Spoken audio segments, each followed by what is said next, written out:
the night before Fishbowl, the SFBX, and dreams of fantasy better than sex. For it's fantasy football, the 10th year of joys, like community and charity for girls and the boys. And really, we are all younger today as we kick off a toy-themed Scott Fishbowl Eve day. With me in my sweatpants and my wife rolling her eyes, I'm settled in for the podathon with the FF Funhouse guys. I'll be watching on YouTube while working on mocks, because prep for the fishbowl ain't just hanging up socks. We've all been invited by Ryan and Scott with that magical email, except Derek was not. And scanning the contestants, it's an unbelievable field. Analysts galore and fans who won't yield. There's Barry, Starfania, Eric Harder, some nerds, Zacharyson, Chris Tower, Adam Azer, Neil Greenberg. There's JP and Izzy, if you don't count, you late. Liz Loza, Matt Harmon, this draft's looking great. Marcus Grant, John McCann, and Tom Everett Scott, Eric Young, Shane Battier. Let's see what you got. Stepmom Lauren is here with Jason, Andy, and Mike, and the Trades HQ too. Shane Browan and Sipes, Ian Harditz, Chris Allen, Tim Turner, Field Yates, and Sal Stefanelli. He's one of the greats. Former winners like Stompy, Gary Haddow, Mike Clay, Dan Sainio, Ty Miller, they've all come to play. Jenny Eakins, Jake Rickroad, Hermsmeyer, Ben Gretsch, Curtis Patrick, Graham Barfield, Pete Davidson, Matt Betts, 1,400 plus people. They're all here for causes and more playing satellites like fantasy Santa Clauses. Only this year it's bigger. It's more than before because donations you make, you feel in your core. Yes, fantasy cares and the podathon too, but also donations that mean something to you. So if you've got a cause, this is your chance to give what you've got to help and enhance lives around the world. Because really, you see, that's been Scott Fish's message. Simply bring charity. So watch Sal and Steve and Kevin and give, because that drop in the bucket might help someone else live better, like we should all strive to be, a part of the whole, a part of the we. So if you're here, your heart's in the right. And thank you to all on this Scott Fishbowl Eve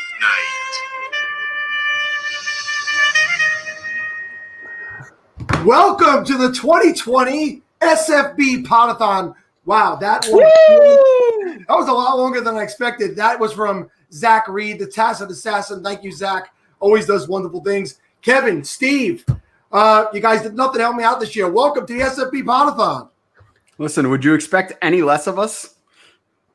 It's been such a crazy year. You guys did everything you could. I'm glad to have you guys with me back as usual. And we have 48 30-minute segments. We are loaded wall to wall. I had new people jump in today. Michael Fabiano reached out and jumped in today. He's going to join Bob Harris tomorrow. I got Shane Battier getting back to me a little slow, Shane, just so you know. But I'm gonna be all right if you take a little long, because you are, of course, Shane Battier. So, guys, we have tons of sponsors also, and I want to jump right into the two sponsors that are going to be doing this first 30-minute segment. This guest is sponsored by the Dominate Fantasy Football Show, hosted by the one and only Nate Hamilton.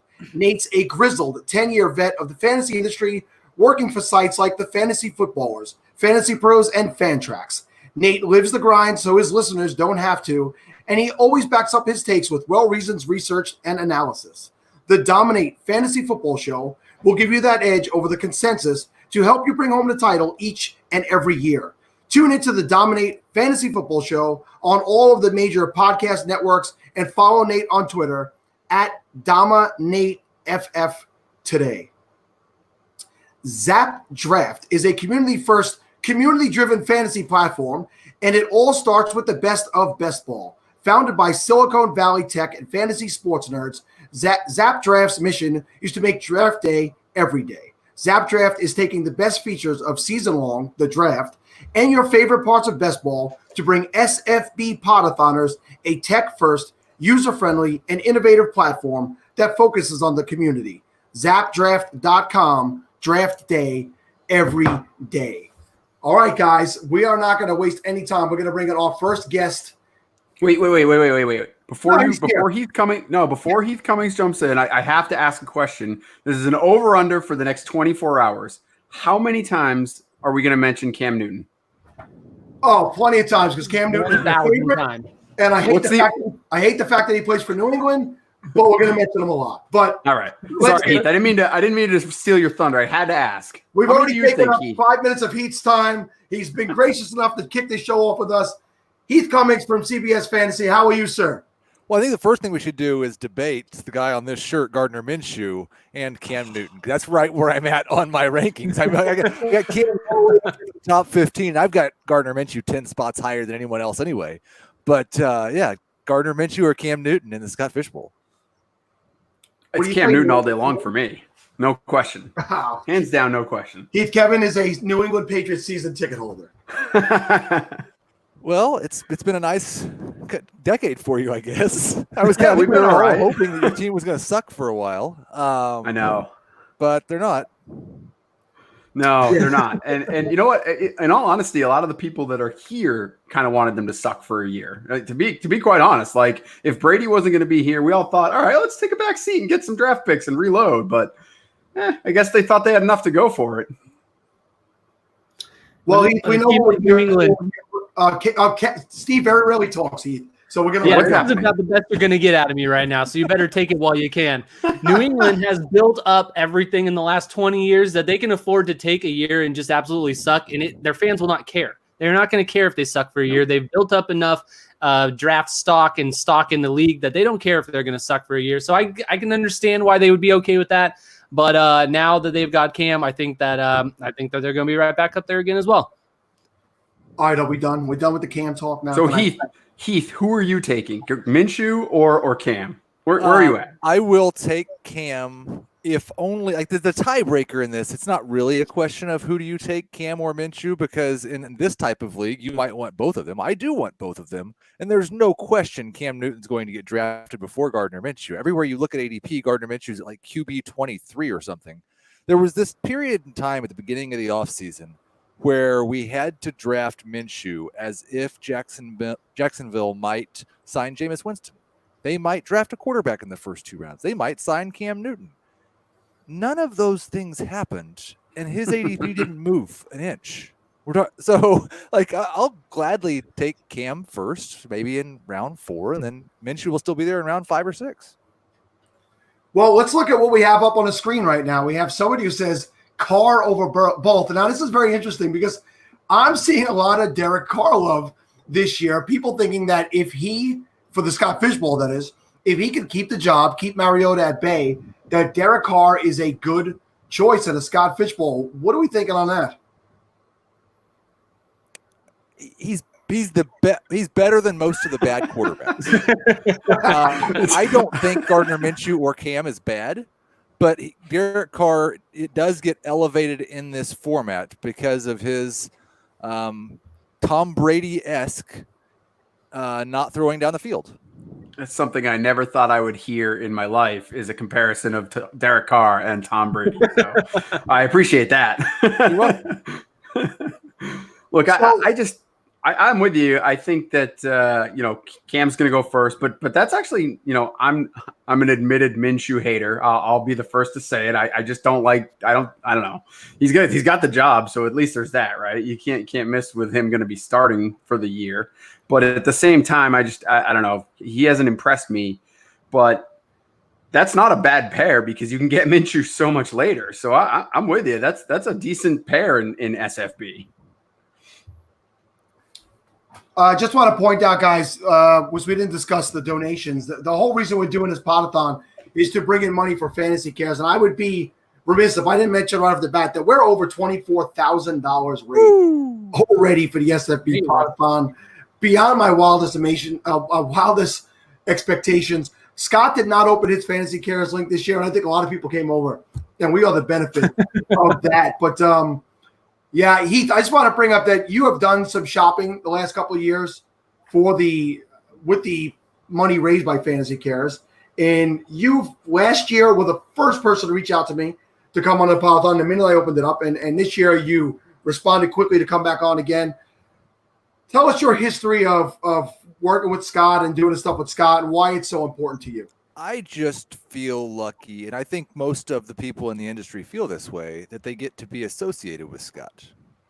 We would all like to think of ourselves as being as nice and good and charitable as he is, and we're not, but we can at least associate with him and try to have some of that overflow onto us. So yeah, my family has done it the past 2 years where we've gone out, and I think the first time we got 6 or 7 shopping carts full, and last year it was like 10. We're at the point now where we have to just go do on 2 different trips because we can't fit it all into all the vehicles. But no, it's a great feeling. It's for a great cause. I love the way this year Scott, recognizing all the different things that are going on, has kind of tried to open it up to a lot of different areas. It's not just about Toys for Tots, but it's also not about that's still a very big part of it and a very important thing. But I like the fact that he's opened it up to other things. I'm just glad that he lets me be a part of it. I'm glad you let me be a part of it. This is a good thing.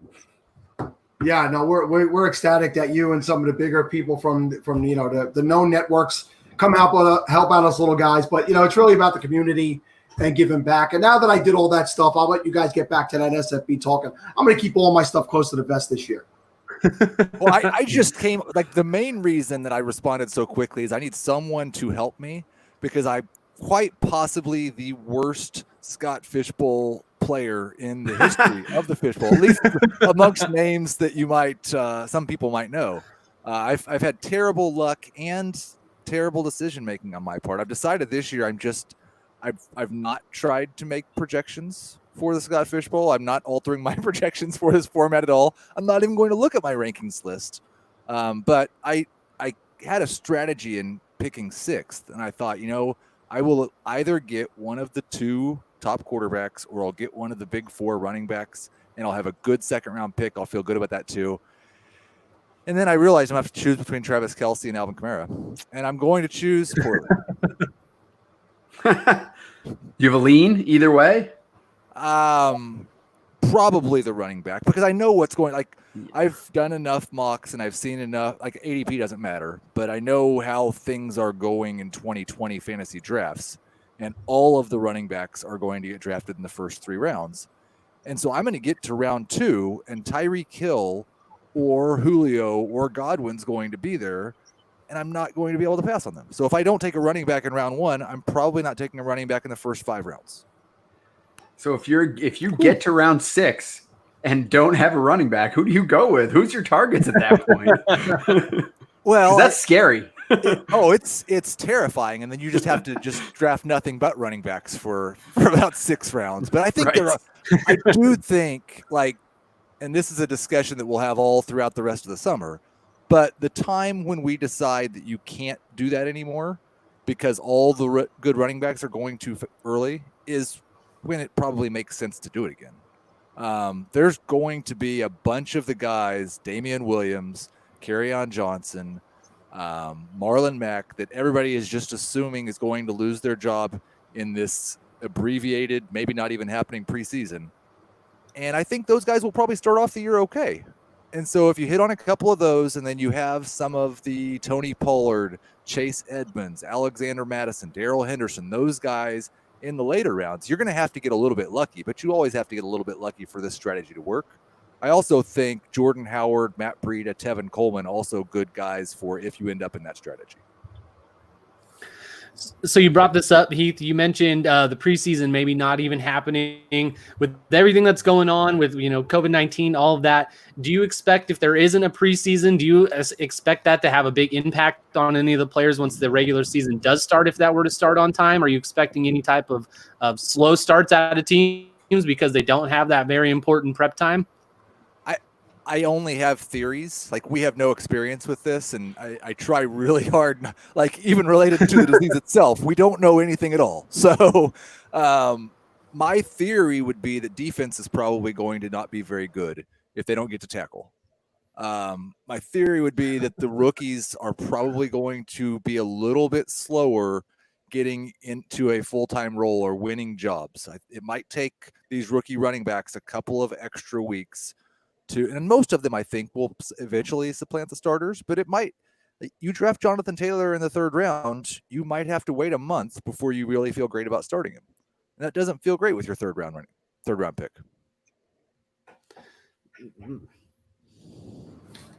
So Heath, what division are you in this year? You said you're picking it to 106, and that was your choice. I assume you said was one. That was my choice, and I am in GI Joe. GI Joe. So I have to imagine. I always say to people, if you pick one of the big toys, one of the big names year after year, if you pick one of the big, you end up in a division that's usually loaded. So who else is in your division? You know, you're not sure offhand. Okay, no, I know the answer to this. I'm in a chat with them, and you asked me that question, and my mind just went completely blank, and I forgot everyone. I'm sure one of you guys will find it probably quicker than I will. But yeah, I remember seeing the names in the division and saying, yeah, it's pretty loaded. But I've not ever been any good at this anyway, so I might as well play against some really good guys. Then I have an excuse, right? I originally wanted to do He-Man, and I was scrolling through to pick He-Man, and as I was scrolling through, I came across Cardboard Box, and Cardboard Box was just so absurd. I had to pick it. I got to get in a Cardboard Box, and the guys in the Cardboard Box division, John Proctor's in there, Matt Okada from Richard. There's some top names in there. Well, I went and looked at He-Man, and it's stacked. So I'm happy to be over in Cardboard Box. But I got the 101. I didn't ask for the 101, but Scott likes me so much he still gave me the 101. What was your reasoning that you didn't want to be at the top of the draft in this? Is because you like that, being in the middle, not being stuck, on a run, not getting left out of a run, so to speak, and later in the drafts? In this format specifically, I hate being on either end. And I do think it makes a lot of sense. The idea of Christian McCaffrey is 100 points better than everyone else in this last year. So you should just take him. That's the smartest thing to do. And maybe it is. I do the odds are he's not going to be that good again this year. There's probably won't be that much separation between the 1.1 and the 1.2 or the 1.3 this year. So I imagine that gap shrinks a little bit, but partially again, I thought, either the top 2 quarterbacks or the top 4 running backs, I'd be pretty happy with any of those guys. Let's take 6 and I'll have a good 2nd round pick and I won't have to wait more than 12 or 13 picks every time. Yeah, I ended up at 9, and I'm a little sick just because of 9 is you miss out on everything. I'm finding very quickly. Well, I think you still though are going to get one of the top 4 running backs, one of the top 2 quarterbacks, Kelsey or Kittle, and if you don't, then you're drafting Michael Thomas, right? Yeah. Probably. I don't know. I have such a hesitation against wide receivers, and in this format there are some that are gonna be fine, and Michael Thomas obviously being one of them.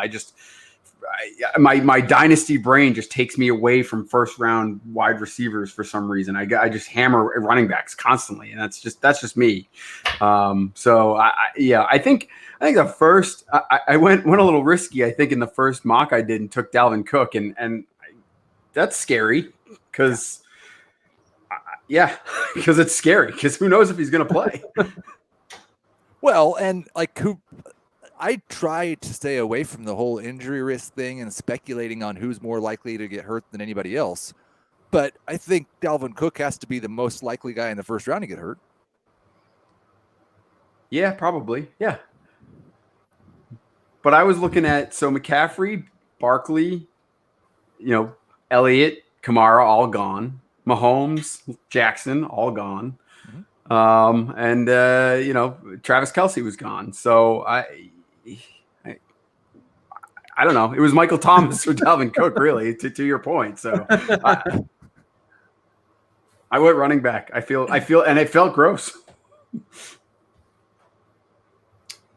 Yeah, to that point, it's this takes a little bit more than just being good at fantasy football. It takes a lot of luck to win something like this, especially if you look at guys like Gary Hatto and Stompy winning. They're not good at fantasy football, so both of those guys definitely had a lot of luck to win. And I hope that they're in a chat because those two guys have been calling people out and doing, call out videos, and I'm calling them out right now. So, Steve, bring something to the table, will you? That's not what I do here, but I'll bring up somebody. Kevin mentioned right off the top Cam Newton. I'll talk about another quarterback who's gotten a lot of love this offseason. That'll be my quarterback, Drew Lock. What do you see from Drew Lock this year? Are you excited for Denver as much as I am, or did people need to pump the brakes on him a little bit? Well, I'm a Chiefs fan, so I'm like programmed to just be very skeptical. It's a weird existence because I spent like 2 decades dreading John Elway so much, and now I'm so very thankful for him. He's like just giving everything back, and I appreciate it. No, in all seriousness, he's got all the weapons, young, exciting weapons he could ask for. He showed some things in those last 5 games last year I thought were encouraging.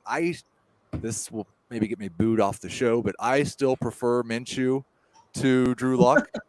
But I would be really, if I knew that they were going to be spread out enough that I could pull this off, I'd be pretty okay waiting until round 5 for a quarterback. If I could get 3 of Cam, Lock, Minshew, Haskins, and if one of those guys was going to last until round 7 for sure, I'd be pretty fine with that strategy. I think you could make that work. Heath, any advice to us as we're embarking on 24 hours? And last year we started at noon. The year before we started at 9 a.m. So we kind of rolled out of bed. Steve's on the West Coast, so he really rolled out of bed right into the show. We've pretty much been up all day already today, and we're going to be going for another 24 hours. Give us your best advice to not crash and burn over the next 23 and a half. Hydrate is number one. I've not really done anything like this other than the fact that, yesterday was Independence Day, and I put a couple of pork butts on the smoker at 7 a.m. and realized about 6 p.m. that I can't start drinking when I put the meat on the grill anymore. I've got to wait a couple hours because that doesn't work. So, yeah, hydration, and you guys got a lot of guys coming on that will be happy to do a lot of the talking for you. You can probably catch a nap at some point here or there. Yeah. Do you think that it's smart for Steve, who's still fairly young, like, what are you, 33 years old, Steve? 34, thank you. 34 years old. He drinks alcohol during this. He's already got a beer open. Smart or not smart? No, I definitely could. 34, that's fine. Yeah, I think you'll be perfectly fine. Just, you got to have a water in between each beer, and but you'll be fine. What could go wrong? You're going to be sitting in the same room the entire time. That's right. Nothing can go too wrong. I've drank. I've got it capped at 6. I've only got 6 with me, so it's not like I can go too overboard. And worst comes to worst, I got my bed right on the other side of the computer. I can take a quick snooze, and no one will even miss me.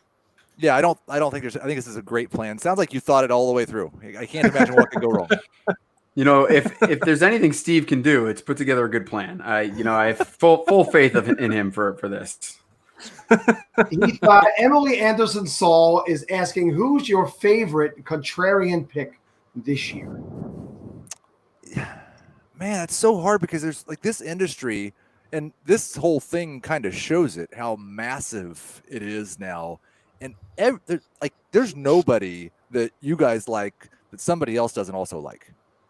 Like, there's multiple analysts on everyone. There's a lot of people. I don't even get to call Gardner Minshew contrarian pick.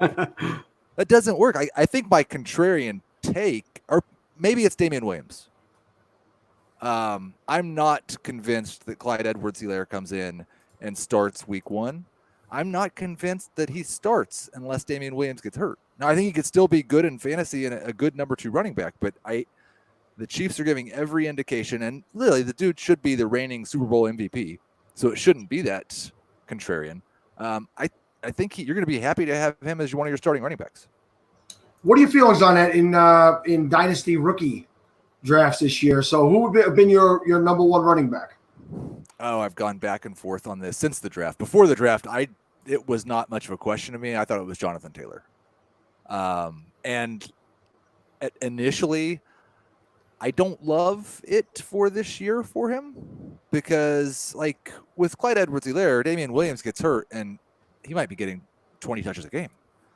I don't know if there's much of a path to that for Taylor this season because I think they're going to use that Nyheim Hines in that third down role, and Taylor's got just enough of a question mark about what he does in the passing game in terms of blocking and catching that I don't think he probably sees a lot of third down work, but I still think long term I'd go with Taylor. I think he might just be the best running back in football in a year. You know, I looked down at my screen, and we got another little person here in the green room, and he's just sitting there looking all relaxed and comfortable. Oh, my God, and there he is. Yes. This is Scott. I want to get Scott in here with you, Heath, before we have to let you go. And how awesome is it that he's not wearing an SFBX shirt? He's wearing an SFB Podathon shirt. I am honored, Scott, to have you wearing one of our shirts this year. What's up, buddy? Yeah, I got salsa on my other one, so I had to put this old thing on. How you doing, man? I thought I'd tune in, and I didn't even mean to jump on. I was just kind of watching and listening, but you threw me to the wolves right away here. Well, wait a second, because I said all those nice things about you, thinking that you had gone upstairs. You said you were going upstairs and you weren't going to be watching for a while. I wouldn't have said all those nice things about you if I thought you were listening. Oh well, I'll be honest, I wasn't. I was putting my kids to bed, so I was actually gone. So I'm gonna have to replay everything now. But yeah, that's we had a lot of fun this week, Heath. We've had a lot of fun for a couple of years. Yeah, and this monstrous event and fundraising just keeps getting bigger. Well, I'm at the podcasts and mocks on CBS this week. That was a lot of fun. We had our own Scott Fishbowl mock. We did. Unfortunately, multiple people had the 6th pick, so I didn't get to pick from 6, so I didn't gain any insight from it at all. Yeah. Which, I mean, who knows? It's not going to go the same anyway. Everybody wanted the 1 pick this year. I always take the 1 pick, the 1-on-1, just so I can get it done and then focus on like running these things. I far prefer the middle in SFB so that I don't get caught on runs. I hate that in SFB because one run can just kill me. Well, and it's not like I feel that way in 2 quarterback and super flex leagues pretty much universally. Mm-hmm. But when you're talking super flex and tight end premium, yeah, like there's 2 different positions that have a limited number of good players that could dry up before you ever get to pick again. Right. Absolutely. Yeah, I'm completely with you on that. So what did I miss so far? Did Heath and I just talk about something you already talked about? No, I talk about whatever you want. Oh, nice. No, I thought I'd just come on and say thank you to everyone that's watching. I see there's like 162 people watching, and it's very awesome, all the support that has been out there for this league and for just more than this league. Just I've seen more than ever. I've seen so many leagues add charitable elements to their leagues or create leagues for charity and tournaments for charity and push this mindset out there. It's been amazing to watch this year. And so I guess for the people watching, thank you for pushing that, pushing this agenda out there, because the more it spreads, I mean, we can do a ton of good. All right. Well, Heath, we're going to let you wrap up.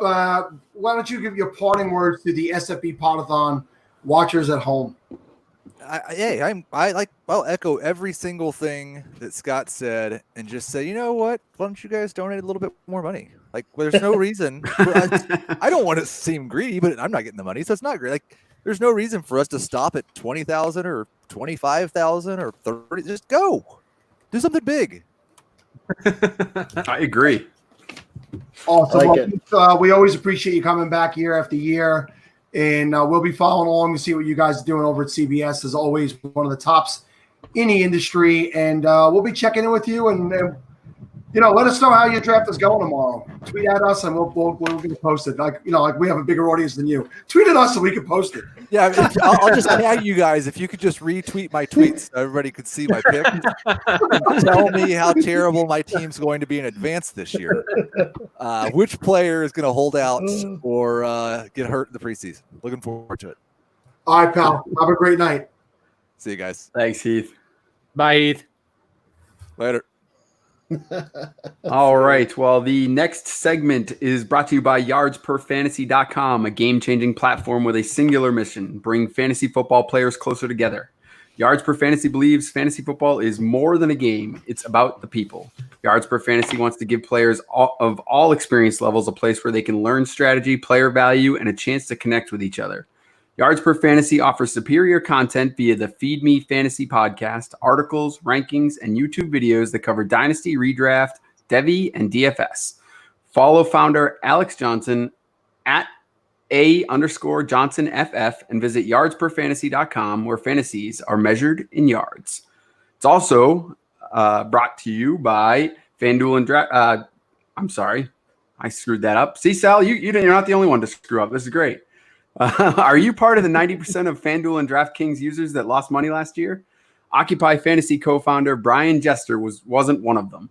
He won more than $1.3 million in NFL DFS last season using the affordable tools and unique strategies he created at Occupy Fantasy, the official DFS website of the SFB Podathon. The goal of Occupy Fantasy is to teach you the right way to play and help you completely reshape how you think about DFS and at any bankroll level.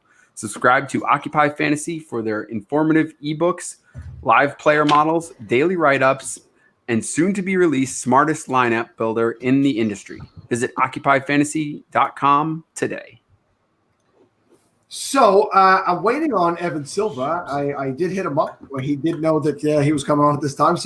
But in the meantime, I told you guys about this guy, Chase Vernon, who I came across on Facebook. So I'm going to bring Chase in because he showed up like 5 hours too early. What's up, Chase? Yeah, you're live, buddy. What's going on, Chase? I got the thing muted. So he's freaking out right now. We're going to put him back over there. Chase, I took you over a second. So Chase is going to be on with us at 2 a.m. He is FF Intervention, as I renamed him, some guy at FF Intervention. But let me see if he's ready now. You ready to talk, buddy? Well, listen. You have about 4.5 hours to get your equipment worked out. Maybe it's like 5.5 hours, but I think he's going to be ready by then. I really do. I think he's got it. We appreciate you stopping. Wait, am I back on? Oh, dude. So my computer or my TV is way, way, way delayed from this actual live feed right now. So I have no idea what you guys are saying a few seconds afterwards. Listen, in like 5 minutes, you're going to really hate yourself. Very cool. So you're watching us on the big big screen. I hope so. I hope I'm ready by then. All right, Sorry, guys. We're going to let you go, and we'll see you a little bit later tonight.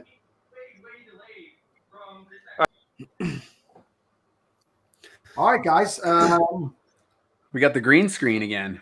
Yeah, Scott's got the green screen up. We're going to just remove him.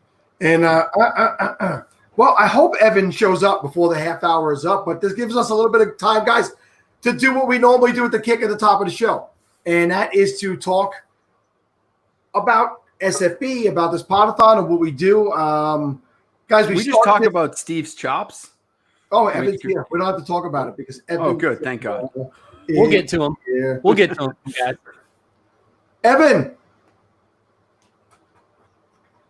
Evan Silver, are you with us, sir? We'll wait till Evan gets his stuff worked out. Yeah, Steve is back with the chops, guys. This is an idea we came up with 2 years ago in 2018, and we had to beg and plead people to come on. We had to fill people in overnight. Guests didn't show up, and we raised $4,700, which was really, really admirable.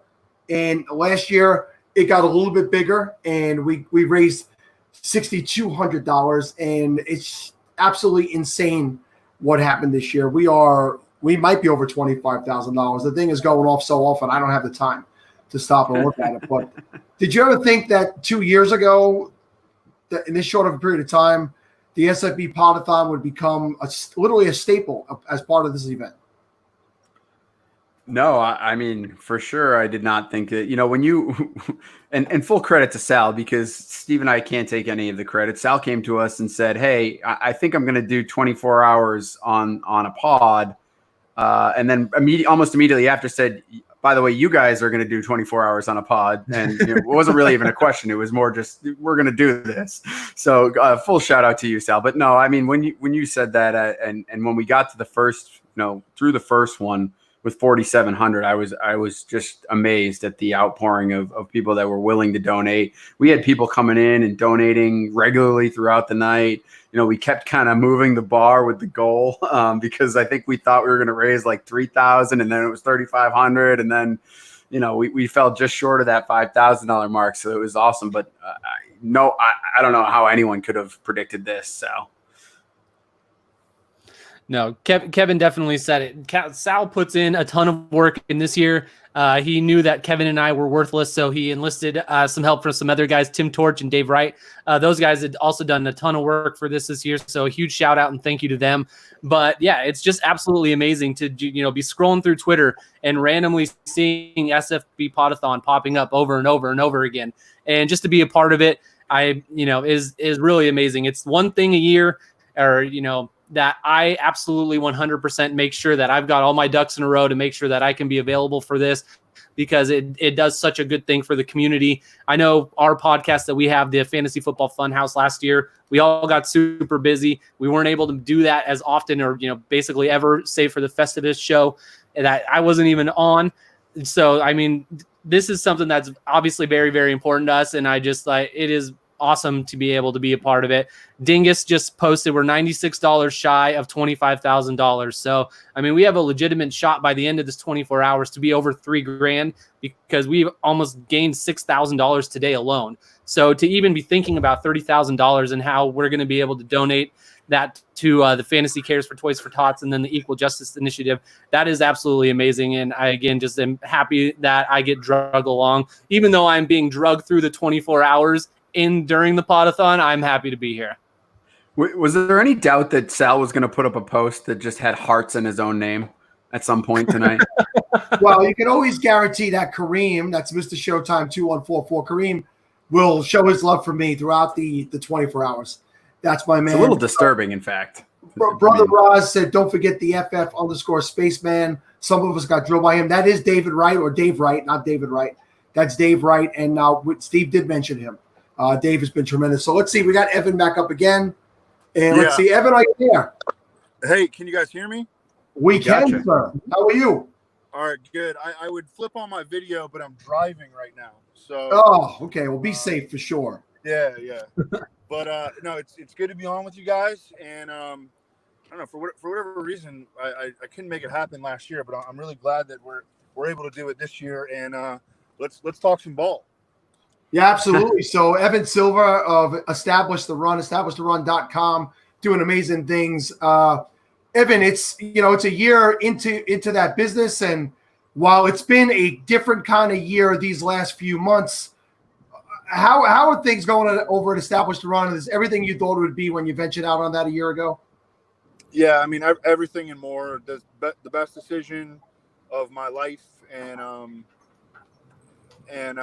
yeah, it's been an absolute blast, a great experience, great for myself, great for my daughter, great for and great for everyone that has been associated with it. And it's really great to see other sort of entrepreneurial businesses sprouting up, because that is so good for our industry. And our industry is freaking booming, man. I mean, there are people in, drafting FFP. We don't even know if there's going to be a season. There are people drafting FFPC $350 buy-in teams right now. The main event at FFPC is about to begin. Tons of people are playing best ball. Tons of people are consuming fantasy football content, and it's booming monetarily. And the content creators, they need to get a bigger piece of the pie, and that's what we're starting to see happen. And I absolutely love that. That makes me so happy to see the content creators really get what they deserve. Because for a really long time, the content creators did not get what they deserve. Yeah, it's nice to see you guys basically taking back and making it happen for yourselves. And it is such a wonderful community, and I love the support that just goes around for everybody. We got Adam joining us tomorrow night. I asked him Nice. if he wanted to come on with you, but he wanted it all to himself. So Adam's been on with me a couple of times, and he's always a good time. So you guys will be well represented. Basically, you're the second one in, and Adam's the second to last one on. So you guys have like bookended this particular show. So, nice. And we all had really good years in the Scott Fish Bowl last year. I drafted my team with Ryan Reynolds, who went on and did our waiver wire article at Established Run. Not as big known of a name yet, but I think that he will be in time. And we did a Colt stack with Andrew Luck, and we still were like, I don't know, we finished really high in the scoring. I think we got bounced in the playoffs, maybe in the first round, due to some bad luck, or the guy that we were going against just went absolute nuts. But we got like Godwin in the 6th. We got McCaffrey. You know, we had an absolute juggernaut of a team playing with that. Like we were rotating through guys like, I don't know, Jeff Driscoll and Brandon Allen as our quarterback too, after we lost Luck. But we were able to scrape through. Levitan, I know, had a big year. So did Thorman, Pat Thorman. He had a great team. And that was my first year ever playing the Scott Fish Bowl. For a long time, Scott started asking me to play like the year before, and I was in so many leagues. I was like, you know, I didn't want it, but then eventually he wore me down, he broke me down, and he got me in it, and it was an absolute blast. I mean, being able to come back from drafting freaking Andrew Luck, and he retires on us, and we also had like Funchess and Paris Campbell, and being able to battle through that and still put together a great squad was, I mean, that, like, I felt like that was an accomplishment. So, Evan, what division are you in, and where are you drafting from? I don't know, man. Can you look it up for me? I've done research. Actually, I can't because I'm not in the league. Okay. I've done some like some research on. I was actually I'm moving right now, so I was just gonna cram tomorrow morning. But I've done a little bit of research on strategy, but yeah, I don't even know where I'm drafting or what division I'm in. Sorry. Well, that's okay. So you said you started your strategy, though. What is the strategy? I'm not going to tell you.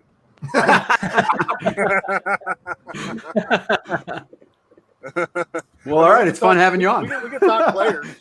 We can talk players. I am not giving away my strategy, though. That's for sure.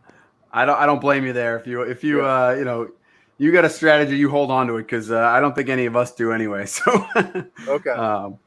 We were talking earlier about Cam Newton. I figure we get the Cam Newton in for this half hour. Might as well. Yeah. Yeah, man. Where is he at for you this year? I put him. I had him at like quarterback 30 or something like that until he got signed by the Patriots. Put him at quarterback 17, which is right behind Jared Goff and ahead of Aaron Rodgers. All right. I don't mind that. So someone in the chat's telling us that you are the 106 in Rock'em Sock'em Robots division. So there you go. Okay. Nice. Is there anybody that, we would notice else in that division? Do you know? If anybody out there could list who's in the division as well. Evan, Heath Cummings was on right before us. He's also picking it to 106. So back-to-back 106. He was thinking he's going to be looking at Kamara or Kelsey there. We won't ask you.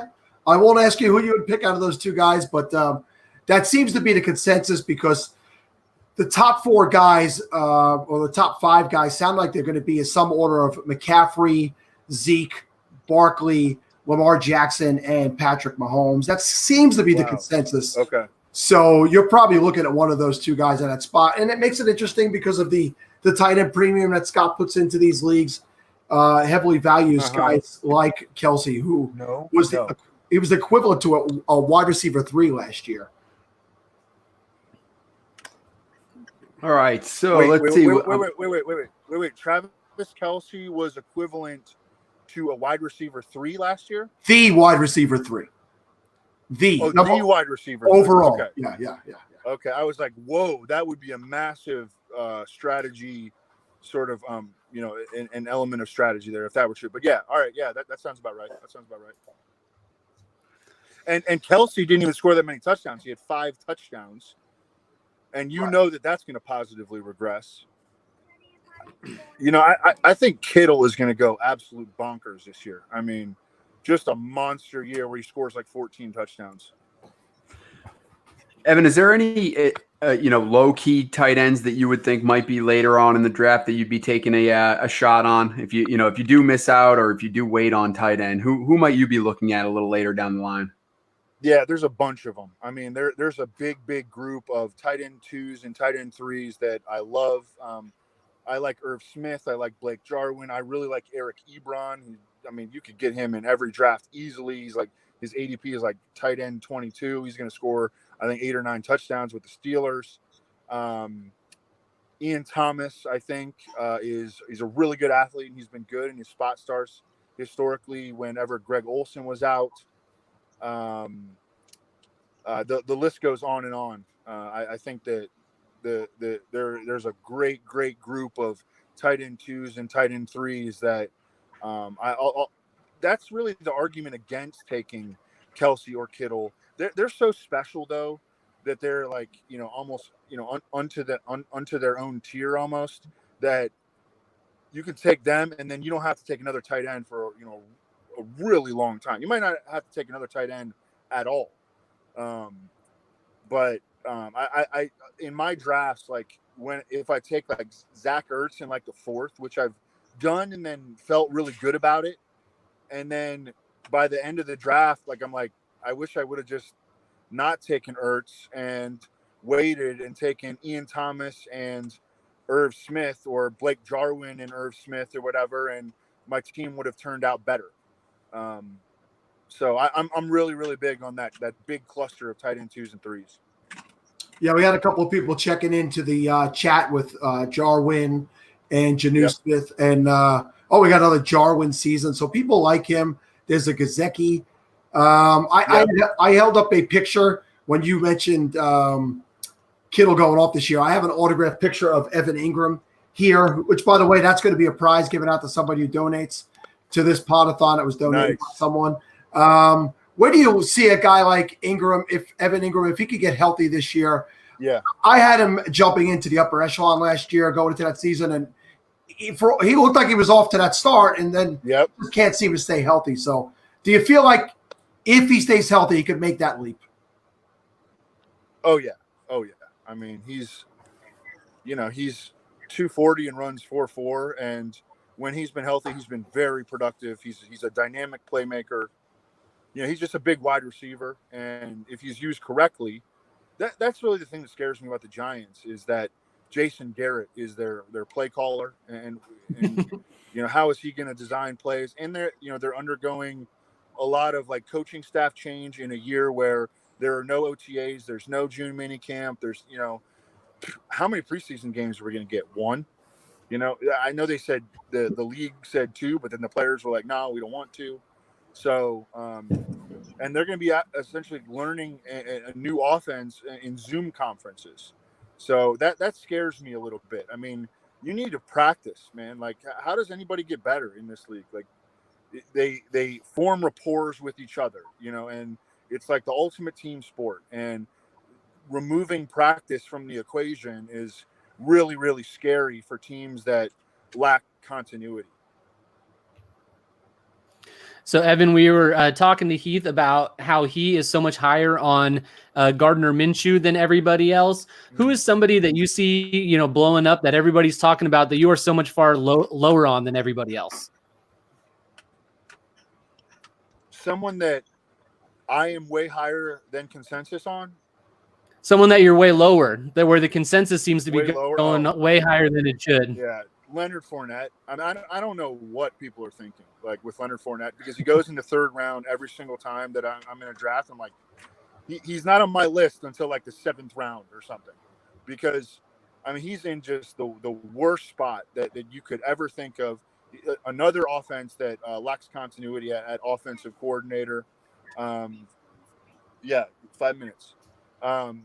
He's not good, and that's kind of important. He's definitely going to be in an RBBC of some sort, whether it be Chris Thompson or Raquel Armstead or Divine Azigbo. There's no chance that he's getting like anywhere close to 100 targets again. He's not catching those. He's on the team that has the worst win total in the league, like by far. Like they're a full game below the next worst win total team. I mean, this is just insane how early Leonard Fournette. I think he's going to get cut. Actually, I think he's going to get cut before the season, and that actually might be good. And that would be the way that, like, I could be wrong. Like, say he goes to some team and they commit to him as, a workhorse back, and he goes to a really good situation, a good team. He's in an absolute trash situation right now. I cannot believe that people are taking him in the 3rd round. All right, no Leonard Fournette this year. Yeah. So Scott was checking in, Scott Fish himself, Sweet. and he said, who would be a young breakout tight end this year, and why is it Irv Smith Jr.? as we know, Scott is the Vikings. People that answer the question for themselves, right?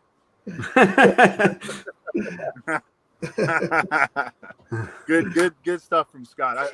I've had the pleasure of hanging out with Scott in real life, and he's just as good of a dude in real life as you would imagine. Not ever having met him. He's a blast to hang out with. Yeah, he's the reason that this show started. It's built around the SFB, and he's given us, a goal to shoot for, to extend his gift of giving and the charity function of it, and it's why this becomes so successful. And it's awesome to have guys like you and Adam and Heath and Scott will be in and out all night, coming and joining us. It really is nice to see the community come together for these type of things. No question. All right, so Evan, if I know you got your daughter there, and I know you're driving, and we won't keep you too much longer. We really appreciate you taking the time to come out with us, and I definitely will be back in touch with you to get you on for next year, and maybe I'll try to get you on our regular show during the season if you got some time. Yeah, absolutely. Thanks so much, guys, for having me. And let's get it on, baby. I can't wait. I can't wait to draft. Best of luck. I'll see you in the finals. Awesome. All right. Good one. Good stuff, guys. Later. All right, Evan. Be safe. Take care, Evan. Thanks, Evan. All right, guys. So Scott loves Evan. It looks like it's pretty clear. He's got a black heart. He's got a black heart for Evan.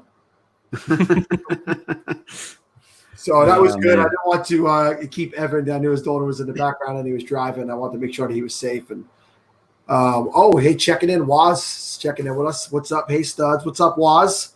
By the way, so we broke $25,000 while Evan was on. The very first Podathon donation this year came from Waz himself. Nice. And he feels like he was the reason that everything got started going. He was the domino effect that took off. So awesome. Now that we got some time, should we mention how Kevin left half of himself in the last Podathon? Kevin's looking good this year. You're looking good. You're putting in the work. I appreciate that. I'm trying to figure out my lights here while I'm doing that. So I appreciate you saying that, though, Steve. Thank you. I figure if we're going to have all these donations and all these viewers this year, I might as well at least do something. So I started eating a little less, started channeling my inner Sal with my workouts, and now here I am. Listen, Kevin, I think your lighting is perfect right now. We can barely see you. That's it. It's perfect. I would keep your lighting just like that for the rest of the show, if it's at all possible. A lot of comments about how far Kevin has come in 2 years, as far as no longer being in a murder basement. I've got texts. If you remember on the first Podathon, Kevin was in a drywallless basement with a freezer filled with dead body parts in it. So it's allegedly. He's just look, growing up right before our eyes. It's great. Just interestingly enough, this is the same house. For all of you that are wondering, I did not win the lottery or anything, but I was upgraded. With the current COVID situation that we have going on here, and everybody working from home, I was my wife graciously afforded me a room in the upstairs portion of the house to have an office. So here I am. Just a real quick, because I see one person, Louis got in the chat, is asking what is the donation link. So the pinned tweet on SFB Podathon account, someone told me that the YouTube link wasn't working. So I put up the actual YouTube link and removed that tweet where the donation link was. If you go to the SFB Podathon Twitter page, in the bio is a website. It leads to the Scott Fishbowl site.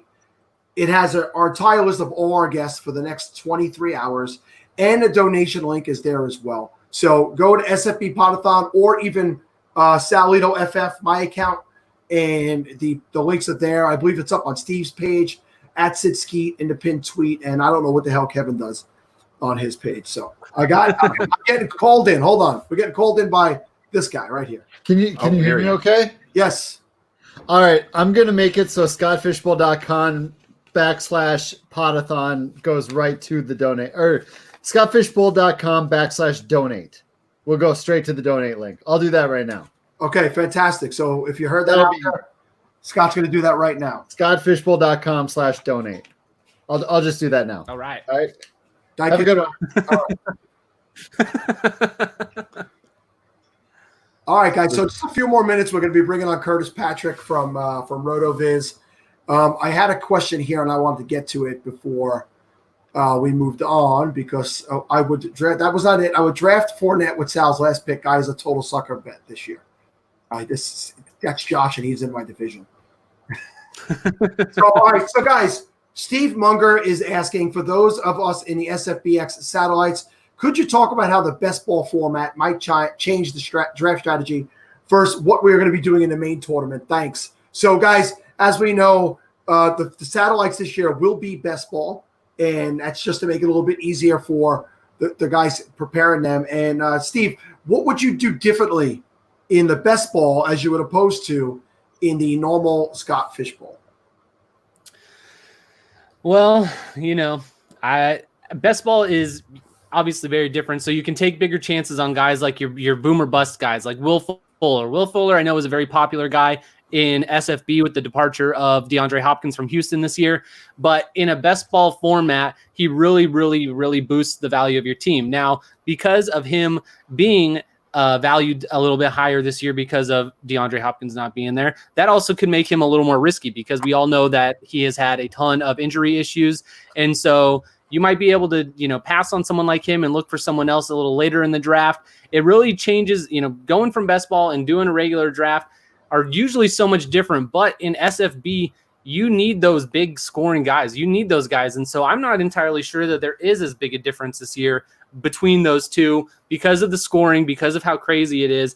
You are really, like Sal mentioned, it takes a lot of luck, but you need those guys on your team that are going to have those big weeks. And so you can, as long as you're drafting steadily throughout and you don't get burned by too many injuries, I think just by going by a normal draft strategy, even in the best ball format, I probably wouldn't waver too far away from a typical strategy. All right, Steve, thank you for your input. And Brooksy, our good friend Anthony Brooks, wants to know what beer you're drinking today, Steve, on a scale of Christian McCaffrey to Josh Jacobs. How good is it? And if you're saying that Josh Jacobs is a low end, Anthony, I'm not too happy with that comment. This podathon is going to be sponsored by Sierra Nevada's Hot Bullet. It is a double IPA. It is pretty strong, much stronger than the normal beers that I drink on these, which is why I'm limiting myself to a hard 6. It is one of my favorite beers. I drink it quite often, and I would say it's probably, I'd give it an Ezekiel Elliott on the scale. Steve, can you never say it's going to be sponsored by somebody who's not actually sponsoring the podcast? And with that said, Steve, could you putting it out there? Could you read what you're supposed to be reading at this time? Yes, I can. All right. This 9 p.m. Eastern, 6 p.m. Pacific segment is hosted by the guest, presented by Dynasty 101 Podcast. At the Dynasty 101 Podcast, best friends and co-hosts Will Brown at Dynasty Walrus and at Zach Glicksman at DFF_Z-Train use their 15 plus years of experience to focus on fantasy football analysis for your dynasty and redraft needs. The Dynasty 101 Podcast gives their listeners the tools and info that will allow them to win and have fun, because winning is fun. So I've been told. Listen to the Dynasty 101 Podcast across all major podcasting platforms, and soon they will be ranked as your podcast 101. Also, this segment is sponsored by YardsPerFantasy.com, a game-changing platform with a singular mission: bring fantasy football players closer together. Yards Per Fantasy believes fantasy football is more than a game. It is about you, the people. Yards Per Fantasy wants to give players of all experience levels a place where they can learn strategy, player value, and a chance to connect with each other. Yards Per Fantasy offers superior content via the Feed Me Fantasy podcast, articles, rankings, and YouTube videos that cover Dynasty, Redraft, Devy, and DFS. Follow founder Alex Johnson at _JohnsonFF and visit yardsperfantasy.com, where fantasies are measured in yards. All right, and that's going to lead us into our next two guests from rotoviz.com. We have Mr. Curtis Patrick and Sean Siegel joining us right now. And guys, do you see why we don't let Steve speak too much?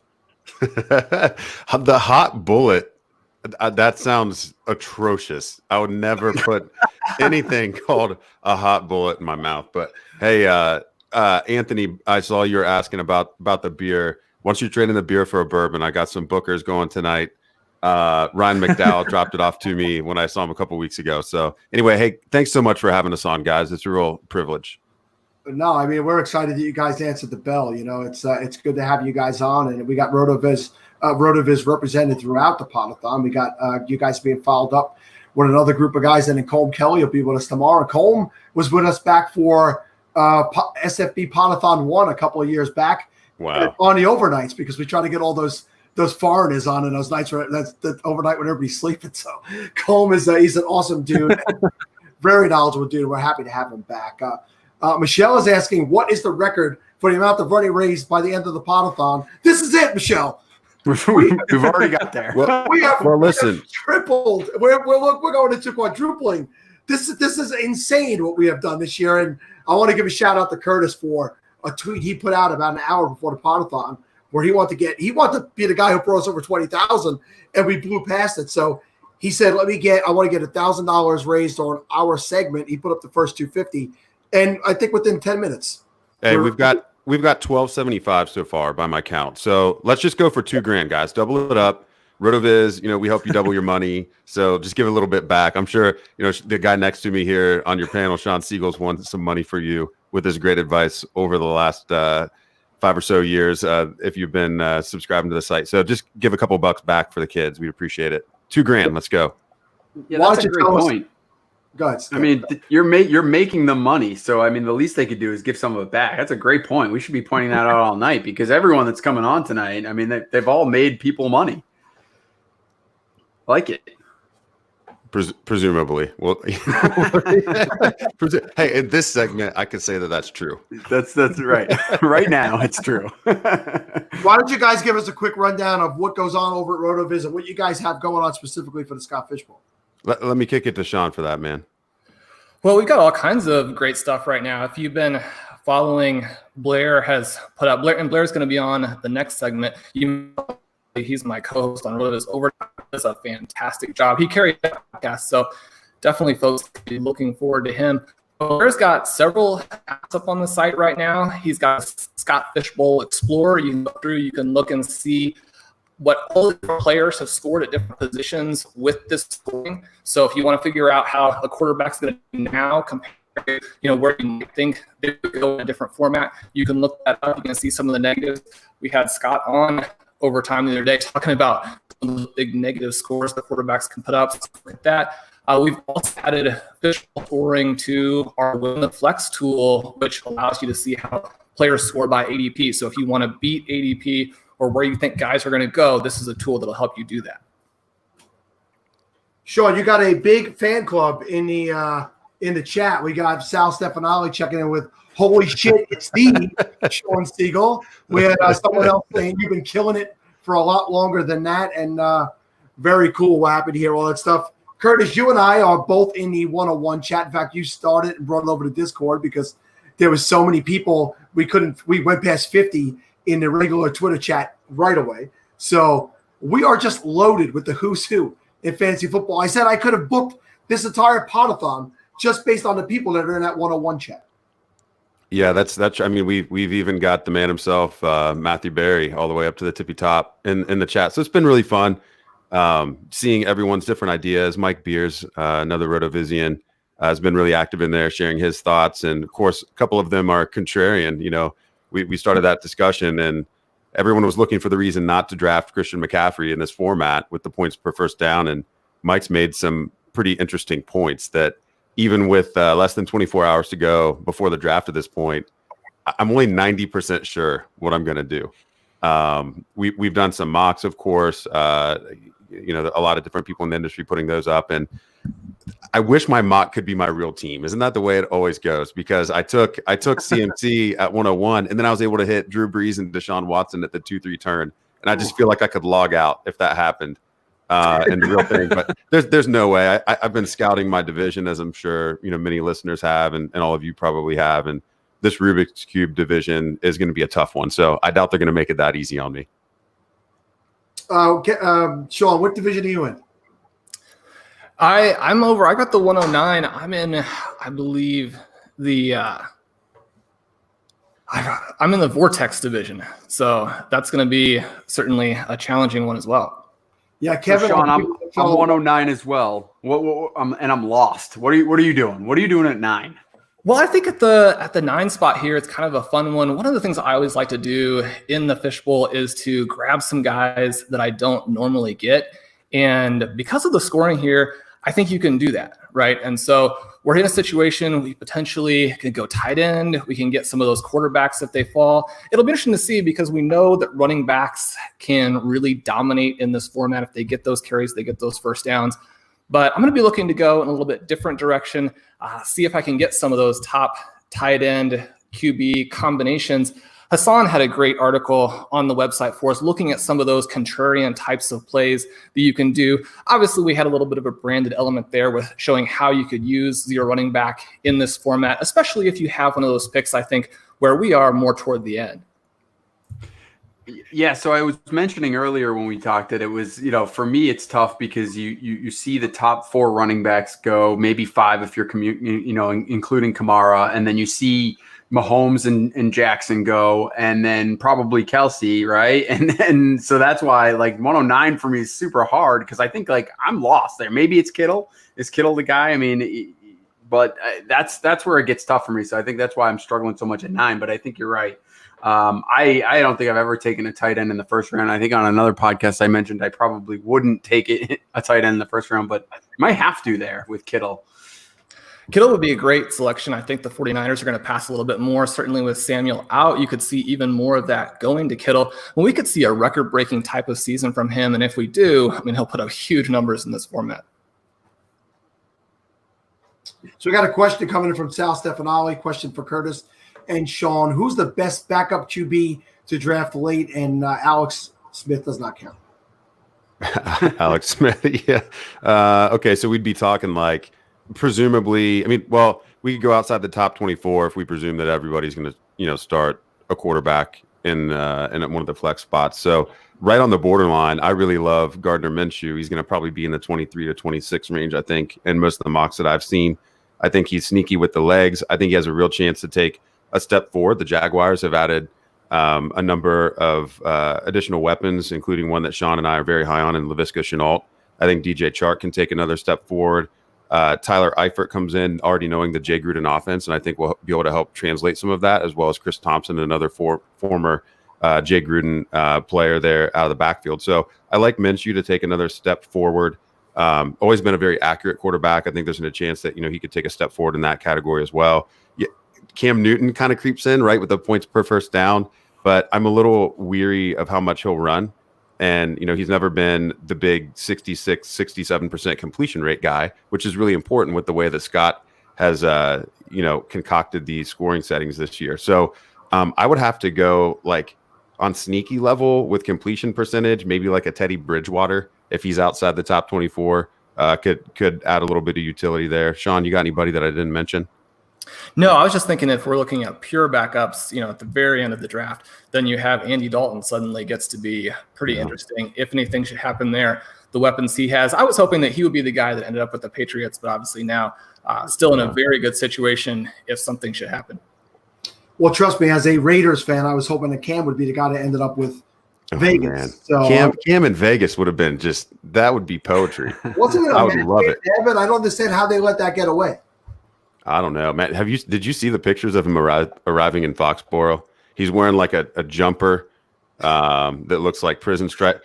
That guy he's just chiseled out of marble still. But I mean, I don't know who's dressing him. It's pretty rough. Well, let's hopefully listen. I'm an admitted Cam lover, like head of the fan club. I do not love the Patriots, so this is going to be hurt to watch. Kevin is a long time season ticket holder for the New England Patriots, so he's excited that they replaced a Hall of Famer with a former MVP. Kevin, give us your actual overall assessment of Cam being there. We joked about it a little bit with the first two guests, but do you think he comes right in? He takes the job. Were you kind of settled in on Stidham? What are your feelings on what's going on? I was happy they were going to start Stidham, really. I mean, till this whole Cam thing, because as a Patriots fan, or any fan of any team, right? If you can get a cheap quarterback, that just sets your team up so well. So if you have a second-round guy that was a fourth-round pick making peanuts and he can actually be your starter and be serviceable, then I think you're in good shape. And like I did joke, I was joking earlier, but kind of serious. A step back for the Patriots isn't a bad thing for a couple of years. Restock the shelves, get some draft picks, which we keep losing. So I was fine with Stidham, but I like the Cam Newton thing too. I mean, I think he's going to come in, he's going to win the job, he's going to push Stidham. And really, for the amount of money they signed him and for the way that he's going to come in and compete and have to be healthy and have to perform, I don't think the only downside with Cam Newton, in my opinion, is if Stidham's the type of guy that has some kind of confidence issue as a result of it. To me, really, that's the only bad thing that could happen is maybe you lost Stidham. But if you lose a guy like that for that reason, was he ever going to be the guy? I don't know. So I'm fine with it. Let's see what he's got. It looks like a 1-year deal, and maybe we make another run at it. Yeah, that was going to be my next question. Who thinks that Cam? What are the chances you think Cam is back in New England after this 1 year? Or do you think that they're kind of basically using each other at this point? Well, they'll be able to franchise him, which I think is the interesting thing. And then if they let him go, they're going to get a compensation pick. So it's like the ultimate Belichick move. Belichick would be like an Ace Dynasty fantasy player, I think. So I have this theory that that Patriots fans were secretly hoping for Stidham because if the team did stink, then they'd have an excuse. And now that we've brought Cam Newton in, and you got Cam, who's been this high-level quarterback, and he's paired up with Belichick, it's almost like, well, we have to be awesome again, or we have to start looking at, this dynasty really may be being over because it was more Brady than Belichick. And that excuse will be gone with Cam at the helm. So it's going to be interesting. I will say, I think that most people know that. I mean, look, if it happens, it happens. But I think most of the fans around here, at least the ones that aren't the nut jobs, which there are plenty of, don't get me wrong, but at least the ones that are somewhat reasonable, understand that we're kind of at the end here either way. Even with Belichick as a coach, I mean, as great as he is, we're at the end. I mean, the moving on of Tom Brady kind of signified what was going on. And if we do make a run with Cam, great. But if we don't, I think, I'm fine with it. We've had a long time to be happy. So I don't believe any bit of what you just said. But anyway, moving along. Sean, Kevin, the FF engineer, we all know Kevin pretty well. He'd love to hear some of your 0 RB targets this year. Well, I was looking at this a little bit before the show. Recently had a piece saying that if wide receiver is deep, then running back is bottomless. Obviously, not a lot of people are necessarily, or not everyone is going to buy that. But I do think this is a really fun year with, certainly it's going to be an odd year. You've got all of those rookies coming in, deepening the depth charts. I think this is a year where 0 running back, if things break the right way, could be utterly dominant. Now, you match that with sort of what we were talking about earlier, where you have a balanced format here. Scott talked a lot about that on our show. And then if you have that sort of second half of the draft pick, that 109, and you do start with the tight end QB run, then all of a sudden, I think we get in a great situation to look at some of these guys. If they fall into some big workloads late, then you're looking at this just juggernaut team. So some of those guys, Curtis and I were trying to figure out who we wanted to put in our FFPC team in those middle picks. I think Kerryon Johnson, someone who could still fall into a big workload, maybe even be a situation like we saw with Devontae Freeman, Tevin Coleman back in 2015, where maybe a lot of people were on the wrong guy there and it turned out to be Freeman. Philip Lindsay, someone who is a fantastic running back. For whatever reason, the Broncos weren't completely sold or just wanted more big-time players. Certainly, you got the chance to add Melvin Gordon. You're not going to turn that down. But Philip Lindsay, a real star, could come through there. And then you look at some of those rookies late, trying to think of who could end up with a lot of touches. Zach Moss is the guy. Now, I'm a huge Devin Singletary fan, but I think both of those guys are very ownable in almost all formats. A.J. Dillon could come in there. If anything happens to Aaron Jones, suddenly you're looking at a lot of first downs, a lot of touchdowns. So I think those are a handful of players who are good zero running back targets, and maybe specifically for this format, if things break right, could score a huge number of points. I'll tell you who my late round guy is. Also a rookie. I named him my ultimate running back sleeper for this season. He's going to running back 61, ADP of nearly 200, and it's Joshua Kelly. Last year, there was a ton of debate about what the Chargers backfield would look like when Melvin Gordon was out. And of course, that created, the environment in which Austin Eckler truly was able to take a step forward. And then, he actually earned a legitimate role the rest of the year. And, and then it's kind of history from that point. But the Chargers, I think, have really, really, really tipped their hand in drafting Josh Kelly where they drafted him. So Melvin Gordon and his 18 touches per game are gone. Shane Steichen became the offensive coordinator after they canned Ken Wisenhunt in week 9. And from that point on the season, there's almost a 30% uptick in rushing attempts. Okay, so that's going to favor the non-Eckler running back in that backfield because that's not how he's utilized. And, the Chargers are also on record saying they would like to keep Austin Eckler's role the same as it was. They're not going to try to make him into the Melvin Gordon where he's running the ball more. They want to allow him to have these, high efficiency, explosive play opportunities. So that means it's more that that workhorse, that the carry share is really what's up for grabs. So, and then you think about his primary competition. I mean, Josh Kelly outweighs Justin Jackson by 13, 14 pounds. He has higher draft pedigree by 3 rounds. He's faster in the 40. Despite that, I just think he's really a smash play. RB61 is probably about 20 spots too low for me, and I'll have him late, hopefully in this format and a lot of other formats too. And we had a Breida comment here too. I mean, Breida would be awesome. You're talking about one of the most explosive players in the entire NFL, has a good opportunity here to get more touches. So a lot of those guys in that range where they could end up with big value for you. We have Tony Reimer checking in. Sorry, Steve-O. Give me Cohen as late as he's going. RB13 in 2018. Had over 100 targets last year. Guys, what do you make of the Chicago Bears backfield? I'll let Sean take this one because we definitely debated over Tariq Cohen just a couple of days ago, didn't we? We did, and I love him. I've been getting him everywhere this year.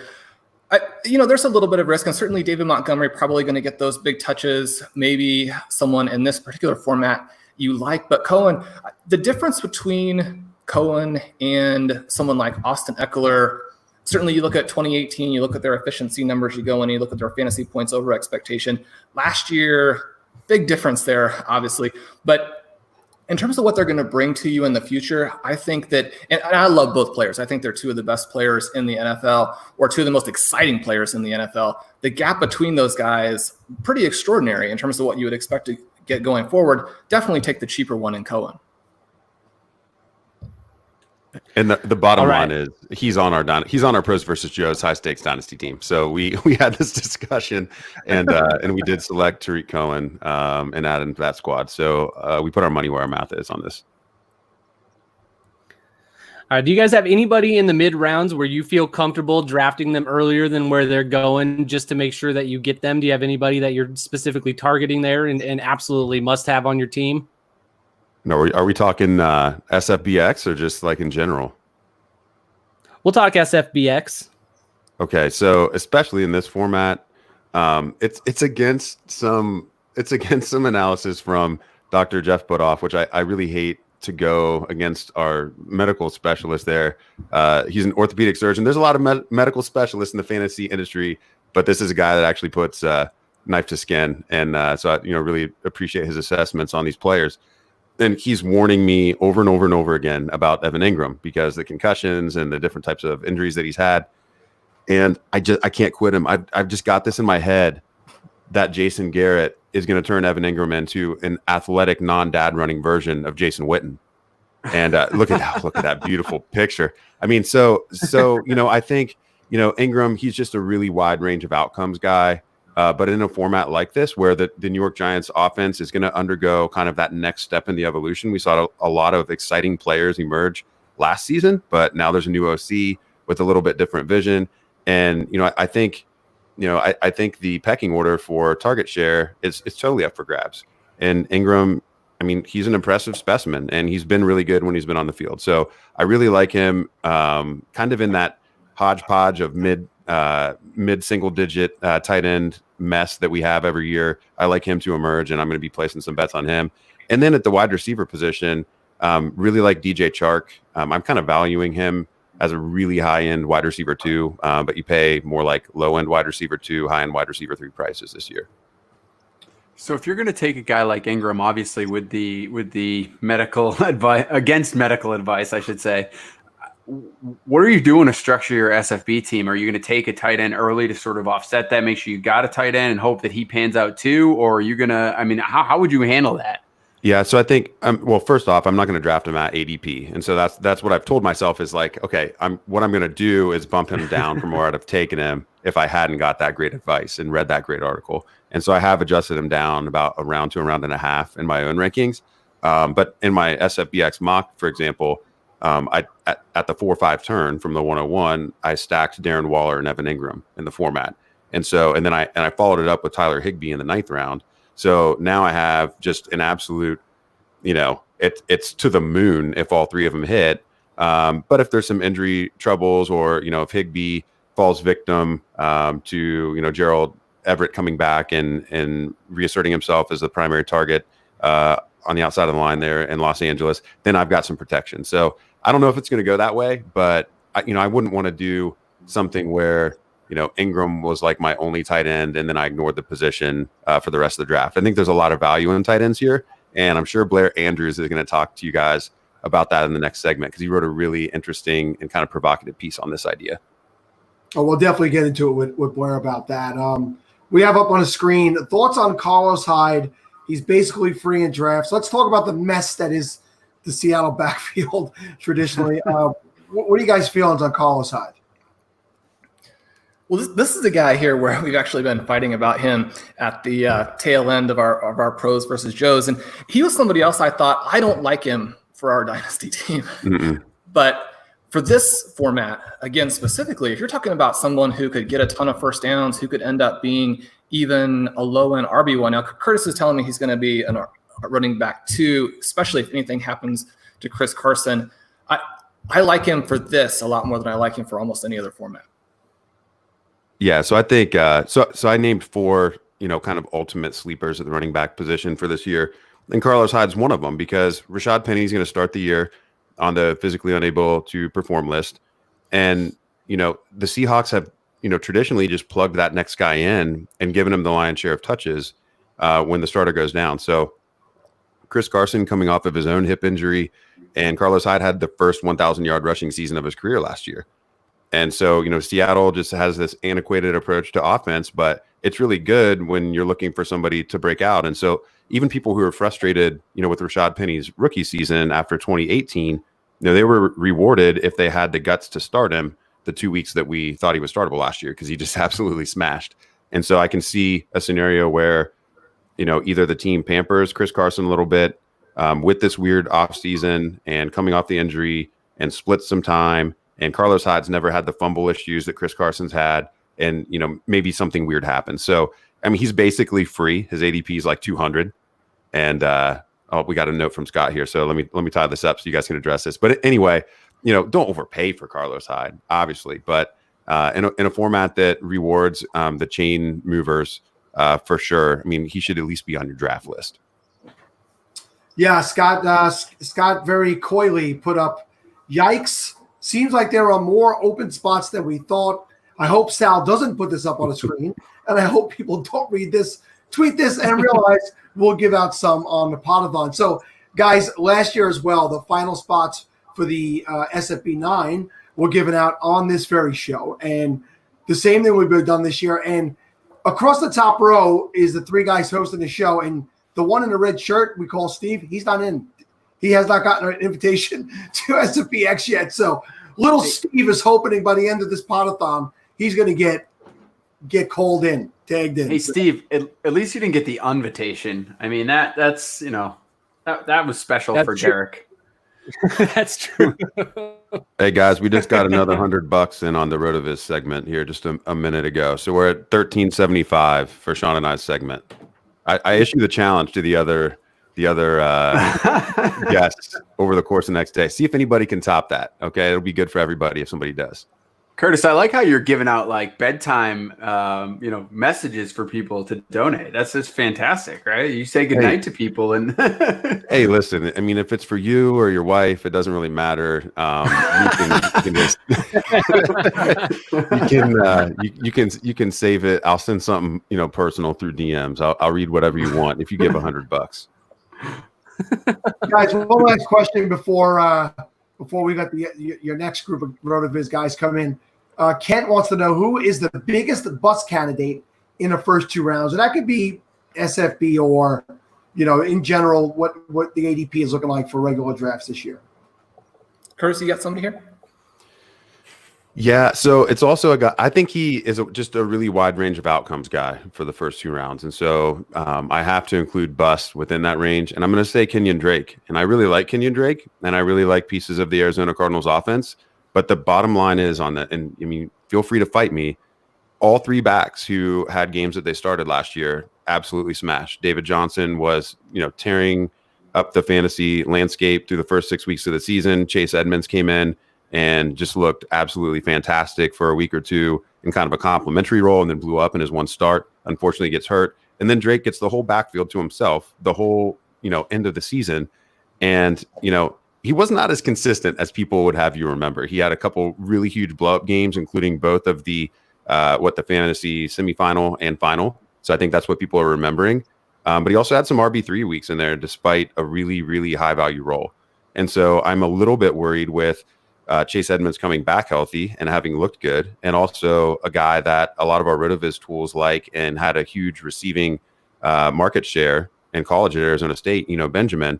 I just think that backfield could be maybe a little bit less projectable than everybody drafting Drake as a top 12 running back would like to believe. I take it even a little bit wider than that and say, I love those top five guys, right? So my philosophy has always been to load up at wide receiver, but with the value those big time guys can give you, then if you land one of those top five running backs, you can do anything else you want with the rest of your team, including drafting a lot of wide receivers, which I think is the way to do it. Anything outside of those top five guys, I think you've got a lot of risk. I think you're chasing a lot of points. You can go through and look at it, and the players who don't have the really high receiving numbers, they tend to not maintain their points nearly as well the following year. So even if you're looking at it and saying, well, this is a format where you don't need those receptions, you're still looking at guys who are not going to hold their production. And so if you get outside those top five guys, I really like going in a different direction. All right, guys, we're going to be wrapping up your segment. I can't thank you again enough, both Curtis and Sean, for answering the bell this time and for bringing in an extra 1,300 and change during your segment. What are your parting words, guys? What do you want to say to the SFB Podathon people watching at home? Man, just thanks for everybody tuning in. It's really great to see the whole community come, behind this amazing cause, and just the organic growth, the grassroots growth, everyone throwing their support behind Scott Fish and what started as kind of a simple vision, and now it's kind of a national phenomenon. And it's just really cool that all of us get to be part of it. So I think my biggest takeaway is every year I find that I'm recognizing more and more people who are like quote unquote non-analysts in the competition that are in my division. And I think that's a testament to how close the community comes together on Twitter, and just really appreciate guys like you as well hosting an event like this that gives more people an opportunity to interact with each other. So kudos to Scott, and man, wouldn't it be great if we could push 30 grand by the end of your event? I think it's a very realistic possibility at this point. Not something I did think was realistic, but Sean, anything you want to add? Just, I completely agree. We had Scott on the show the other day. He talked about some of these charity elements. He mentioned something that jumped out to me, which is that I think charity is really in the news right now with all of the things that are going on. And you see people visibly donating, but at the same time, because of the other things in the community, we can't host all of the charity events that are normally happening. And so you lose a lot of that as well. So even though you see a lot of coverage of people giving, that doesn't mean that we don't need it, especially at this time and in every way possible. Like Curtis said, if we can break the goals that we set for giving during the show, that would be absolutely awesome. All right, guys, I echo everything you guys had said in your closing statements there, and I appreciate you for coming on. And Curtis, I'll be seeing you in the 101 chat. Let's kick some ass tomorrow when those drafts kick off at 10 a.m. Thanks Let's again, go, man. You or me. Let's take it down. Have a good night, guys.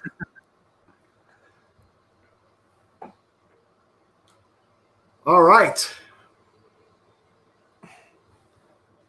Guys, we're an hour and we're 90 minutes in, fellas. 90 minutes. Fantastic. Only That's 22 fantastic. and a half hours to go. And this next segment is going to be brought to you by, are you a part of the 90% of FanDuel and DraftKings users that lost money last year? Occupy Fantasy co-founder Brian Jester wasn't one of them. He won more than $1.3 million in NFL DFS last season using the affordable tools and unique strategies he created at Occupy Fantasy, the official DFS website of the SFB Podathon. The goal of Occupy Fantasy is to teach you the right way to play and help you completely reshape how you think about DFS at any bankroll level. Subscribe to Occupy Fantasy for their informative ebooks, live player models, daily write-ups, and soon-to-be-released smartest lineup builder in the industry. Visit Occupy Fantasy today. And also, this segment is brought to you by Remember That Game, a podcast hosted by Thomas Emmerich about low-key events that change the trajectory of teams, players, and our own way of thinking.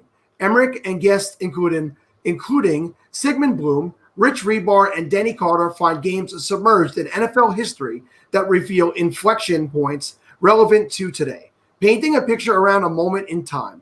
On Remember That Game, these clashes of yesteryear are entertaining in their own right, guiding Emmerich and each guest in exploring potent nostalgia and some pretty wild connections to where we are now. Follow Thomas Emmerich on Twitter at Thomas Emmerich and listen to Remember That Game on all major podcast platforms today. That actually does sound pretty interesting. So pretty nice. So, all right, guys, jumping in with us now is also from RotoViz. We got Blair Andrews and Dave. Is it Cabin, Dave? Cabin, yep. Yeah, I wanted to make sure I said that right. So what's going on, fellas? I think, we're doing great. Really pumped and honored to be here talking with you guys.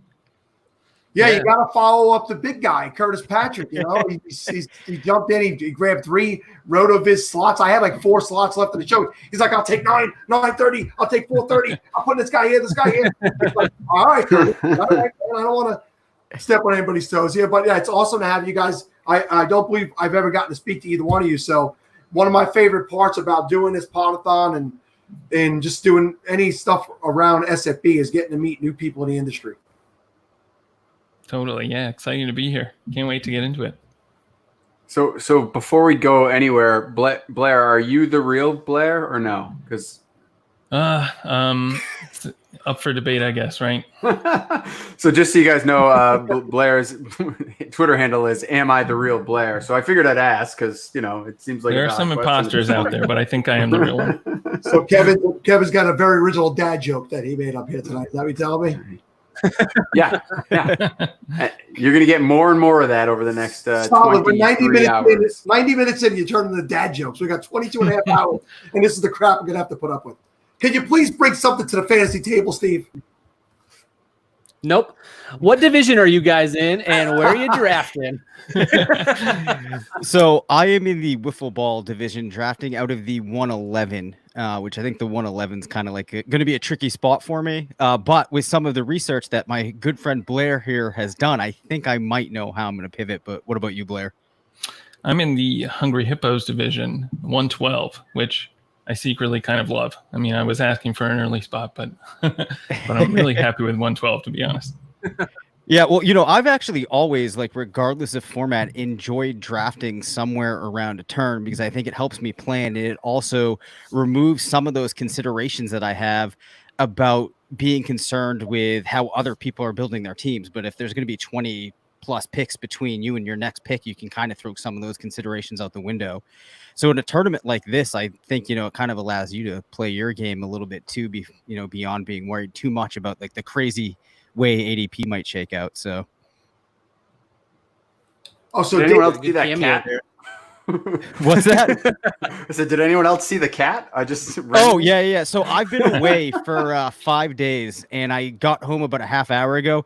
So this cat's probably going to be in and out. On the weekly podcast that I do, he's a recurring guest. We got a dog sitting in a basket about a couple feet away from me here, but the cat I cannot control. Yeah, I'm actually pushed away from my desk right now because there's a dog at my feet who decided he's going to lay everywhere. So I got no room right now. There were fireworks going off, so he's like as close as he could possibly be. So it is what it is. Yeah. Let me tell you, for years, Steve, Kevin, and I have done a podcast for 5 years now under two different names. Originally, the Falafel House, and then eventually it became the Fantasy Football Funhouse. And in the old days, my dog would make appearances on every episode, just barking in the background and snoring. A lot of snoring. He liked to snore. Yeah. And I'm going to give a shout out to my guy because he passed away on March 5th of this year. So shout out to my man S'mores, which rhymes with snores, who is no longer with us, but it will always be remembered. And I'm the dad joke guy. Yes. Okay. He'll always be remembered as the fourth member of the Fantasy Football Funhouse. But so love your pets, damn it. Oh, thank you. Appreciate it. Yeah, you gotta have them there with you sometimes. All right, so 111, 112. What are we doing? What are you boys doing? I'm 109, and we've gone through that a few times with a couple people already. But what are you guys doing at that end of the turn there, or turn into the second round? Well, Blair, I think this is where you need to pop in with all of the tremendous research that you've done. You have the Win the Flex tool, the wow, I'm having trouble here. SFBX Explorer, and the work that you did recently. I think we should probably start off there. Yeah, it's a mouthful. Yeah, these tools are pretty cool for seeing. I mean, the Explorer specifically for seeing historical scoring. But I mean, in terms of what I'm looking at the 112, I wrote an article about possibly starting tight end times five tight ends in a row. To try and fill up my flex real quick, but I don't know if I'm actually going to do that. But I think one of these elite tight ends, if he's there at 112, either Kelsey or Kittle, is probably going to be one of my picks. And I don't mind giving that away if any of my league mates are listening. But chances are, I mean, for what I'm hearing, I don't know that either will be there. I was saying earlier, 109 is tough because maybe it's Kittle. Kittle's probably the one that's likely to be there at that point. Right. But I think even he's going to go before that 12. So, well, that'll be tough. That's what we're thinking. So if you're out on the tight ends and who's your third? Would you consider a third tight end at that spot? In the first round, if they're going that early, maybe. My guy there would be Mark Andrews, but that's pretty early for him. I would probably, if they're both gone, I would probably pivot to QB at that point. Yeah, well, I think a thing to keep in mind here, too, is like based upon the projections that I've done for RotoViz converted to SFBX scoring, you have Travis Kelce, George Kittle, Zach Ertz, Mark Andrews, and Darren Waller all getting up to that 250 point type of range. And then there's a big drop off from there. I think that you're probably going to be able to get one of those guys. So I think I would still go with one of them. But the bigger question for me is then going to be, do I have to go with two quarterbacks in the next 2 picks. Which, like, I want to kind of go with the path of going against the grain here and say no, but you do have a lot to lose. And so, like, Blair, when you were working on these articles and looking at the Win the Flex tool and the Explorer and whatnot, how necessary do you think it is that we hit on those like top 24 quarterbacks? Do you think that you can possibly do okay without getting inside there?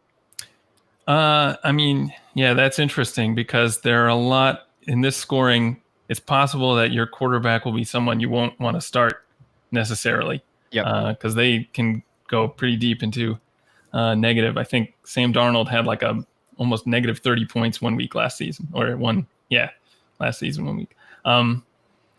So I'm kind of thinking if you don't get an early quarterback, or if you don't get 2 or maybe even more early quarterbacks, like in the first 5 rounds, you're better off punting and going, picking up some rookies and hoping they pan out or something.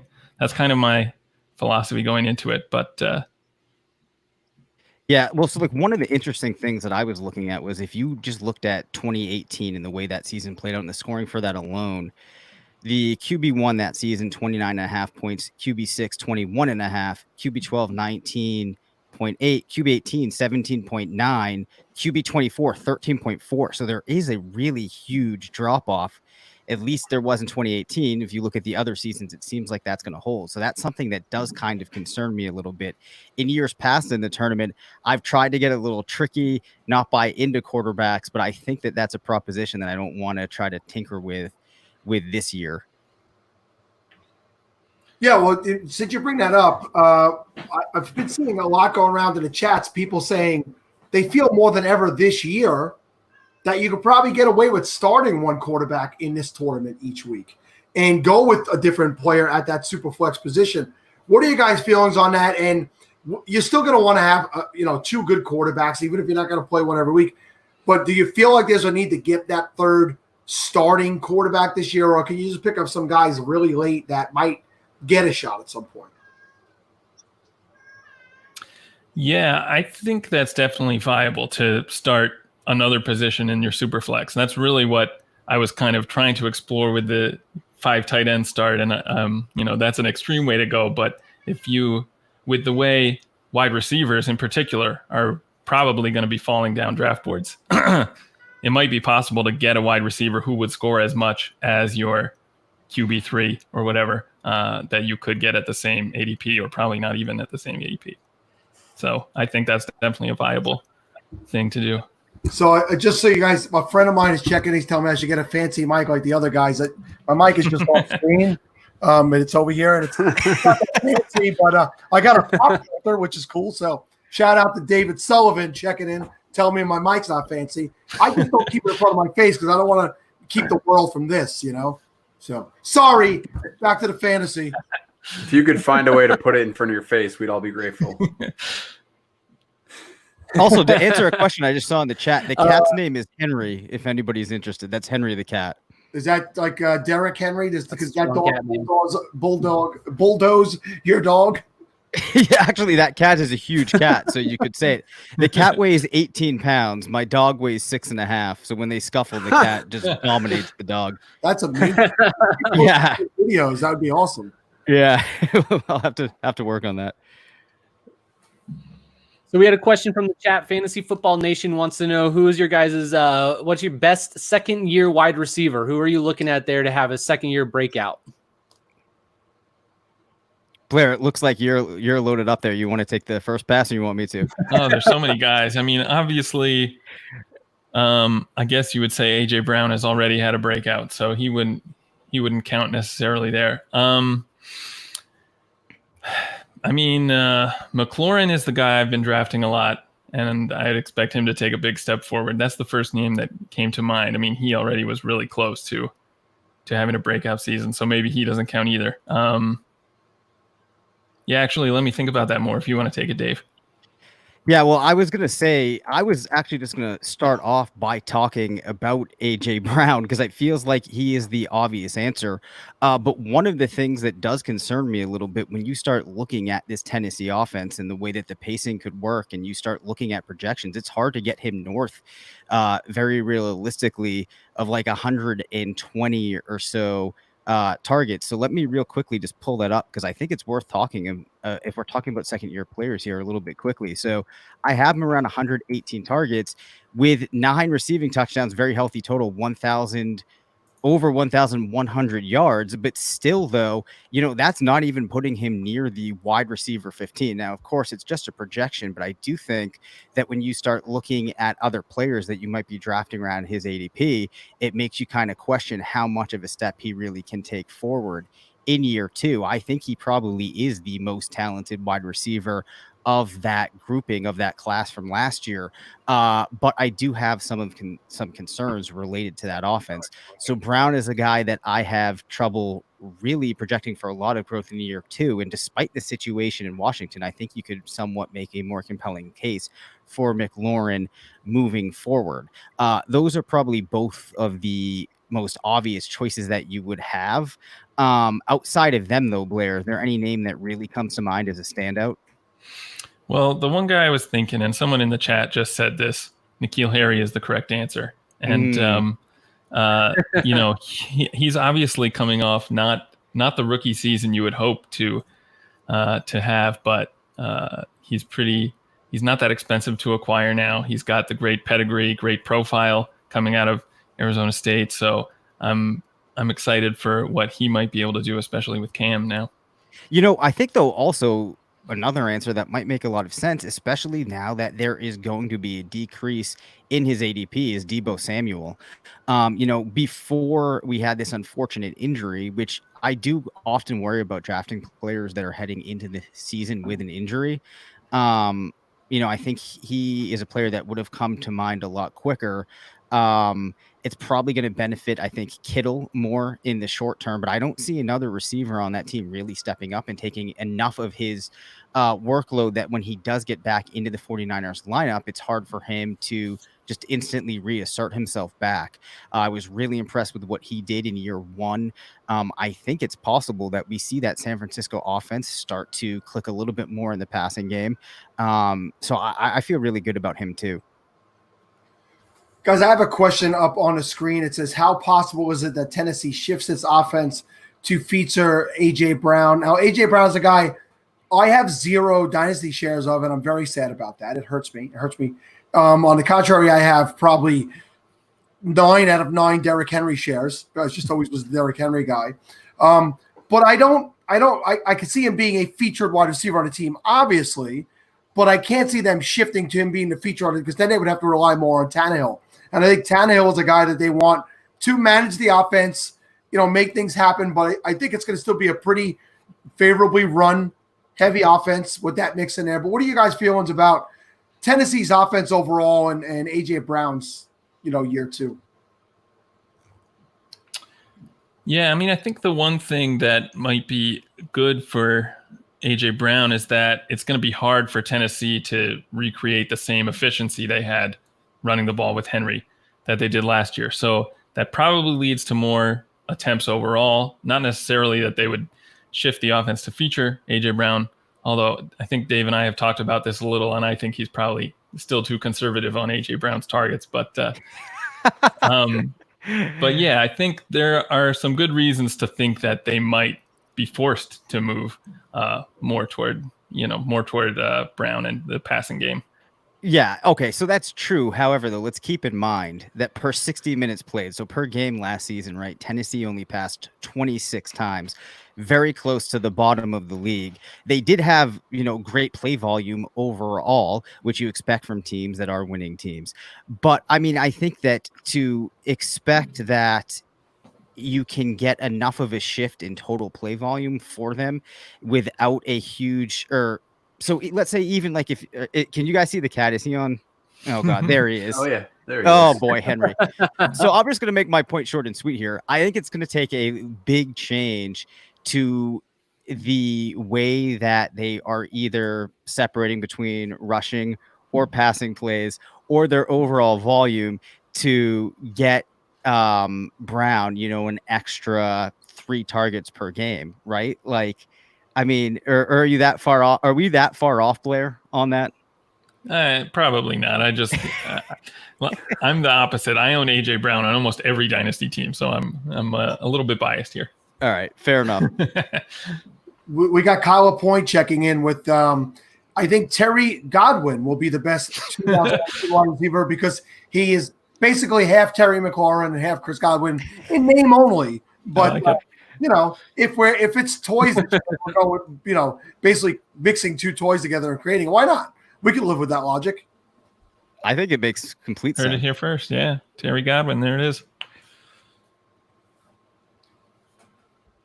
The cat is loving it. I'm not going to lie. You're doing a great job there. He feels very loved. Thank you.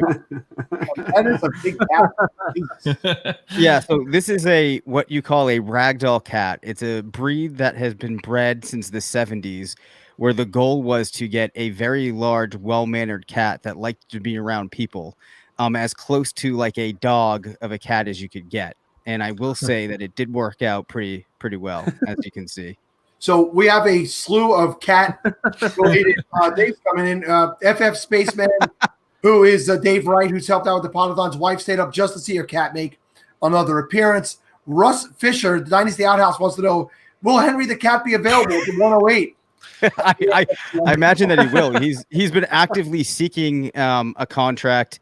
He's been hitting the gym every day, working on his footwork, agility, cone, shuttle, all of that. He's a bruising running back with speed score of around 122, sub 11 agility. This cat does it all.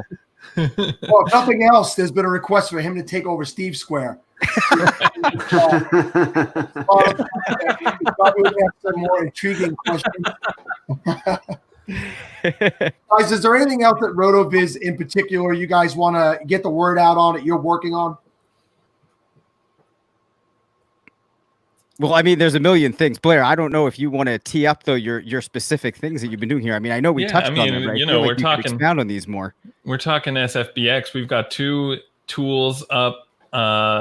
Specifically, I mean, the first is the Scott Fishbowl Points Explorer, which lets you go in and see historical scoring. Goes back to 2009. That's free right now. Actually, probably free forever, but and the other one is a tool that we've had on the site for a while. It's called Win the Flex, and it basically it provides kind of ADP based projections. So you see how much does the RB2 score historically, and you can look at those kind of projections and map it against current ADP.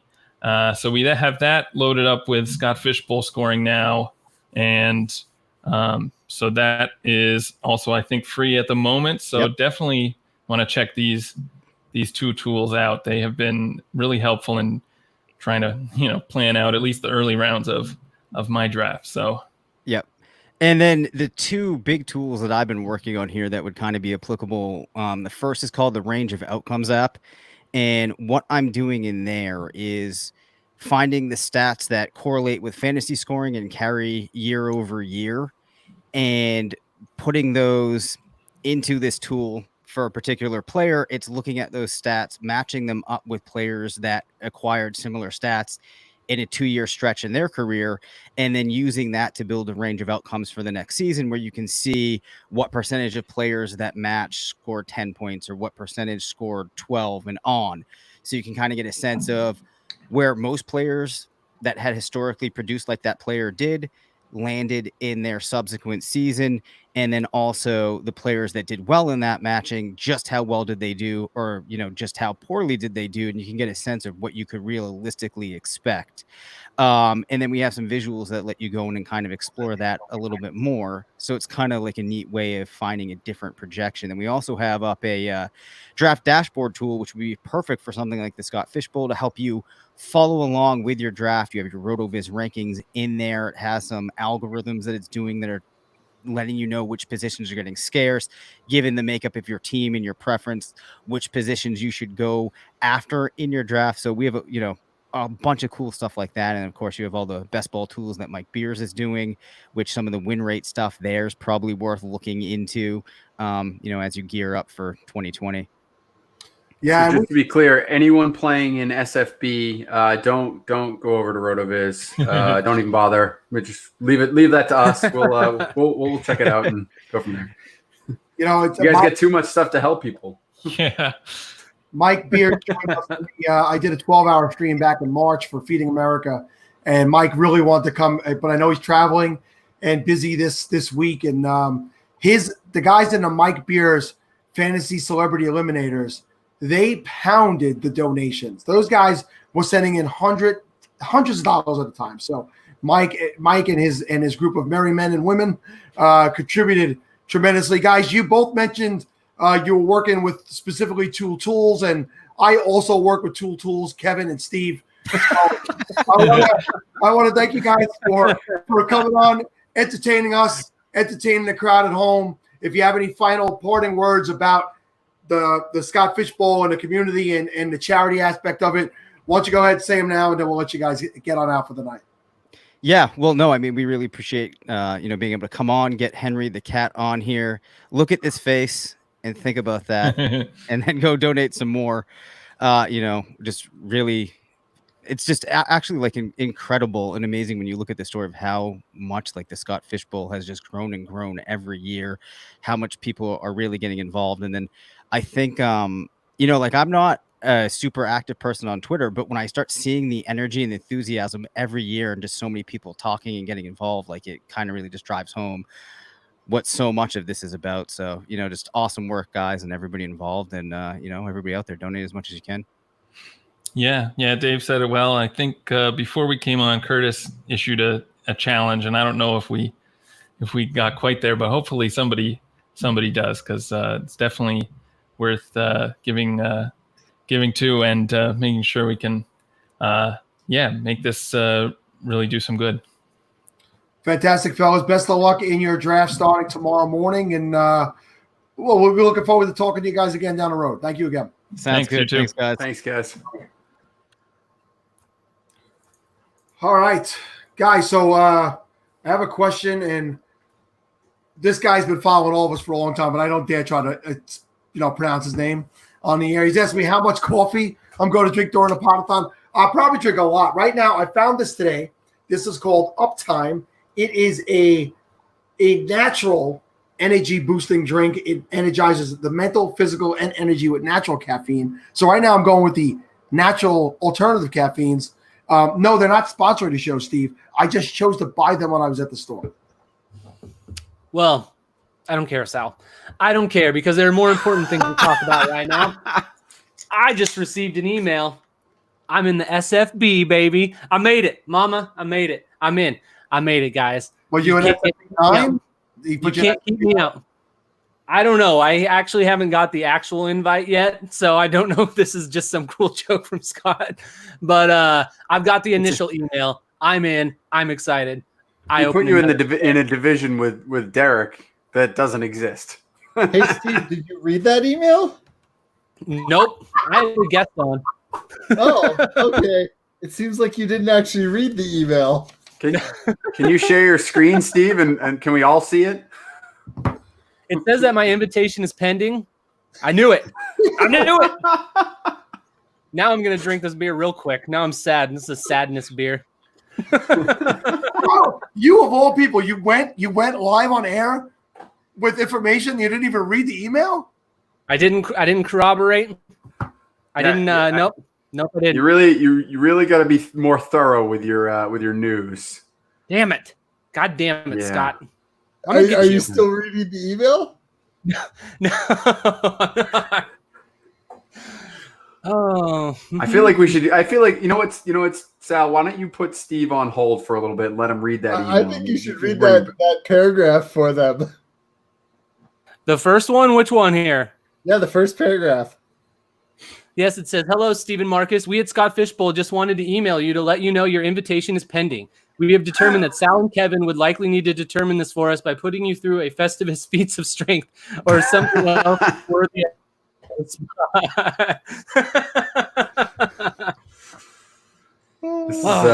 This is too bad for you, Steve. It doesn't look good. I'm not gonna lie. It doesn't look good right now. All right. It's okay. I accepted my fate many, many weeks ago as the invites started rolling out. And you know what? I knew it was going to come to this. I knew I was going to push Scott too far at one point, and it was going to lead to this. But that's okay. Someone else can have a spot. It's fine. Scott's been very clear from the beginning that he doesn't like you. He's never lied. no. He's tolerated me though. That's been the difference. Well, you know. Oh, I like you, Steve. I'm gonna go away. Oh man, Steve, I give you credit for buying an SFBX shirt. Kevin, take it away. All right, so the next segment of the Podathon is presented by the Dynasty Hot Sauce Podcast, a Dynasty football podcast hosted by FF Larry Monkey at Run DFF and friends who all enjoy discussing strategy, player value, trade polls, and hot and spicy takes. At the Dynasty Hot Sauce Podcast, they let the good times roll and provide valuable and actionable Dynasty content every episode. Larry Monkey has a flair and a brand of insight that can't be rivaled anywhere. Meanwhile, Justin Rogers seamlessly reels him back in with his data-driven analysis. Listen to the Dynasty Hot Sauce Podcast today on all major podcast platforms. Also, this segment is sponsored by the Terrestrial Takes, a fantasy football podcast hosted by Alex Deschenes, who provides actionable information pumped into quick, easy-to-listen-to episodes with excellent sound quality.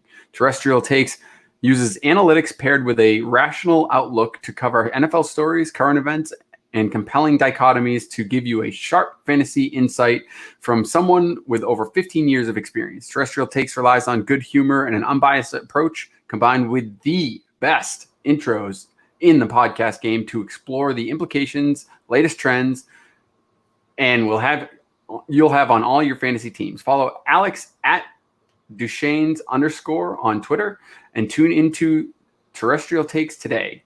# stay grounded. I like how you let me read the difficult one there. So there was a lot of hard words in that. I'm not going to lie. Yeah, big words slow Kevin down. You're getting better, kid. I'm proud of you. Hey, listen, by the end, I'll be able to do at least one read, I think. So by the end, you won't be able to read it all. What are you talking about? Listen, I gotta say that first read, I'm a little perturbed by our friend at FF Larry Monkey, who apparently had to call me out on my trades. We're in a 16-team dynasty league for the guys that are coming up soon. These Dynasty Trades HQ people, and I'm in that league, and I've apparently ignored some trade requests, and I got called out by on a podcast that you were on, Sal. You know what's awesome is Sipes doesn't think we can see him trying to fix his shirt and look as good as he can. He's working on his shirt. I can't wait to get him on here. But yeah, let me tell you something. I went on with Larry, and that dude is pretty insane. And they're going to be on with us at 2:30 a.m. So you'll get to speak to him directly about that. So I'll have words. You did mention the trade. I can never get your damn show correct, Shane. I got to just get you on. There's too many words involved. To trade. HQ, Dynasty Trades headquarters. That's it, correct? Sure. We don't use headquarters ever. I think HQ is ambiguous. I think we're actually, little known fact about us, we're Q adherents. So we're going to recite the oath in a minute as soon as I learn it. I think it's something like we promise to wear tinfoil hats and JFK Jr. is going to save us all. I find it amusing that they chose a podcast name that is difficult for most people to say. And even worse, like a hashtag within the podcast that they say frequently that for a guy like Shane who screws up just normal words like cat and dog, it's amazing to me. But we didn't choose it though; it was given to us. The name was by the Lord. Yeah. We didn't choose the name, but the hashtag definitely Shane chose. That's for sure. Yeah, even if someone changes it on me. Member of the team, but a guy who want to come on and join you during this hour. He is the guy who wrote the opening and recorded the opening to this year's SFB Podathon. That is the tacit assassin himself. Cool. It's okay. I'm wearing the Trades HQ shirt. I'm with the band. But it's the classic logo because we got new logos this throwback. Throwback. You're wearing the shirt of the band you're going to see. I am that guy. Yeah, no, that's awesome. Yeah, I wish we had groupies. Like, why don't fantasy football podcasts have groupies? Like, Come on. Well, I We mean, had looking some around the room, groupies. it's pretty obvious. We did? Yeah, when we did the Ohio convention, we had people drive hours to come see us. No, you are misunderstanding what I mean by groupies. I mean definitely understand what you're women saying. I was with super loose morals that are like, look, he's really not that good looking, but he does a podcast every week. So, oh yeah, throw it like in me, that's a Shane. selling point, you know. Well, I'm just saying. Well, yeah, that's why probably we don't have fantasy football groupies. I wish we did. Being newly single, I've not really. Oh God, again? tried You're doing this to me again? Whoa, what happened? Not even ready. Come Okay. on. Hi. We're just How you filling the doing? whole room up. Try to get my audio figured out. But at least Okay, I'm well- powered up and looking decent this time. We're looking more like the No, Brady hold on. Bunch every Get minute. me out of here. I got to figure out this audio. All right, hold on. Can I just tell you, this is perfect for our segment to be on the show right now with It's- things going crazy and all this No stuff one knows happening. what's going on. Everything's confused. Steven's hair is the worst thing I've ever seen in my life. It's just like our show every week. I am representing hair on this podcast. Okay, you give me a break. You give What me are a you break, trying to Shane. say? Oh wait, there's 18 bald dudes. One dude that's clearly fighting the tide and not winning. And then you, who has basically all of our hair. Oh, and actually, Jeremy just ended up. He had something come up, so he won't be able to join us tonight. So it'll just be Shane and right. I. Oh, and we got Zach. Yeah, and Zach's going to be replacing him. So Zach. Oh, he's going to be. You're our new Jeremy. I would say BFF Madman in the house here. I like the shirt, man. Thanks. So what have I missed? Because I was unfortunately super busy today on several podcasts, just very busy. No, the did I best. miss anything good? Did anyone curse anyone out? Did anyone cry? Was there any crying? Well, Steve thought he got into SFB, and turns out it was just a holding letter. So he's still on hold, still waiting to get his invite. So, we're hoping by the end of the podathon he'll cry. I mean, if we'd like, I'll I get could there. attack him until No, he does. no. Because I can't edit this, Shane. Leave him alone. Leave him alone. No, I like. No, Steve. I'd like to spend the next half hour with Shane attacking Steve. Wouldn't you? No. I am one of like 7 people on this earth that actually like Steve. It's not Kevin. It's not Sal. That's all I need. Can't be true. I'm tapping out. No. It definitely is. No one likes Steve. No one. No, that's very Scott true. Fish doesn't like Steve. Do you know how hard it is to get Scott Fish not to like you? Yeah. He likes everybody. He's from Minnesota. It's not that hard. The entire segment is all just going to be like this. It's not going to be like any of your other segments. Oh, was there you've had. structure? I didn't get it. Hold on, checking my No, email. but hey, Shane, I saw you were on a show earlier and your garage door opened while you were doing it. So Yeah, Jesus Christ. Sometimes, if you're ever like, oh, I'm really sad about the fact that, my marriage is ending. And then they do something like open up a fucking garage door when you're on a podcast and then stare at you like you're the asshole. I'm sorry I brought it up. You start to realize that everything happens for a reason, I guess, is what I'm trying to say.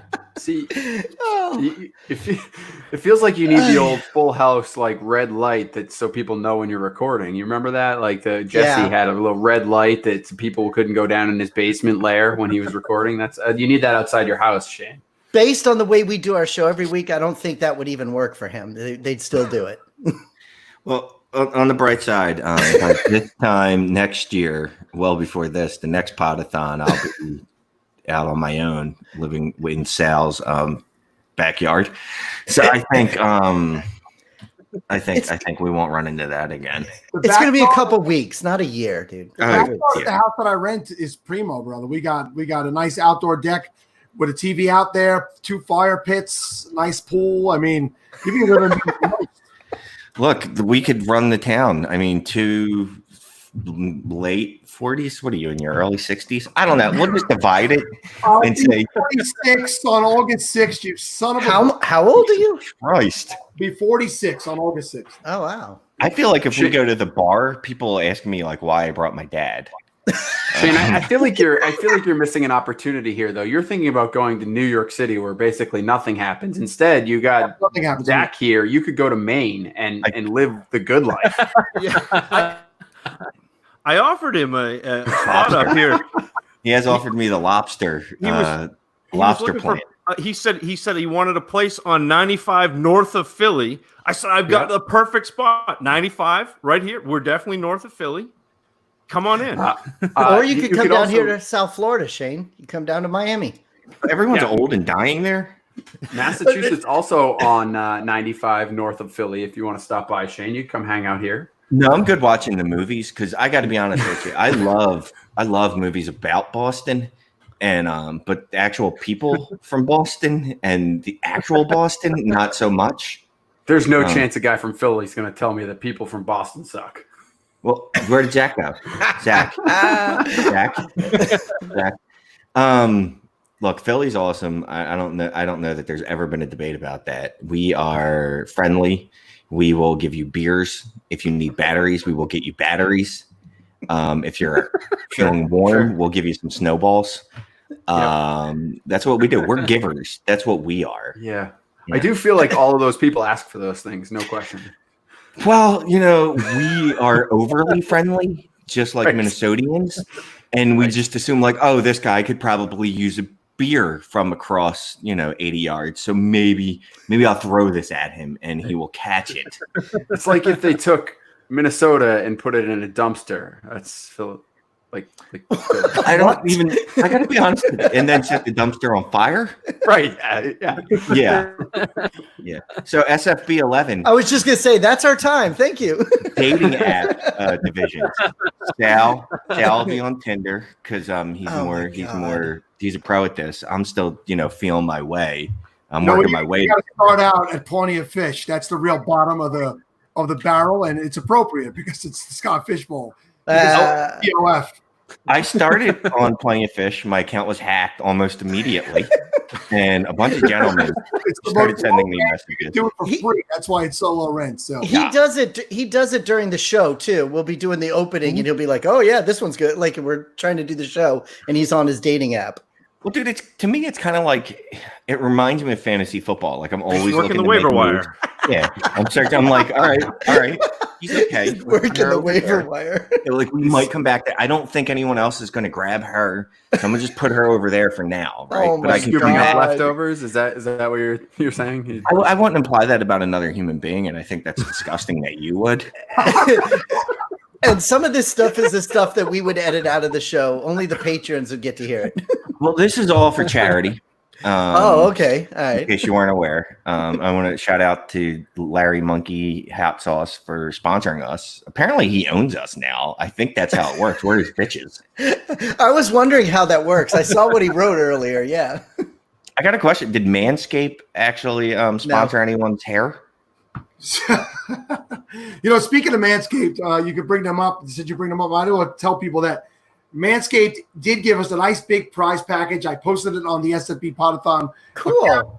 And somebody who donated $25 or more, you are going home with a complete prize pack that includes the Lawnmower 3.0. For those of you who don't know what that is and haven't used it, you need it because you're probably a little too fuzzy now. But yeah. This is the perfect segment to bring up Manscaped, and we will be giving away a beautiful Manscaped prize package to somebody who donates $25 or more to the SFB Podathon. We tried to get them as a sponsor, right, Shane? Yeah, I've tried several approaches, mostly yelling at them on Twitter. It hasn't seemed to work though. No. We're up to the Podathon has raised now $26,137.11. Thanks, Dingus. Sure. Number 4. Sure. That's pretty cool. That's Matt. That's pretty awesome. So what else? What are we supposed to do to raise money here? Like, do I need to? I will sell myself. Does that help? Well, no, we don't have to pay. We don't have to pay damages, please. Yeah, we're not giving away money, Shane. We're not. I think we'd have to give money for someone to take you. So that's not. So I can't prostitute myself, is what you're saying. So what's awesome, guys, is the minute you guys came in, this segment, just as Russ put it before, went to shit. But if you expected anything else, exactly, then you're tuning into the wrong half hour of the show. So our friend, Mr. Showtime, which is Kareem, he writes, so what are their divisions of draft spots? There's going to be 0 for the next 15 minutes. Oh, my God. So I am $100 in honor of the HQ puts us over 26K. That was Greggles. If you don't know Greggles is an awesome dude. He's one of our patrons. He's in roughly 30 of our listener leagues. Great guy. He bought the HQ1 belt this year, which was awesome. Yeah. So Philly and Boston both suck, according to Kev Wheeler. Kev, you can blow that out of your asshole. I am going to say that. Wait, some Shane, of that bring it statement back. might be correct. He asked us what divisions we're in and what positions. Oh, wait. we have. John said I'll donate an extra $10 if we get him to say Boston is better than Philly. I'm assuming he's talking about me, so no shit. Oh, wait. Boston is better than Philly? Well, that's for charity. Boston is better than Philly. For $10, you're going to do Don't it? say it, Shane. Yeah. You put the $10 in yourself. Boston is better than Philly. I'm marking tape here. 2 hours, 14 minutes, 30 seconds. Yeah, and I can't. Michelle McAtee says she has no knowledge, no groupies. I think she's saying I'm not very knowledgeable. She's also saying she's praying for the Manscaped prize. Oh, okay. That's what it just said across the bottom of the screen. Whoever Michelle's significant other is, I would take that as a hint. No, it wasn't that one. It was the one that was just on the screen. It was Kate. No, it was Kate. There it is. It was Kate. It was Kate? It was Kate from Ball Black. Kate, you need to talk to there on the Michelle screen privately. right now. Like, don't put her on blast like that. That's So 1.09 in the He-Man division. Yeah, good work for both sexes. I know I didn't say it didn't, but I'm just saying when you're a public figure like Kate, and we no. know who you're married to. Like, just pull Michelle to the side and be like, "Hey, I think babe." no. She was making a comment about it being manscaped. It had nothing to do with her wife. Come I on. think the point here is everybody's lawn needs to be mowed. Oh my I got God. another person on here said, "What's up, Shane? I'll donate extra money if Shane references Triple S Showdown, LMAO." So Triple S Showdown, thanks. Go give money to charity. Look, I'm a charity whore. Pretty much anything you ask me to do, I would probably do anyway because I'm a mouth whore. So I'll say it or whatever, you know. This is why I have to edit a 2-hour show down to an hour every single week. I did say Boston's better than Philly 4 times, so that means $40 needs to go to charity. Mike, we don't record, so we try to edit no show up to at least an hour. This is going to be the whole half hour. I don't think we'll even get to what divisions we're in. Was there It's not football going to stuff? happen. I'm sorry. Yeah, I have the 111 in Thundercats hose. Okay. I and, heard you say that on another show, and it's the hose is not in the title of Thundercats. No, it is. It's Thundercats No, it's not. hose. That is the name of the show. I think it's singular though. Yeah, I don't know no. that I don't know that the hose is part of the name. It's not. I think you're wrong. Pretty sure. I mean, I've watched a lot of Thundercats, and I'm pretty sure. Oh my God. I feel like the hose is definitely part of the title. I think you're having one of those Bernstein Bear moments where you thought it was Bernstein, but it's actually Bernstein. Wait. Bears. Here you go. Russ is going to donate $10 if you say you love him, but you say you love him all the time. I'll stick my tongue so far down Russ's ear hole. I have a and I picture love of that. I have a picture of that with your tongue in Russ's ears. $25 for me to sing Sweet Caroline. Sweet Caroline is a Boston song, right? Sweet Caroline. Oh my God. Well, for the me, easiest half hour of all time. For me, I'm in the Teenage Mutant Ninja Turtle division. Thanks to my brother being the voice of Michelangelo on the cartoon. So I asked Scott Fish to be in that division. And I have the 112 as my pick.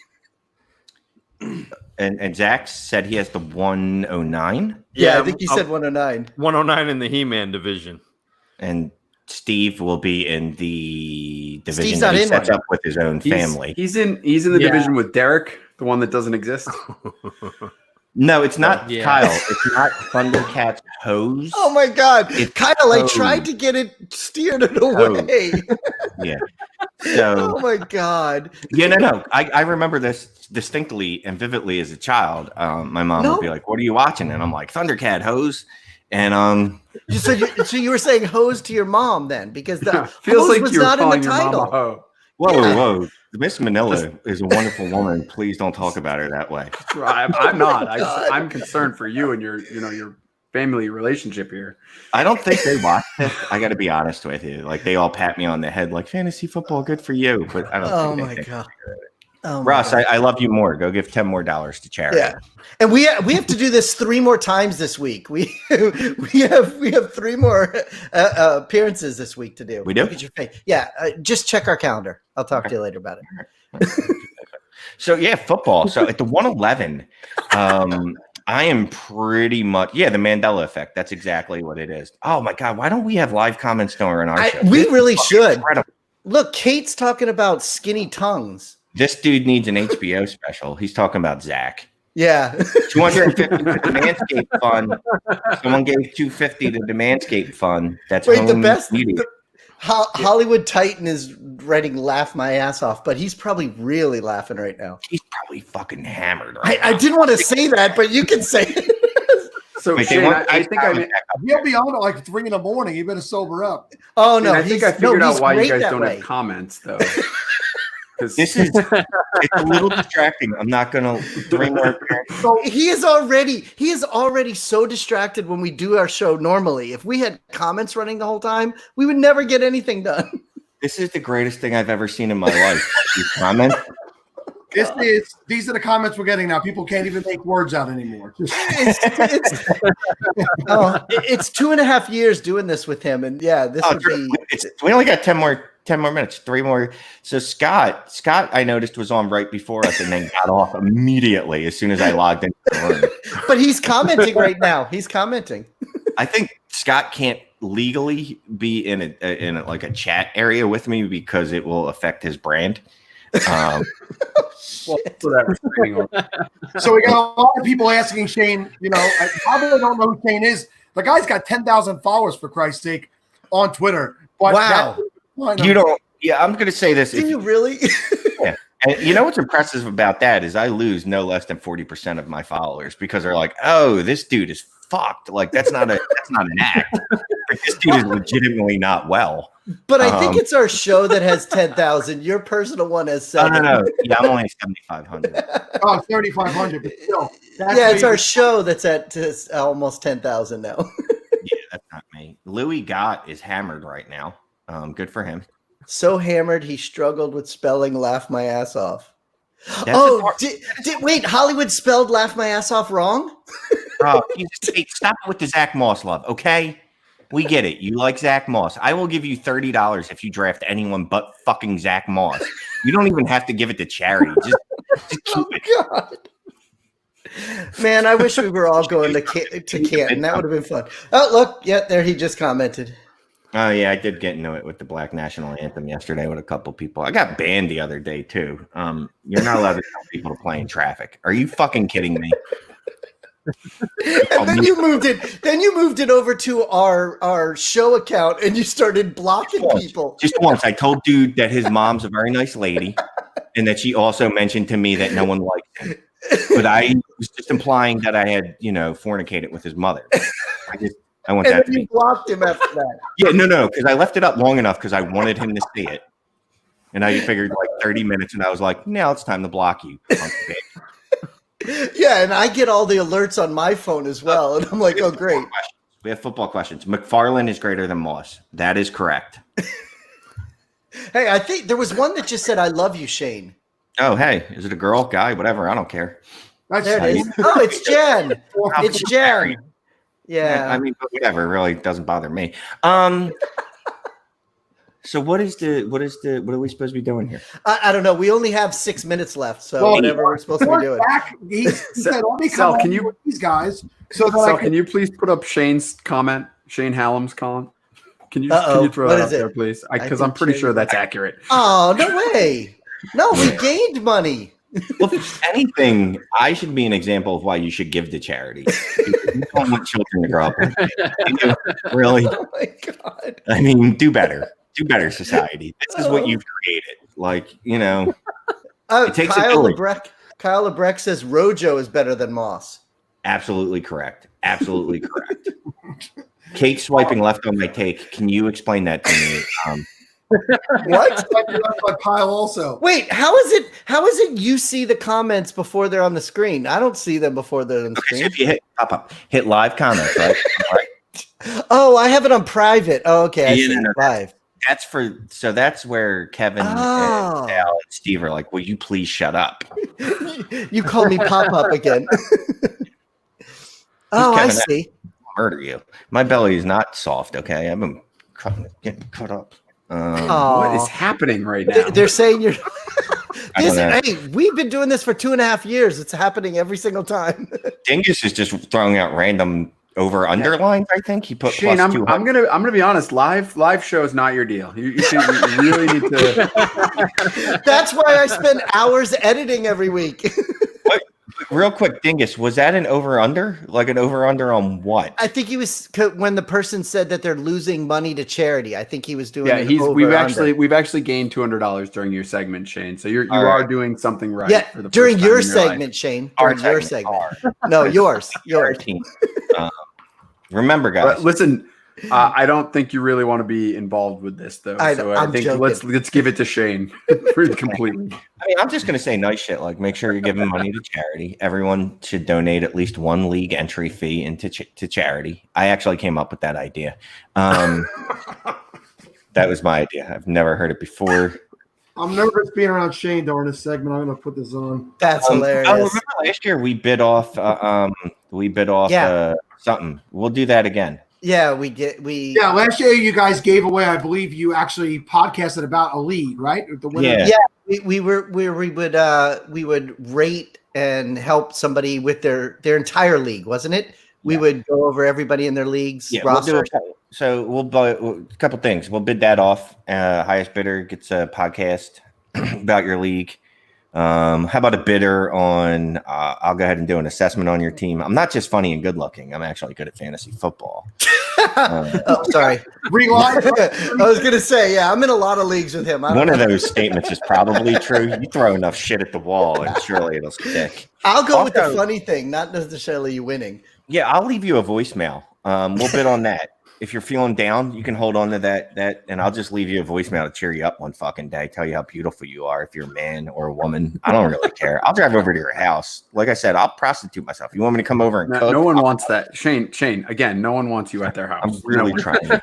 I need somewhere to stay. So, hey, at least the garage didn't open during this segment. Swear to God, like, like I said, man, sometimes divorce is a great thing. It really is. Oh, hey, Julie. How you been, Jules? I miss Julie. Well, thank you so much for having us. Yeah, you're down to 4 minutes here. Would you like to read some more comments? Shane? Comments are amazing. I feel like every show should have comments. Like, this has been the greatest. Can I just tell you, this is all I'm going to hear about for the next couple of days. Why don't we have live comments? Why don't we have this live video? I'll forget this as soon as we log off. Okay. I know you guys just made the logo change. Yes. Have you considered rebranding to like Dynasty Trades ADD? No, but we did talk. Jeremy and I did talk about a couple of different things that we might have done, but no, we stuck with the same name. But we did go with the new logo and the new branding, and we're very. That sounds like they were like, "Do we really want to keep Shane on?" Like, yes. No, but we just stop sending him the invite. This actually, after 2.5 years of doing it, this week was the first time he came to the pre-part of the show and did some of the prep for the show. That's the first time. You guys know that you actually, like, when you do a podcast, you talk to your co-host before the show. Jeremy and I do it every week, and Shane comes in like 3 minutes before. Okay, let's go. So this week I know what the name of this podcast is. This is this SFB Podathon. Part 3. Is it part 3 already? It's year 3. It is year 3. That is. It's not part 3, dude. No, it's part 1. We're still in part 1. No. It's part 3 because it's the third year. No. When you say parts, it makes it sound like it's more intelligent. No, Shane, but they're doing the parts. Question. Hosed or groupies? What's better? Well, I would say groupies because I find hose disrespectful. Because Thundercats host. Thundercat hose is the name of the show. Oh my and groupies are just very nice people. I like Band-Aids better, but We're not a band, so. Well, you'd have to have some kind of talent for that music. All right, guys, I'm gonna have to step in. And, Sal's kicking us out. I'm gonna have to step in too. We're up against the clock, and if there is actually anything you guys want to say as far as charity or being here goes, now would be the time. Let's start with you, Mr. Yeah, go with it, Shane. Go with the charity. Highest bidder will do a podcast for your show or for your league or your show too. Whatever, fuck it, we'll take over your show if you have a podcast to make it entertaining. We'll do a podcast for your league, highest bidder, and also a bidder on. I will leave you as many voicemails as you'd like. Happy voicemails, and also Michael Sipes will leave you a voicemail of just him laughing like that. Yeah, exactly. No, and thank you very much for having us. You know, we're over at Dynasty Trades HQ, and like you said, it is kind of difficult to say sometimes, but we've said it for long enough. It's pretty easy for us. So but just give money to charity because Yes. that's all that really matters. I don't even care what charity is unless it's for evil people. Don't give them money. yeah. Go ahead, Sipes. No, that's fine. I was just going to say I agree with him. That's all. Guys, Wait, I guess I should go on your page. I can bid on stuff. Hold on. Do you have furniture? Because I need Wait. furniture. They need to go. They need to go. We'll bid on stuff after. all We right? absolutely needed this type of a segment. We're going to talk plenty of football. We're going to talk plenty of stuff. And this is what we've come to know and love from you guys. And we appreciate you coming back to the year. The truth of the matter is what somebody said earlier, Shane does have a huge heart. He does stand for equality and justice for everybody. And that is something we are striving to raise money for this year. He is an original. He's a one of a kind. And we appreciate you guys for coming out and doing what you did tonight. We'll speak to you both soon. Thank you very much. Thank Thanks you, for guys. having us. Thanks, guys. Bye. Zach, stay with us. You sure? Yeah, you didn't get to speak during that one, and we got some room for you in this next segment. So hang out with us. And who's up next, Steve? That would be me. All right. This next segment is brought to you by Remember That Game, a podcast hosted by Thomas Emmerich about low-key events that change the trajectory of teams, players, and our own way of thinking. Emmerich and guests including Sigmund Bloom, Rich Rebar, and Denny Carter find games submerged in NFL history that reveal inflection points relevant to today, painting a picture around a moment in time. On Remember That Game, these clashes of yesteryear are entertaining in their own right, guiding Emmerich and each guest in exploring potent nostalgia and some pretty wild connections to where we are now. Follow Thomas Emmerich on Twitter at Thomas Emmerich and listen to Remember That Game on all major podcast platforms. This segment is also sponsored by Tale of Two Rivals Fantasy Football Podcast. Meet Todd, FF_Banterman Foster, Mr. Count My Rings himself, who relies on tried and true strategies to ensure you join him in the winner's circle every single year. Next up is Dave FF_Spaceman Wright, who questions your eye test analysis and backs up passionate takes with research, metrics, and data analysis. A Tale of Two Rivals always welcomes perennial +1 Sean FF_Walrus Kennedy, who finds consensus with sharp takes and his silky smooth delivery. Join the rivalry at Tale of Two Rivals and enjoy the best dynasty banter in fantasy football. Very good. So we are coming up to what I had down as the Bull Rush hour or half hour with a question mark. And because I wasn't sure if everybody's going to make it, Scott, of course, is here. John Bosch is joining us during this segment because we had to get John somewhere. And we're waiting on Ryan. I know Ryan's supposed to come. But, Scott, I don't know if you spoke to Frank today. Frank did tell me he was going to try to make it. But there's a good chance he's not sober at this time of the day. So, Scott, you might be on mute. Oh, he's talking to somebody in the background. Okay. Hey, boys. What are you pouring over there, John? I am going Valdu. And just to make Dogleg Brewer happy, look, tonight I even have the appropriate glass for it. So correct glassware for the drink tonight. And it's delicious. John, I don't know if you saw that last segment. I am wiped, and I said 3 words in a half an hour. That tends to be what happens when you have to listen to Shane and Sipes go and go and go, you know? So, no, I'm just kidding. They're great. Yeah, those guys are great, but they, look, Shane definitely should not have anything flashing or moving or anything near him at any point during any podcast.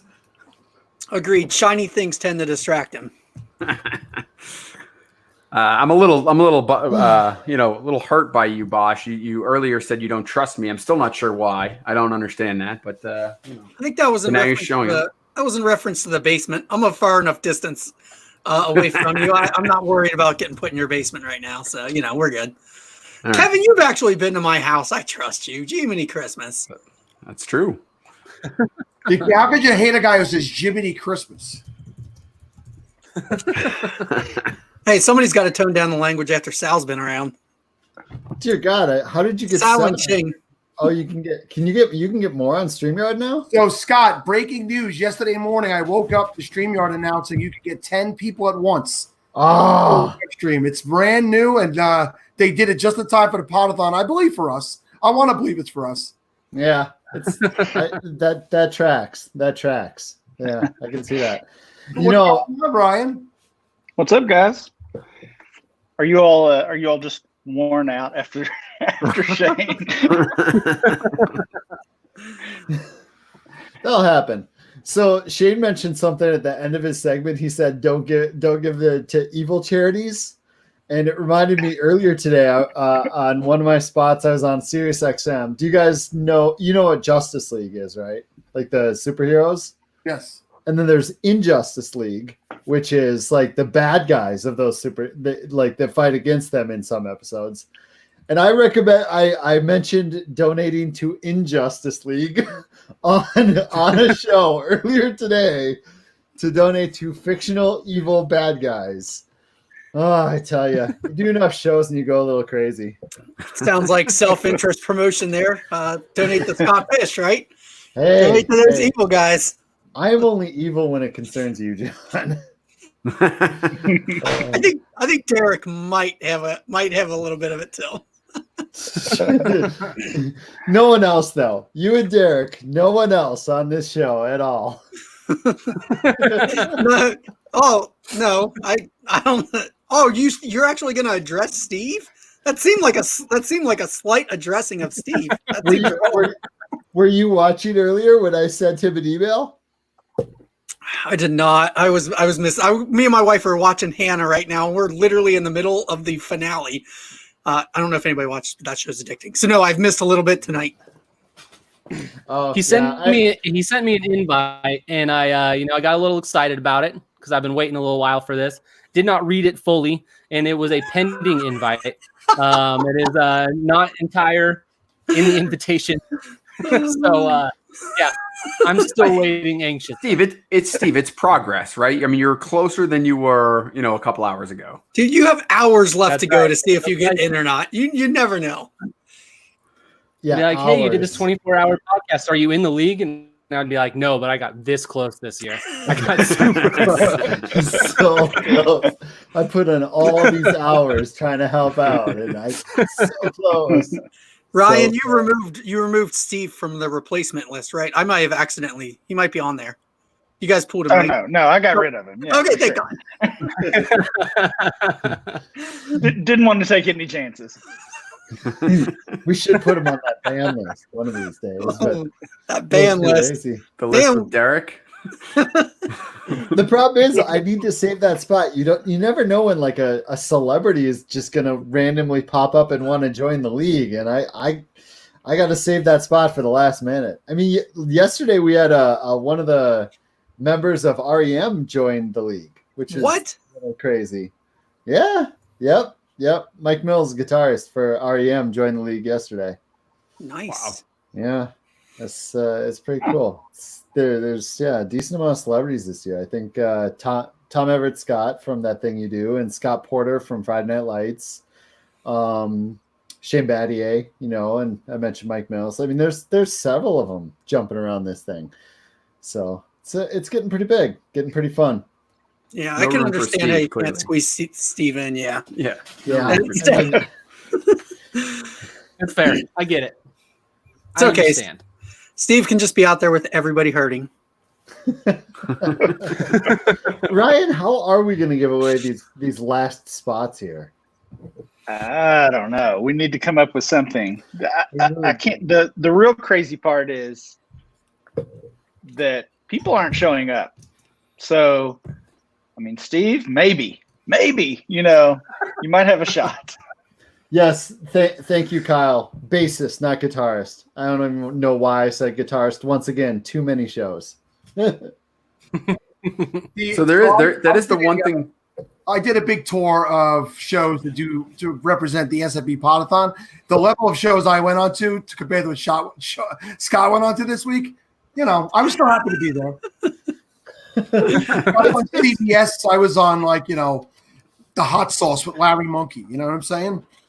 It's good though. It's great to go on all of those shows. It's supporting the industry. I specifically said Larry because I know he could take the joke. Larry's awesome. Yeah, I loved every single show that I was invited on, and it was they thought I was actually like somebody important. It was fantastic. So I thank everybody that had me on. It was a lot of fun. And Scott, people keep asking me what my favorite part about doing this all is, and that's exactly what it is. Meeting new people, especially coming up through the ranks like we were 5 years ago when you were so nice to basically extend yourself to us, even though we had Steve and didn't get rid of him. So I'm trying to pay that forward from what we learned from you. So, and I want to ask Ryan's opinion. He's been involved in this Scott Fishbowl end of it. I think this is your second year really helping out, right, Ryan? Or have you been helping out longer than that with the Fishbowl? What happened? Someone using Manscaped right now? Yeah. I'm not sure what's happening. We are on vacation. I don't know what's happening in the other room. I'm a little scared about it. Are you not home right now? This is a vacation home? Yeah, we're on vacation this week. Get the children and get the hell out of there right now. Something's on fire next door. Ryan, tell me what it's like to be working on the Scott Fishbowl these last couple of years, the insanity that is around this league. Oh, I mean, that's the word for it, because, I mean, we can all, we all thank Scott and are appreciative of him for all the work he puts in. And if you are a commish of a league, you maybe have an idea of, you know how much work you put in, and then you can multiply that times 120 basically, but that's not even a good representation. Once you kind of get in behind the scenes, and I've been fortunate enough to help Scott out, Bosch has as well, and you just see really how much work it is.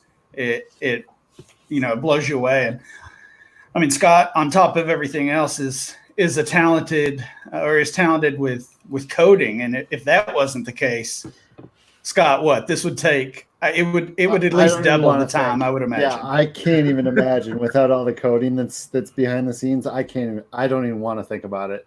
We couldn't do it. I mean, we would have had to stay at 120 or 240 or whatever it was like 5 years ago. Yeah, there's no way to do this without a system behind the scenes. Yeah. Definitely. Yeah, we got a lot of guys shouting out, all three of you guys, John Bosch included, for your amazing commissioner skills. We know that Ryan and Scott, you do Commission Impossible together, and I play in more John Bosch leagues than any other leagues combined.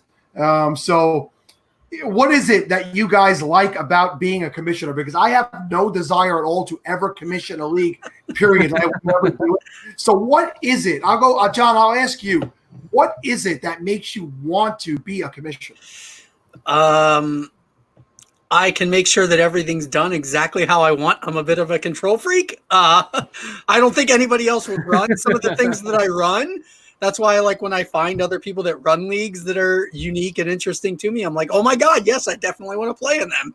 So it's mostly that. Selfishly, I want to play in a league that I want to create. So somebody has to run it, and inevitably it ends up being me.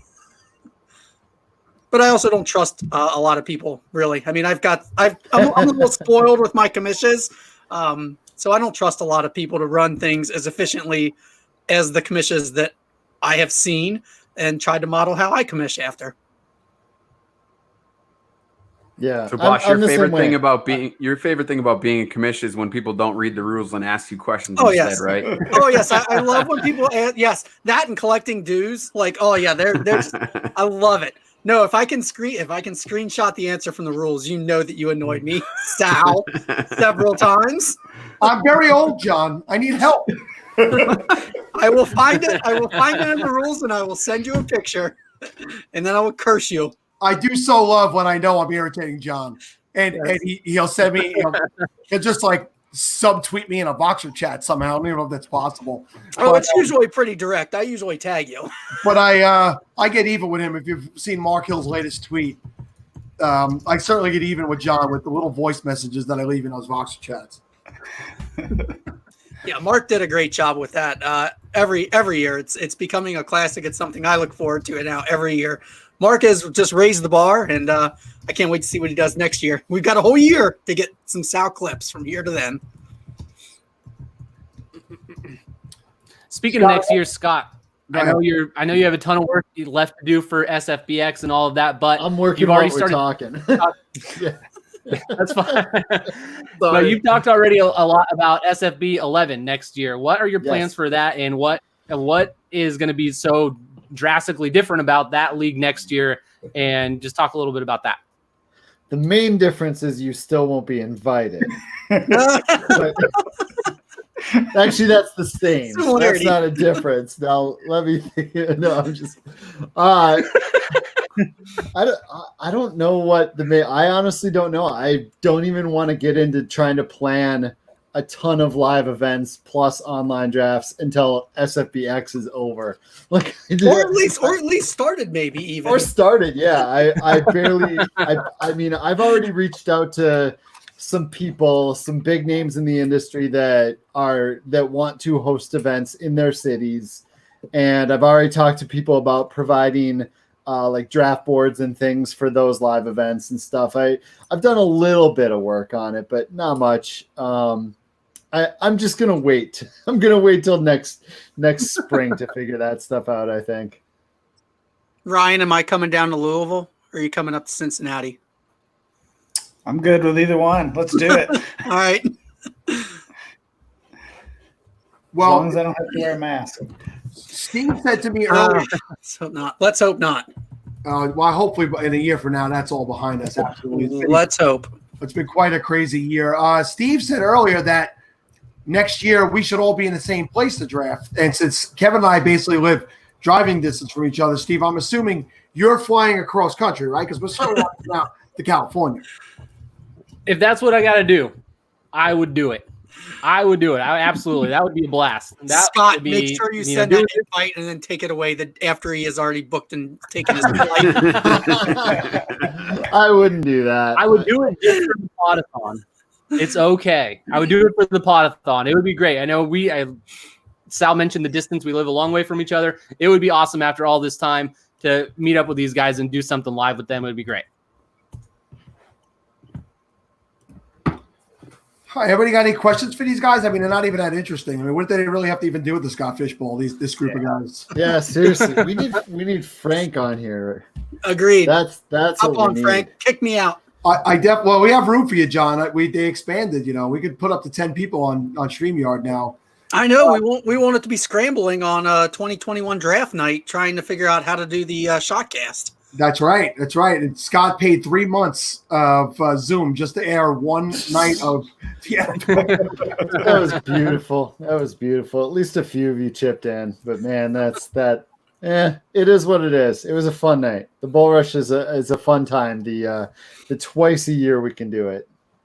Scott, we got somebody to Flex Network One, who, by the way, I believe is a sponsor of portion of this show. They want to know if you could talk about the charity.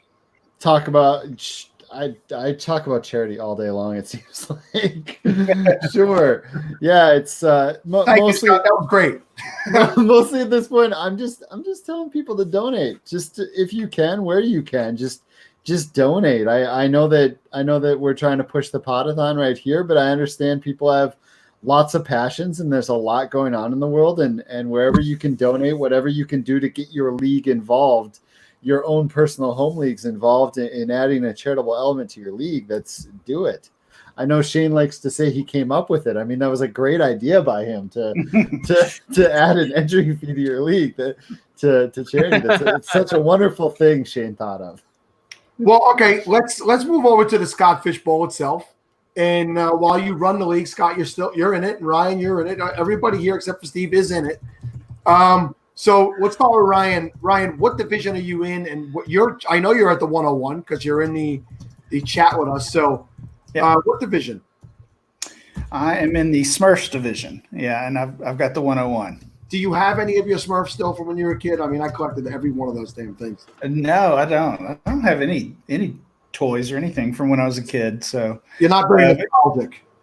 No, well, I don't know. I don't know what happened. I don't even know what happened. I had all that stuff, G.I. Joes and Star Wars and stuff. But I got Bethany Peters' question up, right? And so you'll have already taken Christian McCaffrey long before the 105 comes up, like the rest of us. And she wants to know what's going to happen at 105. I think there's a pretty much a consensus out there that it's going to be in some order: McCaffrey, Lamar Jackson, Saquon Barkley, Zeke, and Mahomes, right? The top 5. Are you in agreement with those as the top 5 players in this year's SFB? Well, yeah, I think I'm going to jump in front of you. I'm considering Irv Smith Jr. and Alexander Madison at 101. And I haven't ruled out completely Justin Jefferson yet. So just throwing that out there. Those are viable options for the 101. Yeah, I mean, I think those are the top 5. I actually think Zeke is for me, he's the clear top 5. So I kind of see the top tier being 4 players. I do too. Agreed. Yeah, not much there. I think it's a 4-man fight there. In fact, if I didn't take the 101 just to get it over with and just focus on running things.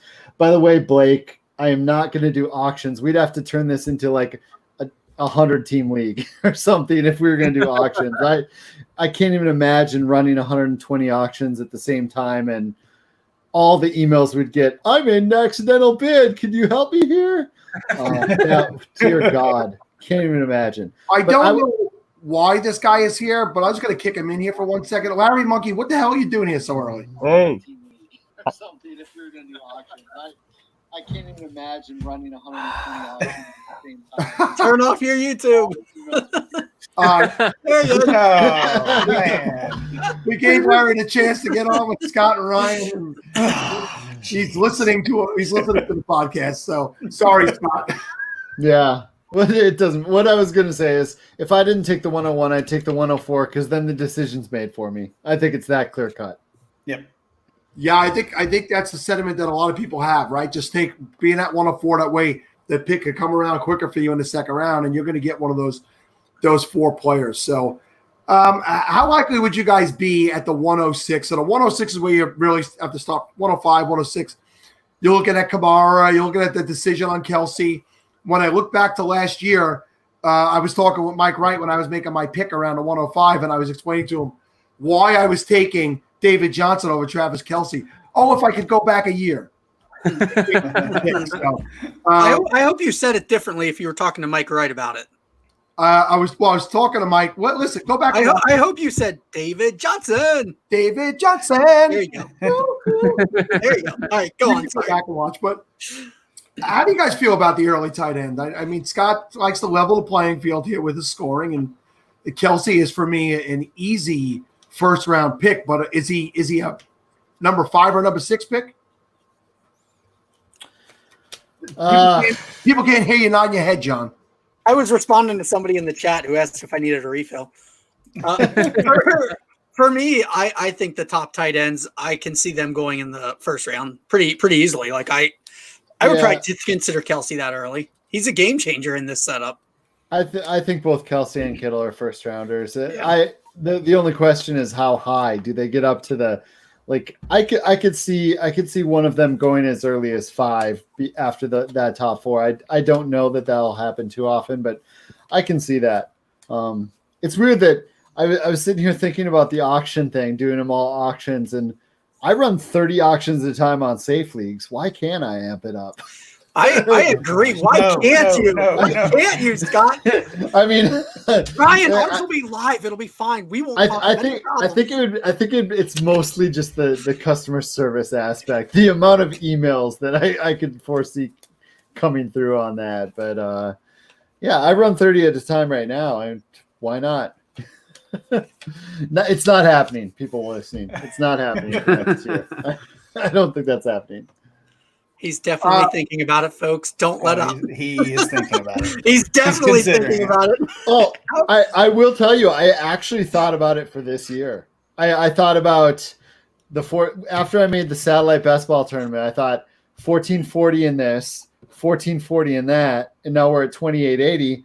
Why not make an 120 team SFB auctions? Then it's a nice even 3,000 people playing in SFB leagues this year. That sounds perfect, Scott. Yeah. And still no Steve. You know, let's make this happen tomorrow morning, John. Let's fill a 120 team auction. Well, I don't know if we want to do it this year. What are we doing tomorrow morning? We got time. Okay. Can I switch over to one of the auction ones? We'll be here, guys. So let us know. We can announce it. We'll be on. That's right. Sadly, I would immediately jump at the chance to make anything auction for SFB. So it could be fun. Oh, the chat seems to like that idea too. Huh. No. Hi, it's Tony Reimer and his pointless stats that nobody listens to. I just kidding, Tony. He knows I love him. Mr. B Seeks. He's my boy. Kevin, how you doing over there? Me? I'm great. I'm just letting these guys talk. Kevin's like, I got 20 hours after this where my voice is going to have to be used. I know these guys never shut up, so Yeah, I'm good. Well, I usually never shut up, but Kevin and Steve are saving their voice, which is awesome because I'm probably not going to have one by about 4 a.m. So, well, gentlemen, we're getting close to the end of this bull rush segment with no. It's a Commission Impossible segment, really. There you go. Yeah. John's been on that show. What are we going to do about Steve, though? What's going on with Steve? I feel like the decision's already been made, and we're all good with it. You're going to put him through some feats of strength. Oh, there you go. I think we should have him wrestle his son on camera because watching him lose to his own son would be just awesome. I think you'll let him in, Scott. He seems like a decent guy. Sometimes. A lot of people suggested the spot should just go directly to Tucker. He's probably more deserving of it and would probably do better than I would. So, I mean, that is always an option.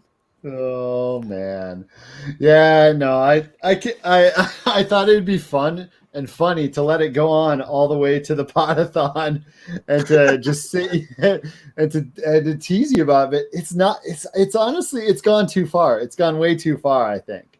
And there's no turning back. That's the shame of it at this point, right?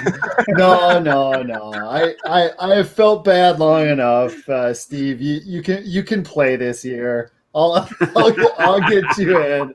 In fact, because I made you wait so long, I'll throw you in with Matthew Berry. How does that sound?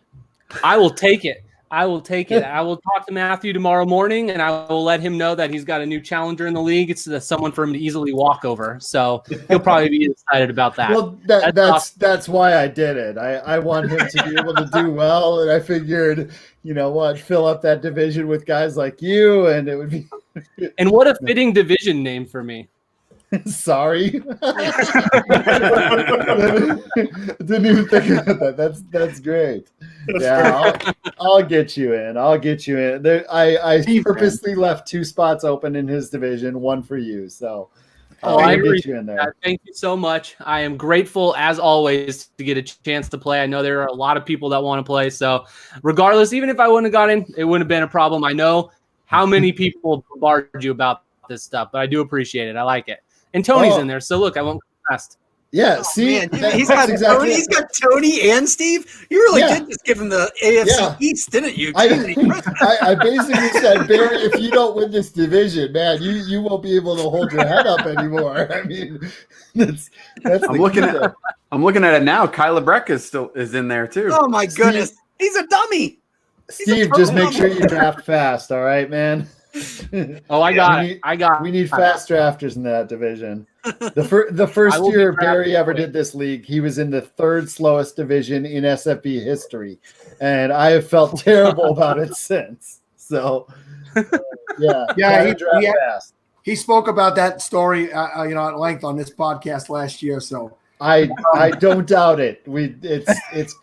I talked to, I don't know, about a month or so ago, I was talking to Barry on the phone, and I believe it even came up in that conversation. I think it's a thing. Well, guys, we're coming to the end of the segment. We got the DHH guys coming up next. I have a feeling we'll be seeing all three of these gentlemen more times throughout the podathon. And as you all know, you have carte blanche to pop in whenever you want. But thank you for coming on tonight.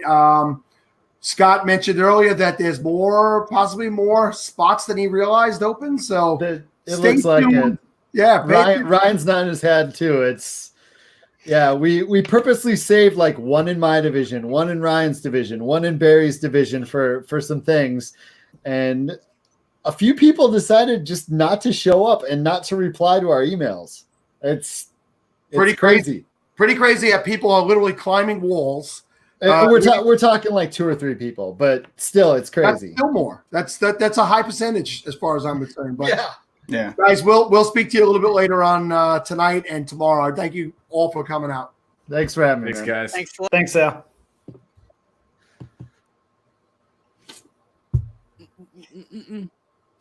Steve, congratulations, buddy. Oh, thank you. Thank you. It is a weight off my shoulders. Yeah, I felt like I was doing. We knew you were getting in. Scott told me a while ago. We had to, we have to listen to the Godfather and just not let you know these things. So I did. I really was hoping he was going to at least make you Mr. Irrelevant, but Steve, throughout his entire life, has made himself Mr. Irrelevant. That's not nothing new there. He's done that himself. Scott doesn't need to give him that title. Guys, this segment is presented by Sideline Squib, one of the fastest growing fantasy brands in the industry. Find all of their league-winning content at their new and cutting-edge website at sidelinesquib.com. At Sideline Squib, you will find all their articles, rankings, videos, live streams, and podcasts to take your redraft, dynasty, and DFS lineups to the next level. Get to know the Sideline Squib team, Steve Silvestri at Sideline Squib, Andrew Lehigh at Do or Die Nasty, and visit their website to interact with the rest of the hand stream. Become a member and check out their stylish swag at sidelinesquib.com today. And this segment is also sponsored by the Dynasty Vipers. The Dynasty Vipers are a small website with a big heart. Visit dynastyvipers.com for their dynasty rankings, IDP rankings, rookie rankings, articles, stats, podcasts, and more. Tune into the Vipercast for solid analysis of dynasty and redraft fantasy football. But stay for Dingus's bad takes. The crew of Matt Donnelly at Dingus4, Brad Martz at B Martzy, and Calvin Shoemake at Calvin and Hobby are a group of fantasy-loving gentlemen who are doing the best they can to make a small difference in the SFB Podathon and Fantasy Cares. Make sure to visit dynastyvipers.com today. All right, guys, so coming up next, I'm going to bring this guy in first because I just like him better than Tyler. We got J. Mike, a member of the DFP Network or the DFP Network, and Tyler's shaking his head because he's pissed that I said that about him, but he knows I love him. What's up, J. Mike? Yo, this is insane. I cannot believe this time's already here. I love the fact that I get to see Steven Marcus's face. What? With them lamb chops play along on the side. I'm with it. I'm happy to be here. Thank you for having me. I appreciate it. J Mike, I just saw your damn face on the DHH. And then you come in here and you steal my show. This is what we're all about now. You can't get rid of me that easy. You can't get rid of me this easy. So the funny thing is I'm waiting for Sal to give Doug the invite. So he's cold blood in Doug right now, not allowing him in. Oh, so I gave you the invite and you did not pass it to your co-host? I am on my phone. I'm up north. I'm up on Lake Minnetonka, so I have no like you're in your ability to do car. this. I love you. I but am. This is indicative of why you're a band leader. You're supposed to be the leader. So I gave you this many days ago, and you left the poor guy. I mean, Doug is he's bald. He's skinny. He's got nothing. I'm going bald. He needs a good friend. So no joke. Last I talked to J Mike, I was just about to die in my car because it was like 100 degrees in here. So I decided to finally turn on my car and turn on the AC because I would probably be passed out right now. All right. Well, I'm going to have to ask you guys to keep the show going while I get the link out to Doug. What's up, J Mike? How you doing, buddy? Cotillo. Oh, hey, Tyler. I made the. You son of a bitch. I legit was just about to say, hey, Kevin, you look really good. You look skinny. You look like you're getting in that shape. But you know what? No. You guys look look like terrible. brothers right now. I appreciate that, man. Thank you very much. Yeah, you look good, man. Thank J you. Mike, I mean, there's You no know. word that can describe how good you look all the time. So smooth. It's kind of unfair I was because being- J Mike, like, he looks good and he's got that voice that we all want too. It's just unfair. I don't get it. I don't get the voice. Why does everybody keep talking about it? I mean, listen, I don't it's know. like young either. Barry Manilow. Have you heard me speak? I mean, if you could get this or you could get that. You could get with this. You could get, but you want to get with that. You don't want to get with this. This is terrible New York, awful accent. So when you hear silky smooth tones of J Mike, people get excited. I mean, so every time you talk, I feel like I'm getting yelled at. So Shut Well, up. that's probably true. I mean, it is. So are we just not gonna invite Doug? I invited Doug. I'm trying to get him in now. Relax. Just real While quick, Kevin, we're I waiting made- for. Go ahead. I was J gonna say I made the really bad joke earlier in the chat about your basement being the real Dexter's lab, mixing the cartoon and the actual show Dexter. But it is good to see you in an actual room with walls. That's not a hotel. Right. You know, I'm really proud of you. I think that you've got your life together at this point. Things are good. Things are good. It's good to be Cotillo at this point. I'm here for it.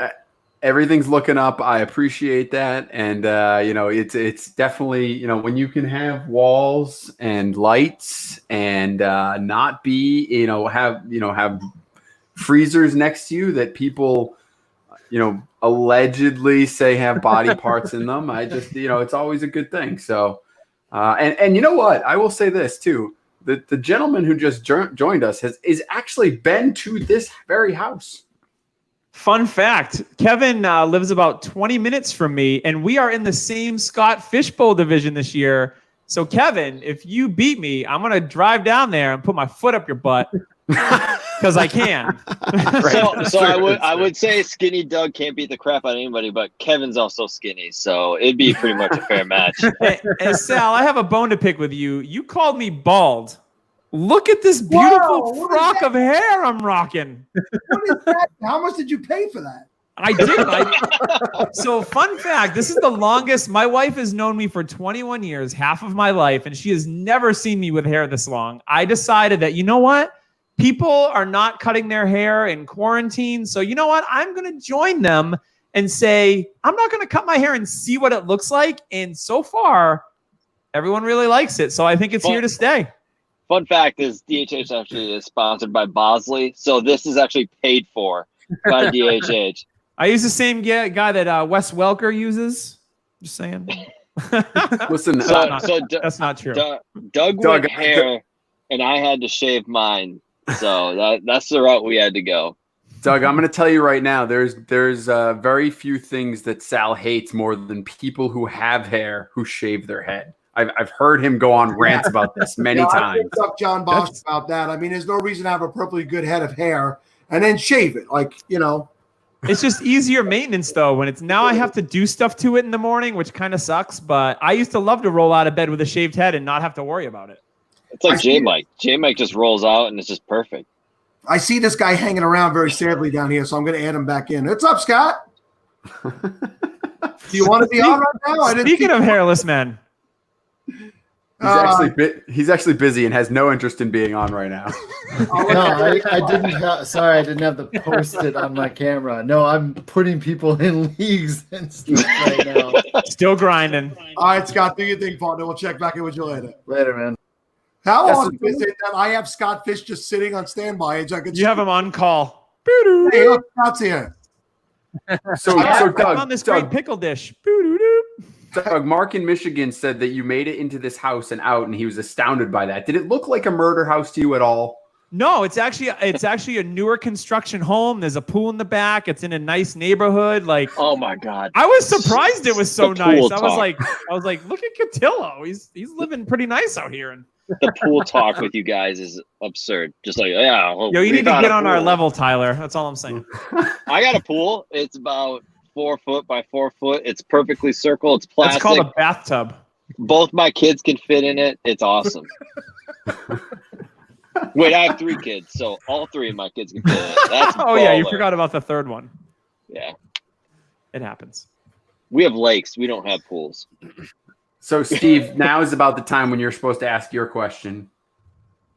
I was just going to say, it's been about an hour since we've actually talked about any type of football related to Scott Fishbowl. So let's get back into that. We can go from Tyler to Doug to John. Or we're going to go. What is your division? Okay. Where are you picking from? Wow. Went all formal. Government name. Okay, cool. Went all formal on you, J. Mike. Starting with you, Tyler Gunther. Oh, the left, right. You know, it's tough up here. So I'm in Connect 4, and I think I'm picking 7 or 8. I'm not quite sure. So you know how much strategy I've gone through, and that's absolutely nothing. I'm gonna wing it. We're gonna see how it goes. Classic Tyler. He's just gonna wing it like he does in his dynasty leagues with trades. He just wings it. I wouldn't expect anything less. Hey, so yeah, I'm in the Lincoln Logs division with Kevin. I am drafting 105. Kevin, you're drafting right behind me, right? 109, unfortunately. Oh, you're a little bit further. All right, so I don't have to worry about down. you too much then. So that's good. I don't have to worry about blocking you all the time, and that's just frustrating. No. But I'm in the We don't Lincoln have Log. to be enemies. Did you request the Lincoln Log division, or did you just get placed there? So I did. I actually did request the Lincoln Logs division. I was a big fan of Lincoln Logs. So like Sal said earlier, I didn't want to go for one of the the big staples that I knew everyone was going to go for. Sure. I went for something a little off topic. Loved Lincoln Logs as a kid. Loved to build those log houses. So that's what I went for, and it worked out because we're in a good division. We got a lot of good people in there. Yeah, I requested Lincoln Logs because, I wanted to go G.I. Joe, Transformer, He-Man, like the obvious ones, like everyone else. But I was like, I'm going to go Lincoln Logs because my son's name is Lincoln. So I was like, you know what? I'm going to do it. And, that's why I decided to go Lincoln Logs was for him. So I play in J. a lot Mike. of John Bosch fantasy leagues, and in Mark Hill, who made the video about Sal, is one of those guys in those leagues. Yep. And Yes, he is. Richard I never say his name right, but Bomer is also in a lot of those leagues, and they're all in this division. So I can't get away from you people. You mean your people, Boston people? No, Mark's- no, I they're think not Mark's Boston from there, people. yeah. Just like Bosch Dynasty people, the people I end up playing in leagues Boston with. people. Boston people, yes. Yeah. There we go. So anyway, J. Mike, I cut you off. Where are you in? Where are you at? Sitting pretty, representing for the 101. Y'all know what's up. In Ghostbusters division. Ooh, yeah. See, it's on my Mount Rushmore of toys and nostalgia, if you will. If you go back to my childhood, that's a very, very special place for me. So Slimer, the whole Ghostbusters van, the traps, all that good stuff. It takes me home. Did you have the firehouse? I did. Oh, I Thankfully, never had the firehouse. Always wanted it. The giant car, though, you had to have the giant. giant car. Yeah. with the The gun on Ecto top 1. and everything. Yeah, it was. The lit. Ecto 1. Yeah, it was lit. So I'm excited about that, and I'm excited to figure out what it looks like at 101, because as of the running joke that I've had for the longest is I've got it narrowed down to about 17 guys. I'll figure it out sometime within my allotted 6 hours that I have on the clock. Try to walk that line without without getting kicked out of the league by Scott Fish. So we'll see how that goes. But no, I'm excited to be able to draft because I've got it nailed down, and I think I have a good idea of what I want to do. And yeah, I'm excited about it. So you have a good idea of the CMC pick that you're going to make, right? Dude, listen, man, don't cast J. Mike's a your Lamar aspersions guy. on me. J. Mike's a Lamar All guy. right? Come on now. Don't try to tell my business. No, we'll see. I love the end laugh. Love it.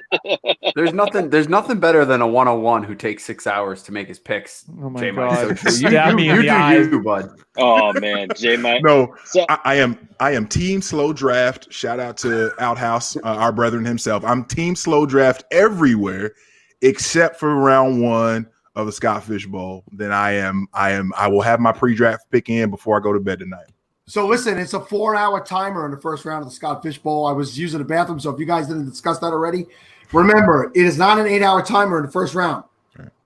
And you can't pre-draft 101. Is that correct? That's correct. It's So I'm going to log in. If you have 101, it means you requested it. Don't be a jackass. Be there tomorrow. Real quick, guys. Ray GQ, I know he was in the chat just now. I look back. He was in the waiting room, and I realized that I did tell him he was coming on at 11. I have him scheduled for 11:30. So, Ray, don't disappear on me. 11:30 is your segment, and your segment alone. We get rid of these 3 suckers on the bottom. I'll let you have that time. Oh my God! So Ray's big enough. He doesn't I thought need you guys more were on hype. mute. I didn't think you guys could hear any of that. Oh, mute means you can't hear me. We're not going to be Ray's hype men. That is not what I'm doing. I'm not going to hype up Ray. That dude's already successful enough. Yeah. So Tyler, I don't know if you caught the segment earlier with Shane, but I'm guessing that was great. Next year when we do the Dynasty Tinder episode that I've done 3 years in a row with you on the DHH, we might have to bring Shane in with us this year because he's new to the online dating. He's in the dating game. Yeah. He's swiping right. He's got mad. He's swiping right all the time. All right, Scott is waving me in. I'm sorry, Scott. Yeah, what's going on, man? Hey guys, first off, J Mike, I would never kick you out, man. You push out so much positivity out there. Like Absolutely. you're an auto bid, man. You're a no-brainer first waiver in my opinion. I wanted to correct you on the 101 pre-draft thing. They actually fixed that glitch, Sal. Oh, perfect. So SFB is fine if you create a new league or if you duplicate a league, the glitch is fixed. If you simply roll over an old league, it's still going to have the glitch, but all the SFB leagues are fine. So if you have the 101, you can pre-draft it, you'll be fine. Just wanted to throw Breaking that news. out there. Hey Scott. Yeah. Scott, I'm so close to you. I'm right next to Minnetonka. I could like drive to you in like 10 minutes. You had me scared there because like Just I stay see there, my Scott. blinds and I look behind you and I'm like, are you in another room in my house or something? Yeah. It looks like it. I'm in the closet, Scott. Oh man, that's Fantasy football episode of Saw. nice. No, I just wanted to get that out there. If you guys have every year I email people, if you have the 101, try to be up for it, pick it, or email me who you're going to take. This year, no, pre-draft works. So just to throw that out there for the chat and for everybody. So, Scott, anytime I make a mistake, please come in and correct me. And anytime Steve gets a little too comfortable, remove him from it. See, I thought you were going like we were talking pre-drafting, so I thought you were talking about the draft. Anytime you make a mistake, you want me to do something. I'm like, I'm not gonna fix all 22 rounds of your mistakes. Like, I can't monitor every pick and then change them for you when you screw up. That would take me all week. So Scott, how much can't sleep? screw up 101. Scott, how much sleep are you going to get tonight?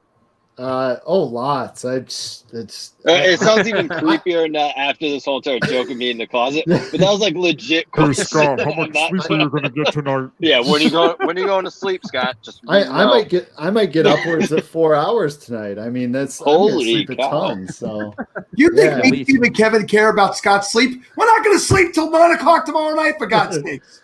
No sleep. Everybody likes this, Scott. All right, Sal, guys. you go clubbing all the time. You Yeah. probably get no sleep anyways. Yeah, I think the last time I went to a bar was like 2005. All right, guys. I'm taking off. All right, guys. See ya. Can we talk about all the SFB Podathon t-shirts I'm seeing and how much joyousness this brings to my life? I saved it just for you. We started this in 2018. This is year 3, and we didn't know if it would even get any attention. And we're approaching $30,000, guys. That's not even a joke. That's freaking awesome, Sal. That is amazing. And it's it's an extension to Scott, who did not open up his link this year, and people have found us. But there seems to be this SFB Podathon movement going on, where this is going to be something every year. I was starting to fade out of the fantasy community because I'm just not that good at anything, and this was the thing that's going to keep me here. So I'm excited. Yeah, the chat's popping. I was following along before I finally got invited in. Thanks, Tyler. And there was a ton of people in the chat compared to, I remember last year, the chat was pretty good, but this year, the people are representing out here in the chat, which is awesome to see. So Matt Kornberg, who is in my cardboard box division, wants to know if he missed any of my draft targets. And Matt, yes, I'm picking 101 and taking Christian McCaffrey. So there's some breaking news for you, buddy. You can run with that. You'll be able to. Yeah, but on the turn, the second and third round turn for you guys, the top 3 picks is the biggest picks that you guys are going to make. They're going to decide how you do. What's your plan, Sal? What are you going to do with that? That was it 212 301. In the words of the immortal Evan Silver, I'm not going to share it with you. I don't know if you heard when Evan was on this earlier, but we asked him. He goes, "Yeah, no, I have a strategy, but I'm not going to share it with you," which we can all appreciate. We can definitely appreciate that. And real quick, I'll answer your question. Sal, thanks for getting RotoWare to release more shirts too. Got one. Yes, multiple people have reached out to me tonight and said, RotoWare, I know the Podathon shirts did go back on sale.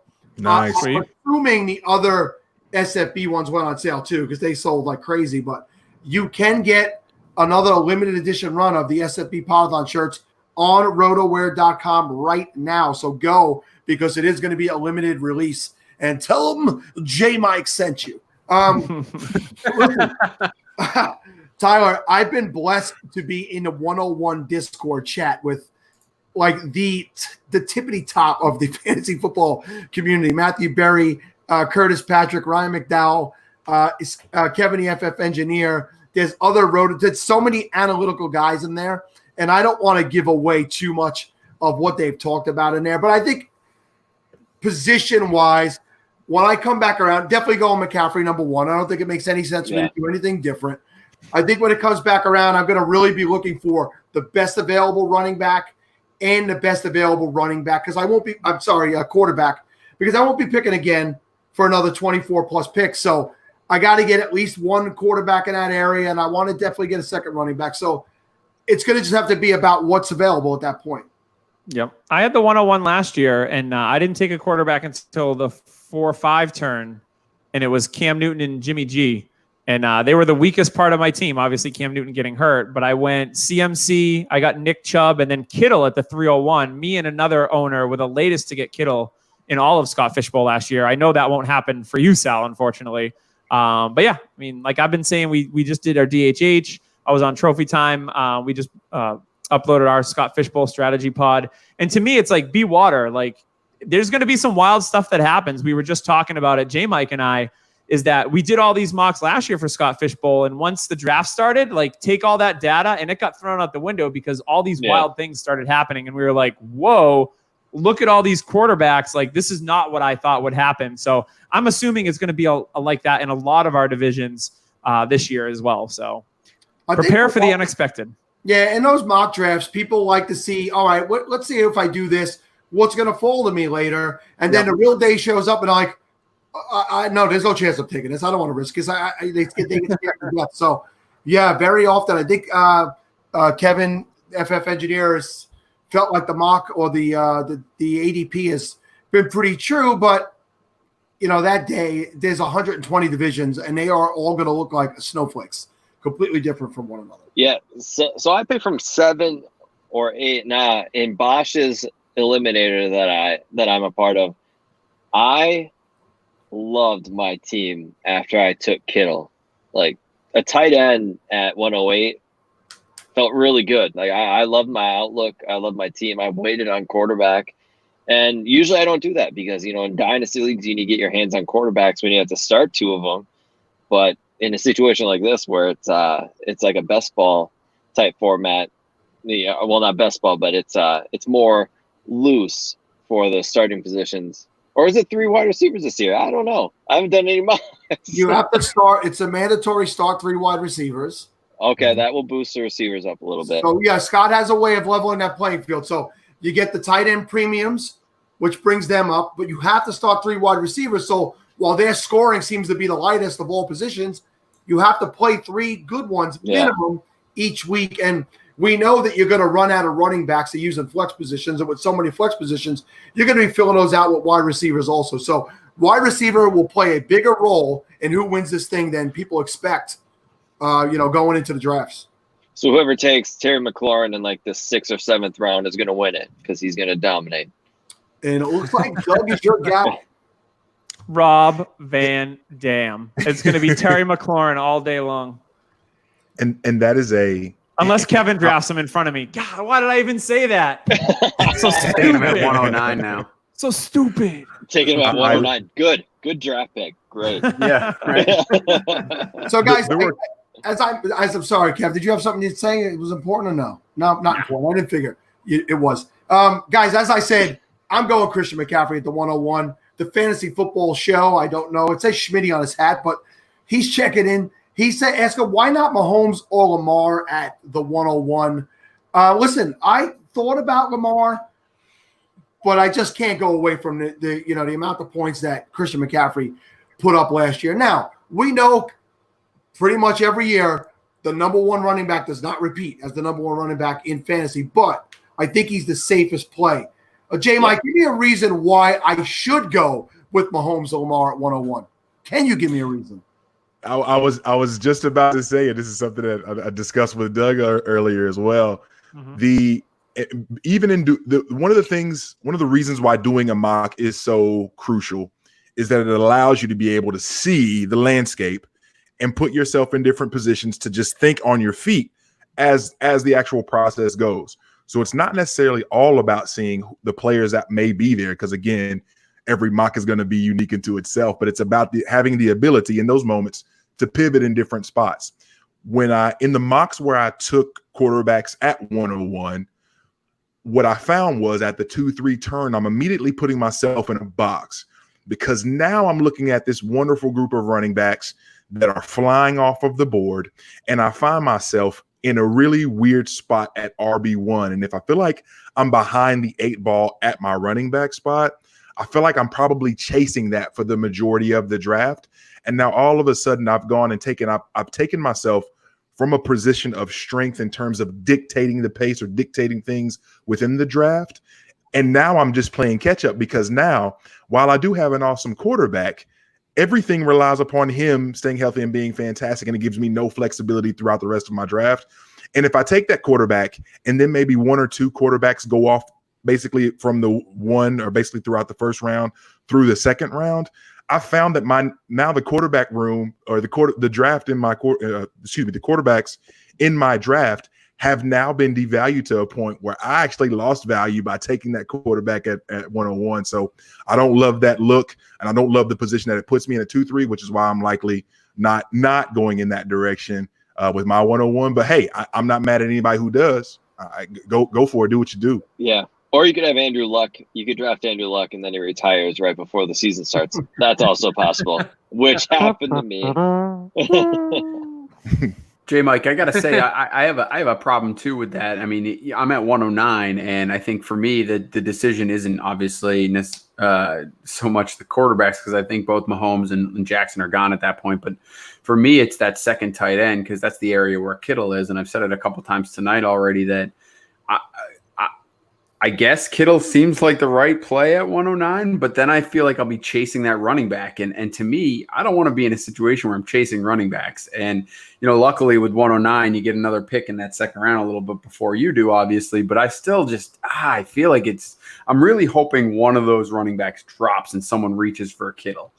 So I do want to ask with that, like, if we like say we draft close, in the same type of spot, are you going to reach for like a rookie running back that has huge upside, like a Swift or a Clyde Edwards-Helaire? Because that's my mentality if I go tight end first. Is like I want to go extreme upside, and that's where like the rookies are set in like the third or fourth round, where you're taking a huge risk, but this risk could pay off huge. And like to win, DeAndre Swift.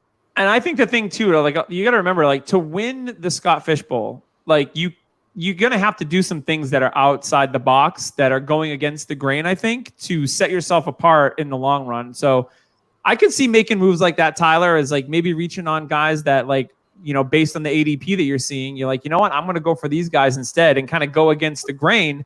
And, in these eliminators, we've seen teams that have drafted all tight ends. We've seen teams that have drafted one quarterback and 6 or 7 tight ends. Like there's definitely the thought process out there from a lot of people that are in these eliminators with Scott Fish Bowl settings. And I think in the Scott Fish Bowl itself, we're going to see people draft these teams that we have not seen people draft before to try to set themselves apart in some way. And if it works, awesome. If it doesn't work, you took your shot, and at least we'll have the data going forward to be like, you know what, that 6 or 7 tight end team killed it, or that 6 or 7 tight end team got killed. So I think that's something that we're going to see some really weird things that we've never seen before come to fruition in Scott Fish Bowl this year with 1,440 teams. I feel like it needs to be a rule that Ryan McDowell has to do the progressive struggle type drafting that he does in Dynasty. Sure. I think he has to draft like that. Somebody should tell him that he cannot draft as a redraft style. It has to be Dynasty style for Ryan McDowell.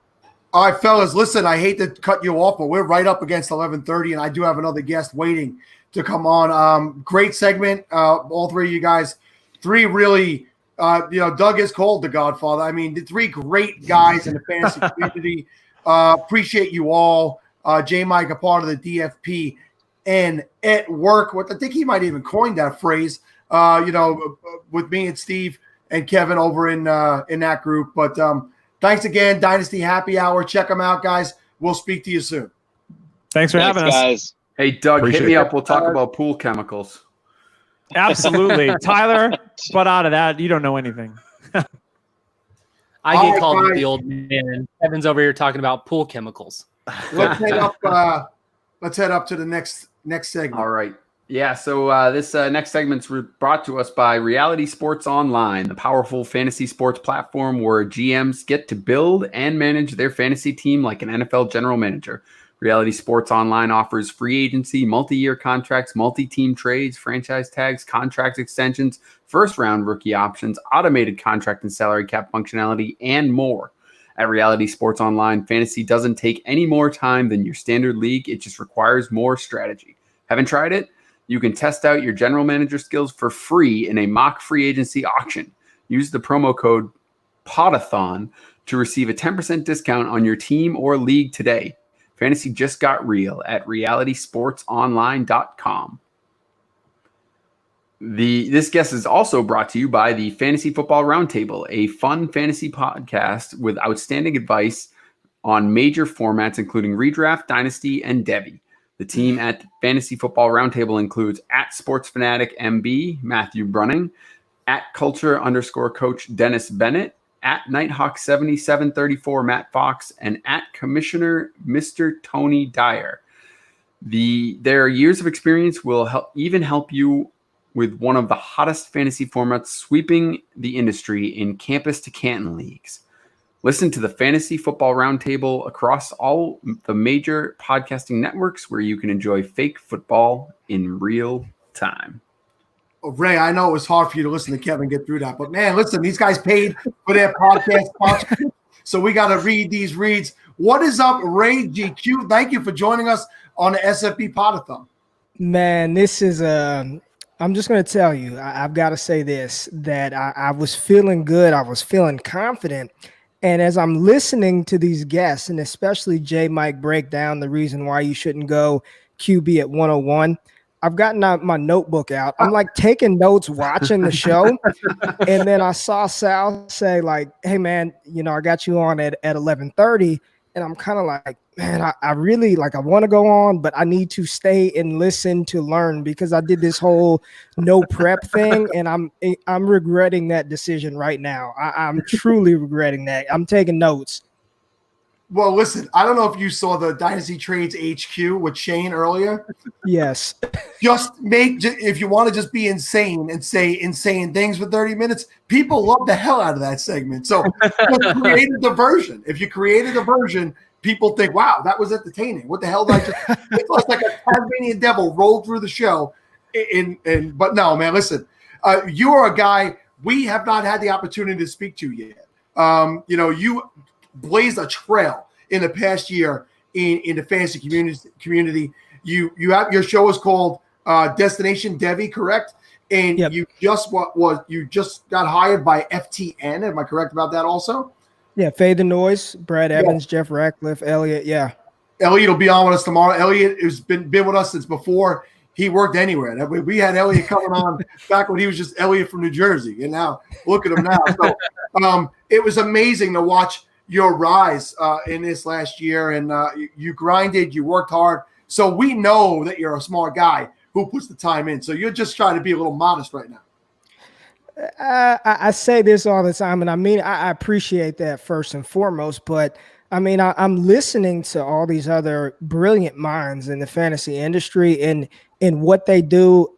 I can't do that. Like my whole thing is I want to provide some actionable content, but more so than anything, man, I want people to be entertained listening to me. You never know how a voice or something somebody says like really changes somebody's day, man. So if anything, like I'm not going to give you all this great stats and all of that stuff, but I want people to enjoy listening to me, be entertained, and learn a little something along the way. So it's some brilliant minds in this community, in this industry, man.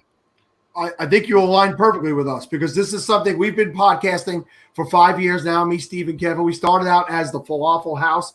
We've told the story in the past. We'll tell it again. Falafel breaks down to Fantasy Life app, fantasy football leagues.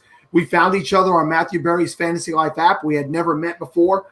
Steve created this 16-team league, and our chat on that app blew up to 15,000 people. It was something we never even thought. We didn't even try to start that. It just happened organically. And we decided to do a podcast, and we wanted to entertain, just like yourself. Sometimes the same old stats, the same old stuff being repeated over and over again could really be not mind-numbing. So we decided, hey, let's have a little bit of fun. At least I did. I decided to start making fun of Steve and Kevin, and they went with it, and it kind of took off. And we got a little bit of popularity going there for a little while. Right. So we appreciate that. You don't even realize how much we appreciate that attitude. Yeah. So you're obviously doing it well with the following that you've gotten, and really, really cool. Just give us a little bit of since we haven't spoken to you before, give us a breakdown of your history. What you do, what you're doing today, and why you do what you do. Yeah, so I love college football, and I always tell this story because it really relates to somebody that we all have probably had a share of in fantasy football at some point in time. But I was fortunate enough to play college football at this small college in Chadron, Nebraska. And I was actually a part of the same football recruiting class as Danny Woodhead. So me and Danny, we played together, and, he scored a lot of points for us in PPR during his heyday. But I'll tell the story about Danny because this dude, he just looks like the guy next door. Like, he doesn't look like some athlete. He's not overly muscular. He's just kind of regular, right? So I had heard about this dude for all summer. Danny Woodhead. And I'm like, whatever, dude. I'm from Vegas, man. I played against DeMarco Murray. I'm big stuff, right? So first padded practice, I'm playing backside corner. They run a toss sweep to Danny. And the purpose of the drill is just to take an angle, cut him off. And I'm taking the angle, and I'm like, dude, I'm not catching up to this guy. And I'm taking the angle, and I'm like, oh, slow down. And, it's Danny Woodhead. I mean, played in the NFL, but, I mean, just playing college football and listening to people in the industry and the community, one day I just said, I want to try it as a hobby. I got a microphone and recorded a podcast, and I listened to it the other day, and it's terrible, but people liked it for whatever reason. And then just, Ryan McDowell, Garrett Price, Dynasty Nerds, DLF, and, got opportunities from all these different people. And really, honestly, like you said, Sal, just work my tail off, try to remain humble, try not to start too much stuff on Twitter, sometimes a little bit of stuff, but just try not to do that. And, really more so than anything, just work my tail off and had some doors open up for me. And that's sort of how I got here. I was listening to this last year, and to actually be here now talking with you about this thing that's so much bigger than fantasy football, that's so much bigger than winning it. It's truly an honor. And I can't thank Scott and you guys enough for the opportunity. Yeah, no, you're welcome. You reached out to me through the SFB Podathon account, and you told me you wanted to come on. And I was like, all right, not until you follow me on my regular. No, I didn't really say that, but you do follow me. Don't follow Steve. He's a terrible follow. It's mostly just political. Too late. But no, I wanted you to tell your story because I did know some of what your history was and stuff like that. And I think you bring a unique perspective as a guy who's played, whether it was a small school in Nebraska or not, you played at that next level. And I always say to people, so I have a son who's 18 years old who was, going to be playing college baseball, and then all this stuff happened here. And just get 4 more years of whatever that sport is, right? At whatever level it is. But 4 more years of that gives you a perspective that other people don't have. It doesn't mean that those other people can't have a take. Right. But we get your perspective, and that's really awesome. So that brings us to why you do Devi, right? And why you love that so much. And just tell us what's going to be different, what you go into FTN, if anything's going to be different, or if it's just going to be the same stuff that you're bringing over there, and what you're going to be doing with those guys. Yeah, nothing different. I mean, the only thing different is the colors change a little bit, and there'll be a couple of reads here and there. But as far as the content, it's going to be the same. I love Devi, Sal. I love the college aspect of it, but you got to know how that plays into Dynasty. So my love for Dynasty is as equal as it is for Devi, because they're one and the same. The guys that I'm talking about now, because I'm a degenerate and I'm talking about them as high school seniors and incoming freshmen, we'll be talking about them in Scott Fishbowl 14 here in 4 years, So it all – I know it sounds crazy, right? But it all plays together. So I just like to start a little bit. I'm just kind of sick like that. I just, I want to, pay attention from college all the way through and then finally to the NFL draft. There's something gratifying about calling that true freshman, saying, I told you he was going to blow up, even though it takes 7 years from then, but something gratifying about that. So it's my duty every time we speak to a Devi person to make sure I mention to you that when you do an episode that involves Jeremy Ruckert, the tight end from Ohio State, you need to reach out to me, because I was his soccer goalie coach from the time he was 6 years old to 12 years old. I know the kid, the family very well. He comes from my hometown, and this town is rooting for him, because Long Island, New York is not a hotbed for NFL players. You have a few guys here and there that have made it, right? And good ones. But we're all behind Jeremy here in Lyndhurst, Long Island General. So I tell anybody, he's going to be a junior this year. Yep. Senior year, you want to start talking about him, I'm the guy to go to, because I can tell you I used to pick his nose and wipe it on walls and do stuff. I know the ins and outs of this kid. So, all right. So I've been taking up your time, so I'll let Steve and Kevin get some action in. All right, I'll bring in a question from a listener. Kevin, be quiet. This is Drake. He's got his question. He says, based on your film evaluations, what's one quarterback that you would stay away from based on incompletions and sacks for SFBX scoring? Well, yeah, I mean, that's a big part of it. And I think you have to be mindful of even, I was listening to J Mike talk about why not to take a quarterback at 101. And then Scott came in the chat and said he knows some people that will take Lamar Jackson 101. But I think that's something you got to pay attention to. Even those mobile quarterbacks, right?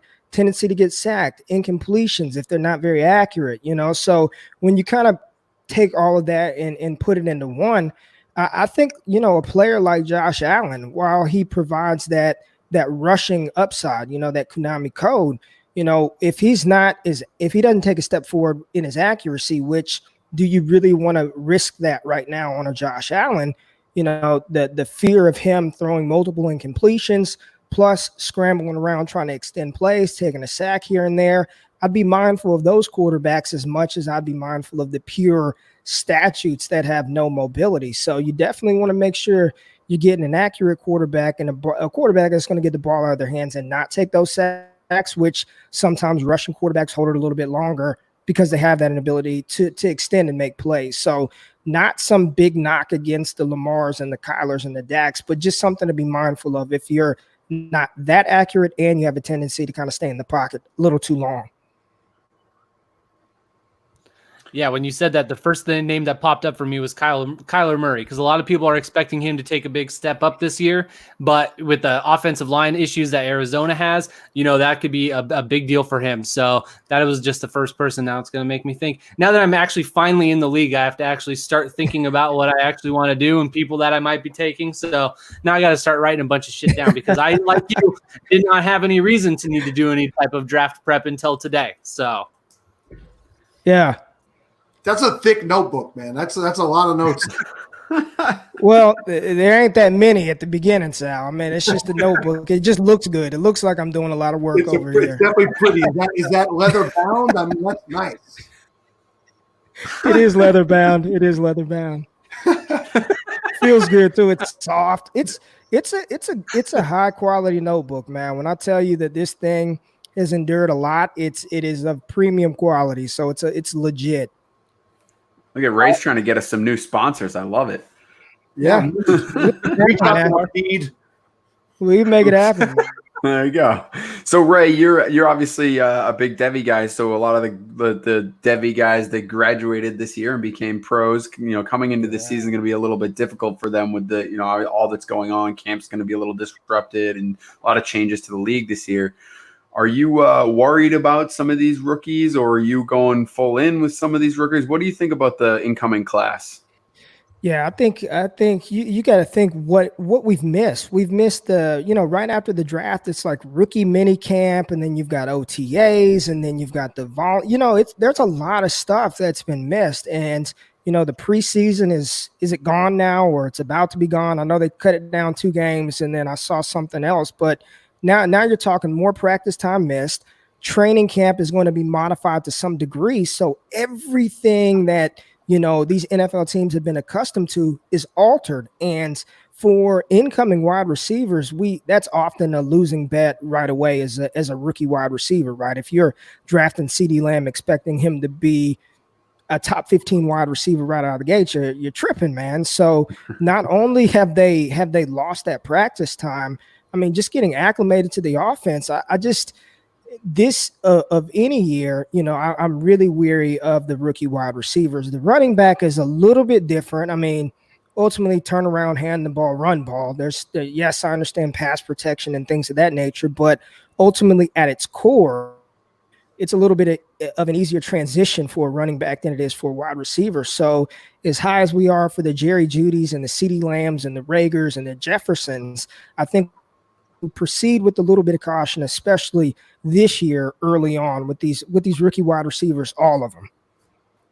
Yeah, we had Heath Cummings on earlier, and one of the things that he said to me that kind of made me pause because I hadn't really thought about it is the those running backs that are behind the incoming rookie running backs. And granted, like you said, running backs will have a little bit easier time than wide receivers and whatnots, but the Marlon Macks of the world that are, have these highly touted rookies might still be valuable because the rookies are going to struggle. They're going to take a little time to develop. So you can get those guys later and it might pay off.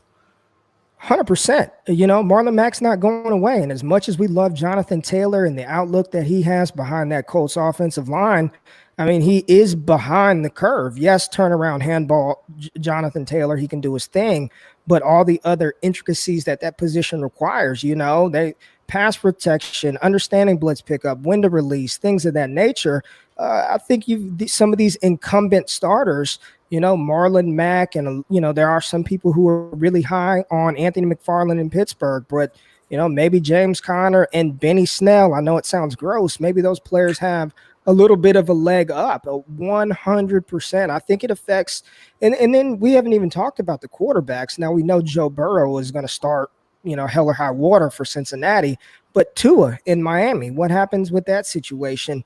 Is Tyrod Taylor, he might really start all season, outside of something crazy happening with the Chargers, just because they do have that time in the system with those offenses, or at least some time in the NFL opposed to these rookies. Ray, we got a question from Kevin, the FF engineer. He wants to know if you feel the limited camps will hurt offense or defense more.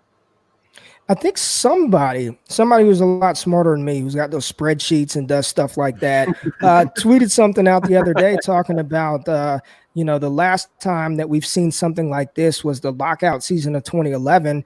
And I believe they said like scoring was increased, right? So if we're looking at something similar to that, defense is hard, man. I mean, offense is hard too, but you're trying to predict what somebody knows. Like the offense knows what they want to do, and you're trying to predict and react off of that. So it wouldn't shock me if it hurts the defense more, especially some of these teams that invested high draft capital in these defensive backs and linebackers who have to understand what everybody else is doing.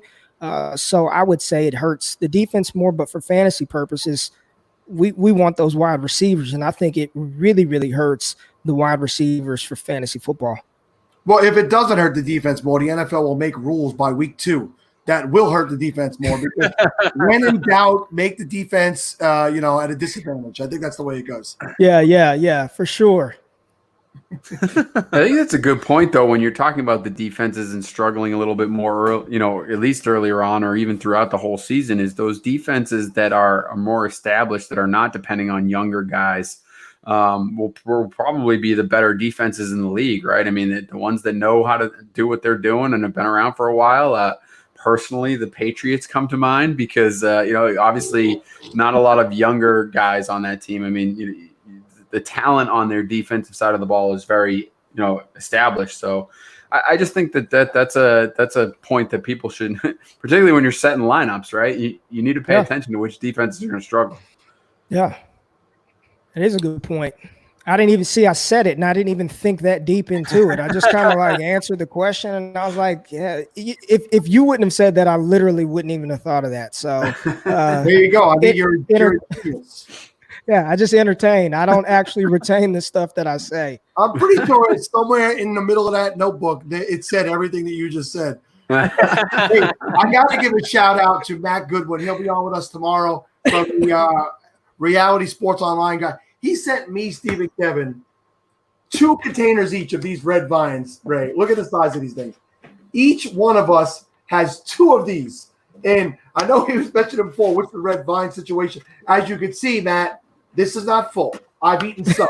So the reason I'm not going to eat all of them is because by 2 a.m. I'd be so constipated that it's not going to be a good finale. By the time you come on, I'm just going to be I'm going to be this far away with my stomach pushed up against the desk. So, but Matt Goodwin, thank you so much, my friend, for giving that to us. So Ray, talk to us about how FTN came about. How did they reach out to you? Did you send something to them, or they were just like, let's pluck this guy off the pod because he's one of the good ones? I would like to think it was that, but Elliot, Chris, and I had a little bit of a relationship and a couple of leagues together, and he just reached out and was like, dude, would you like to hear about an opportunity? And at that time, I was just not really, I was in the middle of moving and trying to sell the house, and but I respect what Elliot has done. I respect him, so. Out of that respect, I said, well, let me hear it out. And, we talked on the phone a couple of times, and I let him know that I'm not a really good writer. Like, I'm not. That's just not my thing. I misspell words all the time in tweets. Like, sometimes I tweet like gold. I'm just like, I know this is beautiful. This is it. And I tweet it out, and it's getting retweets and some likes. And I look back at it, and I've misspelled 3 words. It grinds my gears to no end when I'm trying to say he and I spell B. Like, come on, dude. That's like 3rd grade stuff. But anyway, not a good writer, but I'm decent on camera and I like to talk. So we worked it out. So I'll be doing some video work with Fade the Noise. So, just things kind of lined up, man. And out of respect, I took a phone conversation and it turned into a little bit more. And here we go. So it's a neat deal. Ray just called himself good looking. Well, he's a said he's good on camera, so it's nice. I like it. I mean, you're good on camera too, Kevin, but you're not good looking. So I don't know. No, that's fair. But it's enough already with Twitter with not having an edit button. I mean, come on, it's 2020. For God's sakes, put an edit button on. I do that all the time too, and I just leave it because I don't think people expect anything better from me. I just yeah. Well, the thing is, I was waiting for the red line to go underneath the word, but I spelled B right. Like I spelled it. I actually spelled it right. That's not what I was trying to say. So it didn't even alert me. So I'm like gold. And then 15 minutes later, I'm like, damn, man, idiot. So yeah, story of my life, man. Dad life. So you're a father. How many kids do you have? Two boys, 3 years old and 9 months old. So, oh my goodness. So you're in the same. See, I have older kids. So I have 20, 18, and going to be 16, right? And these two gentlemen are in your category. So you guys can talk amongst yourselves about that stuff because I don't know. I already put that all behind me. Come on, Sal. Don't you want another 3-year-old, 9-month-old Sal? Come on. Would you like to hear about the vasectomy that I had? Constipation and vasectomy. I'll talk to you offline. I need to speak with you offline. I am not too proud. I put a bag of peas on there for a weekend and healed up nice, bag of frozen peas, and away we went. No looking back. All right. You know, it was funny. You'll appreciate this, Ray. Earlier today, we were, kind of in our own private DM for the podathon. We're talking, and I was telling Sal that I was out in the, in the pool with my daughter and the son, and I'm like, this is probably going to hurt me for trying to be on the air for 24 hours. And he's like, oh, just go take a nap. I'm like, I have a 4-year-old. You think I'm actually getting any sleep? Ain't on that, man. What's a nap? Right? Yeah, the thing is, I'm trying to actually talk loud enough to seem enthusiastic, but not too loud to wake up the kids. Because if I do that, not only will I be removed from the Scott Fish Bowl, I'll probably be removed from the house. So, I've got to, it's a balancing act right here now, fellas. I'm expecting, so in the lower corner of our screen, the people at home can't see it, but Scott is constantly on standby with a Post-it note over his thing. And when he pulls the Post-it note, there he is. He pulls the Post-it note off. That means he wants to come on. And you said you might get removed from the SFB. And the last time somebody said that, he jumped on to tell him why they wouldn't. So I'm pretty sure there's a chance you might get removed. Wait, here he is. You're seriously pulling me on again, I see. What you were Scott. Never get removed. That's all I heard, though. I don't know the reasoning behind. I don't know how it came up. I just know that's. But there's no way Ray could ever get removed from SFB. Man, I love Ray. Let me say this though, Scott. Let me say this. If I wake my 3-year-old and my 9-month-old, it doesn't matter how much you love me.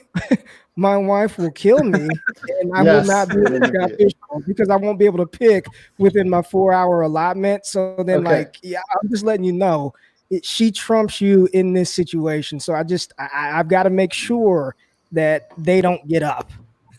Okay, I will take it one step further. I will let that team auto draft and not allow a new team in there out of damn respect for you. My that man. is your team, and I will let it run. My man, Denzel Washington, Jeff. Right there. Here we go. I love Ray, man. Ray, not only does Ray spread positivity out there, man, he is a Debbie machine. He is going to take Debbie to a level that it's never seen. He's going to make it such a thing that everybody starts to play and love. And I try to push out there when I do. I don't talk Debbie as much as I should anymore, but even if you don't love Debbie, you should get in there and try it because it's just more tradable assets. Like if you don't like the Debbie aspect, just trade your Debbie picks for players you like. Get in there and play it. Try something new. You might like it. And Ray is just an amazing asset for the Debbie community, and it's awesome that he's out there, and he's basically the Debbie guy now. He is the forefront of that industry. I love watching what Ray's cooking up.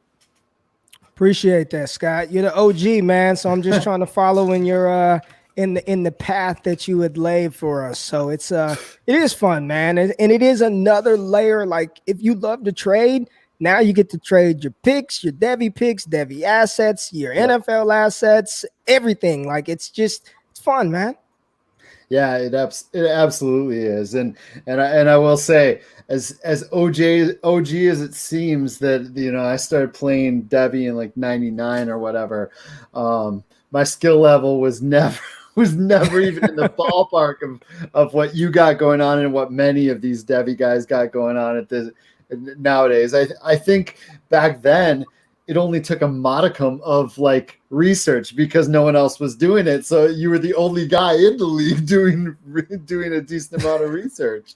So back then it wasn't quite as it's sharky now. There's some really good guys doing a lot of really good work.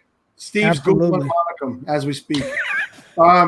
Hey Scotty, I'll let you get back to work. We're going to be wrapping up the segment with Ray. Yeah, take care. Absolutely. Nice seeing you. All right, Ray, before we let you sign off, Alfonso Brock puts up that he has 5 biological plus 3 foster children in the house. Oh, boy. I see Matt Donnelly Dingus talk about having too many kids.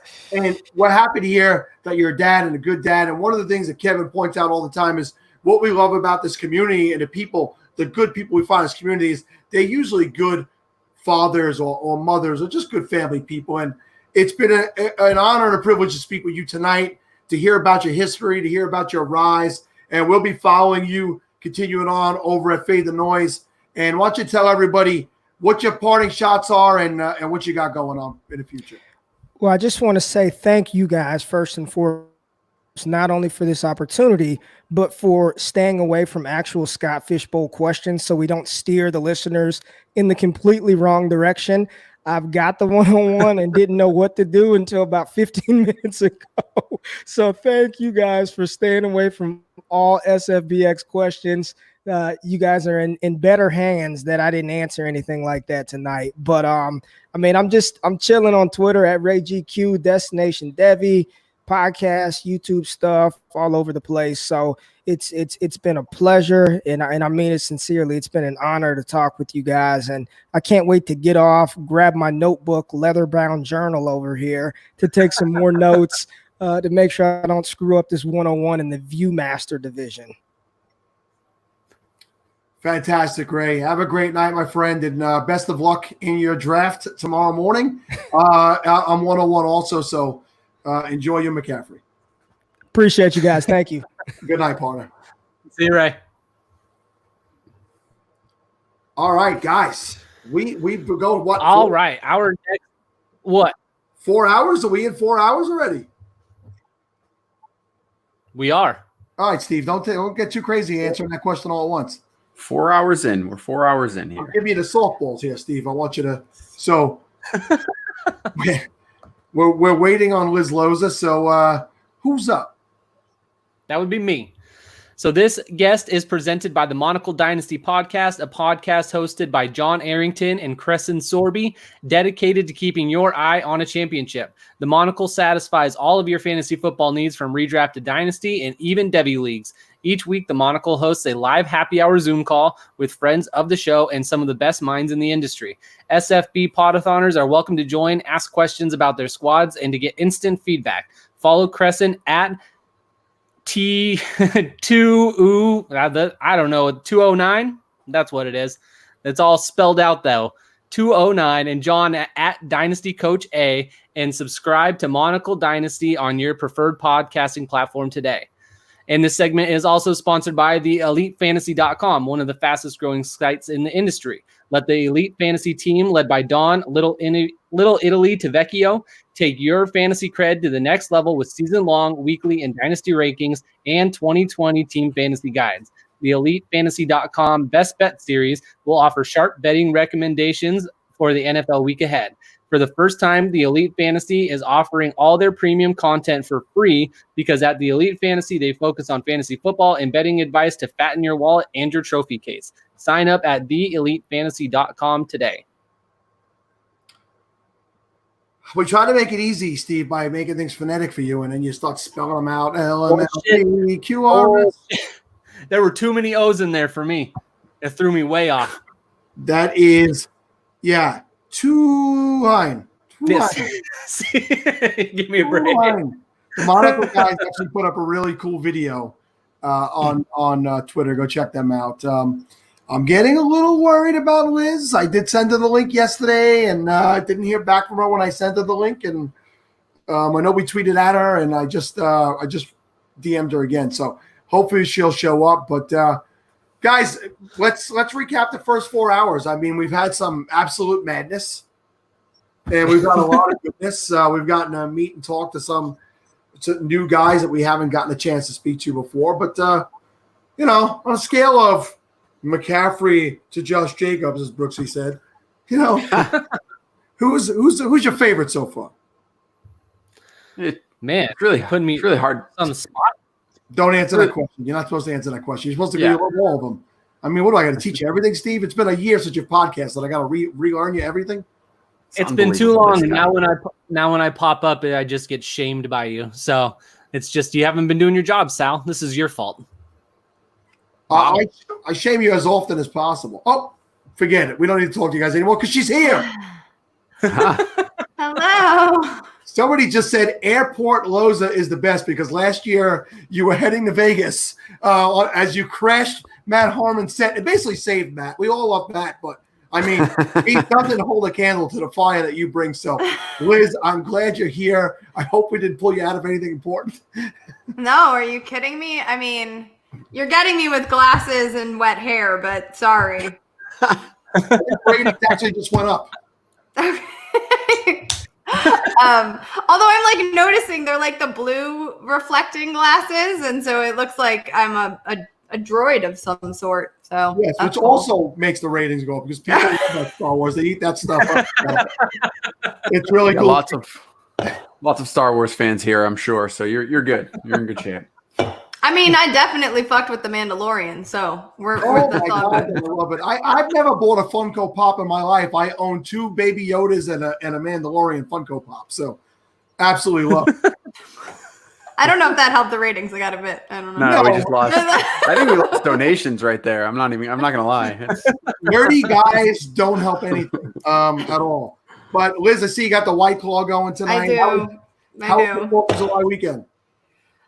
It sucked. Like, I'm not. It was not great. Like everybody, I'm looking on. Like, I don't know how you guys are all handling quarantine, not quarantine. Some states have different rules, whatever. But like, I'm on Facebook, and all my friends in the Midwest are like living their best lives, and I'm like, it's California's like not like that. So, I have a friend who moved to Canada, but like, and she's wife number 3, so she gets whatever she wants, right? Like, no, I mean, she wasn't allowed to have babies, but that was it. But she like her husband's much older. She gets whatever she wants. They have numerous houses. They're currently in their Toronto house. And so I said, can I borrow your pool? So I spent all yesterday and today at her pool. But that was like it. You know what I mean? Like, it's also like not my house. So I had to follow rules and stuff. And I'm like telling everyone, like telling my kids, like, shh, the neighbors, like, we don't live here. Shut up. Stop having so much fun. What are you doing? You know? So. Yeah, it's been an interesting year to say the least. I'm in New York. So we had our big outbreak, obviously, earlier on, and we were locked down for months. Mm-hmm. Here, I worked every day. I actually work and my full-time job is working in engineering for a hospital. So I went to work every day, and I luckily stayed healthy through everything. Right. But I'm actually surprised at how much we're opened up at this point in New York. We have some indoor dining already. The outdoor stuff was already like a month ago, and we're doing indoor dining. So it's really starting to creep back here while I'm seeing the numbers go up in other parts of the country. So, knock on wood, I hope that, with all the protests and everything that went on recently, we don't get that big spike up and we can have our football season as we're expecting. But we haven't really talked to anybody about that yet tonight. We're going into hour 5 here. What are your feelings on the possibility of having football start on time and getting through the whole season? Well, it's interesting. I'm actually doing a story. I've been working with an orthopedic surgeon and team doctor at University of Southern California on this rust versus rest series that I'm doing. And I also, in talking to him, decided to do a separate piece that's not a fantasy piece. I know most of my work is in fantasy, but sometimes I'll write just in sports. And this is a investigative journalistic piece about how COVID has affected youth sports in particular. And since he is a team doctor at USC, I mean, that's pretty well-known, prestigious program for a lot of the major and pro leagues, right? And his perspective was that, a lot of the universities were waiting to hear what the pros would say. MLB is a little bit different because it took them so long to get their acts together, right? And to get on the same page, seemingly. But he said the first thing that USC was doing was to plan for football. That was it. The number one sport to plan for was football. They were going to have a football season, and the way that they were planning to, and he sent me the documentation that came from the university that basically said they are planning to have these kids train in groups of 8 to 12, so small training. They're going to clean the materials and the weight equipment every day. There's constant screening. If somebody tests positive, lots of screening and testing. If somebody tests positive or someone pulls a temp, they get thrown out regardless of their prestige or reputation. And from what he was saying, it sounded like there was going to be a season. I also think it's very different than the NBA, because if you watch the NBA, like you're a LeBron James fan, or you want to watch Kevin Durant play, but for football, one of the interesting things about the NFL is that it is a sport that runs on anonymity. You put your pads on, you put your helmets on, star shines brighter than the shield. And so I think as much as Drew Brees has fans or Lamar Jackson has fans, you're a Ravens fan, And so I think they're going to extend these rosters. I think that that players are going to play. I think we are going to have a season. I think there's way too much money at stake. The thing from a fantasy perspective that I am the most interested about in learning at least how USC is dealing with the stuff is that what if all of these players are training together per position, right? So a receiving core, all right, fine. But this is a wildly contagious virus. So what happens when an entire O-line gets wiped out? I'm not taking a quarterback who is not mobile, right? I have Tom Brady ranked as my QB 10, but I don't know if the whole line in Tampa Bay, one of those dudes gets it, and then it spreads really quickly. Now we have who as the line. So I think from a fantasy perspective, I want mobile QBs. I think I've even asked Yahoo, our product department, are we extending roster spots? I would tell every manager, add COVID roster spots, like taxi cabs, basically, right? That you would use in Dynasty, so that you can have more options. I think we're going to have to work the waiver wire a lot. I know it's draft season. We're heading obviously into the Scott Fish Bowl, but you're going to have to, I think we're going to be working the waiver wire in a much faster way because COVID is going to happen in conjunction with the season.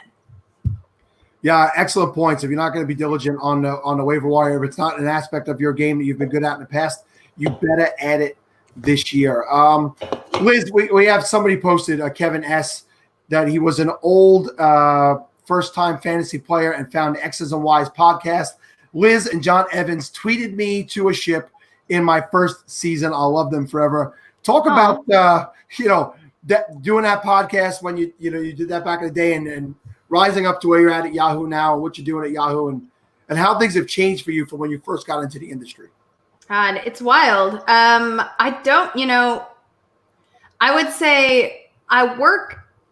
I don't know how much it's changed, honestly. I feel like every season brings new obstacles, and every year I wanted to add something new. Even when I was just a blogger, I was like, okay, so I'm blogging. What am I going to do the second year? And it was, I'm going to add a podcast. I'm going to start being on other people's podcasts. And then it was my own podcast. And then it was vlogs. And I even think now, I don't know, what's the next thing I'm doing? So I'm going to the Super Bowl. That's a new thing that I want to do. Or I want to write stuff that's not fantasy specific. I want to do more investigative writing. I feel like every year I'm trying to add some new thing. So I don't want to say that my workload has changed. In fact, I think I'm on more pods now than I ever have been. So I think if anything has changed, it's just I'm more comfortable with myself. And if the trolls come at me, I just know better than to read any of it. Yeah, we appreciate you because you came. We started 5 years ago, and I think you either came on in season 1 or season 2 for us. So either 2016 or 2017. You were one of the first guests to jump on with us, and you were awesome back then. So I agree with you. It hasn't changed altogether that much, but it's the business itself has expanded. Well, there's so many pods now. People are like, will you come on my pod? We've changed the name. And I was like, son, if you think I remembered your pod name the last time I did it, like it's the FF something with you guys. And, but I don't know. I hear sometimes people complain like, oh, I've got another pod to do. And I'm like, you get invited to go on and talk football with people. Like, you don't have to do it. Also, like, the bros in this industry are putting on a hat and not makeup. Like, I have to at least put on some mascara. Yeah. So I only put this on because the glare off my head is worse than the glare off your glasses. So this is a benefit for you. This isn't for my good looks, Well, it looks fantastic, Sal, if you needed to hear it. Thank you. You're welcome. So, Liz, where are you drafting from in the SFB this year? 103. The 103. Who are you hoping to get there? Anybody? You don't care? Well, I'm hoping to get Mahomes. I'm hoping that some idiot goes, CMC, and then like there's no answer but Saquon after that. And so I'll get Mahomes. But I did a mock, and I'll say right now, I am all for the tilt when I take Dak at the 3 spot if Mahomes is gone. Wow. Don't care. I like, you cannot look at the scoring system. And again, if I'm thinking about COVID and anticipating there's going to be a waiver wire, like, thank you, Tyler. I'm excited to see you too. Sorry, Sal, I just did your job. It's habit. No problem. Yeah, like I think if you look at the scoring system, you need a quarterback who is mobile and accurate. And after Mahomes, who is that? Right? Like, to me, that's Dak, especially when you're looking at the weapons that he is getting in 2020. So I will absolutely take Dak. And I'm not like, I might be tempted, I guess, if Saquon is, you have to imagine CMC is going to be the one, but like maybe I'll be tempted, but I don't know. I just think that people are really, I'm in regular redraft doing the robust RB like everybody else, but also, I don't know. Are we sure that Saquon's like not going to get hurt again? Are we, there's just so many factors that I'd rather have a quarterback given this, that I know is accurate and mobile given this scoring system, than the difference that maybe Saquon versus Miles Sanders could give me. Yeah, that's interesting. The wide receiver, three wide receiver thing that we were talking about earlier tonight is interesting. Do you think so? 103, when you come back around, if you go quarterback and then you have to start 3 wide receivers, you probably have some good wide receivers available to your next pick, but then you might be really missing out on running back. I'm not taking a wide receiver until like round 5. There you go. I'm not worried about it. Like so I can get, in one of the mocks I did, man, you can get like Kenny Golladay and Terry McLaurin late in because everyone's using the same damn strategy. So everyone's zigging, like why not zag a little bit? So if I can get Kenny Golladay, understanding that it's a half-point PPR, but also when you look at the yak points that this scoring system provides, like you want somebody who can really like dominate as a deep threat, right? So I'll take Terry McLaurin and I'll take Kenny Golladay and then figure somebody else out. Right? I don't know. I'm not that worried about wide receiver. I don't think, like, depending on how it falls, my general plan, which means everything will go out the window tomorrow, but my general plan is not to touch wide receiver until like rounds 5, 6. So who is your 2, 3 round 2 and 3 people that you'd be targeting then at that spot if you end up having to go Dak or you do get Mahomes at 3? Well, let's see. I think my computer's being real slow because I wanted to look. I was pretty happy with how the top of my mock went. Do you guys like targets though? Like I sort of feel like when you target, maybe you're missing out on potentially. So like I would love to get Josh Jacobs. Like if Josh Jacobs is my RB1, and I know that he was a hotter guy, and now there's worries about his work in the passing game, though DeAndre Washington still isn't there. And when you talk about the extra pass catchers that have been added, like, oh, where the target's going to go, but also here are some like Henry Ruggs, his former teammate, by the way, is one hell of a field stretcher. And last year, even with a fractured shoulder and against stacked boxes, Josh Jacobs averaged 4.9 YPC against stacked boxes. You have to imagine healthy and with field stretchers, not to mention Brian Edwards, who I like a lot. His physicality is fantastic. Like, he's going to have so much more room to run. So, you know, there's always that balance of like, well, he may not see all these targets. I still think he's going to see targets. But if you say he won't, he also has so much more room to run that I would love to get him. So, like, I think he's a great target if I'm going Dak at the one spot. I don't know if he'll fall to me. I wouldn't mind Miles Sanders either. Austin Eckler is interesting, especially since he's like just going ham on Instagram, absolutely savage, torching whoever that kid was, the fantasy football counselor, whoever. I'd never heard of him. He's a grown-ass man. He's at least my age. That guy is in his mid-40s, easily, the counselor. Oh, okay. So, like, what? But, like, why? He's an Instagram guy. He's an Instagram fantasy football guy, and he hates Twitter people. So he's kind of this is an ongoing thing with him. But believe me, he deserved everything he got. So I think Eckler's interesting. Like, he's not my number one. I wouldn't love to have him as my RB1, but if that's how it falls, like, I'm okay with that. And then I don't know, whoever got, like, I just want another RB. I don't know. I am higher on David Montgomery. I'm not as worried about. So, like, the thing about David Montgomery, everyone's like, well, I don't know. It's all those hashtag burnt takes, right? Like, well, he burned me last year. Okay, cool. He's also being drafted as like the RB 25. And last year he was the flipping RB 25. Nothing in Chicago has really changed. What do? They added a wash tight end, a rookie tight end, and Ted Ginn. So, and I think Nick Foles is an upgrade on Mitch Trubisky. So, like, at worst, Montgomery is going to do, and there's no more Mike Davis. Remember the week 1 tilt on that exists. Oh my God.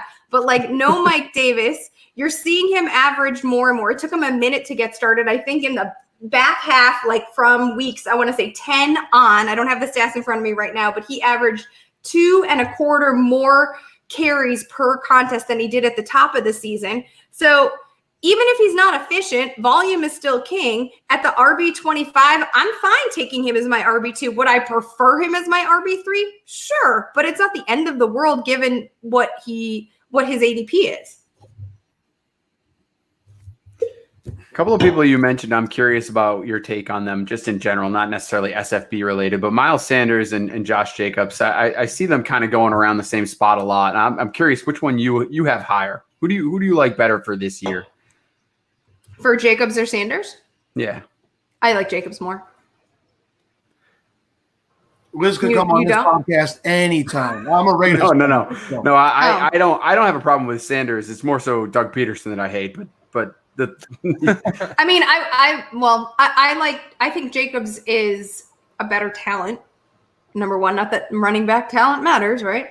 But, like, I'll take Josh Jacobs over Miles Sanders, but they're very close to me. So, like, basically, I have Jacobs behind Mixon and Nick Chubb, right? Like, I like the floor that those other guys provide more than Josh Jacobs, but he's, for perspective, right behind Mixon and Chubb and ahead of Sanders. And then I have Eckler behind Sanders. It's kind of like how I rank them in a row, the bigger names.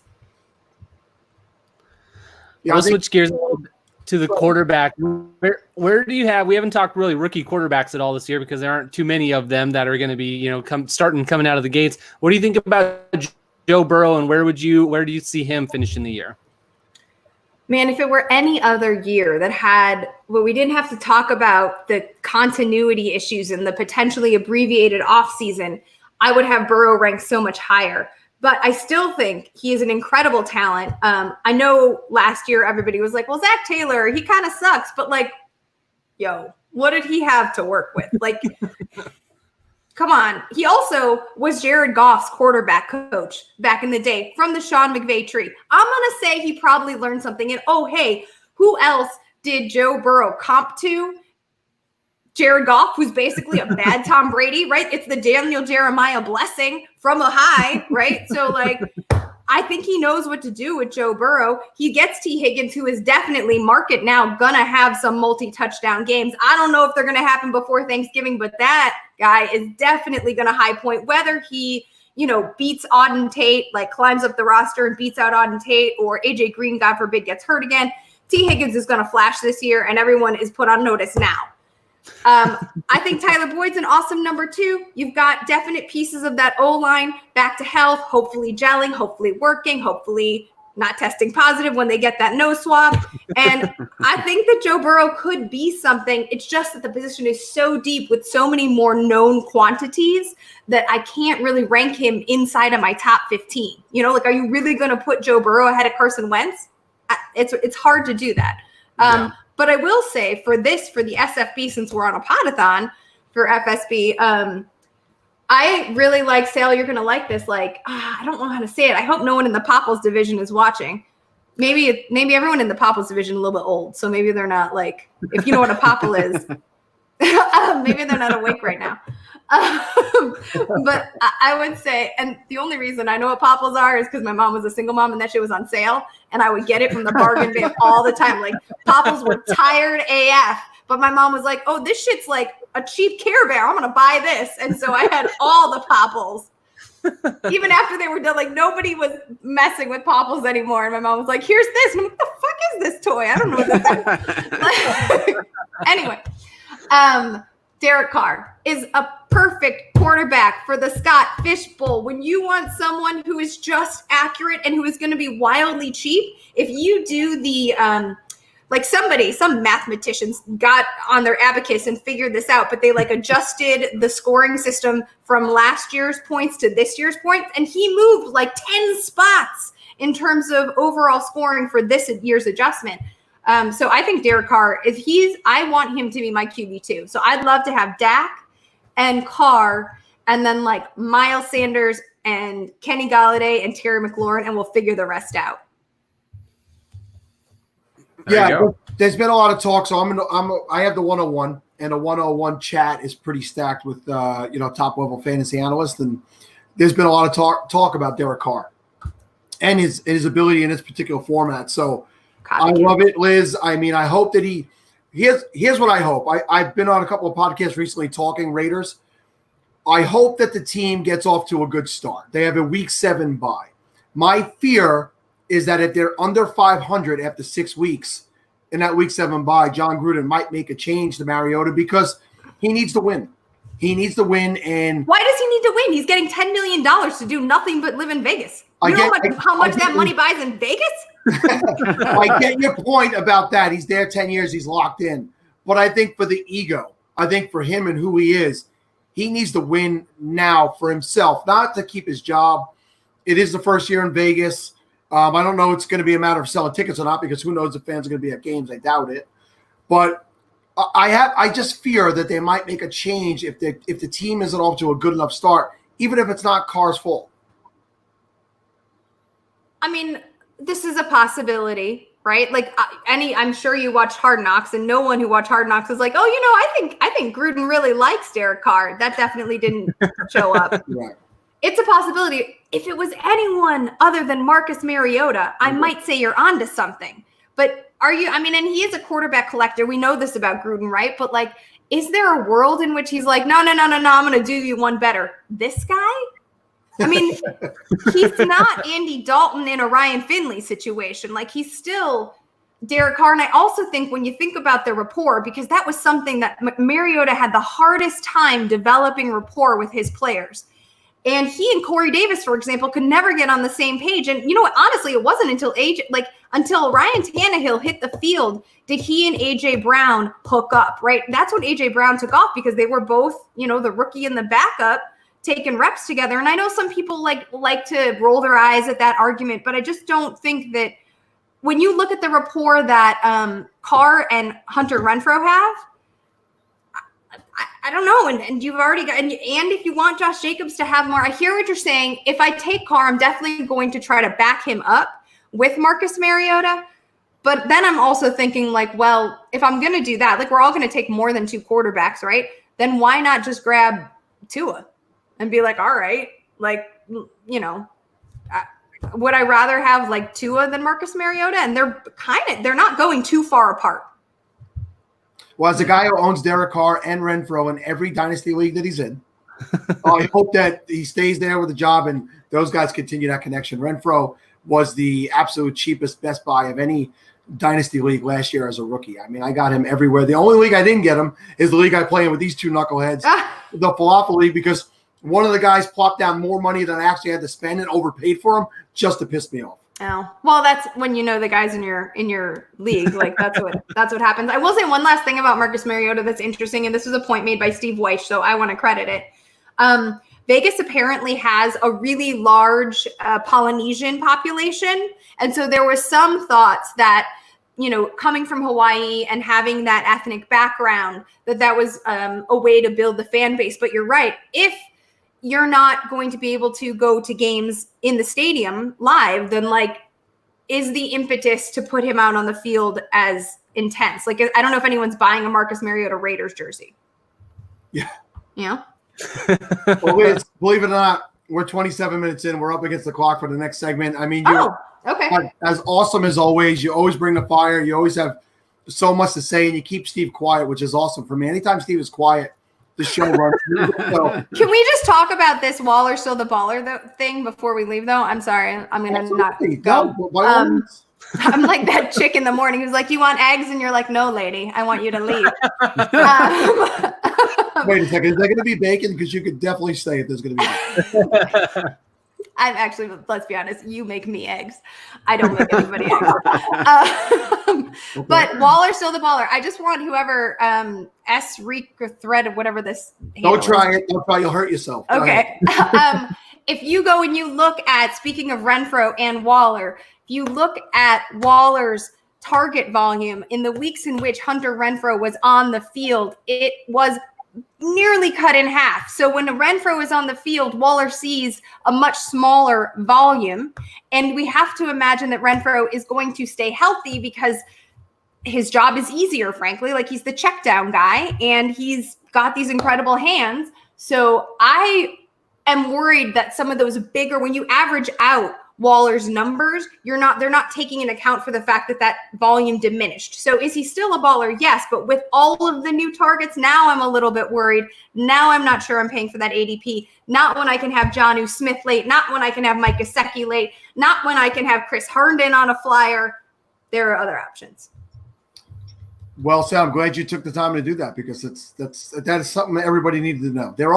I like to pride myself on being a tight end guy, and I'll keep it clean. I mean, football tight ends, and I love getting those late guys and just piling them up, and 2 to 3 of them are going to pop. So, Liz, thanks again. Give your parting comments. What do you want to say about the SFB and the whole charity aspect? Thank you so much, Scott Fish, for doing this every year. I am thrilled to have been in this since the very beginning. It's awesome to watch somebody who is as kind and good-hearted as you grow something out of passion and out of a place of charity. Obviously, everybody donate. Thank you for creating it. Thank you for having me on, and good luck. I am like I said this before, to me, the Scott Fish Bowl is like the fantasy football version of an escape room. I am very excited at the beginning, but by the time I'm in the third room / middle of November, I'm pulling candlesticks and nothing's working. Excellent quote. We have 19 and a half hours to go. We appreciate you for getting us through the last All right, guys. 30 minutes. Thank you so much. Have a good one. Good luck. Thanks, Liz. Guys, we are cruising right along. We're out of the 20s. There's less than 20 hours left. Feels good. I was about to make a joke that would not have been very good to make here with so many people watching. I can't wait for you to put that in the private chats. Like you had to say there, but it's not like Steve hasn't said inappropriate things online while we were live before, especially on a Shotcast one year. I'll keep that to myself. Anyway, Podathoners, do you want to win your fantasy football league? That's what we do at goingfor2.com. We play to win the game. Going for Two has the best up-and-coming writers who want to share their passion for the game with you. From redraft to dynasty to daily fantasy, goingfor2.com has it all. Follow going for _2, and join Jeff Lambert and Ryan Seafrost live on YouTube, Periscope, or Facebook Live every Wednesday night at 9:30 p.m. Visit goingfor2.com today, because no one remembers the extra point. This guest is also brought to you by the Dynasty 101 podcast. At the Dynasty 101 podcast, best friends and co-hosts Will Brown at Dynasty Walrus and Zach Glicksman at DFF_Z-Train use their 15-plus years of experience to focus on fantasy football analysis for your dynasty and redraft needs. The Dynasty 101 podcast gives their listeners the tools and info that will allow them to win and have fun, because winning is fun. Listening to the Dynasty 101 podcast across all major podcasting platforms, and soon they will be ranked as your podcast 101. So, Kevin, we're 4.5 hours in. Steve has left the room. Nobody could be happier about that. We're just going to remove him. And I'll bring in our next guest, Jordan McNamara. And I reached out to Jordan early on this year because Jordan has hit me up for both podathons. He has hit me up for the stream, and it was never anything personal. I just kept missing him. I just kept not getting him in here, and I knew I wanted to get him in. Not exactly a prime time spot, but if we're in the West Coast, it's only 9:30. So, Jordan McNamara, what is up, my man? Welcome to the SFB Podathon. Listen, I'm coffeeed up. I'm good to go. I could have went 3:30 a.m. I would have had you guys. So it's all right. We'll see you later. Thanks for having me on. I appreciate it. Yeah, tell everybody about yourself. What it is that you do? Tell them about that awesome book that you wrote. And we gave one of those away in the very first SFB Podathon, as I remember. Yeah, I think you guys did. I've got classic COVID hair going on, so Liz had her glasses on, and I've got my hair back. It's been quite an experience. Yeah, you can find all my work at analytics@dynasty.com. I'm actually going to do a giveaway, so go ahead and sign up over there if you're on the live stream. Just put your email in, and I'll just draw a winner and give away a free copy of the book.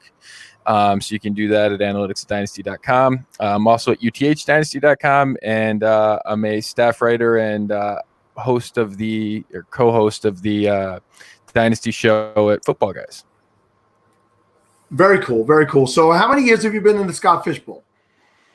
This is year 3. So this is year 3. I made it to the semifinals the past 2 years, so haven't been able to crack that. And you made it to the semifinals both times. I did, yeah. I haven't gotten all the way home yet, but working on playing another week this year, so we'll see. That would be fantastic, man. That's I mean, not a lot of people find that kind of success in a league this size. It grows every year. We're up another 240 people from last year. It was the first year that the three of us played in was 480. So it's up almost 1,000 people from when we first played. So it's like Liz said as she was signing off, seeing this grow every year, the league, the charity, makes it a lot of fun. I mean, but at the end of the day, you're trying to win a 12-person league first, but you're also trying to make those risky picks that will pay off for you to beat, when it comes down to everybody at the end. So tell us what I'll take Steve's question, which is, what division are you in? Where are you drafted? And tell us your strategy. Yeah, I'm in the Slinky League, I think. I'm drafting at 111. And so I'm kind of like you said, I take on a lot of risk. I don't have much concern about, I'd rather finish last than and give myself a shot. So take on a bunch of risk and do that. So I'm thinking about stacking early on, and see how that presents itself. And that will be something that I'll go with. I'm not going to rush to get running back. One of the things that I think is, I think this year with everything in terms of all the COVID stuff, I think one of the follow-on implications of that might be more running back injuries for a number of reasons, conditioning and all that stuff. So I think being exposed to that risk and it being upside is actually an interesting strategy in a league like this. Because you need to have an elite outcome to do, to win, right? And so I'm thinking a lot about that and taking a little bit of a different strategy in terms of, trying to stack early on, and then taking some upside bets at running back as the league goes along.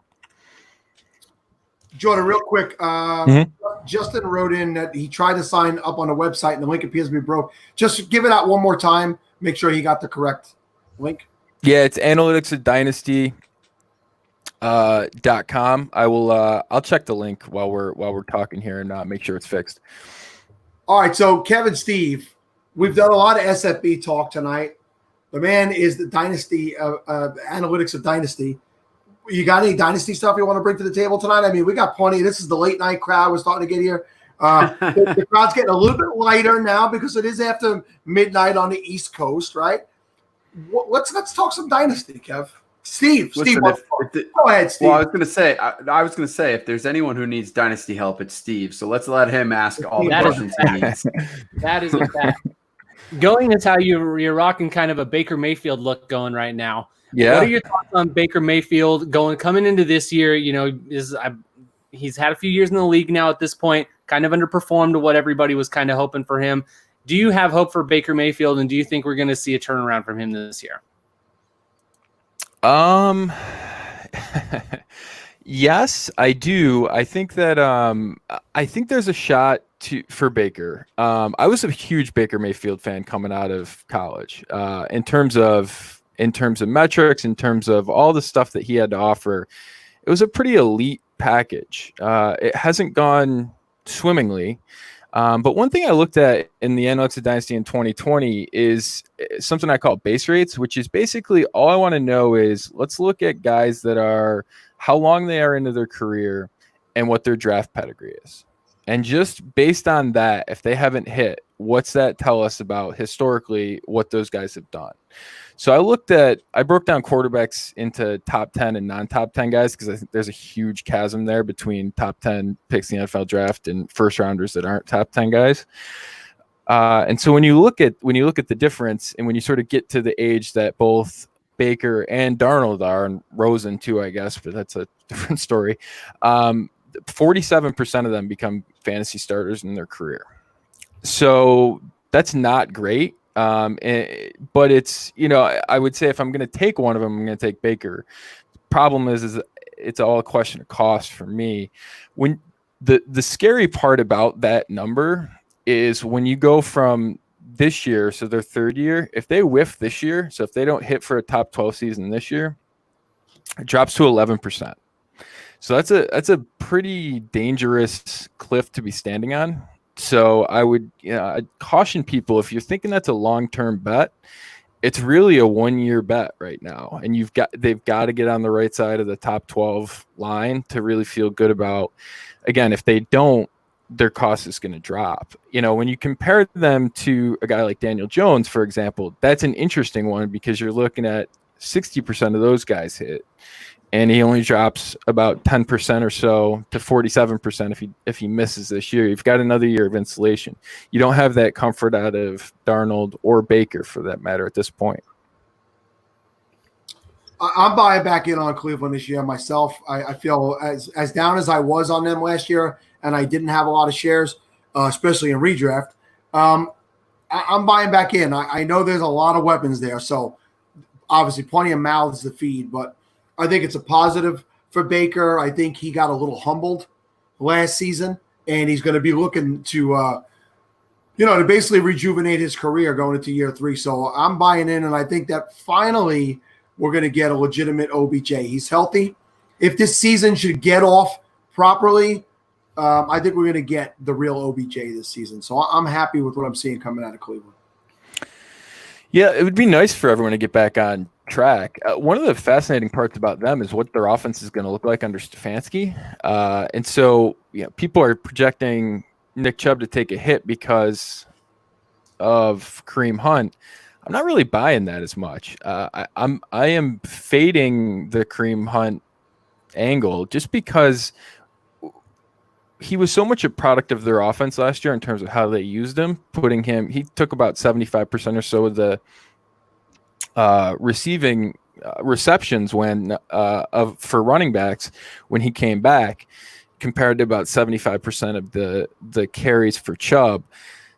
That's a dangerous place to live for a running back if you are entering a new coaching staff. So given all of that, I'm pretty bullish on Chubb, and I'm pretty bullish on their offense bouncing back in general. I mean, Odell Beckham Jr. he's an all-timer, and so do we expect what happened last year to happen or him to perform more like we've seen him?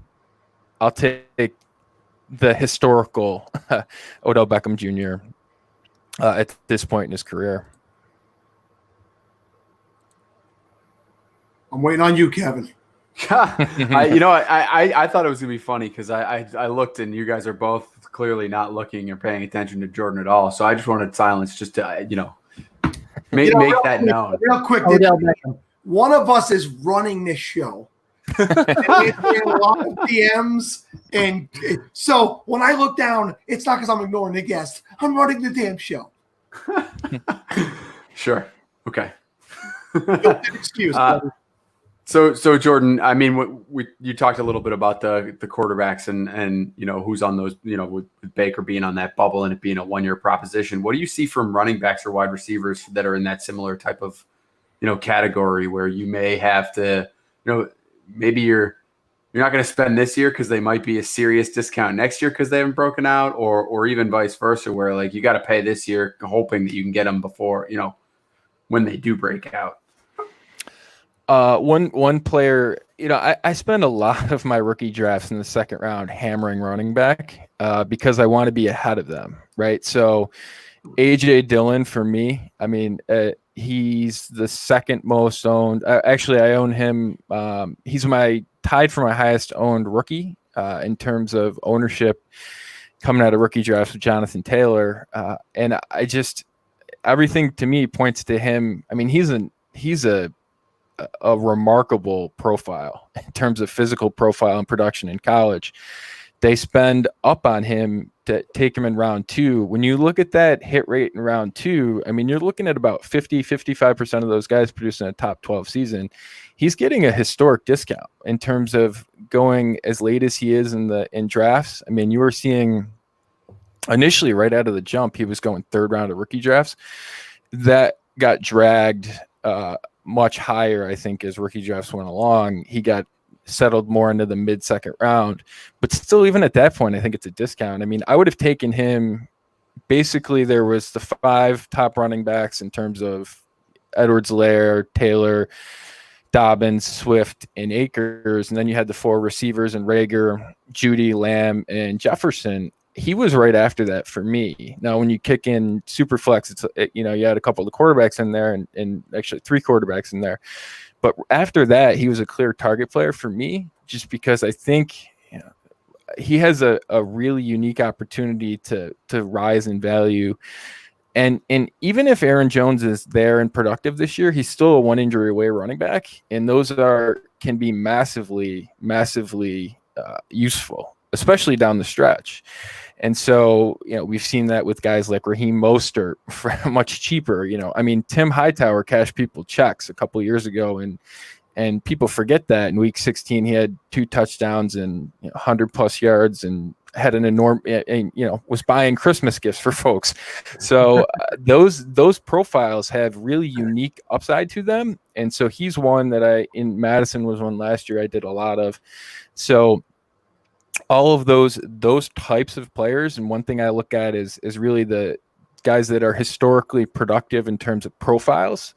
Let's look for profiles and guys that reflect those, especially at a discount. So it has really been for me in rookie drafts this year in the second round. It's been AJ Dillon and then Brandon Ayuk as well, because it's really rare you see a first round wide receiver in the NFL draft go in the second round of rookie drafts. I think there's been since 2008, there's been 5 of them. We saw one last year with Marquise Brown, but outside of that, it's been a historical rarity. So when you get that pedigree that late in drafts, you really have to bang on it. I'm actually glad that somebody posted this question, Andrew Sperling. It wasn't a question, so to speak, but he just posted this statement. Sam Darnold is still only 23 years old. They just need to put wide receivers around him and add an alignment or 2. So I'm from New York. I am a Raiders fan, but obviously I follow both teams here in this city.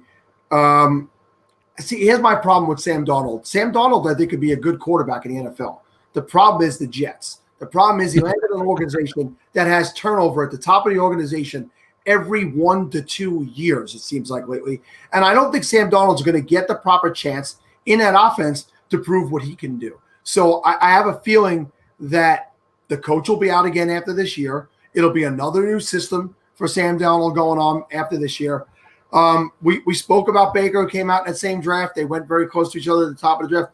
What do you see for Darnold, that Jets offense? And do you kind of see what I'm saying about the turnover? He probably could be a really good quarterback in a stable organization. They just aren't a stable organization. I mean, at some point he has to stop. He has to do it though, right? I mean, you can't make excuses for a player for too long. And one of the things I looked at in terms of production at quarterback, the good ones do it early. And when guys go in the top 10 of the draft, they're typically not going to great situations, but they tend to elevate, right? And so it separates really quickly. And I did a lot of research in the book, really looking at quarterbacks, because Superflex is so critical. It's critical to hit, but it's even more important to not miss, right? I mean, just if you can reduce the dangerous profiles in Superflex drafts, like that's an enormous advantage. And not saying that we can pick all the right hits, but if we can just know what to avoid, that can be really helpful. So when you compare him to guys that are going at or around him, I mean, guys like Matthew Stafford, I mean, there's no case that Sam Darnold has to go ahead of a guy like Matthew Stafford, even Kirk Cousins, right? I mean, just historically, there's really no basis for that. And you would take those guys, I would take those guys every chance I had over Darnold, just because there's Darnold standing at such a dangerous spot historically, and you compare all those guys who are on the right side of production, and I looked at, there's a couple of different findings that I had in the book that are really critical in terms of what really identifies long-term quarterbacks, and Darnold doesn't have it, and a lot of those other guys do. So when you look at those, you got to be on the right side of those metrics, and I avoid guys that aren't. So, like, for example, people taking Kyler Murray in the first round of startup drafts, that to me is just a bridge way too far, because even the guys that hit, if you only hit once, right, the odds that you're going to hit again are about 50-50. And you see Kyler Murray going ahead of guys like Dak Prescott and Deshaun Watson, who are already on the right side of doing it twice, of sustained dense production, which is something I looked at in the book, a chapter I have called Density, about once players hit, how deep is their hit? So you look at those guys that are only hitting once, like those are really, and especially not to an elite level.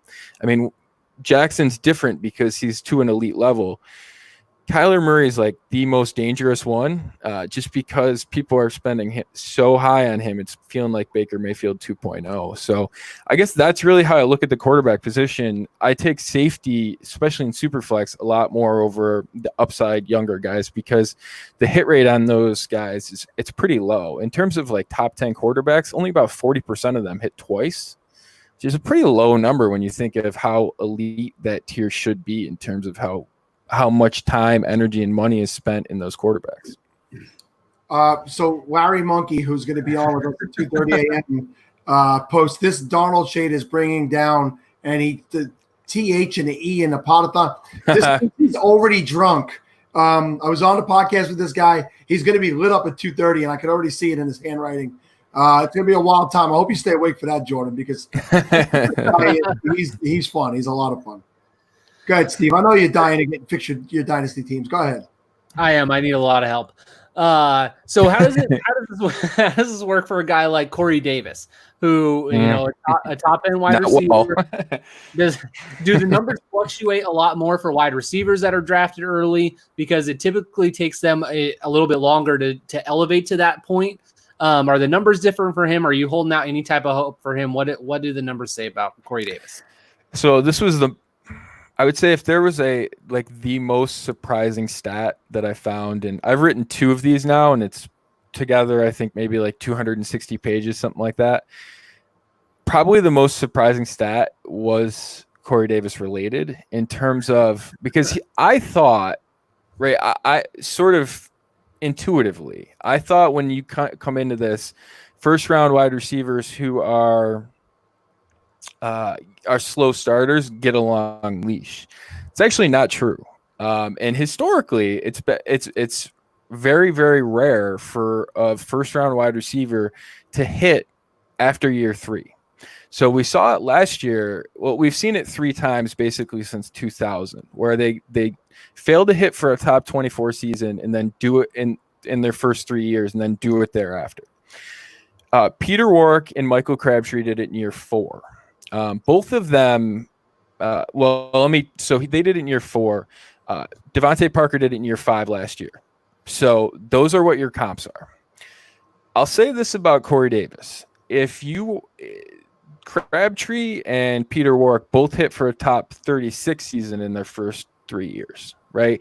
Corey Davis is there. So if you're looking for sort of an example of, hey, historically, this is what you have, it's a pretty rare outcome, but at least he has sort of checked the box of, I don't know, somewhat competent, I guess would be what I would say.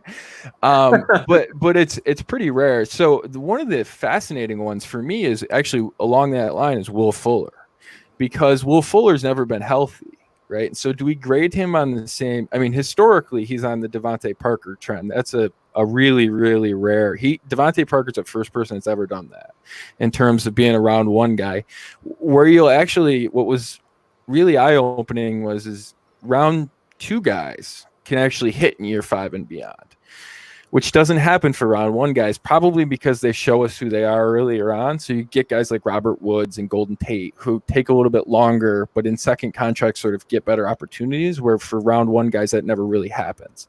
So Corey Davis, if I'm going to paint a positive, it's that Corey Davis has the top 36. And if you look around that passing game, like, all right, you have A.J. Brown, but what else do you have, right? In terms of, I know people like Jonnu Smith, the numbers aren't great on Jonnu Smith either.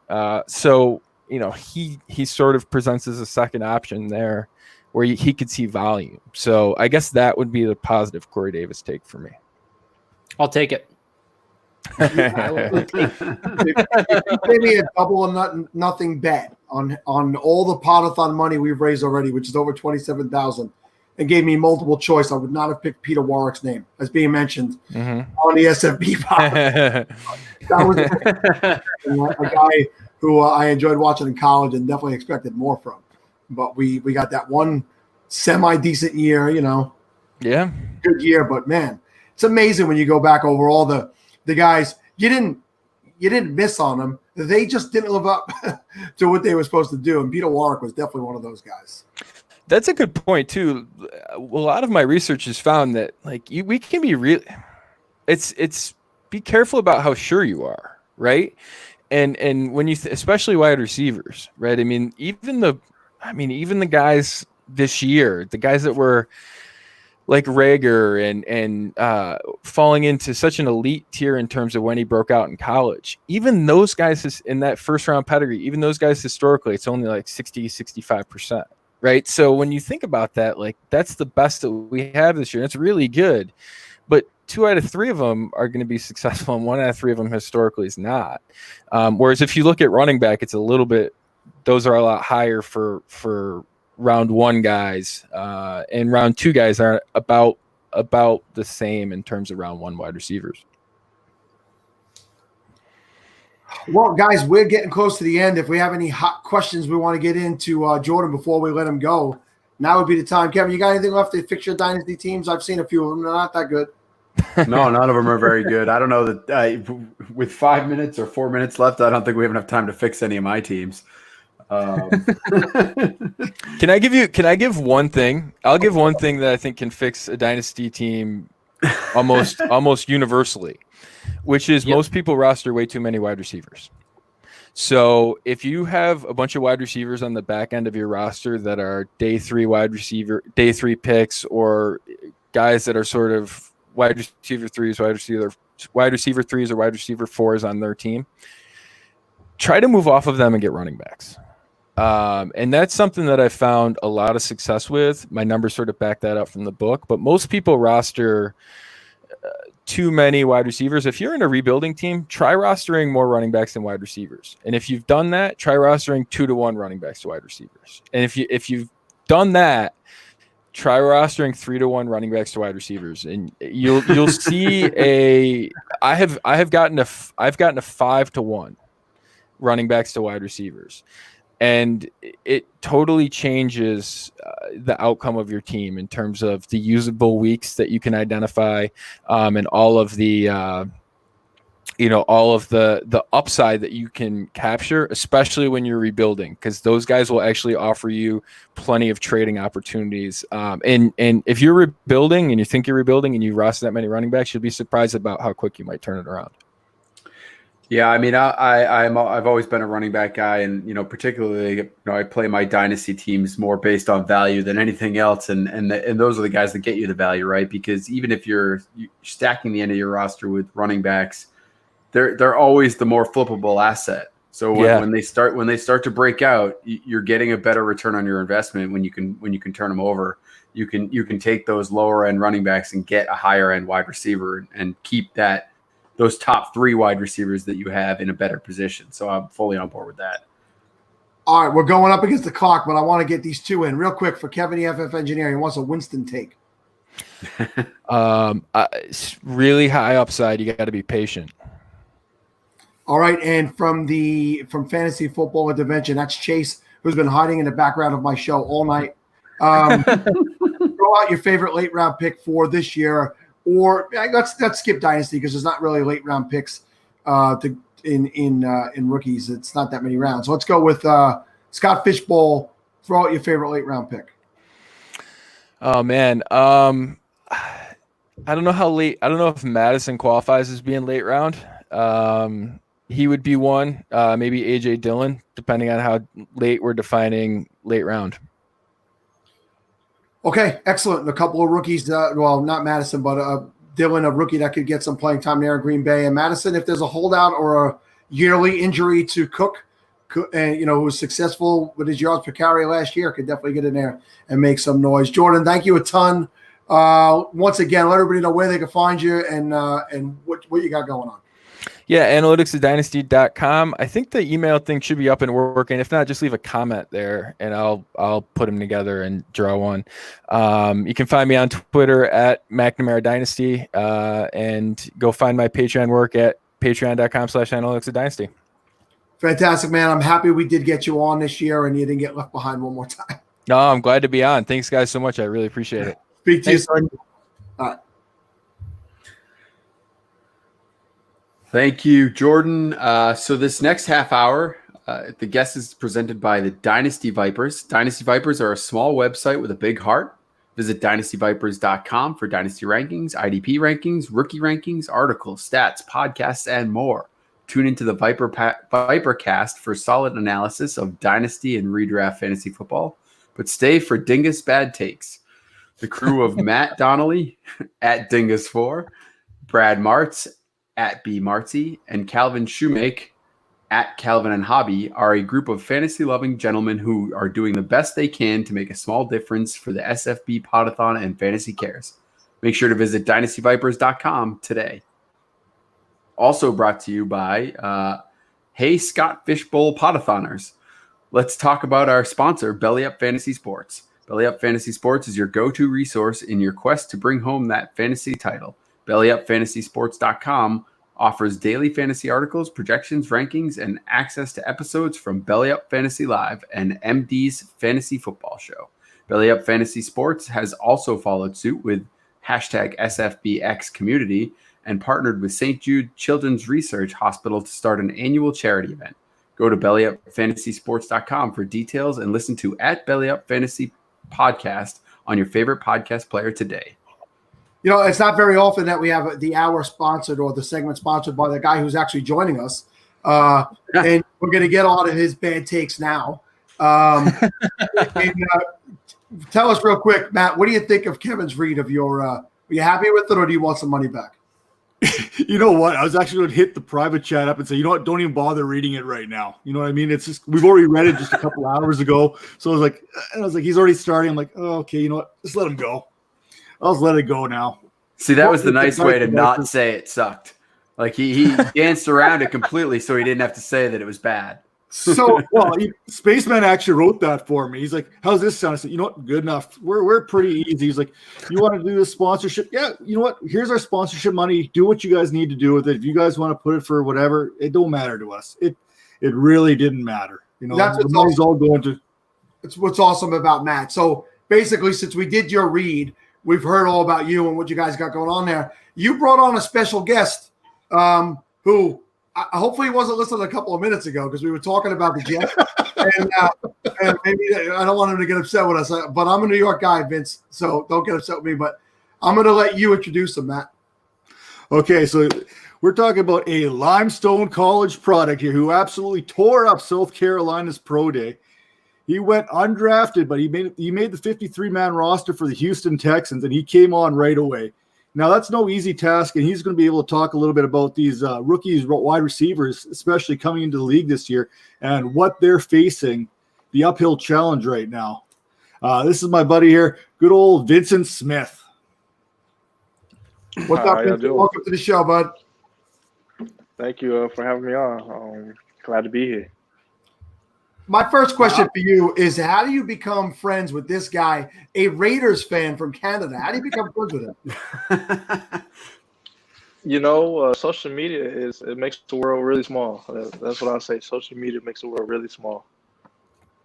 So one of my things is, like, I love to do draft profiles, but I love going into the smaller schools. And when I started researching Limestone College and some of the players they had there, and they've had some good players come through that program that many people don't realize. I seen Vincent Smith come up there, and I seen what he did at the South Carolina Pro Day. I had to hit him up. I got into the DMs. I started talking to him a little bit, learning a little bit more about him, and following him as his career has kind of gone on. And like I said, for a player to go undrafted and then still make the 53-man roster, that tells you how special of a player he's going to end up being when it's all said and done. Yeah, well, Vincent, tell us, what this offseason has been like. And, just from the perspective of a player, what the upcoming season looks like for you. This offseason so far has kind of been directionless in a way. We're supposed to report back to OTAs and spring training back in April. And, that's when the world started going downhill real hard. So, kind of in terms of like training, we've had to do our training ourselves. We haven't been required to do it by our teams, but of course you want to do it if you want to stay in shape and have a fighting chance when it is time to return. So it's been a challenge just on what you should train on every day, what you should do, how much you should do, how much you take care of your body, just finding people to do things with, just because we've been so spread apart and, trying to distance ourselves. So in that terms, it's been hard. On the flip side, it's more off time to us mentally. We still had our online, OTA video meetings with our teams, but those only lasted a couple of hours. So it's been a good off time for our bodies in turn, but in terms of like being part of the game, you just miss it. We haven't been able to catch balls from in pads or in a professional environment for a while now. And this upcoming season right now, I believe it's going to happen, but the outlook for it is still it's kind of like cloudy right now. Yeah, well, we're definitely all hoping that you are right and the season does happen. Where are you located in the country right now? Right now, I'm up in New Jersey. Oh, so you're near. So I'm in New York. I'm out on Long Island actually, but I work in Queens, New York. So you're not that far away from me. What is it? So since they're not required to do your workout each day, whatever, but what is it that you're doing? What's your daily routine to make sure as soon as you are able to get into camp that you're ready to go and you're not behind the curve? So what is it that you're doing? Personally, for me, I've been doing a lot of just on the field training, weights when the weight room's open. I was down in South Carolina most of the quarantine, so weight rooms open there back in May. So I was able to go to the weight room for about a month and a half. But other than that, I was mostly on the field doing footwork, catching the ball, drills, mainly my job, special team stuff, staying sharp with that. And then, run and make sure, they said the big thing was to make sure we run because we'll be able to weight lift, gain some strength back, gain a couple of pounds of muscle back, but making sure we stay in shape. That's the most important part. So, we don't get soft tissue injuries.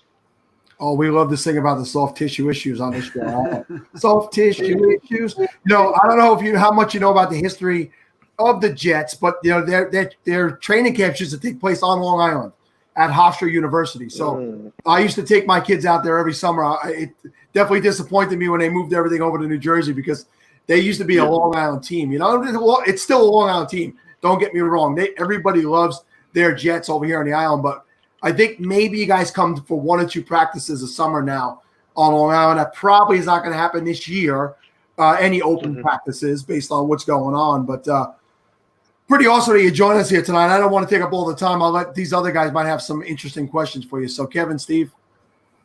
Yeah, I mean, I think the one you got on the screen is the best one. Hey, Vincent, have you ever played fantasy football? Do you play, or you in leagues at all, or?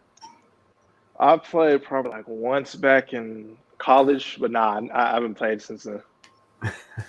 How do you like fantasy football though? I mean, like, does it bother you when people play, or some players get fired up about it. Some people don't care. I don't know. If you have any thoughts on the industry itself, since it's such a big part of it. I don't mind it at all. I always think it's cool when somebody's like, "I got you on my fantasy team." I'm like, "Oh, okay, cool." It's kind of like another added thing. Like, okay, let's have a good week. Let's do something great. But fantasy football to me doesn't bother me at all. Awesome. So, what are you guys doing as far as you talked about you're working out and are you worried about going to camp and with everything that's going on, are they prepping you for how to, keep yourself safe and all of that too? Or, I mean, what do you got plans for when you actually do have to report and get there? I'm trying to also with my training, so I'm kind of like trying to ramp it up a little bit because you can never really prepare for camp. No matter how much training you're doing, you'll still get to camp, you'll still be sore, you'll still be hurt, you'll still be tired. So I'm just going to ramp it up a little bit more. But other than that, in terms of safety, I guess we're just going to have to social distance. I know we had a call on Friday kind of like talking about how they're going to handle stuff, or we could be fined for, I think they said like going out to restaurants during these times and getting sick. So I got to talk to my agent to find out all the rules. But other than that, I think I'm just taking it day by day, trying to figure out how I'm handling myself during camp. So is there anything that you can do? I know wide receiver positions, a lot about timing. What can you try and do when you're not able to be catching balls, from quarterbacks? What can you try and do to keep that aspect of it in check, to try and, keep that going and making sure that you're getting as much done as you can while you can when you're having to deal with this type of separation this offseason? Yeah, that's kind of hard to replicate without a quarterback. Having thrown a couple of weeks ago with the quarterbacks was good. Kind of showed me that I was on the right track with my training. Balls. I don't think any balls were off time for me. So, that was just a big confidence building. Like, okay, I'm doing the right thing. I'm training on myself on the right thing. I keep going with that path. And other than that, talk to quarterbacks. Anything you don't know, I think there's no dumb questions right now. So talk to quarterbacks, see what they think, timing or hot routes or stuff like that.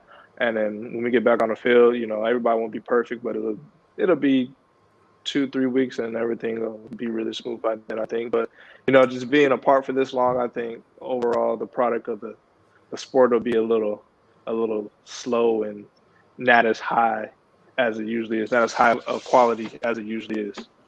Hey, Vincent, I know a quarterback that lives in New Jersey who's not doing anything, Eli Manning. So if you want to call him up, meet you down at the local high school. And, I don't know how good his arm is, but, you can work some over the middle stuff. I'm sure that wouldn't be bad at all. Hey, Vincent, we were actually talking earlier tonight, trying to figure out who has the advantage when it comes to, a camp and things like this versus, offense and defense when things have been a little delayed. Guys haven't been able to get together and things like that. You have any opinion on whether you think, offensively you might have an advantage over defensive players that can't get together, or? Right now, I'm gonna give it to defense. I think there's a couple positions on defense where you if you're a smart guy, you know what you're doing, you can just play more than offense. I think offense takes most of the 11 guys on the same page. But, a player like, hopefully we keep player like Jamal, instinctive, smart, fast. He's going to make his plays all day and his sleep if he wants to. Yeah, I hope Jamal Adams does stay. So I have an 8-year-old son who's a big-time Jets fan. And Jamal Adams is his favorite player, and he wears that 33 jersey, and he's really hoping that they get that done. I think it's just the stress of the offseason and not being there, and I think that that'll get worked out because I think that he is made for this city, and I think that he is the player that should spend his entire career with the team that drafted him. I'm sure I don't got to ask you if you want that to be. I know your answer is yes, but Steve, why don't you ask Vincent the question we got up on the screen right now? Yeah, our buddy Brooksy, who is a falafel fantasy league mainstay OG. He's been in the league for the entirety of its existence. He wants to know, what is a normal game day routine for you? Shoot, I'll start with a Saturday. Saturday, we have morning practice. Whether I'll go with a home game, morning practice, and we finish I think around 12 or 1.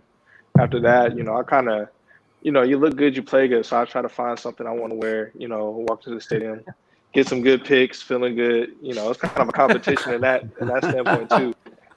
And then after I find out what I want to wear, we head to the hotel for the night, stay there, study up, make sure everything's all set, cross our T's and dot our I's, and get a good night's sleep or wake up in the morning. I say it's a 1 o'clock game, wake up in the morning, probably about 9 or 8, get some breakfast. Breakfast is always important, most important meal of the day. And then I'll probably get there about 2 hours, 30 minutes, 3 hours before the game, kind of settle in, playing the music. Like you said, pull up, playing whatever you want to play, whatever gets you in your zone. Take some pics walking in, you kind of just got that, that skipping your walk, feeling good, light, get inside, get in a locker and kind of just like, whatever we wear for that week, I kind of visualize it, the socks I want to wear, what color cleats I want to wear, the gloves I want to wear, set it all up, like I said, look good, you feel good, you play good. And just at that point, I'll probably hop in the hot tub for a little bit. After that, get taped up, go outside, warm up a little bit. By then, returners, they start kind of early. So head out, probably out there an hour and 18 minutes before the game, I think. Head out, start catching, and after that point, it's go time. So Matt, go ahead, Kev. I was to say you mentioned look good, feel good, play good a bunch. Who's the best dressed guy you've run across in the league so far? It's hard to pick a guy. I'm gonna go with a couple. Hard to pick over Deshaun right now. He has pretty good style. Jamal also has pretty good style too. I'm trying to think who else. A lot of the guys I play with in Houston have some really good style. Each week you see somebody wearing something different, something flashy. You kind of take notes and put that in your own repertoire. But yeah, I definitely give it to Deshaun and Jamal for sure. I was gonna say before Someone says thoughts on Cam's hats. Cam's hats. What about Cam Newton? You rate Cam for us. He's a stylish guy. I mean, not my style, but he's a stylish guy. He definitely flash out somehow. I want to let Matt speak for a little bit because this was the segment we had him on. He was so kind enough to get Vincent to come on with him. But Matt, go ahead. You could ask Vincent some questions. I know you've spoken to him before, but I just want to give the people what they want. Right now, they want Vincent. I don't blame them. I'll be honest. My favorite New York Jet is this guy right here. You know what I mean? Like, I followed him a lot there, and I've got to know him a little bit. So he's my guy there. He's my guy. So I guess we're talking about the Scott Fishbowl here. We're looking at wide receivers, possibly guys that we draft late. What kind of rookies are we possibly looking at being able to make a difference this year from what you've seen with everything that's going on? Who can make that biggest jump with the least amount of time to kind of prepare themselves? Is there anyone you kind of see there? I know you had a difficult transition there going from undrafted free agent to making the move, which was difficult in itself. But now these guys are coming in with basically no time to really prep, maybe studying the playbook a little bit. before they get in? Yeah. I'm gonna go with a guy in my position, Denzel. He's kind of, they're prepping him to have a role this year. Definitely. Not to know, I don't know how deep it is, but definitely have a role. But I think he has a high upside. Just training with him a couple of weeks ago back in Miami and seeing how focused he is, how crisp his routes look, and knowing how well he catches the balls and how he makes plays in college. I think he's gonna have a really good year. I like the way he looks. And I think a lot of the people in the fantasy community love him too. He was kind of I think he's more of a polarizing player. Either people absolutely loved him or they were a little bit lower on him. And then coming into that situation there with the Jets and Sam Darnold this year. What can you tell us about him, what it's like working with him a little bit? And now you've got about a year. I think you had 13 games last year you played I believe. Yeah. Oh, where'd he go? Uh-oh. Oh, there he is. There he is. So what is it like working with Sam Darnold there? How does he make you a better ball player? Oh, Sam, to me, my favorite thing about him, he's cool, calm, and collected. Good game or bad game, he's always the same person. And on the field, that's a good thing. He can get fiery, when he's playing well, but seeing him being cool, calm, and collected is the best thing. Whether he's getting hit, whether the pressure's on him, whether he's having a good game, I think that builds the most confidence in me. And he's like, it makes it kind of easy out there on the field. You don't have to, I don't feel like I have to do too much. I kind of get his attention. And we started to really build a connection there at the end of the season, which gave me confidence. So roll into this next year. That's what I like. But I think the ceiling is really high for Sam. One of the things you notice there, going 2019, I think you were averaging about 13.2 yards per catch. So you were making a little bit of hay there, like you said, towards the end of the season. Yeah, coming from the Texans, they always prefer for me to be a deep ball guy. You're going to back up Will, you're going to back up Hop. You like your speed, you're going to be a deep ball guy. And here at the Jets, I don't think I caught a ball downfield over 20 yards, maybe 22. Them using me underneath inside routes. I really appreciated that. It kind of built my route running up this year. We have a question that came in from a guy who's going to be a guest with us in a few hours. He lives over in Australia, Lewis, and he says he saw that you were born in Germany. And he wants to know if you've ever been back to visit.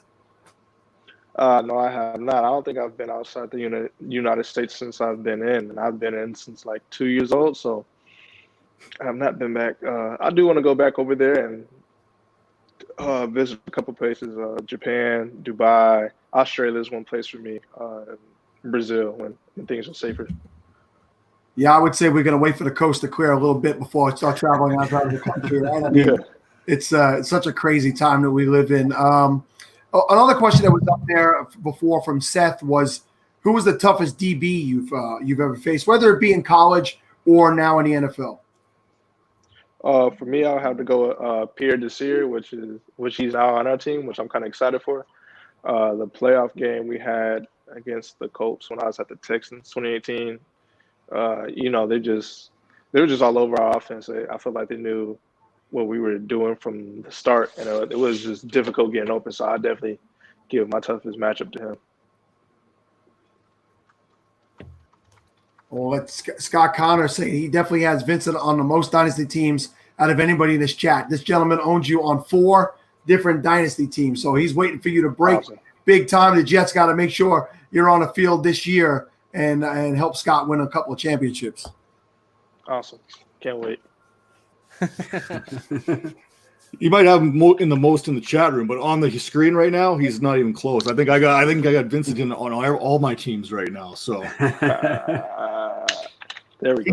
He's your Hunter Renfrow. I'm a Raiders fan like Matt is, and I have Hunter Renfrow in every league possible. So get your guys. Listen, as a Patriots fan, you are now the only Jet that I like. So. I'll support you, but none of your compadres there. You know what? I appreciate that. I know how tough y'all Patriot fans can be. No, you mean drunk, not tough. He's the season ticket holder. Hey, listen, I'll tell you what. When you come to Foxborough, if and when we're allowed in the stands, I'll be rooting for you. Oh no, this I gotta see. This I gotta see. I want video. I want a camera. I get my ass kicked, but I'll be rooting for you. I want video of you getting your ass kicked. Absolutely. I think we could actually raise a little bit more money with the podathon with this kind of video for next year. To be honest with you. Hey, I'll tell you what. If it'll raise money for the podathon next year, I'll wear one of Vincent's jerseys to a Patriots game when he plays. Steve, please save the tape. I got it. 5-21. You know, Vincent, Matt brought up the podathon, and as he's probably explained to you, we're doing this to raise money for charity. In the past, we've done mostly Toys for Tots. This year, we're splitting the money up between Toys for Tots and the Equal Justice Initiative. Speak for a second on charity, if there's anything that you've been involved with, or something that you'd like to do in the future. Personally, for me, I like to start at home, just with the kids. Giving back. I've held a camp and looking to get more involved in that this year, but things were derailed because of COVID. But I think it's important to start back in my hometown that I like to call Columbia, South Carolina, because we don't have a lot of outreach out there, especially from pro players. I think just getting kids active and giving them a technical side to the game has been really important to me, and just kind of giving the kids, like, showing them I can do it, you can do it too type. Yeah, I think that's the best thing when I see the athletes give back, especially to the neighborhoods where they came from. Never forget where you came from. That's the most important thing, and it's awesome to see what a level-headed guy you are. I had seen you play before. Like I say, I am a New York guy, but I hadn't really gotten to see many interviews with you and stuff like that. But it's been an absolute pleasure to have you on with us today and talk to you about you gave us an insight we've never really had on this show, which is fantastic. I seen the chat just went wild when they saw we had an actual NFL player, and then guys remembered you from your South Carolina days. We got Brooksy in there, who's a big Alabama guy. He likes to talk his trash all the time, those Roll Tide guys. But I'm going to turn the floor over again to Steve and Kevin. Let's hit Vincent with some good questions before we have to let him go. 1:30 in the morning. You're expecting good questions out of us? Come on. Yeah. I mean, expecting any good questions out of me at any time is asking quite a bit. But I'll say Matt had brought up your average, your yards per catch. With Robbie Anderson being out of the picture this year, moving on to Carolina, are you expecting your role to be expanded a little bit more in terms of the routes that you're going to be asked to run? And are you excited for that opportunity for you to be able to showcase all aspects of your game and going forward with the Jets? Completely. I expect me to have a bigger role. I expect me to, take over some of what he did. And even beyond that, special teams. I'm really excited to grow my role on special teams, on kickoff return, punt return, punt, everything. I kind of just want to. I've always been a team player, so I kind of just want to project myself more on the field and really be an asset this year. That's something people probably don't realize. You had almost a 30-yard kick return average last year with about 8 kicks, I believe, were 20 or more. And then you had that big 40-yard return as well last year. So I don't think that's something that most people would recognize about your game is that kick return ability. Yeah, special teams, a big part. I think that's a big reason I made the Texans back in 2018. And that's a part I'm going to take with me until they tell me I can't do it no more. I just have to play offense. Do you find it hard? I mean, when you're on, obviously when you're doing special teams, I'm assuming that's a whole lot more practice, a whole lot more meetings that you have to go to. Do you find it hard to sort of doing almost duplicate effort for, being with the wide receivers and then being with the special teams? Is it hard to balance that at all? Yeah, especially arriving at the Jets on week 3, week 4. Trying to learn the whole new playbook, and then learn kind of like the different intricacies and their special teams, because special teams from one team to another team are a lot different, just in the small rules, alignments, and the total goal of what you're trying to do. So trying to balance all of that out is kind of hard, because, you don't want your special teams coaches to think you're not focused on special teams. You don't want your offensive coaches to think you're not focused on offense, because you're trying to accomplish those both at the same time without having any preseason or OTA practice with it. All right, let's ask this one more question from Kevin Tompkins. What player growing up did you look up to the most and want to emulate your game after? When I started watching football was Chad Johnson at first. Watching him, he's just an electric guy, smooth, some of the best feet. Growing up after that, Calvin Johnson, he was I probably think was probably the most prolific receiver to me. Kind of inspired my game. In high school, I played big. I didn't play as fast as I play now, but I played big, definitely a jump ball guy. And then after that, I kind of really started, now I really watch Devontae. Me being in the league, I watch Devontae Adams a lot. But I'll say growing up, Calvin Johnson's been my favorite receiver to watch point blank. I mean, if you're going to pick one to emulate, right? I mean, pick just one of the best freakish wide receiver athletes to ever make it on the field. I think we got time for one more. Brandon Rojas wants to know, who's the funniest or goofiest player in your locker room? Funniest or goofiest player? Let me see. I'm gonna have to get that to Bezo for sure. He's hilarious. He gets the cameras and everything. He's the whole show. Cool. Well, again, this was Matt Donnelly, our friend Dingus 4, who was gracious enough to basically give his time up to have Vincent come on and speak with us. Vincent, we could probably speak to you for the full 24 hours. I don't know if you realize we're on for 24 straight hours on this podathon. That's kind of our shtick. We're not that good at anything else but staying awake. So but, I want to thank Matt so much for having you come on and for you staying up till 1:30 in the morning, almost 2 in the morning to join us. And Matt keeps saying you're his guy, but I think I'm going to try and steal you from him. So thanks to both man. I stay loyal. You gotcha. And thank y'all for having me on tonight. I really appreciate this. Best of luck in the season. We hope to see all of you guys out on the field. All right, Well, thank y'all. gave Have a good night, man. the lake crew a nice little treat here to stick around, a little incentive sticking around tonight, eh? Absolutely. Absolutely. All right, guys. Sleep well. Thanks, guys. Thank you. Thank you. Well, that was pretty awesome. Yeah. Absolutely. Yeah, that was first player. That was our first player on the podathon ever. So hopefully not the last. That is true. Yeah, where's your boy though? How come he's not making a special trip on here? Who, Jeremy? Yeah. I believe he might already be back at Ohio State right now, but I don't want to pass out any bad rumors. Well, I'll tell you, I'm a little disappointed in your poll here. You're talking about the guy's boogers. You can't get him on the podcast. Ain't no kidding. What's up with that booger talk? Yeah, I told him it was going to be booger talk, and that's why he chose not to come on.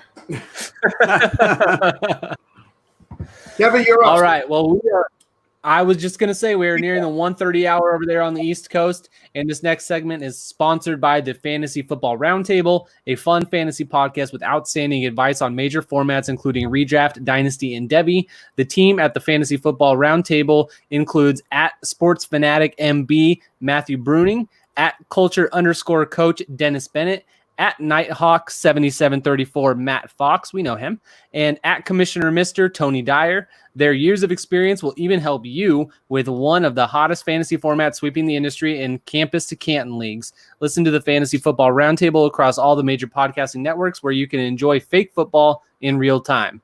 And this segment is also brought to you by Club Fantasy, a website and podcast that covers everything from redraft to superflex to dynasty, all in the name of helping you win. Their flagship podcast, no pun intended, streaming on WXSJ 97.3, Miami Sunshine Jams, drops every Thursday at 9 a.m. Eastern, or you can stream it live on Wednesdays at 7 p.m. Eastern on their social media platforms at Club Fantasy FFL.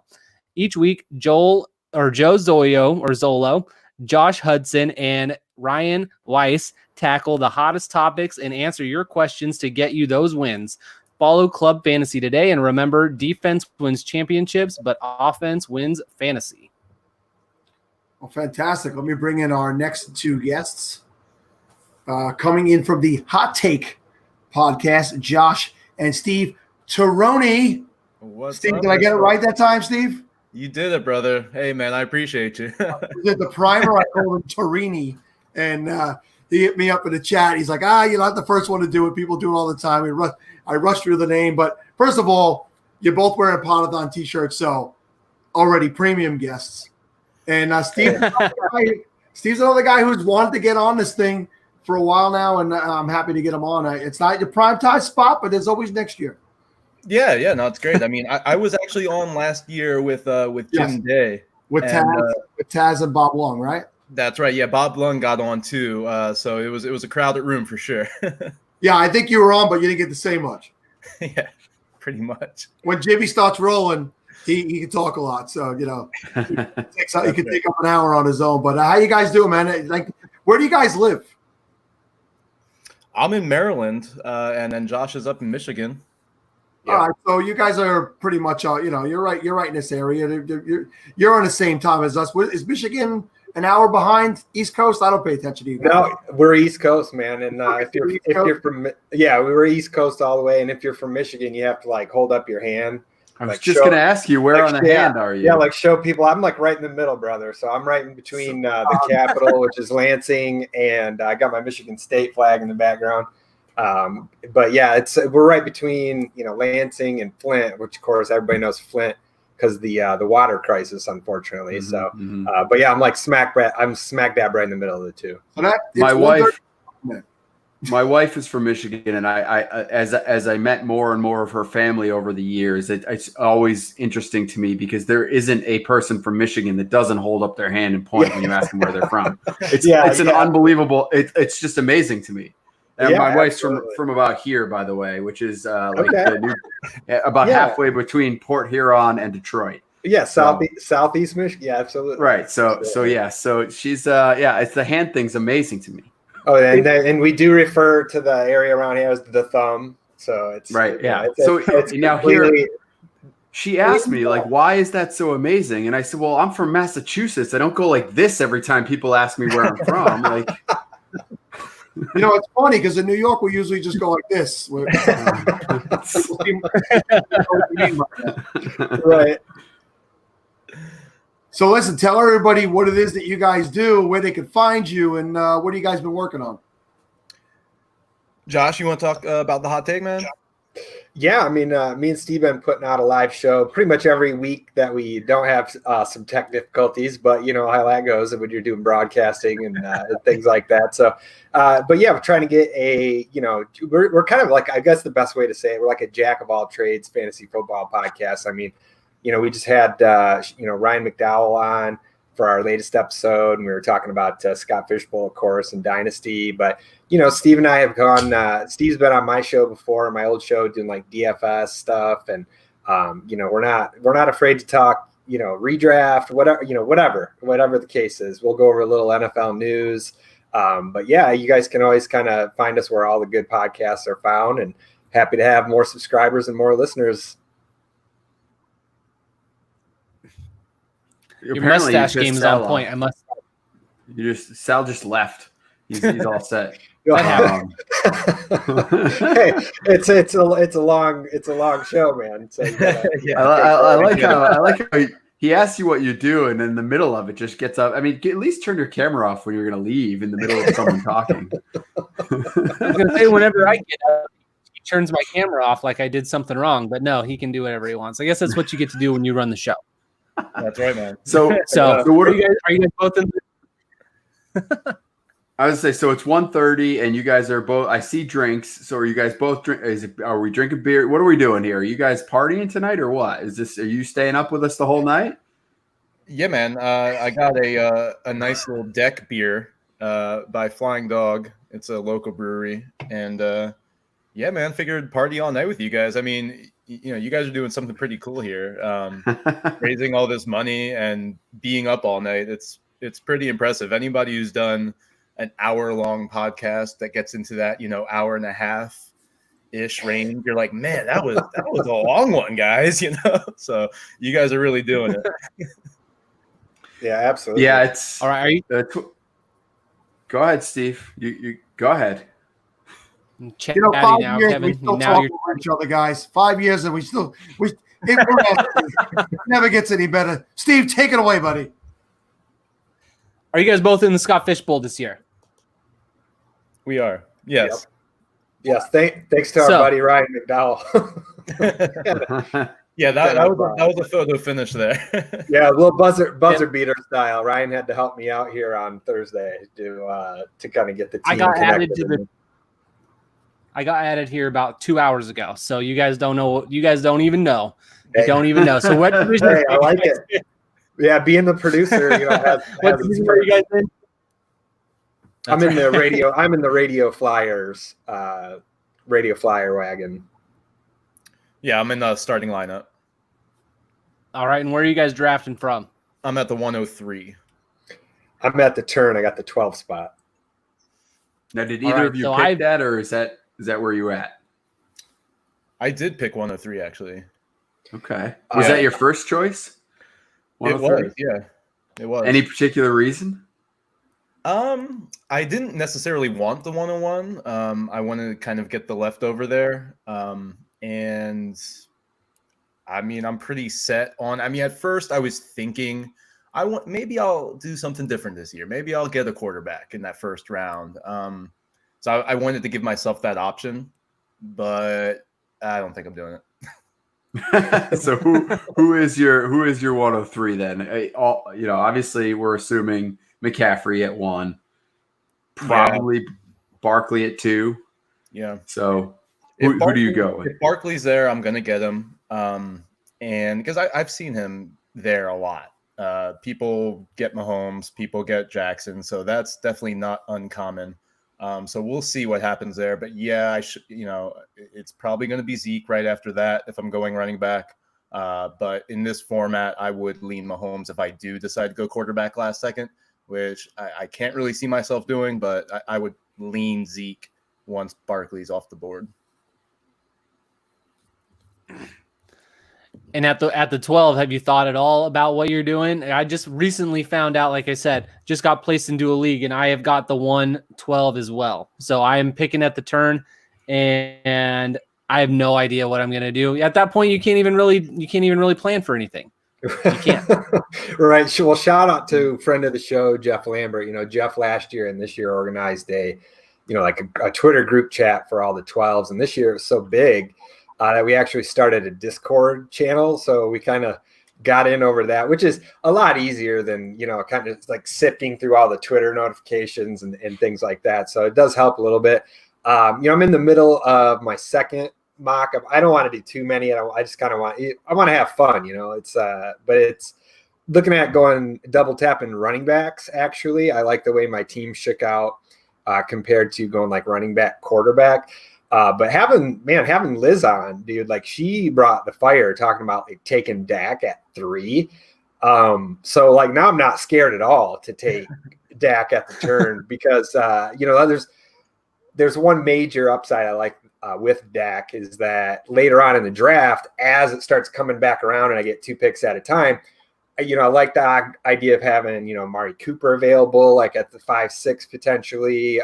You got guys like Gallup, Lamb, and even Blake Jarwin later on. That would be fantastic as, having that hookup with Dak. So had that last year. I had Dak and Amari Cooper and, was lucky to get to the conference finals. Steve and I are actually both in the same conference last year. So I was excited to get back in, but we can get you in that chat, Steve. You just hit me up after this. I'll get you in that Discord for the 112. All right. That sounds good. I got a lot to learn right now. I got a lot to learn. I got power. You got to cram. You got like less than 12 hours. So he's definitely going to be there. He's not bringing anything. That's true. That's true. Yeah, you might as well add him now. He's not doing anything right now anyway, so Sure. He won't add anything to that chat either. He'll just sit in the background and watch everyone else talk. I made that joke already. Hey, I try not to listen to you as often as I possibly can. I mean, are you on delay? What's going on here? I am on delay, actually. Steve, how many beers are you up to so far tonight? Oh man, today. Well, no, I'm sorry. I'll get to you, Cerrone, in a second, but the knucklehead was drinking over the 24 hours up there. I'm on number 4 right now. We're going to call him Sid Skeet, and we'll make it easier. We'll call him Sid Skeet while we got Steve Tironi on. So, Tironi, it's a Sunday. It's 4th of July weekend, and you don't got to be here for the full 24 hours. So, yeah, tell me today, and then tell me for the weekend. Well, I mean, I just wanted to say, I've been talking to my guy Josh over here about disc golf recently. I've been taking up this new thing called disc golf. So I did that today, and with that comes a little bit of drinking. So, on the course of the day, this is probably number 5. I think I had 4 on the course today. Solid. I'm proud of you for getting out there again. That's fantastic. Disc golf's underrated, man. It's a lot of fun. It is. So, obviously, we're our podcast is very big Seinfeld people. So for me, it's Frolf. If you guys could just use it, refer to it in the correct name. Some good Frolf. What's funny is sports like that, they have their core group of people and they're diehards. So I've never personally played. I think it would be something that would be a lot of fun. I might have to get involved in it at some point, but yeah. Oh, there's definitely a certain group of people that plays disc golf, so for sure. What got you into that? How did you discover it? I was telling Steve the other night, I started playing probably about 20 years ago, over by when I was living on just off campus at in East Lansing, and there's actually a few good places over there, and it's nice to get out, get fresh air, get a little exercise. It's kind of like you're going on like a mini hike, but you're kind of doing something like athletic, so it's just a lot of fun, and hanging out with friends and some other mutual friends that might not even be people, so it's a lot of fun. Yeah, it's like hiking, but then there's a goal other than just walking, Right. There's always shenanigans to be had on the disc golf course for sure. Yeah, and you could drink, which makes any sport. Oh yeah, you can do quite a bit out there. Like what? The hard-hitting question. That's why we're here. Well, hey, I'll go ahead and say it. I live in Michigan, and there's a lot of things that have been legalized here recently. So it appeals heavily to the disc golf crowd. I'll just say that. There you go. So, Russell Clay, I know he's trolling us right now by posting this up there. He's got the 112, 201 turn tomorrow. Should he grab Nikhil Harry there and wait for the 3-4 turn? I know who you are, Russell. You're not getting away with trolling us. I know you know what you're doing. Well, our friend Brooksy checking in. He's an avid disc golfer right here. So nice. Shout out to Brooksy, he just does everything, that guy. I hate him. No, I love him. Brooksy's he's an old school philosopher from our Fantasy Life days. And yeah, right. Yeah, I love you too, Russ. So, guys, talk to us about some strategy later in the draft. I get first round pick. Everybody can make a first round pick, right? It's kind of who's going to fall to us, and let's talk about that strategy a little bit later on. How long you're waiting on wide receivers? At the 112, you might make a decision to take a wide receiver in that spot. I get it. Both Michael Thomas and Devontae Adams are first round guys, but let's talk about really waiting on wide receivers and where you would approach them in the Scott Fish Bowl. You want to get this one first, brother? Yeah, I mean, I'm not a proponent of the wait on the wide receiver strategy that I think a lot of people are really keen on this year. So because everyone's getting quarterbacks and because everyone's getting running backs, obviously there's going to be tons of value at the wide receiver position. So I've been finding in these mocks that at like the 209, I have my pick of the litter of Tyreek Hill, Chris Godwin, DeAndre Hopkins, a lot of these guys who I consider top 5-ish wide receivers. And I'm able to stack those guys. So Tyreek Hill, for instance, comes to me at the 209, and then I can double up and get DeAndre Hopkins at the 303 in my case, at the 103. That's a really good start, in my opinion, if I get, a top tier running back in Saquon Barkley or Ezekiel Elliott. So the thing that I'm looking at in the Scott Fish Bowl, not just the onesie positions that obviously command your attention in the draft, it's the flex spots too. You have to start 4 flex spots, and you have to start 3 wide receivers. And I know everyone's very content in waiting on the receiver and getting your Allen Robinsons and your Calvin Ridleys and all those guys. But if I have an opportunity to get my, top 5-ish wide receivers at value, I'm going to take advantage of that. Yeah, and I mean, personally, for me, drafting out of the turn, there's these pockets of the draft where things get ugly at certain positions. But I mean, even at the 9-10 turn, there's still plenty of receiving options out there that are very attractive that I wouldn't mind having on my team. I mean, anyone from like Marvin Jones. There's guys like Emmanuel Sanders out there, Jamison Crowder. Those guys are constantly available, like in the 10th round.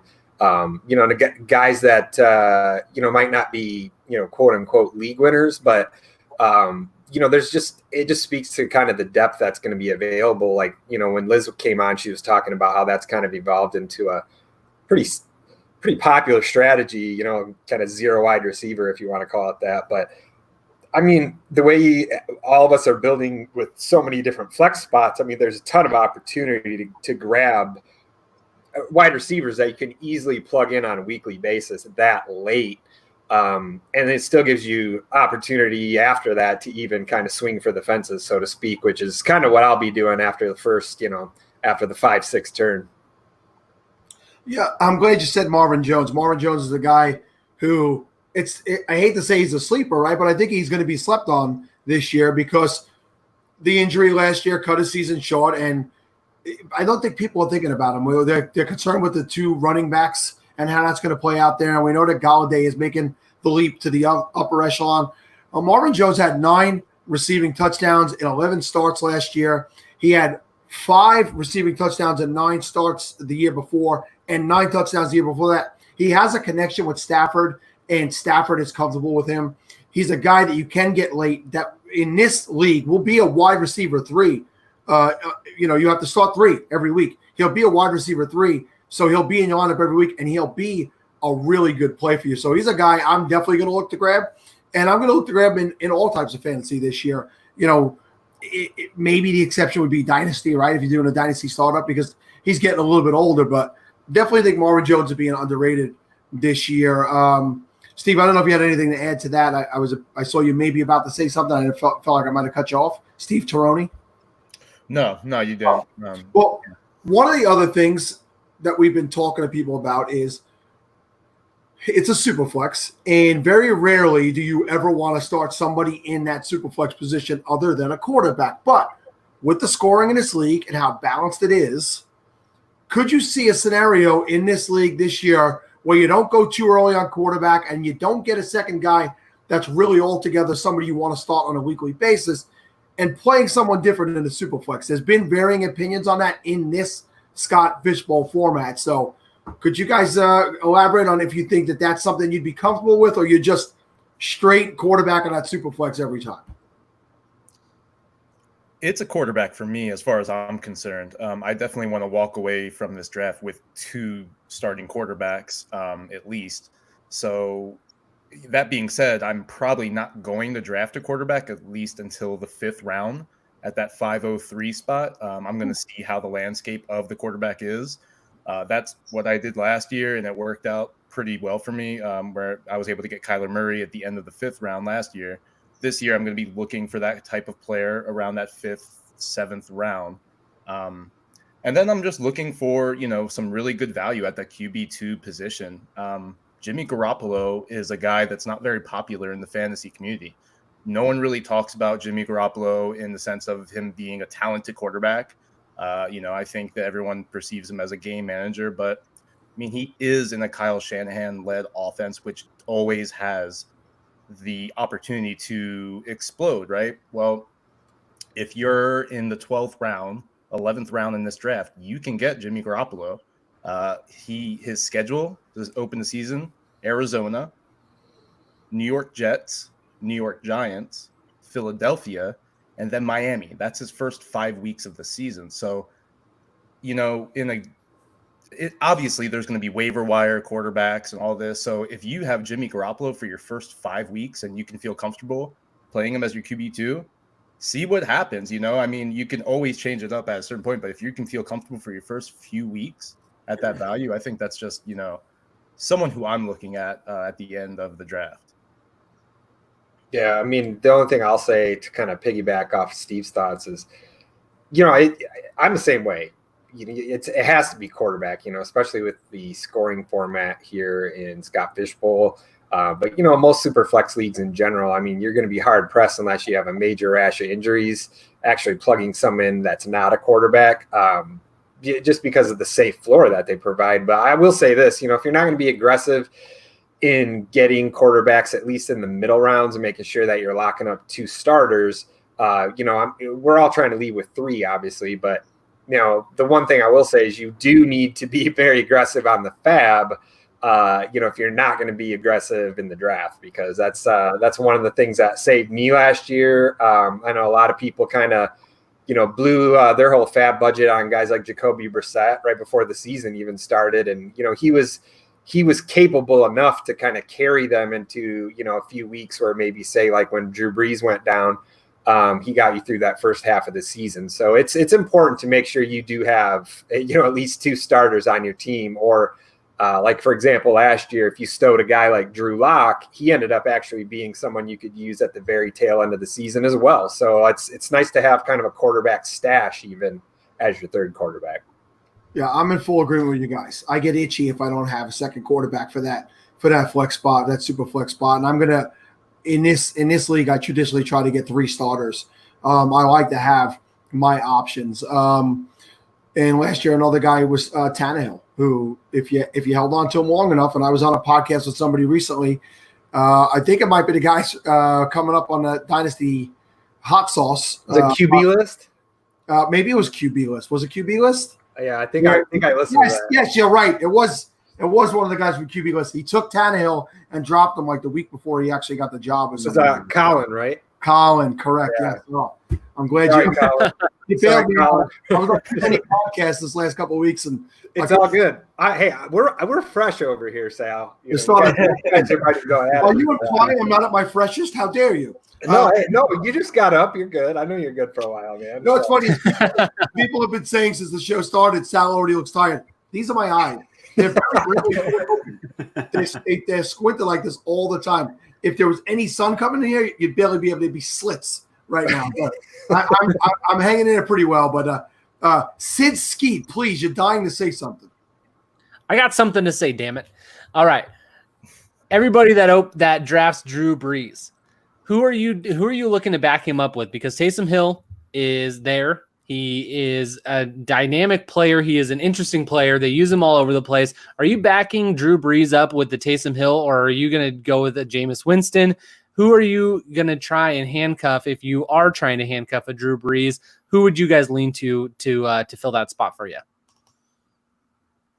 Me personally, if it was my team, looking at all the production as far as what fantasy points Taysom Hill actually received last year from receiving and catching touchdowns, it's pretty alarming. So his actual production at the quarterback spot is very minimal. So for me, I don't think it's worth backing Brees up like as a quarterback handcuff. But for me, it would be Winston for sure, because just looking at what Teddy Bridgewater was able to do last year going in, I think that's the main reason. Just kind of referring to the 2019 plan, didn't look like that they were going to be using Taysom Hill as the signal caller.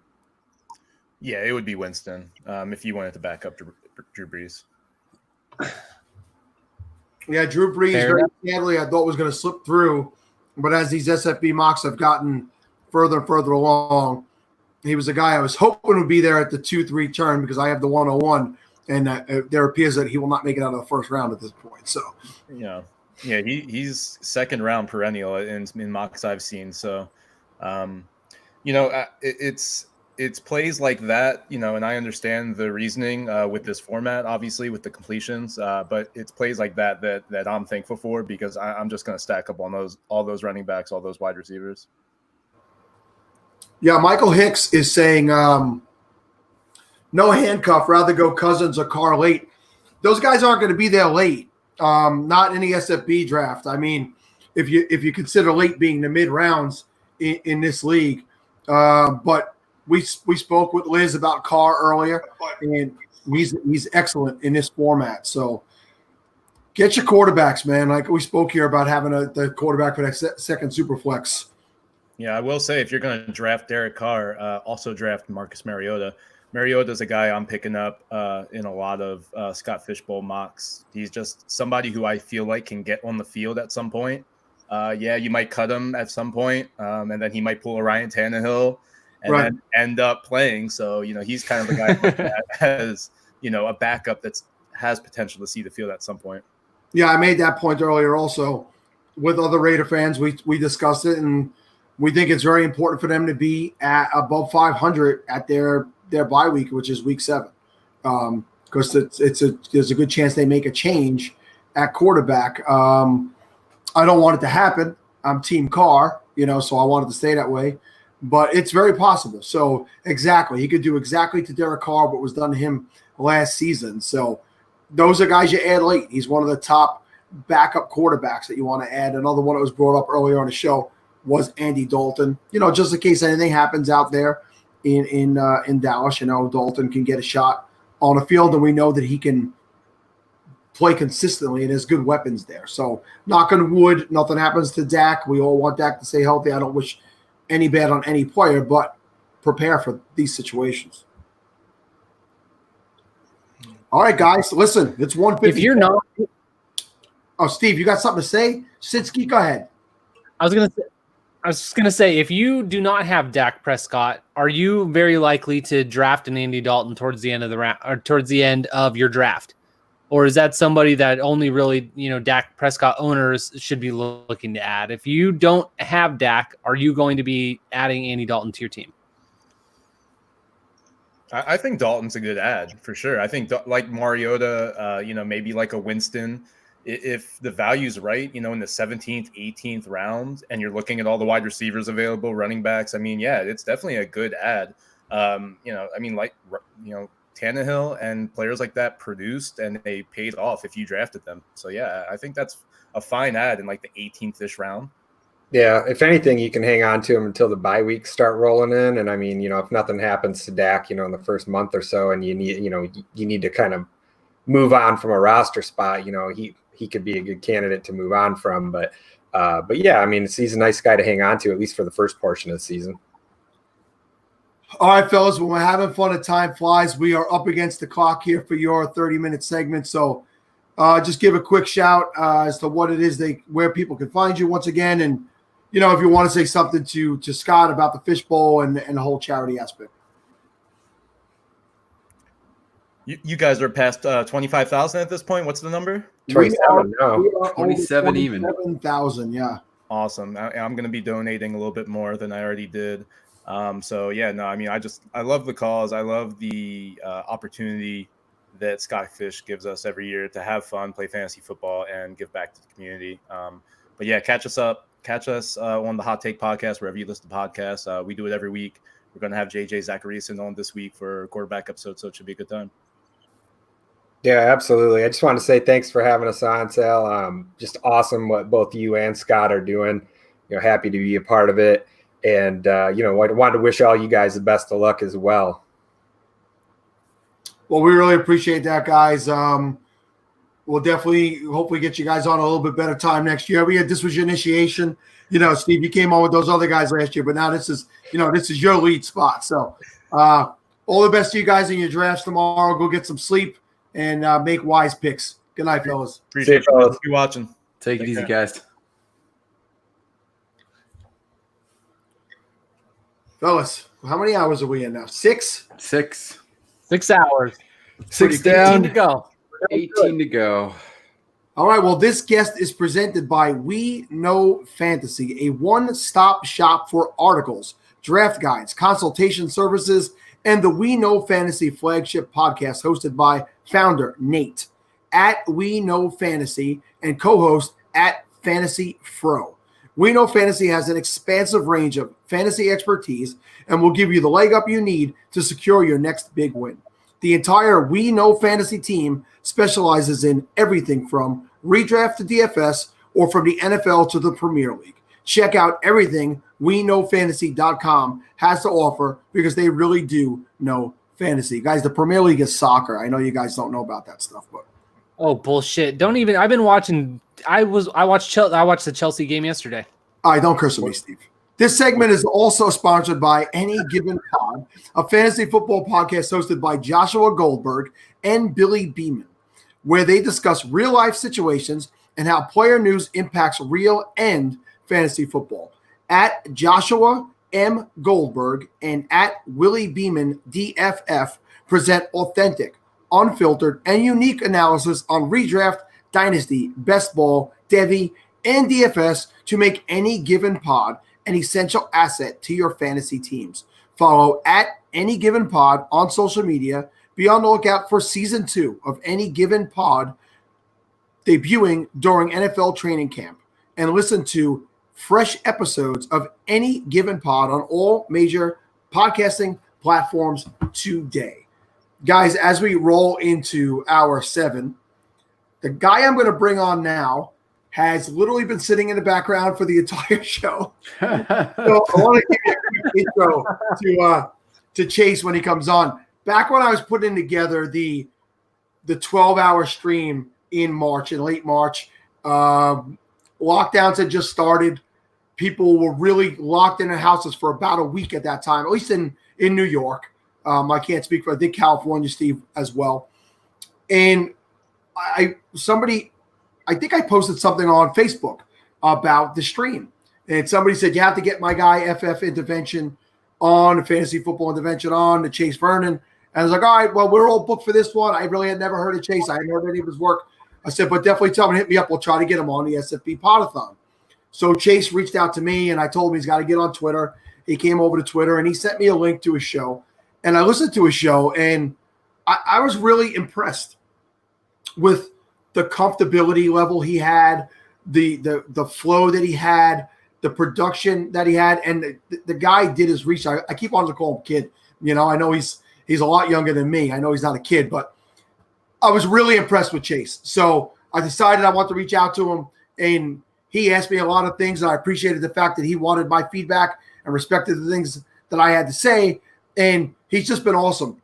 And I think he's a guy that fantasy Twitter needs to get to know, and I could tell he's excited to be on tonight because he's been in there making sure the sound is right, making sure everything is right. But Chase, welcome to the SFB Podathon, and this is Steve and Kevin, my co-host of the Fantasy Football Funhouse. What's up, man? What is up, guys? How's it going? What's up, you guys man? are falling asleep a little bit over there, man. It's only 2 a.m. You guys got to wake up, man. This is normally when I'm getting off work. I still got to wind down. Jason, then we need you here right now. Yeah, Let's do it. Right. This is good. This is good. I'm glad you got your audio worked out. Well, it was funny because I was listening to you guys, but I was actually on a call because we were finishing up my 15th draft so far this year, even though we're just getting started. So I was still finishing that up while I was talking to you guys. So I had my audio directed towards another chat, but is what it is. Yeah, well, I saw you in there. I got to be honest with you. I didn't see your name, and it's such a small little pic. I was like, I wasn't sure if you were somebody that was supposed to be coming. I called him like, shit, that's and then it became funny, so I left you on that. So no, it's been a fun night so far. I really appreciate you guys putting this together. So it's definitely been an experience. But what I did want to do, I want to make a confession. I have not yet made a donation to the podcast yet, or to the Podathon yet. I was saving it for tonight. So what I wanted to do was actually say that, I started out on Twitter, obviously, about a month ago? I think it was May 30th. I put up that I hit 20 followers on May 30th. So I'm up to, I think, 162 right now, which, obviously is nothing compared to what you guys are dealing with. But I wanted to say, for every 10 listeners I get, I'm going to donate $100 towards the Podathon. For every 10 listeners that I get, up to $500. So that's amazing. It's FF_intervention, guys. Go give me a follow. Let's see how much money you guys can cost me towards this charity. All right, let's do it. Listen, go take the money out of Chase's pocket right now. Yeah, just go follow me on Twitter. Definitely want his money. So yeah, that's awesome. I actually looked today to see what your followers are up to, and hey, listen, it's a lot compared to where you were. I had 3 back 5 weeks ago. But you, Facebook is something we don't use a lot for fantasy football, but you got a really strong following there, and you got a real good thing. Tell everybody about what you actually have going on over at Facebook, because it's impressive, actually. We actually, so it's a group of us, and I joined the group a lot later than a lot of these guys did, but I've kind of helped them put it all together from the start. It's called Fantasy Football Discussion, and we should be hitting, I believe, 19,000 followers either tonight or tomorrow. So it's been an adventure, but it's an extremely interactive group. Everybody's asking questions. We keep a very tight knit, so there's not a lot of trolls on there, people that are trying to spam. You actually get legitimate fantasy advice on a regular basis. So we're actually the guys that have put that group together have done an amazing job with it. But I'm just happy to have joined that team. So yeah, I think what happens is everybody's always looking for their own little pocket where they could get the information that the other guys in the league aren't getting. Yeah. And I think that's what you guys are providing over on Facebook. For us, when we started out on the Fantasy Life app, we had a very similar thing, and we got up to 15,000 people. And there was probably only about 15,000 people on that app at the time, but they were all in the Falafel House chat. And on a Sunday morning, we would answer questions for hours, just rattling. It was pure insanity. So we all kind of understand exactly what you guys got going on over there. And that's why I really like the deal. But tell them about your podcast also. Well, so it's called Fantasy Intervention. And like I said, I'm just getting started. We started it up, 8 months ago. We just hit 10,000 listens. So I'm pretty stoked about that. What we're obviously trying to accomplish is doing a more analytical dive on stuff. So we touch on DFS, we touch on Dynasty, we touch on standard leagues, all the above. We do 5 episodes a week. And then on Sunday mornings, I actually go live on Fantasy Football Discussion and answer any starter sit questions people have, injury questions, etc. So that way we are still interactive with people through, Facebook. But, who knows, maybe with Twitter taking off, we can actually go live on there as well.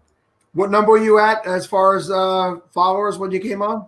I was at 162, I believe. All right, so that's $100 out. We're over $100. We're on our way to right now. You're going to be handed over your tips, my friend. So, Chase, I'm going to be cracking this open too. If we have any bourbon fans.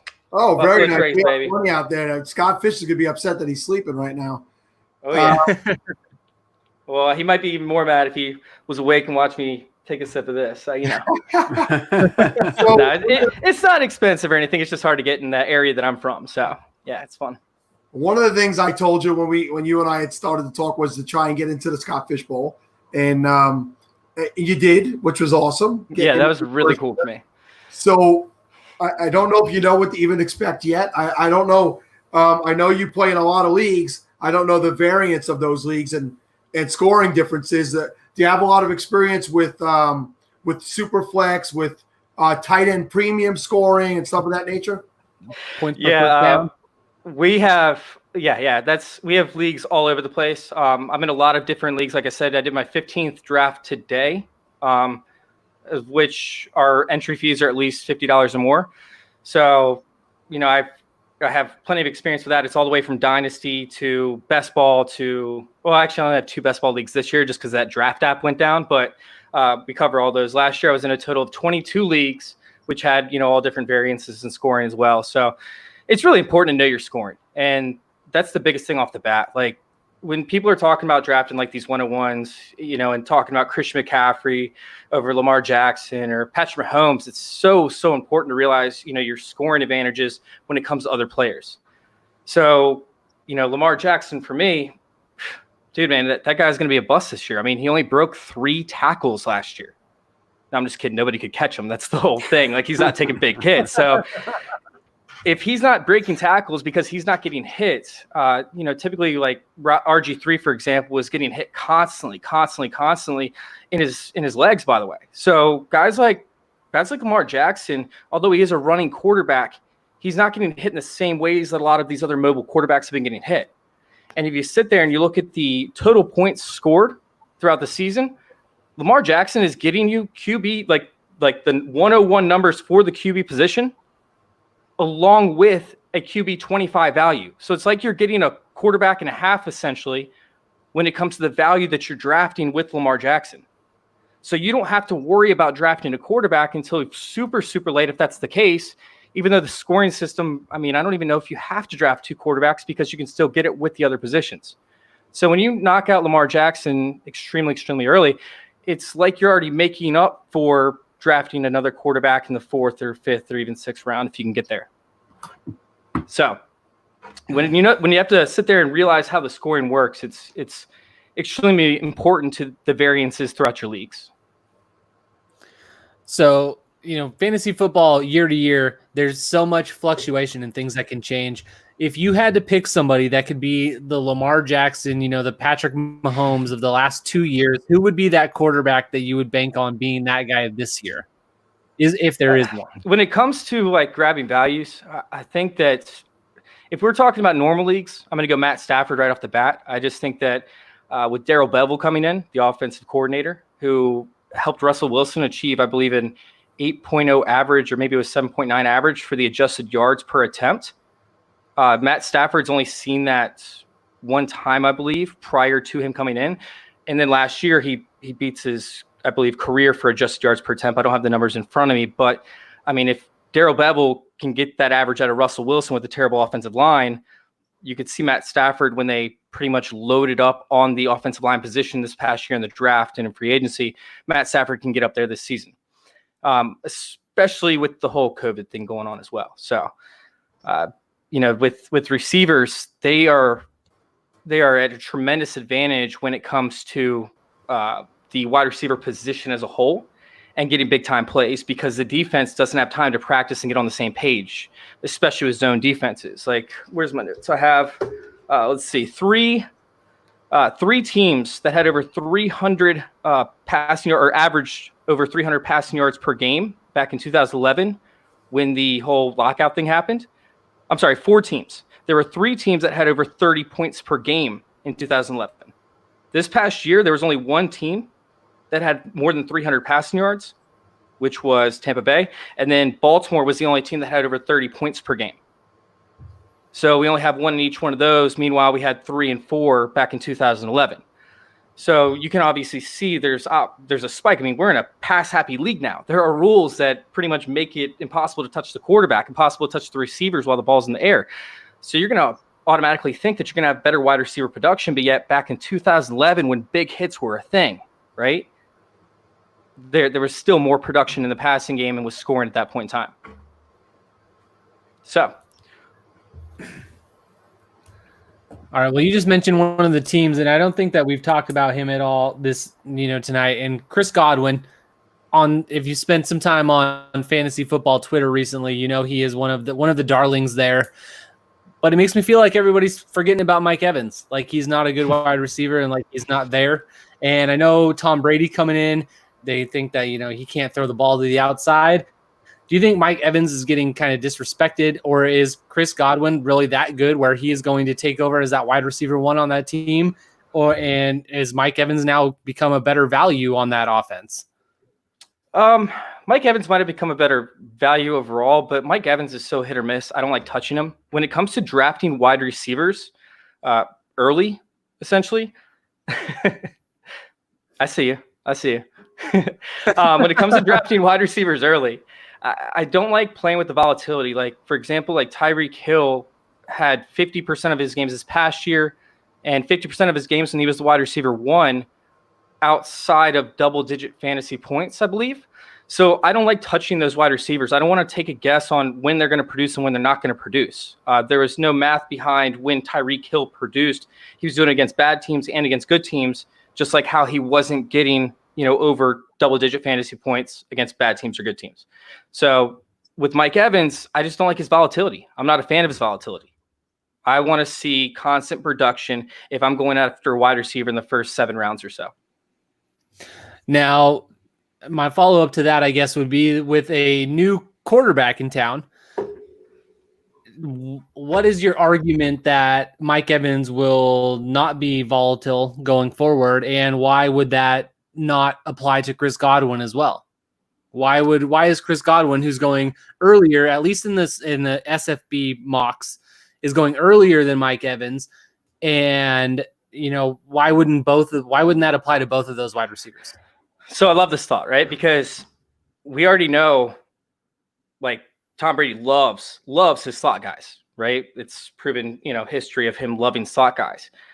And his slot guys athletically don't even touch what Chris Godwin, is physically gifted with.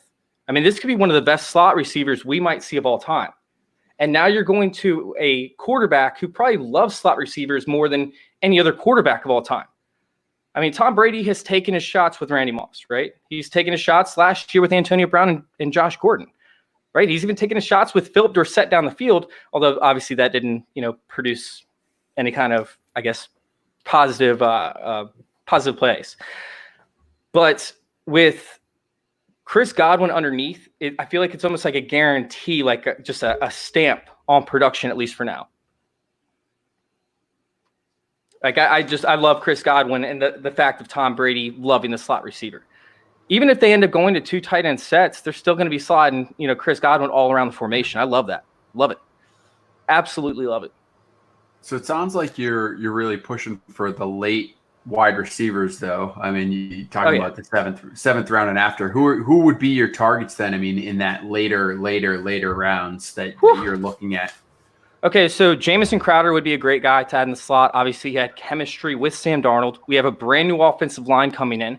That offensive line has been, I mean, it's been horrific, but they have a brand new set of guys coming in. I think 4 out of the 5 guys are going to be starters. If not all 5 are going to be brand new starters. So for Sam Darnold, who already showed that he liked Jamison Crowder, if he can be getting the quick releases off to Jamison Crowder in the slot, you're going to see production, and you're going to see a lot of first downs come out of him. Le'Veon Bell isn't what he used to be, and obviously the Jets don't trust him wholeheartedly. So if they can do a play action bootleg or whatever the case is, you're talking about, needing 4 or 5 yards. They're going to go to either Chris Herndon or Jamison Crowder over and over and over again. And even in the red zone, which you wouldn't think Jamison Crowder would be that productive, we've seen him be productive with Sam Darnold on the field. So when it comes to, I don't know, let's pick another guy out. I really, really like, when it comes to wide receivers, oh, man. So Henry Ruggs, I'm not a fan of him up until like the other day, right? I was not a fan at all whatsoever. I thought that it could have been like the worst pick of the NFL draft outside of the Falcons selecting, what's his name, Diggs, I believe, over CeeDee Lamb. So I went back and I looked at it because I was thinking that Bryan Edwards was going to be the primary target for Derek Carr, being a bigger, safer, go-to guy. And I really, really like Derek Carr, by the way, so I need to address that here in a second, Sal. But with Henry Ruggs, like, it's the perfect fit for John Gruden's system, right? Like, when you look back at his time with the Raiders, was it Troy Brown was the guy that was doing all the production with him at that time? And then we look back at his time with the Jets, or wait, was it Tampa Bay? Irvin Fryer. Wherever Irvin Fryer was, I got to get my notes. I don't have them right in front of me. Irvin Fryer played with the Dolphins and the Patriots. There was another team. Anyways, it was a team that he was running for. I don't have the notes in front of me, but every single wide receiver that we looked at across the board, when it came to John Gruden's system, was either 5'11" or 6 foot. I think one was like 6'1" when it came to primary targets outside of Keyshawn Johnson. So when we look at his primary X receiver, he loves his primary X receiver, but his X receiver has always been like these quicker, faster guys who will end up, getting open in those areas because honestly, John Gruden wants to play it safe. He wants to play off the run game. So I'm hoping that's what happens with Henry Ruggs, and I'm starting to throw my eggs in the basket right around the late first round for dynasty leagues. And honestly, for the Scott Fish Bowl, it's either go big or go home. So I have a lot of people that are ultra competitive, that know their shit, and unless I take a few shots on guys like Henry Ruggs, I don't think it's going to end up working out for me. So I'd rather go big or go home.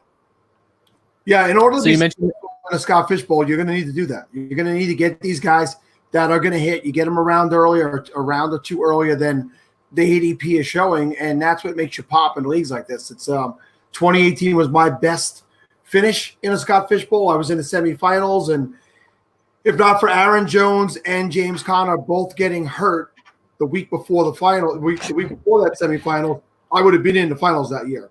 But Aaron Jones was a guy who was not going altogether that high because of the suspension that year, and I took him 2 rounds ahead of his ADP, and when he came back, he carried my team. Conner was a guy I took Le'Veon Bell in the first round, and he never played. But I got Conner. I reached for him a little bit higher than his ADP to back that up, and he carried my team that year. So, yeah, you got to leap for guys that you think could make a difference around or two earlier in a tournament that houses 1,400-plus people. No, absolutely, 100%. I mean, like you said, I think you said it back earlier in the episode, you just got to get lucky. Maybe it was Scott. It was one of you guys said, you're going to have to get lucky. There's a huge aspect of luck that comes into this. And, I think those late round wide receivers are how you're going to achieve that, I guess, extra angle of luck. Meanwhile, you solidify in the first 5, maybe 6 rounds on tight end, on quarterback, on running back. If you just can solidify those positions and take all your shots later on, dude, I'm loving taking later shots on wide receivers. I love my Andy Isabellas, man. Like that's where I'm going to in the later rounds. Who are the guys in the earlier rounds that then you would consider solidifying that? Because, you always run into those guys where you draft them early and you feel like, okay, well, Devontae Adams is my guy this year. Like that's who I'm going to take. And we know football, it doesn't always work out that way. So who are your guys that you feel most confident in that you're wanting to get in those earlier rounds? Maybe not the first, because you can, those guys are more, you can trust them a little bit more, but maybe your second, third round, who are your guys that you're looking to solidify your lineup? So, funny story. We're talking about being safe, and maybe it's just me, but I think that Todd Gurley is going way, way, way too late.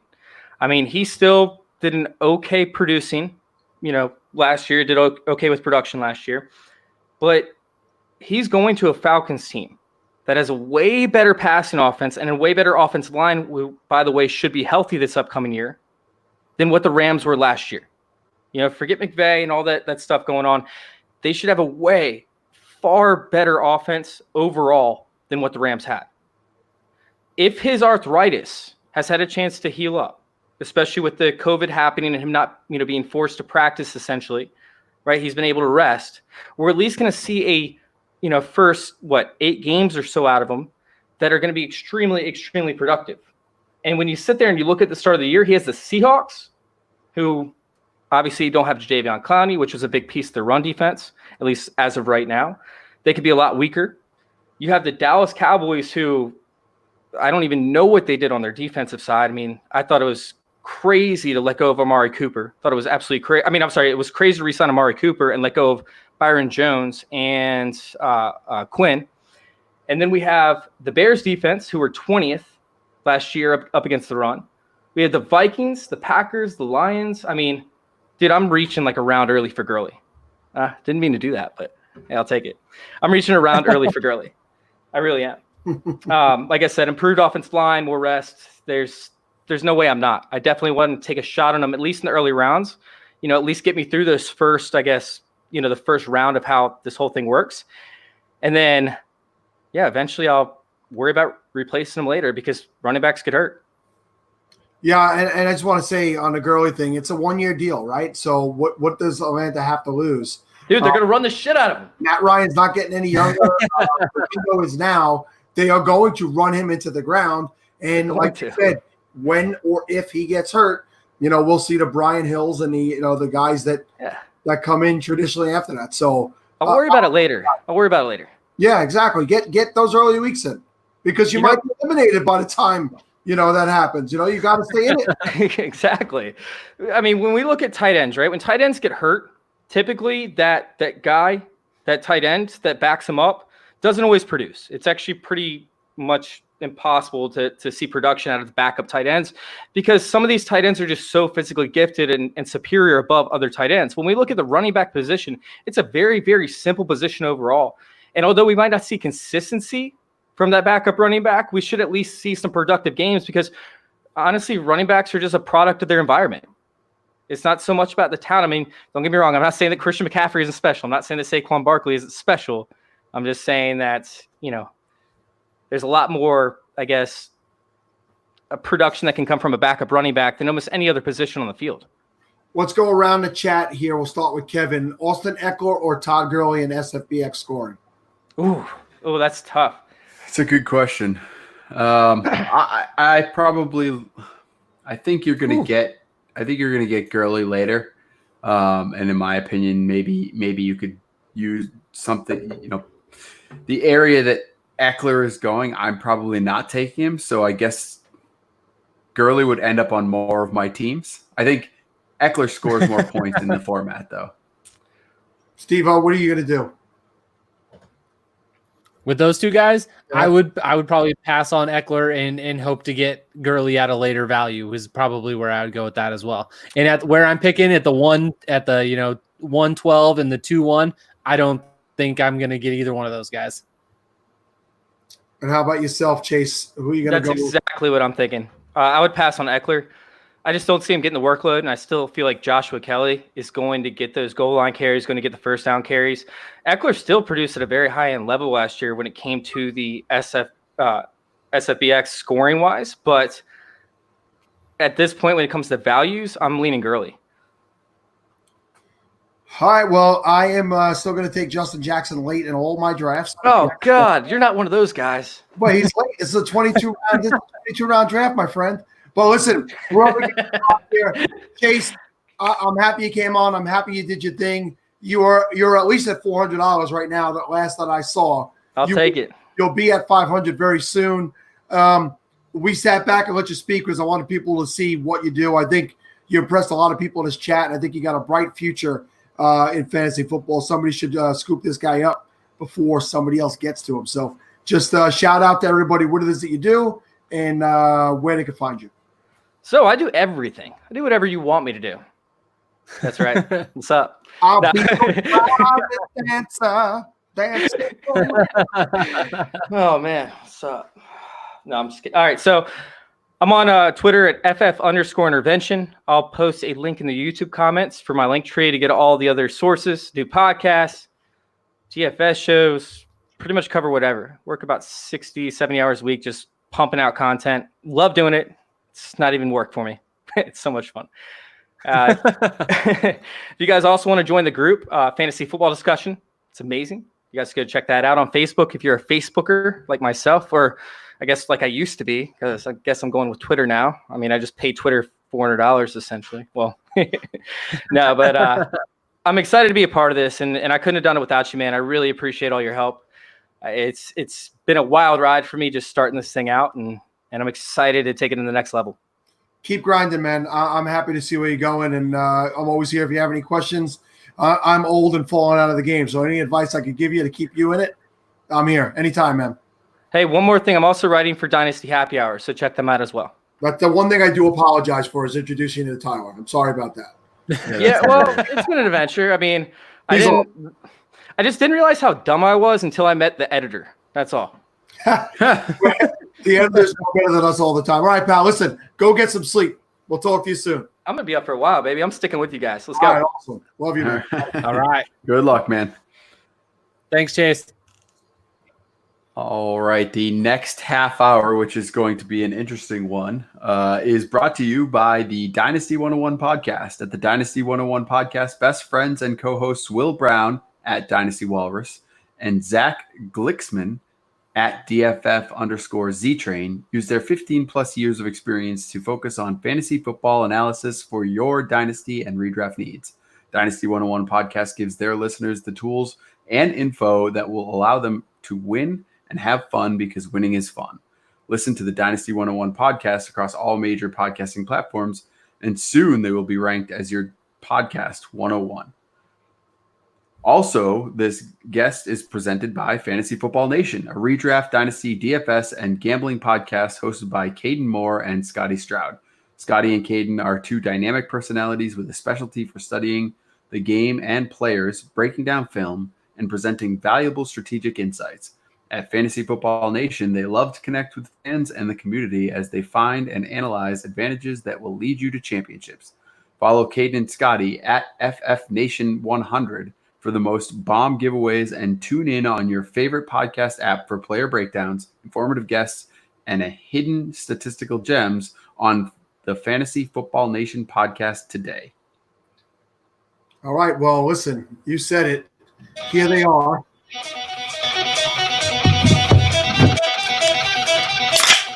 Well, baby. It's time. I know you guys are getting sleepy out there. It's time. Wake up. Wake up. Yeah, baby.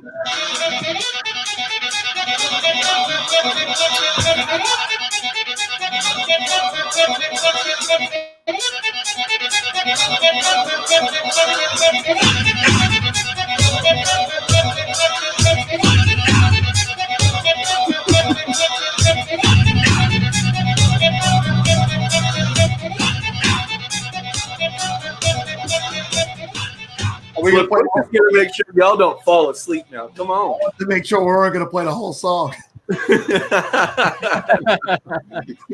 What's up, gentlemen? nice to see you guys. We just played 30 minutes of music and we're out of here. Let's do this. Come on now. Polython! SFB Polython, baby! We're here! Let's raise some money. Come on. We just got defunded by YouTube because of that. Follow us over on Twitter. Hey guys, what's going on? Listen, here is Larry and Justin. I joined these gentlemen just about a week ago to talk fantasy football, talk about this upcoming SFB Podathon, and this is exactly what I dealt with. Yo, how about Run DFF right down there? Just got an invite 2 hours ago. Steve, you and me, man, we both. It's our night. It's our night. Right? It is our night. That's awesome. Just hanging out in the chat, and Scott posts, who's not in. I'm not in. I'll post my name here. Hey, me. And all I said was I'm not in. Next thing I know, I'm checking my email like every 30 seconds, like refresh. Boom. Man, I got told to check my emails, and then I got so excited didn't even read the fine print. Man, right, man, oh man. So we're happy to be put into here. a We're league happy already? to be here, guys. I couldn't even remotely tell that you were happy to be here. Well, where do you want to start? Where do you want to start? We can start with finally found out where Kevin Cotillo is today. We can start with shutting that music off. Listen, I was in the chat says that we're going to get copyright infringement and we're going to get shut down here. Oh no, I don't care about that. That would be something.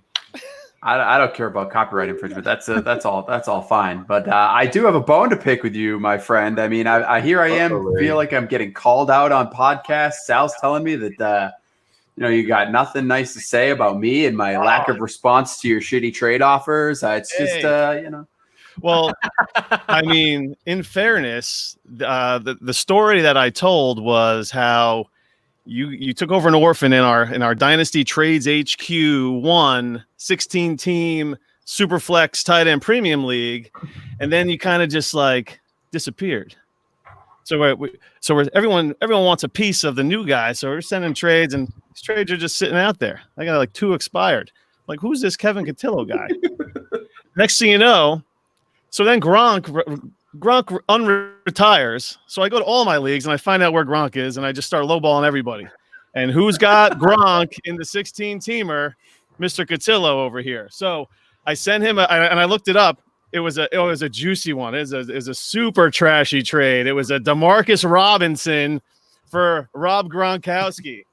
And all of a sudden, what is it? The Undertaker comes right out of the coffin. He just starts trashing me on the group chat, throwing me under the bus.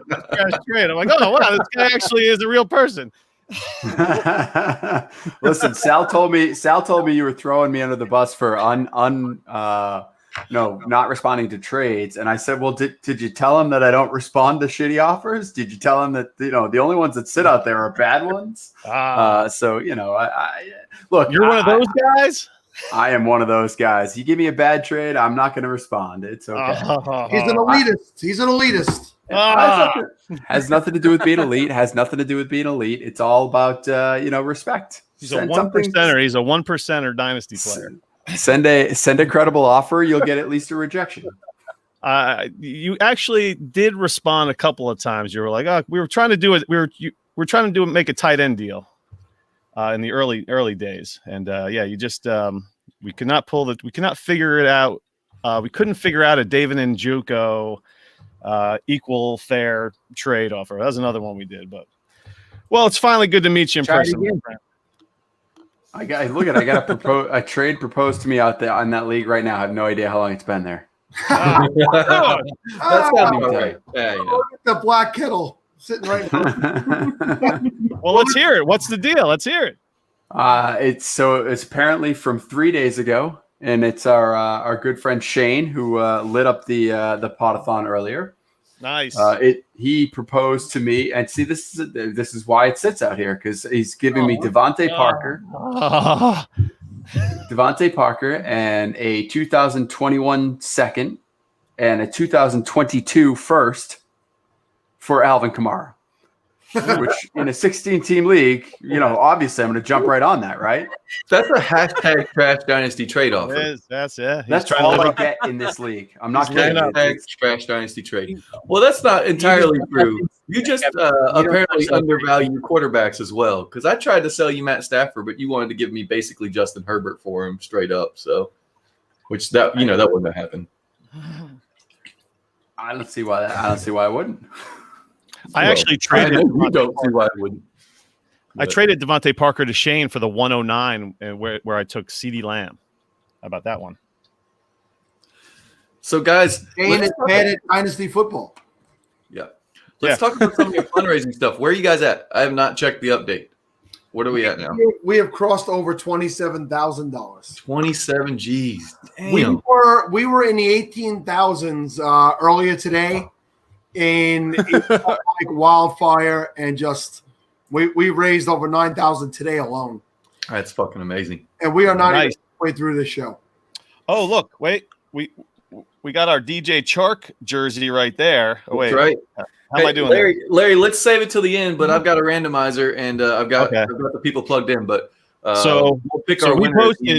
Yeah, we posted on Twitter. We're giving away a DJ Chark jersey. You gotta post your.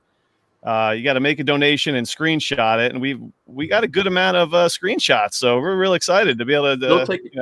Still taking screenshots. I've got Twitter open. If you want a screenshot, I'll see it, and I'll add you to the randomizer. So I'm going to do it right now, guys. Take over the show. I want to chalk.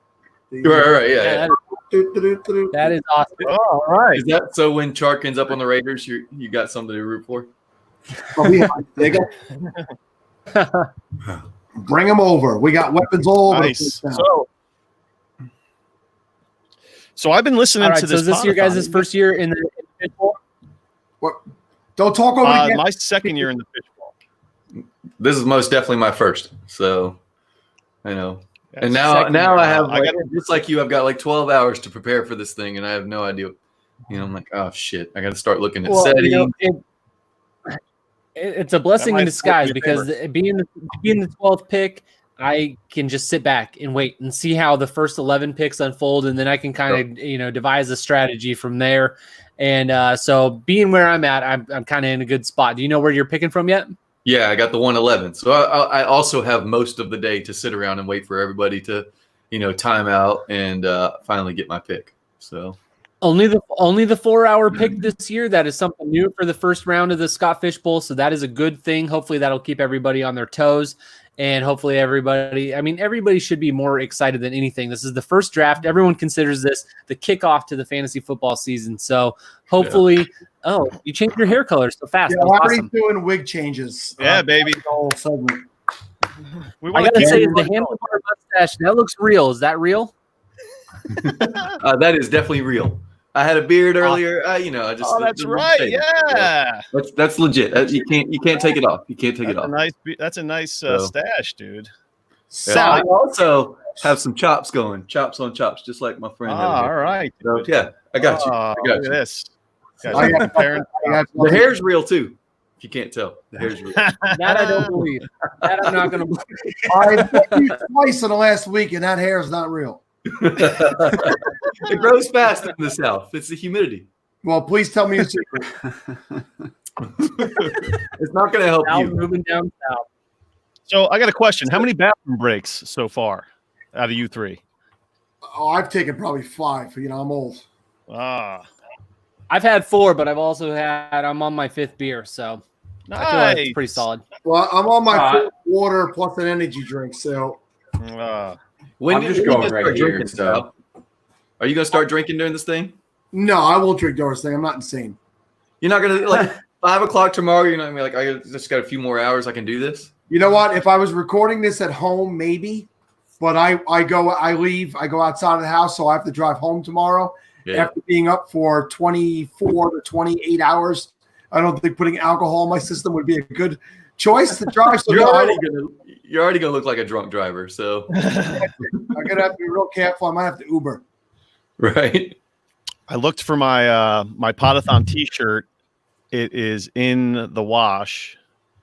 That is now upstairs in the bedroom where my wife is sleeping, so I could not don the Potathon tee. You're telling me you're concerned about waking your wife up? I mean, the antics that go on on your podcast on a weekly basis. Look, let me Yeah. tell you right now. Don't wake his wife up. All right, we've been through this before. It's not pretty. So do not wake up. There have been some abrupt endings to shows based on him making a little bit too much noise. Yeah. I'm in my basement, but I made sure to shut the door. So, because sometimes we get loud on the hot sauce pod. So yeah, man, the hot sauce true, pod it's gets true. loud sometimes. Look, so. in hour like 4 of our live draft, during the live draft of the first round, hour 4, it got stupid. So I'm just saying. I mean, we were all pounding beers, and it got. We had Sipes, Michael Sipes, FF Blitz was joining us, and everything. Shane- Just, yeah, everything. Shane popped She came in for a while. downstairs. She just came downstairs and pulled the plug out of the. It was like, I think the recording's over, guys. So my Potathon shirt is up there. So Well, listen, while it's quiet for 2 seconds, I can get this in. I was promised that you would be eating a certain something. Oh! Did you bring them downstairs? Oh, there we Okay. go. Oh, I forgot about that. The bag is sitting right here. That's right. Forget about it. It's 3 inches away from you. These are my. I call these the Kane fossil chips. So anybody knows Debbie Kane? Larry tagged me in the post, or he sent it to me, and I got to see it. Kane ate these. He does, I guess, food takes, and he ate one chip, and I thought the man was going to spontaneously combust. He started making noises I didn't think came out of a human. He had to drink a glass. He was crying. He was whining. It was squealing like a pig. And we're going to make sure Kane knows about that when he's on later in the morning. He's on at 7 a.m. or something. It's those like very mild Minnesota taste buds. They just don't do anything, you know? So, yeah. I'm not used to that. Larry's going to eat the same thing right here. I'm going to eat these. Debbie Kane said, "Do not do it." He said, "Nope." He had one, and he had to just do it. So eat the whole bag. Do this, baby. We're gonna do it on the pot. While Larry's doing that, I'm just gonna let these guys that donated while we're on the air. Brandon, Kevin, Yeah, let's make some donations, everybody. Let's make some donations. That's what what a Potathon's all about. There they are.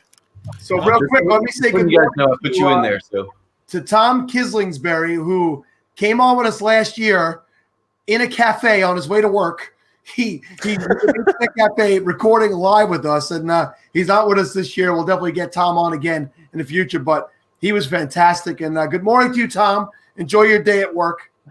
Let's see what's going on with Larry's. Did you get one in here, Larry? Good to do it, Tom. All right, so you want me to eat these now? we don't want you to stare at them. Come on, let's go. Why not hear the conversation? They look atrocious. I mean, I'm not gonna lie. That just looks awful. No, I like spicy shit, so I'm interested to see what these are. I want to hear how hot they are. Well, listen, he ate 2 already, and at this point, Kane would have been melting on the floor. Man was making noises that you don't really hear. You hear in a daycare center, I think. I was like, I didn't know what the hell I was listening to. Kane, this is embarrassing. You know what's crazy is you guys are catching sober Larry right now. No chance this guy's sober. I promise you. It's Sober the Larry strangest Monkey. thing.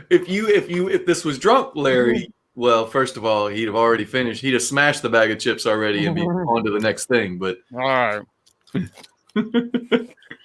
It's the first time I've been on the air with Larry that he's sober. It's a Oh, come on. it's a phenomenon. It's a phenomenon. I'm telling you. Debbie Kane, where are you, my man? Wake up. Somebody text him to log in. All right, Sal, well, what's going on here? I feel like the chips are a fraud, or what's going on? well, he probably injected the bag with some fake chips. So let's get into some football talk. While we got you guys on, let's do a little bit of football talk. So, you said you don't know where you're drafting from yet, Justin, or you do? No, I was just telling Steve I got the 111. So you basically, Scott, put you guys in and then put you as far back in the first round. right, yeah, like let's throw them in the back where they got time to figure out what the hell they're doing. So Justin, by the way, not only was he on the hot sauce podcast this week with me, he was also on with Russ, our friend Dynasty Outhouse, when he had me on trade takes or trade addicts. Trade addicts. I'm sorry, guys. There's too many goddamn shows. Yeah, there's a lot of shows. So he wasn't on the show, so he wasn't going to be on the SFB. So we didn't talk much about strategy, or at least he didn't. Give us an idea of what your strategy would be later in the draft. So I'm probably gonna, like everybody's been saying, hold off on wide receiver for a while, and hopefully grab like those Tyler Boyds, those high volume, undervalued receivers. I don't know what I'm gonna do super late. I have not even gone close to that far, but I want to avoid the AJ Browns and guys like that, because those first downs, they're key. And if you're only getting 50, 60 catches in a season, even 70, you're just not as valuable as the guy that's catching 90 for, even if they're only averaging 9, 10, 11 yards a carry, a Jarvis Landry type. So I can get the same value later just because of the first down bonuses. And I think people are going to overvalue those lower volume but still productive players in this particular format. Can we get FF Spaceman's comment? There's the hiccup. So there's a thing when we talk about hot sauce or whatever, there's a thing called hiccup hot. So right now, what you guys are hearing is some hiccup hot. So I got the hiccups because, these are hot. It's not squealing like a pig hot, like Kane, like we saw from Kane, but these are currently hiccup hot. So I have to assume the Cruella DeVille wig is not doing anything for you? Maybe it's a Cruella DeVille wig. Okay, so just so everyone knows, I own one wig and Larry owns a wig box. So he's got a wig guy. Go through and you'll probably see 3 or 4 more wigs. Has anybody else talked about tight ends and how Mark Andrews might be a little overvalued in this format? We've definitely talked tight ends. I don't know if anybody has said. I know nobody has said that Andrews would be overvalued. Yeah. Versus a guy like Hurts or actually on the old. Go ahead, Steve. Sorry, go ahead. You're the guest. I am no one. I'm barely a guest. No, I was going to say, guys like Ertz that are still high volume receivers at the tight end position are going to be slept on a little bit versus the hot name of Andrews. But I bet Ertz still catches 20 or 30 more balls than Andrews does. And with that extra bonus on those first downs, it's going to be a big deal. All right, ready? And the counter argument as we watch him dump this bag of chips into his mouth, right, is that Mark Andrews, even though he had that breakout season that last year, he plays a position and he plays in the position of the field where Lamar Jackson is most comfortable throwing the football. Yeah. So and Hayden Hurst is gone, and I know he wasn't really taking a lot of snaps from him to begin with, but I don't think there's anything that happened within the Baltimore offense where it's going to necessarily take away anything from Mark Andrews. And he plays in a spot and he runs his routes in the field where Lamar Jackson feels most comfortable throwing the football. So I think that's the argument for why Mark Andrews might still be a value. And I've actually thought about, once I realized my draft spot, if for some reason Kittle can fall to the 112, which I don't know if he will, because I know Kevin's thought about taking him at the 109. I'm sure there's many people out there that are thinking that same thing. Yep. But if Kittle can fall to the 112, might be hard pressed to not pass up on taking Kittle and then Andrews back to back. Wow. And solidifying that tight end position, and then going forward and see what happens from there. And it's something that I will absolutely think about if that possibility presents itself. Yeah, I'm curious how Duvernay ends up on, how his role on the field ends, because he's a slot receiver. He spent all his time in the slot last year. And so he's a better Willie Snead is what he is. So I just want to see how he ends up on the field and what he does with his time out there. If he gets a decent target share or if he's just a guy. So that's a thing I'm curious about. So Brooksy's checking in saying Denver needs a tight end ASAP. I mean, they took a guy pretty early last year, Noah Fant. He has Fant up there. I'm a believer in Fant. And I'm starting to regret the fact that I took Hawkinson over Fant in a lot of places last year. I got a vibe off of Hawkinson that he's going to become a very, ordinary pass-catching tight end in the NFL. Yeah, I'm curious about Hawk as well. He had that monster first game and then completely disappeared. So I made. And they said that they don't know if he's going to start this year, if he's going to be healthy enough to start the season. So a lot of pause on him. I will just say real quick, shout out to Brooksy.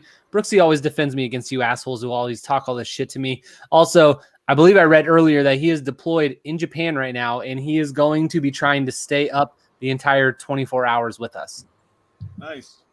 I don't believe a word he likes you. His CO's going to love him. Kevin Tompkins, no, Larry is not in Minnesota. He is in New Jersey.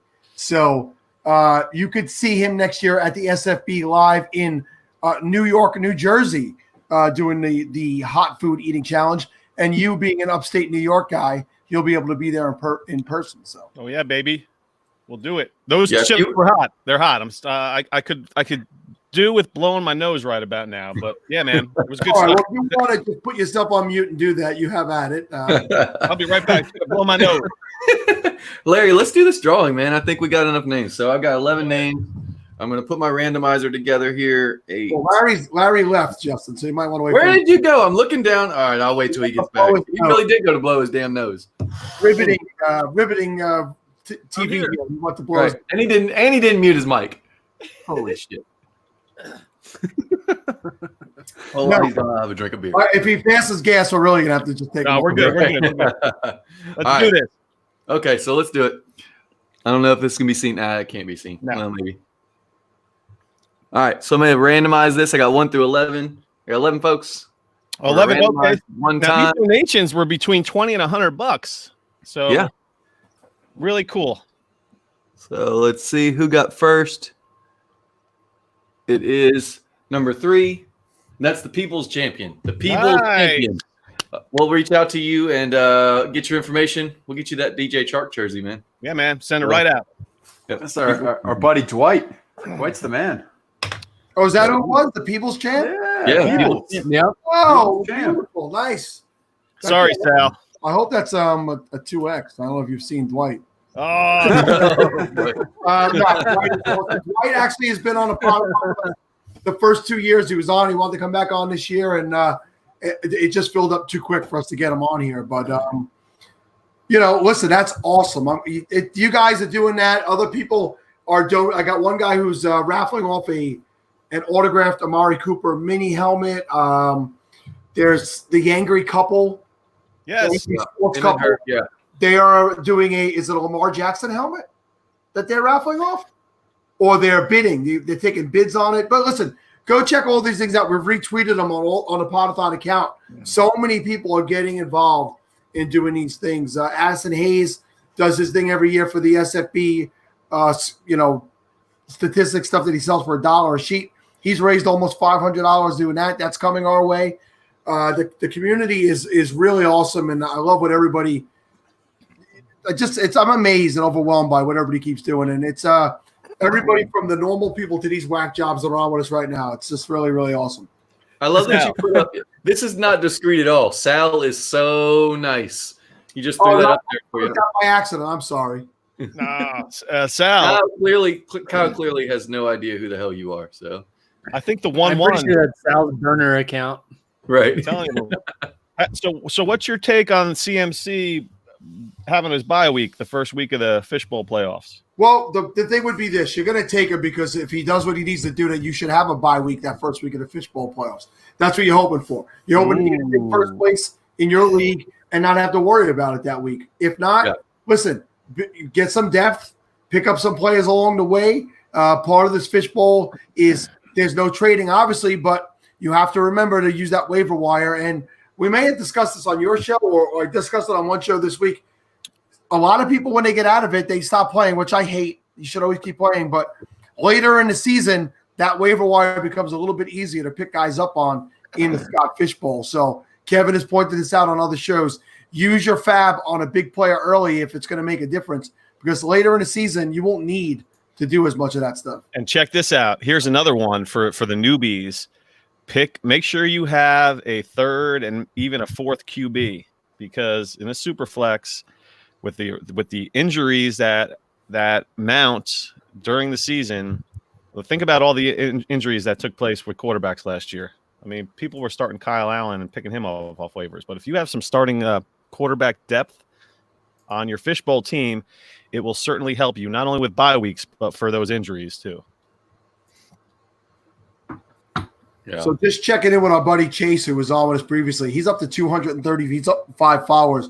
He almost gained he's going to gain 100 in that hour. His $500 is going to come our way. And that was a really awesome thing that he did. He threw that out there. But that's excellent.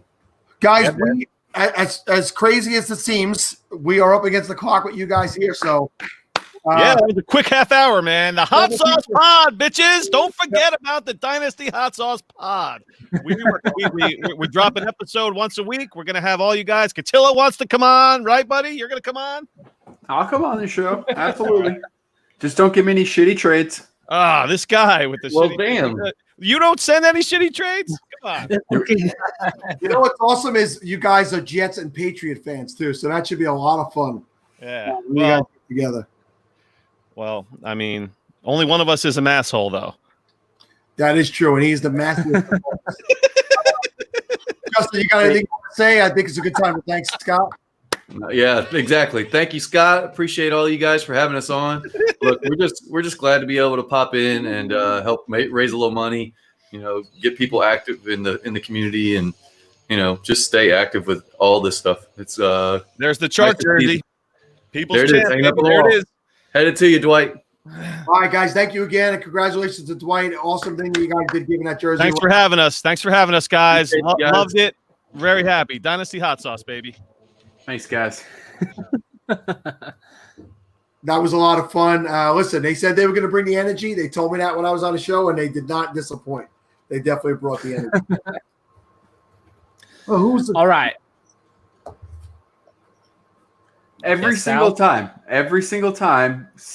Steve starts to read, and you're asking whose turn is it?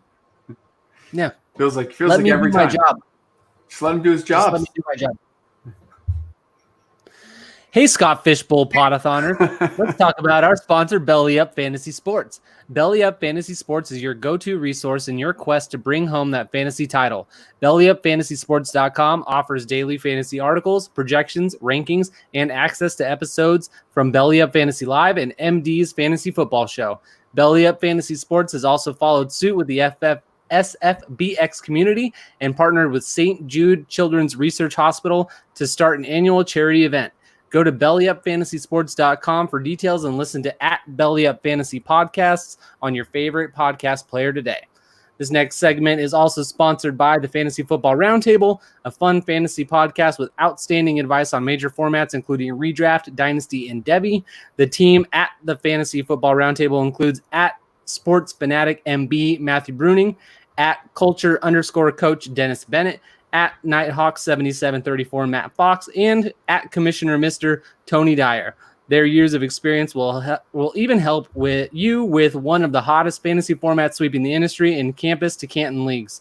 Listen to the Fantasy Football Roundtable across all of the major podcasting networks where you can enjoy fake football in real time. All right, fellas, 7 hours in the books. We keep chugging along. I feel like Steve is definitely getting tipsy. He's definitely slur his words a little. Want to raise the Fritz. And We're reaching the peak, and then I'm going to be switching to Red Bulls. So don't worry. I feel like it's those doubles, man. You can't do the doubles. I feel like Kevin might be a little tired, Steve. I'm not gonna lie. Listen, Sal, I'm not gonna lie to you. The change in schedule is not my favorite. I think starting in the morning was way better. We will hopefully be back to starting in the morning next year. This was a 4th of July weekend. I did not want to start 9 a.m. or noon on Sunday, July 5th. We would have had very, very few viewers. So anyway, let's get to the two gentlemen now from Any Given Pod, Josh and Billy Beeman. What is up, gents? Hey, good morning, guys. Thanks for coming, guys.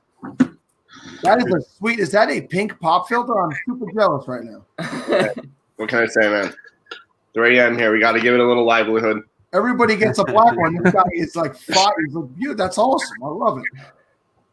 How are you guys doing? Pretty good, guys. Tell everybody who you are and what you guys do. So, so we are Any Given Pod.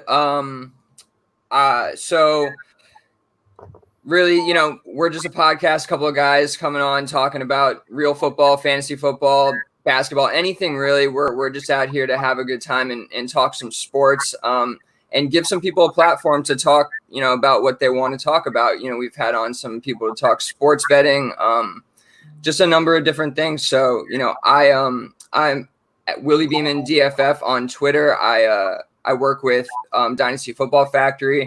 I'm an analyst for them, and yeah. So that's what I do. Yeah, pretty much we're just two high school friends that just talk sports, and then we have on a lot of different guests from our different fantasy leagues because we're in a number of different leagues, different formats. So we try to bring everybody in just to discuss the different formats a little bit, really expand everybody's knowledge on it. Very cool. You guys are a sponsor of the Podathon this year. We've done your reads already a couple of times, so we really appreciate you guys making that donation and helping us support our cause. We now get to 30,000. We're at over 27,000. It's unbelievable. Push. We're almost there. Yeah, seriously. When I first looked, it was at like 10 grand, I think. And to see where we're at now is just unbelievable. This community is it's incredible. It's one of the things that I love the most about, being involved in it. We started the pod about a year ago. I've been with DFF for just over a year, I think. And just, all I've been introduced to is good people. And it's just been a great time and a lot of fun. So we're having a good time doing it and really appreciate you guys, giving us the opportunity to hop on the pod. I'm getting a little feedback from one of you guys. I don't know if you're watching it back at the same time that you're on. A little bit. Probably my fan. My apologies. You're not doing a Luke, I am your father. So, guys, are you both playing in the SFB this year? I am. This is my first year in the Scott Fish Bowl, so I'm really excited to be in it. Got in pretty late too. I actually didn't think I was gonna make it in, so really really excited. Yeah, no, Billy got lucky and got in. I got to wait till next year, hopefully. Hey, it's not over. As we've seen, Steve got in tonight.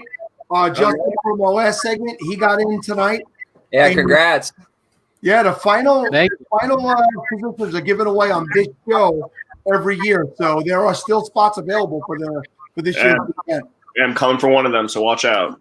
Yeah, I know the. Go ahead. I was just say, I will say too, like for anyone that is listening and thinking they wanted to be in this year, signups are already open for next year. So get on scottfishbowl.com and sign yourself up for next year if you're worried about it. That's exactly what I was going to say. Yeah, I think both Josh and I already signed up for it. I'm a little greedy, I think. Had to sign up ASAP. I know how it is. If you don't sign up, you can really miss out. So. But yeah, I was kind of hoping that someone who didn't sign up would get in and Steve wouldn't. That would have made me happy. But what are you gonna do? You're an asshole. That's why. That's why that would have made you happy. Yeah. So is that the sun behind you? It looks like through that window I see the sun. No, it's not. We have an issue. It's a light. Okay, it's 3 a.m. where I'm at. I was like, where are you that there is sun up right now? This is great. Nobody's actually making time change here. Yeah, there you go. So what do you do? What are you writing about over at DFF? I mean, what's your angles? What you got recently?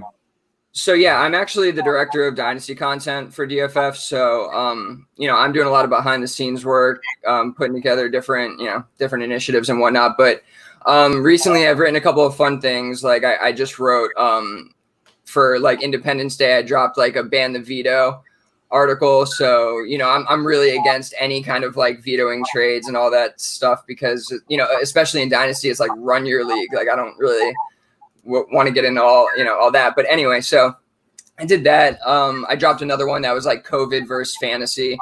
Just talking about the impact of the coronavirus and all that on next year's, fantasy leagues and the season. Dropping a Dan Arnold Dynasty Outlook for anybody who's really interested in some deep dive on some later round, tight ends and stuff. So yeah, we're doing that is a very deep dive. Well, it was funny. I reached out to Twitter and I got some feedback that they were like, hey, yeah, I want some Dan Arnold stuff. So I was like, all right, let's do it. Steve, little known fact, there is probably somewhere on the DFF archives an article of mine. How about you didn't know that? Is that right? You're right. I did not know you did anything actually. Yeah, no, actually, so I don't even know how long ago it was now, but I was like when I first started getting into fantasy football and like I did a little bit of writing. There's probably like one article. I find that I've gone through spurts where I'll write something, one article, and then I'll get bored with it again. And podcasting is just so much easier. So it's definitely a lot easier, a lot less time consuming. That's for sure. I always said I like writing, but like I am terrible with coming up with good ideas for articles. Like it sounds like you don't have that problem at all because you're coming up with just random stuff like Dan Arnold and COVID versus fantasy. So like if I could come up with articles, I could probably write more. I try to think. I'm like, what do I like? What is like something that I don't see a lot out there that I'm kind of interested in? Like I'm on the waiver wire and I'm like, Dan Arnold's there. Maybe I could pick that guy up. So I'm thinking about it. And I'm looking into it. And I'm like, shit. All right, I can write an article about this. So I guess that it just comes like that. But no, podcasting definitely is easier. We could just talk and just ramble on and see where it leads. So listen, you guys mentioned that you know each other since high school. Where'd you guys grow up? Pembroke Pines, Florida, which is right near Fort Lauderdale, South Florida, born and raised. You guys still down that way? Yeah, we both still live down here, even though one of us doesn't. But one of us much rather live up in Boston, but yes, who can blame you? I mean, yeah, I am a big Patriots fan, but yeah, I live a little bit up north now, in Florida still though. You're still in Florida, but you're north. Okay. Yeah. I got you. So you're creeping towards the Patriots. Slowly. That's the move. I'm just seeing if I can get my fiance to buy in, and then that'll happen. Well, Tommy's down in Tampa Bay this year. How do you feel about Tom being down? Oh boy! If you ever listen, Boston accent ever. Whatever. No, that's impossible to say because all Boston accents suck. So, that's pretty. Yeah, because everyone likes New York accents, right? Those sound so sophisticated. People like this goddamn accent. Well, if you listen to the pod at all, which I don't expect that you have, but if you have, you know that like I just can't stand it, dude. I am so disappointed in just how it happened. I was kind of ready for the rebuild once he was gone, so it wasn't so much about that, but just more the way he did it, the way he didn't show up to training camp, and now he's out there during COVID times doing everything he can to train. So I'm just like over the whole thing. It's all about image. You should know that by now, Billy. It's all about image with him. I mean, he wants to look. You'd think it's all about image. It's actually all about money. Yeah, it's all about money apparently, which we didn't know this whole time. He lied to us. Well, listen, he did a solid body organization by taking less money for years, and in the end, he wanted the payoff, and he faced with his wife. She's been making more money than him forever. You know what it is? It's actually, I don't even think it's so much money. I mean, money's obviously a factor, but I think it's what the money equates, and in professional sports, typically money equates respect. So he felt like he'd been disrespected by the team for a long time, and I look, obviously long time Patriots fan, Patriots season ticket holder for the last like 10 years, and I'll tell you, I don't know. I don't begrudge either side. Like you, I was ready for ready to start over and start something new. So, we'll see where it goes. But I certainly think it would be amazing if it was like a Patriots Tampa Bay Super Bowl. That would just like the world would explode, and it would be so awesome. Well, lucky for us, neither team is going to make it there. That's all. I just see heads shaking. I just see heads shaking. Oh no, it'll never happen, but it would be so awesome. I don't know. With Cam now, there's some kind of opportunity. Yeah, now. okay, let him go out. First play, he's going to blow out his leg again. I mean, come on. He's not a long-term solution. Don't even try that shit, Billy. Who, Cam? Mm-hmm. I don't think he's a long-term solution, but this year, I mean, who knows? Josh, who do you root for? Miami. I'm born and raised down here, so I mean, I'll ride and die with the fish tank. All right, let's talk about the outlook of that team. I mean, obviously a very young team. They added some nice pieces this year. Do you like going with Tua? Were you nervous that Tua wasn't quite healed up? I mean, of course I'm going to be nervous. With that kind of injury, you really don't know for a couple of years down the road. I mean, he could look great now, but then by the second contract, you really don't know about the degeneration of that hip. So I'm just scared for the long-term effect. Short-term, I think he'll be fine, but moving on to the second and even possibly the third contract is where I'm more afraid. And if he's really going to be a franchise quarterback, that outlook is what made me nervous about the whole process. I know two things to be true about Miami Dolphins fans. Every single one of them has a Dan Marino jersey, and they still wear them regularly. Really that is a damn fact. Marino, I have Landry, and I still wear that one regularly. I have a Dan Marino jersey. Ronnie Brown too. He's a staple around here. Ronnie Brown is that's right. Yeah, you got to hold on to what you got, right? Yeah. I mean, listen. If that was if that was what you had, you roll with it. It's always funny to me when the Patriot, when the Dolphins come up here to play, you go to the, you see your speckled smattering of Dolphins fans, and it's always Marino jerseys, and it's just some. Well, the guy he's the best quarterback in the history of the game, Kevin. Right. Sure. Okay, that's where we're at now. Look, he may have moved down to Tampa Bay, but I haven't gone that far yet. All right, he's still the best. I want to say that to a couple of Patriot fans to get that reaction. I will say this: he might be the best one that's never won a Super Bowl. Yeah. I mean, there was nothing like watching the guy play. You guys don't strike me as you were really watching a lot of football when Dan Marino was playing. You seem kind of young. Yeah. But, we've seen the classic episodes. We've seen the classic games. I'll tell you this. So, my very first draft pick in any fantasy football league was Dan Marino. So that tells you how long I've been playing. Wow, there you go. That's wow. You're a seasoned vet. A seasoned vet. My first pick was Dan Marino. Round 2 was Herman Moore. Round 3 was Thurman Thomas. And those are the guys you've only read about in books. Yeah, definitely. Thurman Thomas is not one that I watched. Go back and watch some Thurman Thomas highlights, and that guy is kind of like he was like a really underappreciated version of the guys you see today. He was at the same time as Barry Sanders and Emmitt Smith, but he really didn't get. He's a Hall of Famer, so I can't say he didn't get the attention, but he really doesn't get the attention in the history of the game that he deserves.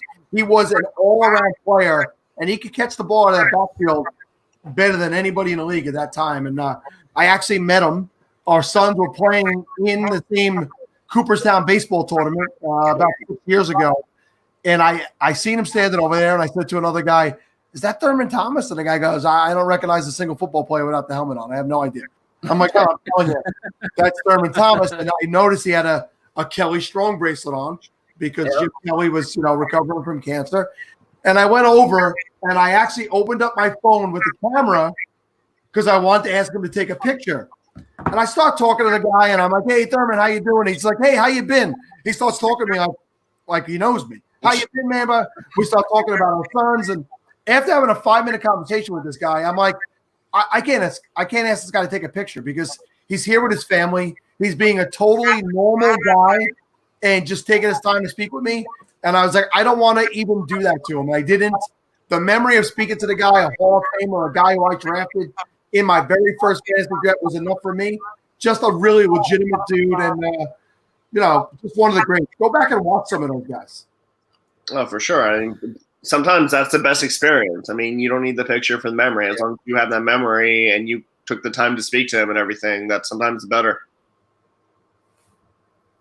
So Thurman Thomas was the goal of this generation. Nice. I feel kind of old right now too, because Thurman Thomas is one of the first running backs that I remember watching when I was a kid, starting to watch football. And so I wasn't playing fantasy football at that time, but I remember watching him and I remember seeing him, and that is just crazy. But you guys are both Florida guys. We're talking about the Miami Dolphins. We haven't talked about their backfield very much tonight. We talked about it very briefly, but they've got a few guys in there. Jordan Howard, they got Matt Breida. Who do you expect to take this lead role, if anybody? And do you see any value in these type of guys? Because we got a draft starting tomorrow. We got to know who we're going to be taking. Do you guys see a value in any of these backfield players in Miami? Billy, you want to go first? Sure. I mean, I'll plug an article I just wrote. Actually, I wrote a "Don't Sleep on Jordan Howard" for DFF because I do think he's going to take the lead role there. I think he's been slept on his whole career, completely disrespected. He's probably one of the most disrespected running backs who's had like multiple 1,000-yard seasons. But yeah, so I think Matt Breida, I think there's just a lot of injury concern there.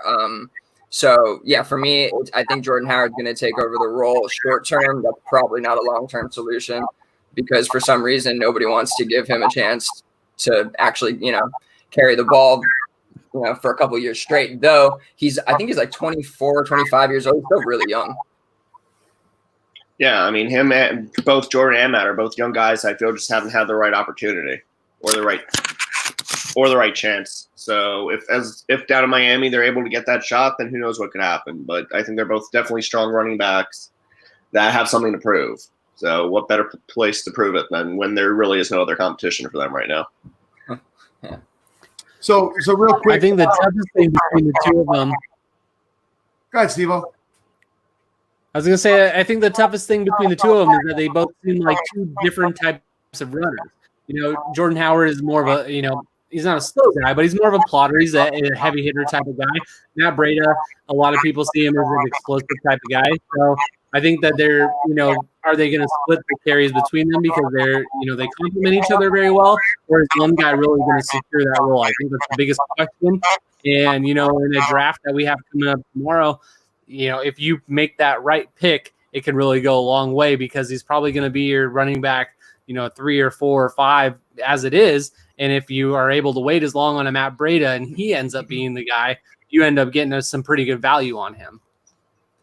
Yeah, I think both of them are going to be a really good value regardless. I mean, you're probably going to get them in the later rounds. Like you said, your 4th or 5th guy. And they're going to be used differently. I'm thinking just about the settings for the Scott Fish Bowl with the point. I think it's a point for first down, right? Like, I'm thinking Jordan Howard's going to get a lot of those short yardage situations, a lot of the touchdown, a lot of the goal lines, touchdown situations. So yeah, that's kind of where I'm seeing his value at. I mean, Breida is definitely going to get the pass catching downs. And he is a quicker guy. I just really, I in these kind of formats, especially, I just want to avoid the injury and the risk kind of factor if I can. And I know that's kind of a stupid thing. Not all guys are injury prone, but he sure seems to be close to it. Breida, I mean, they're both pretty injury prone, so you really got to watch out for either of them. I think Jordan Howard's been okay. He was injured last year, but yeah. It's a running back. Yeah. My feelings on running backs. I came into a dynasty league last year where my running back situation wasn't too great, and I had Jordan Howard. I wasn't looking at it as anything, and he was carrying my team. He was such an amazing piece of my team. And then when he got injured, it just left me. I was like, boy, you don't realize some of these guys floating around. How many people felt that way about Kenyon Drake last year? Speaking of the guys from Miami, who went somewhere else and thought, it was a waste and he was just taking up roster space. But sometimes you got these little hidden gems that still hang on. And Jordan Howard has really kind of done it every year and just been completely disrespected. I don't think we ever should have got rid of Drake in the first place, but that's a topic for another day. A very interesting season in Miami last year. I mean, they were obviously tanking early. They moved a ton of players, and then all of a sudden it was like, "Oh, we're going to try to win." Switch midway through. Just let's go. Well, I talked about this a lot last season with Josh and on the pod a lot that, Brian Flores, I thought bringing him in was such a smart thing. I liked him so much, with the Patriots. Disappointed to see him leave, but you could see he took a page from, whoever's book you want to call it, but Belichick's book, where he's like, look, I'm getting rid of people. I'm going to pick what I want, and I'm going to get the guys in who I want here and the kind of team I want. And that's what they did. And it looks pretty good all of a sudden. I think he's a good young coach. I like what they have going on in Miami. I don't like a team in that division, so I'm good with it. I mean, Miami, they need a little bit. I miss when Miami was a good team. Yeah, absolutely. Yeah, Flores is smart enough to know that if you seriously tank and lose all your games, you can lose the few players you do want. So he's a smart enough guy to know that, and I think he brings in the guy. He's got the guys that he wants there. So you'll see the team turn around for sure. And I'm a huge Tua fan. So as much as I hate Miami and don't want to root for them, I like Tua, and you got to root for the kid. Hope it works out for him. Hopefully he can replace some of those Merino jerseys, Tua jerseys. But you got to look at it as a 2 to 3 year build here. You can't expect them to be good overnight, which is what we keep talking about on our podcast, where they're putting pieces in place, but you got to be patient, give them some time to finish up the build and really get everything in line. With all the reports that have been coming out this year about Tua and his health and his progress, would you guys as fans prefer that they wait or not get him any type of starts this year, or if he passes all the physicals and everything like that, would you be okay with them running him out here this year and seeing what he has? No, personally, I mean, I would love it to be McCombs, Alex Smith situation. Let him sit for a year behind Fitzpatrick, really learn the game, really get healthy again, learn the system, learn the offense. Then year 2, go out there and rock and roll. There's no reason to rush him out there. We're not winning a Super Bowl this year. We're not contending for the playoffs this year. Even if we go 500, I mean, is it worth it at the end of the day? Let him fully get healthy. Let him get back out there, redshirt this year, and then roll with him. I don't know if that because I'm recovering in Capital Pigs 3 from losing Andrew Luck last year, and that would mean that I got one more year on Fitzpatrick being my superplex. Yo, I will say Fitzpatrick carried me to a dynasty championship. Fitzpatrick and Jameis Winston, just to say that, but they carried me to a dynasty championship last year. So I will hear no Ryan Fitzpatrick disrespect. Okay, none whatsoever. So that's what you guys want to happen. Do you think that Miami would be smart enough to wait and not play him, or do you think that they'll feel pressure to pull the trigger at some point if he's available? I think this year, to be honest, is going to be a very unique year because of everything going on that's external from football. I think that they might be kind of forced into sitting him, regardless if they want to or not. Without a proper offseason and a proper ramp up to the season, they're not really with him. Yes, he looks good on tape. Yes, he is working out and everything. But regardless if they want to rush him or not, if it's a shortened season or something, is it really worth it? And this isn't Adam Gase anymore. I really don't. I don't know. I don't think you're going to see kind of those issues. I think they'll be smart with it. They like Fitzpatrick. They looked really good at the end of the year. I don't see why they would rush it. There's really no reason. All right, fellas. Well, listen, we're coming to the end of the 30 minutes. Time flies on the SFB podcast when you're having fun. It was really awesome getting to meet you guys I say in person isn't the best for us. And this is the new in person in the world anyway. Everybody meets on Zoom or house party or whatever. But one more time, tell everybody what you do and where they can find you guys. Hey, thank you guys again for having us on. You can find us on all social media at Any Given Pod, or just search Any Given Pod on any podcast platform you might be listening to, and you'll be able to find us. We release episodes every week to week and a half, and just keep checking us out. Thank you guys again. Yeah, thank you guys so much for having us on. You can find us on Twitter as well individually. You can find Josh at Josh M. Goldberg, and you can find me at Willie Beeman DFF, and you can find me and all my work at Dynasty Football Factory. So, yep, thanks again for having us, guys. This was really awesome. Billy, good luck tomorrow with the drafts, and hey, Josh, let's hope that you can get in at the last minute, man. All right, sounds good, man. I appreciate it. All right, good night, fellas. Good one, guys. Thanks, guys. Peace out.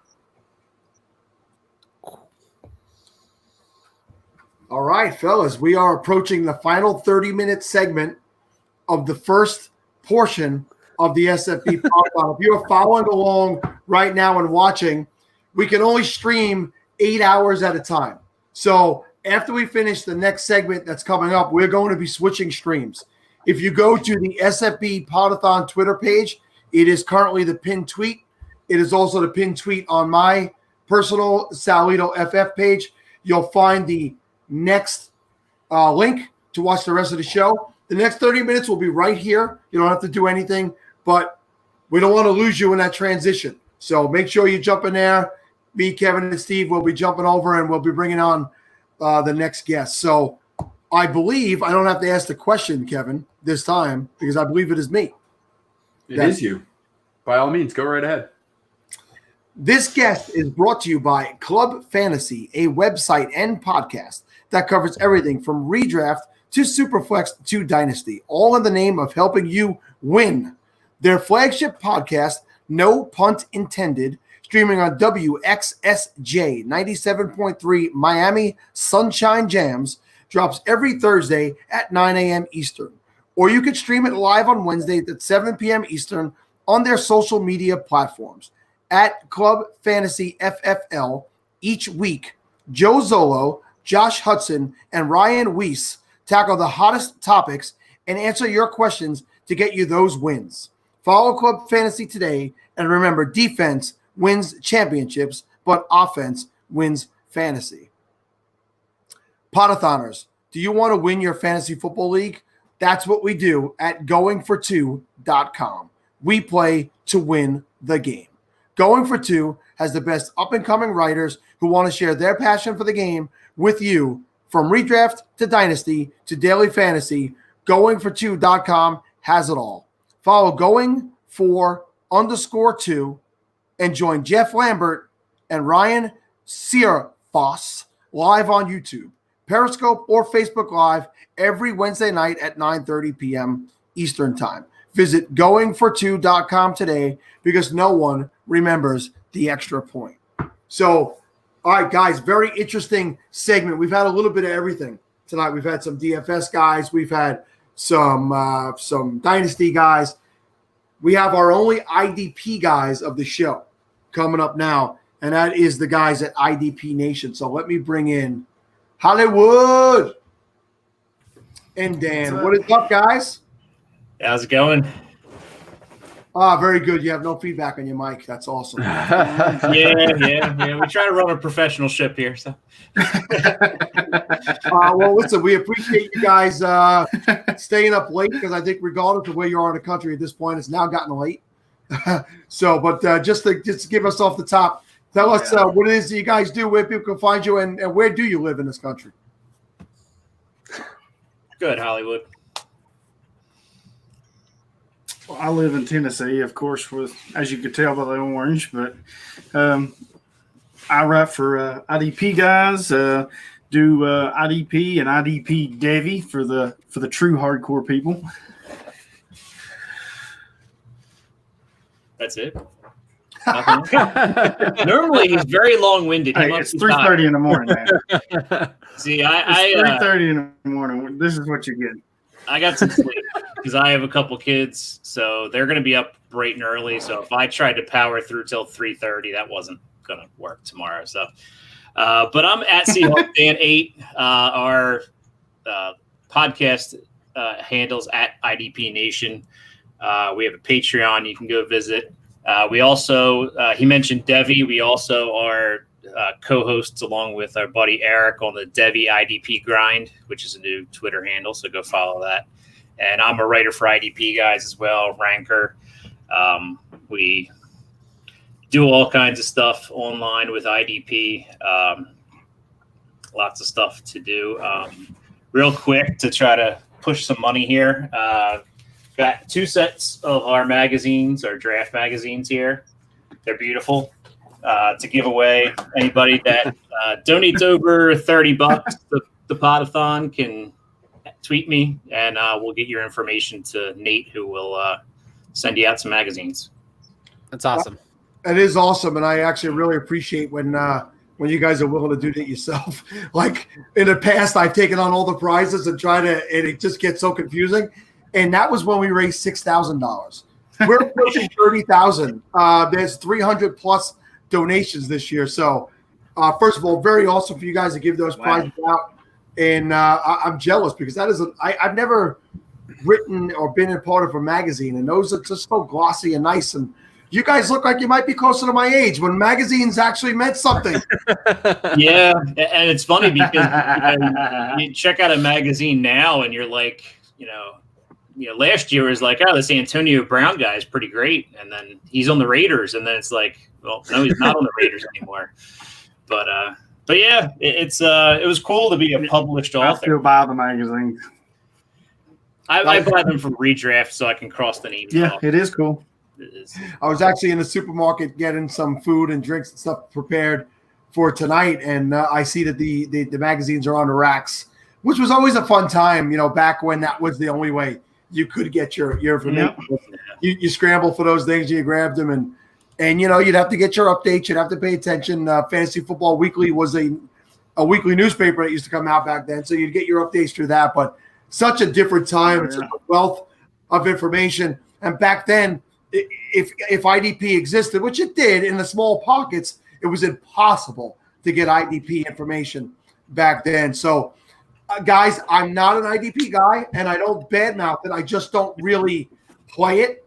I was in one IDP league that was part of another league. But tell us what it is that attracted you to IDP and why.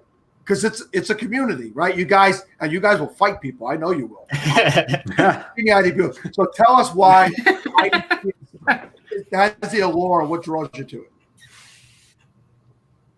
I'll go first. Actually, my first Dynasty League in 2004, I got invited to a Dynasty League, and it was IDP. So I didn't really know a whole lot about it, but I'd played fantasy for years on Yahoo and even when I was in the 90s, I guess, me and my old man and his friend and his son would play out of the magazines. But going back to IDP, the first, the Dynasty League. So I got a crash course because we had a startup that was 36 players deep. And I was like, I don't really know a whole lot about defense. And I learned some steps about Dynasty through that too, because my first draft was pretty rough. I think J.J. Arrington might have been my best running back. So it was pretty bad. So just started doing more research and like you said, not a lot of stuff out there. So it was kind of like you just try to look at anything you could find. And then, eventually a few years ago, started saying, hey, I could probably do this, and started writing. And then we kind of fell into this podcast, and we got thrown together, and now we're like the IDP odd couple.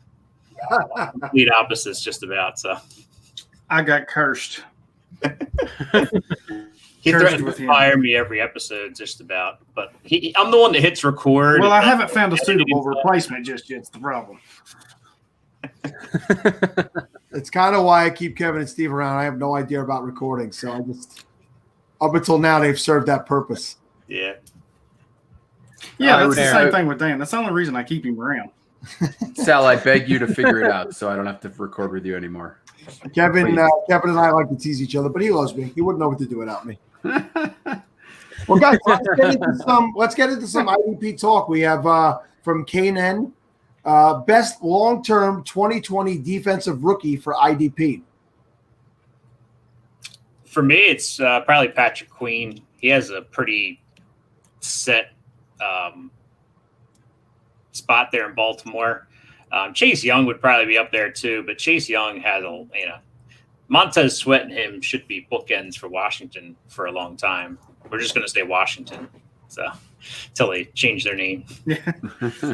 But yeah, I like those too. I'm going to go with Jeremy Chin. Safety. Sorry, go ahead. No, go. Safety. Yeah. Yeah, safety for Carolina. Fell into a good spot. Not a lot of competition.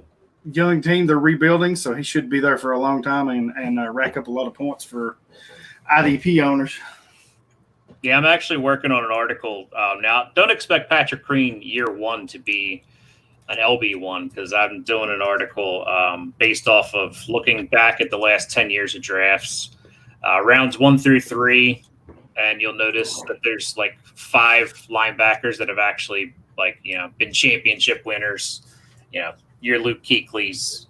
Actually, Alec Ogletree fits into that, even though he's completely disappeared from NFL too.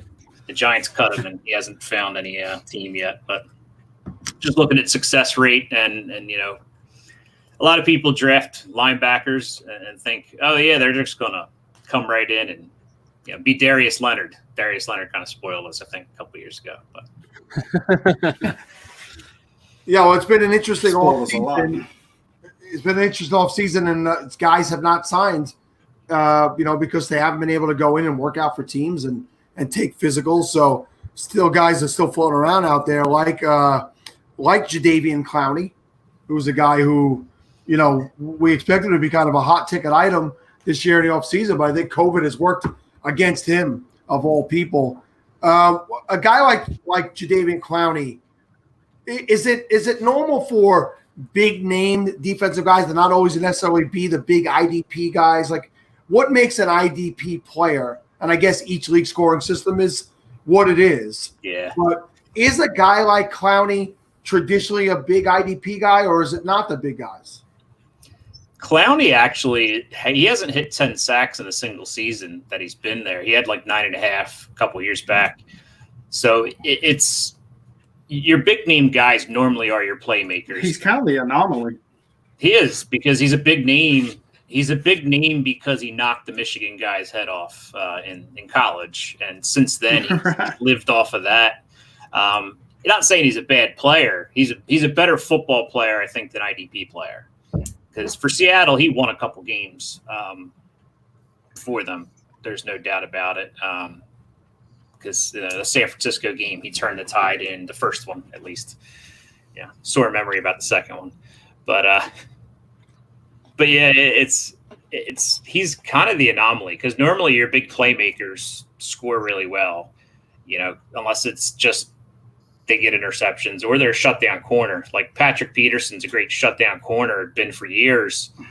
But for IDP, unless he gets an interception, he's really kind of not doing much for you if people avoid him. Oh, we got a question up here. Yeah, that's why your corners and defensive tackles get scoring premiums too, because they just don't do enough. If they're really good, they don't do enough to get points. So, yeah. We got a question from FF_Spaceman.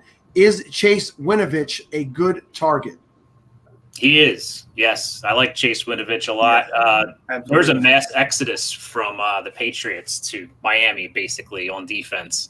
So Flores brought all his boys down to Miami, and now Belichick's got to restock. And Winovich was there last year, second year, defensive end. I don't have the stats necessarily in front of me, but he's a good candidate, get double-digit sacks there, I think.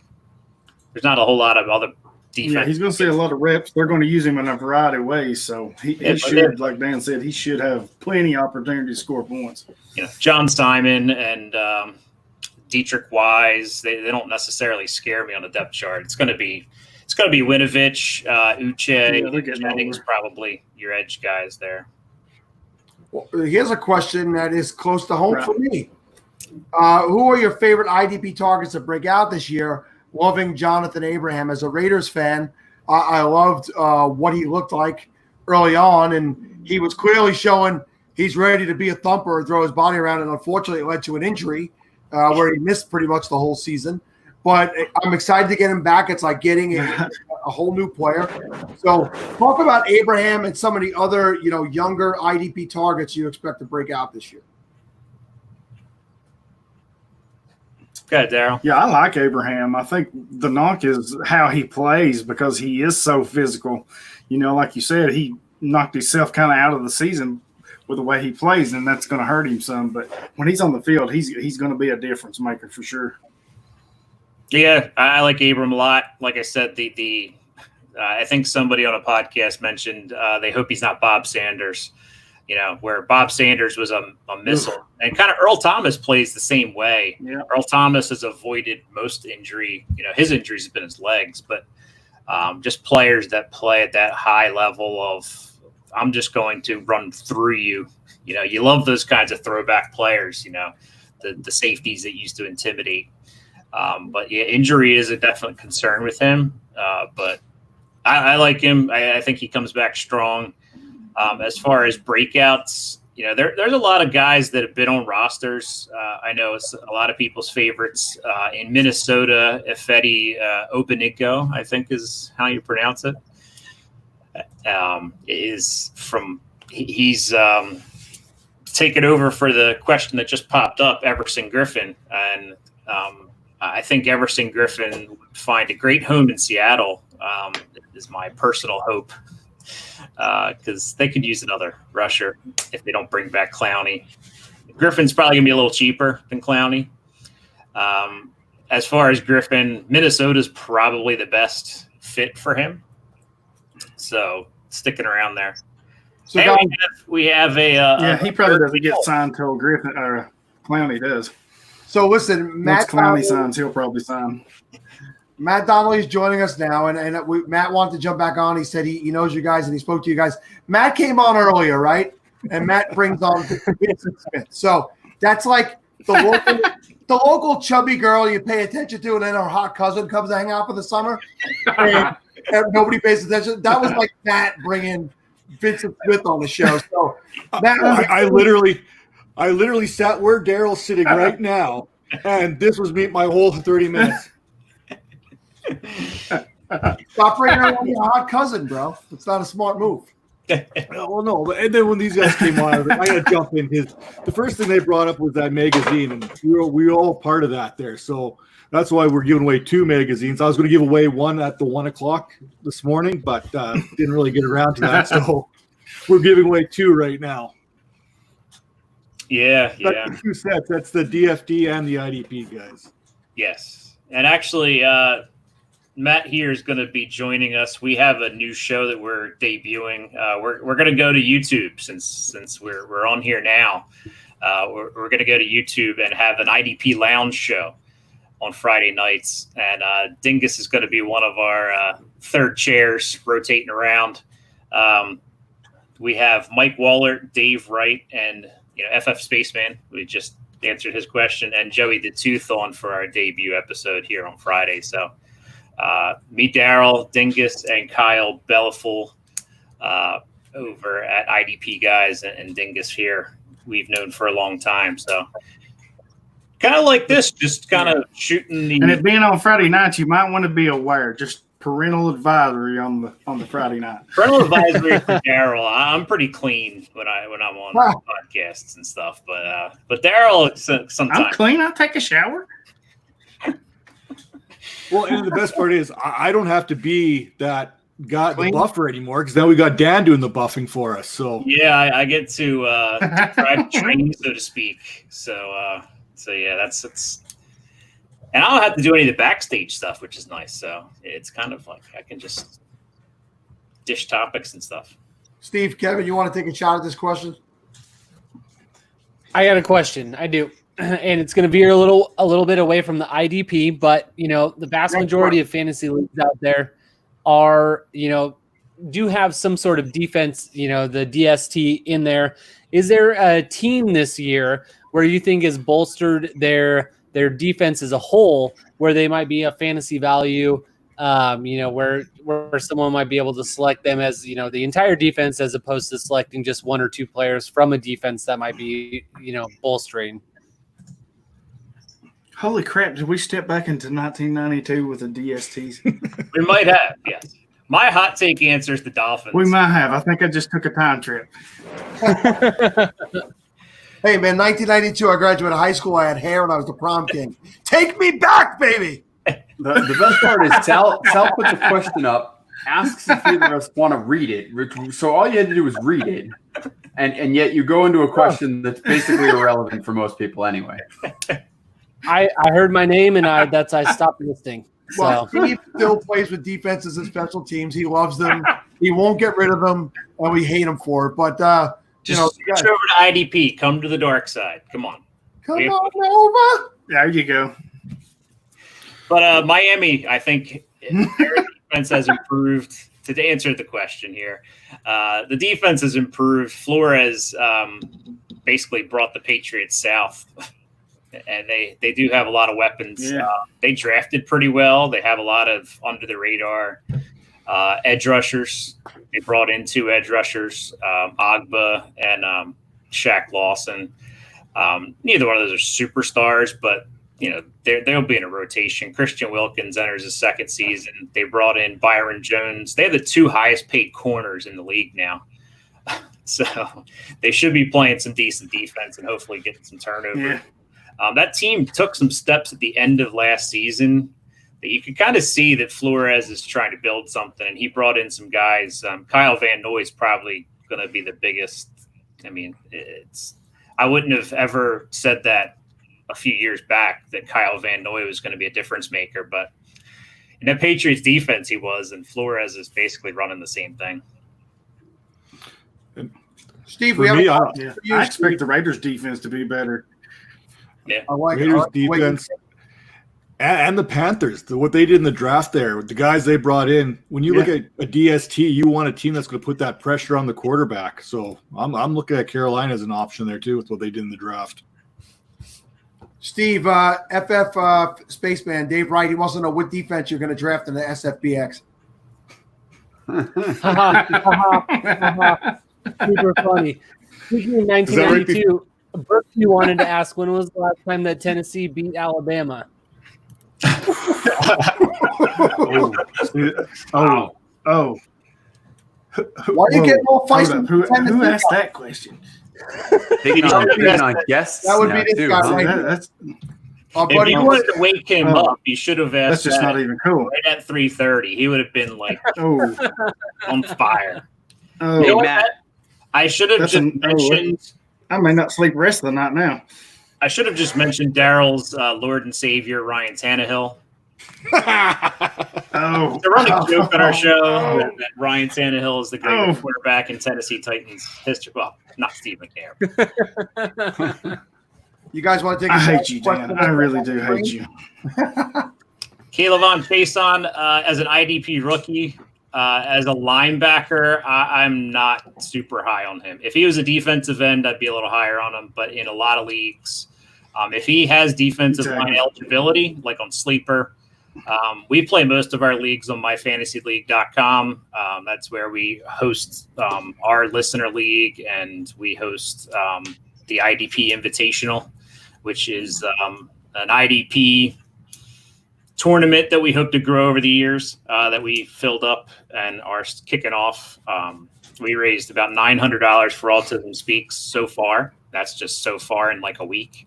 So, we kind of took the charitable cause and took the IDP flag here, and we'll start waving it. But getting back to Chase on, I would like him a lot better if he's a defensive line eligible. If he's linebacker eligible, yeah, then not so much. Well, do me a favor. Yeah, I'm same with Dan. I don't think he will translate as a pass rusher is my game. He didn't do it in college, and he played for last year the best team in college, and he didn't have the big sack numbers. I know that doesn't always, somebody else is getting them, but if you can rush in college, you can usually rush in the pros, and he's just never really done it in college. So that's one reason I kind of don't like him. And then, like Dan said, if you can get him as a D end or something like that, then his value goes up. But as a linebacker, I'm not too crazy about him. Yeah, do me a favor on Tuesday, because that's when I'll be recovering from this podathon. Tweet at the podathon account about your charity thing. Okay. And I'll I want to repost it from our account. And once we're done with this whole thing, we want to start pushing towards what other people are doing in the community. We really like to help you guys get that number up. And we love the fact that charity is spreading throughout the entire community. And why not get IDP on board? I also have some eliminators to fill that are getting donations to Autism Speaks and also the Autism Self Advocacy Network. I'm splitting up the money. Dingus is hosting one that is, I think it's going to be a single QB IDP, and then Daryl is for the hardcore IDP players, IDP only, no offense at all, just IDP players. That's right. So you mean Daryl's going to do a draft where you can't get Tannehill? Take out Daryl week 1. That's my goal every year, is to try to get Daryl knocked out week 1 by somebody. See, they just want to pick on me. They hate me. But that's all right. How Tony would go to function without Tannehill on the squad? I don't know. I will function just fine, thank you. So, hey guys, listen, because I'm an equal opportunity guy. This guy here has been basically posting weird shit all night, and so he puts positive fit talk only, or Sal just ignore you like a punk. No, I ignore punks. We're here raising money for charity. We're doing a good thing, and you're being an asshole. So I don't mind saying it straight out. So if you're not here to just be a troll, go bury yourself under your covers and leave us the hell alone. I don't ignore anybody. I don't waste my time on people not worth my time. So whoever you are, wherever you are, good night. Good job, Sal. There you go. Shut down the trolls. Not ignored. That's right. Recognized. So I think you should have just sent them the Oscar the Grouch video from earlier. Matt, you brought up Carolina earlier. I want to ask you you guys about Derek Brown and whether or not he can, obviously I don't think this year is going to be the year, but you guys talked about, obviously the defensive tackle bonuses and things like that. They can be really valuable if you get a good one. Is he that type of guy eventually? Because I really like him, and he seems to be. No, I got him relatively cheap in an IDP auction league in the rookie auction, and I was kind of surprised by that. So, yeah, I did a write up in this beautiful magazine, Derek Brown, and I like Derek Brown's game. He's a line wrecker. Like, he just wrecks people. In IDP, I'm not sure how successful he's going to be, only because as an offensive lineman scheming, you're going to double him most of your time because you know how much of a line wrecker he is. So I think he opens things up for like Brian Burns, and I think they brought in Stephen Weatherly. They have Christian Miller there. Yeah. Gross Matos they drafted. I think he opens he's going to command a lot of attention up front. Yeah, because you're going to double him because he's just, you watch his film, he destroys people. So I think Kinlaw will be a little more successful IDP wise, but Derek Brown's a great football player. And sometimes, going back to our conversation earlier, great football players don't always score points in IDP. Sure. All right. Well, that's why I got him cheap, apparently. Yes. I mean, I still think defensive tackle. I like him. I think he'll be good down the road, but they're going to have to get some more pieces maybe around him on the edges to help him a little bit. But with the safety chin, that's a big piece behind him. And then they've got Shaq Thompson and the Christian Miller, I believe it is, at linebacker. That'll help him some. So if they can get some edge rushers, I like him long term. It's just going to be hard, especially early on, because he's going to get a lot of attention up front, as strong and powerful as he is. I mean, defensive tackles, if you get a sack every once in a while, and a couple tackles, that's considered successful. You know, like it's a position where a couple tackles, you're considered pretty solid. So. Well, fellas, we are wrapping up the first third of the SFB Podathon, a 2020 SFB Podathon, and I don't want for any of us to just get cut off in the middle of talking. And I want to remind everybody the link to watch the rest of the next 8 hours is pinned both on my account and on the SFB Podathon account. It's switched right over. We're going to say goodbye. We're going to let each one of these guys start with Matt Donnelly, who's donated as a sponsor tonight. Brought on probably the most interesting guest we've ever had on the Podathon because he's an actual NFL player and has joined these IDP guys here tonight. Matt, say what you got to say on your way out.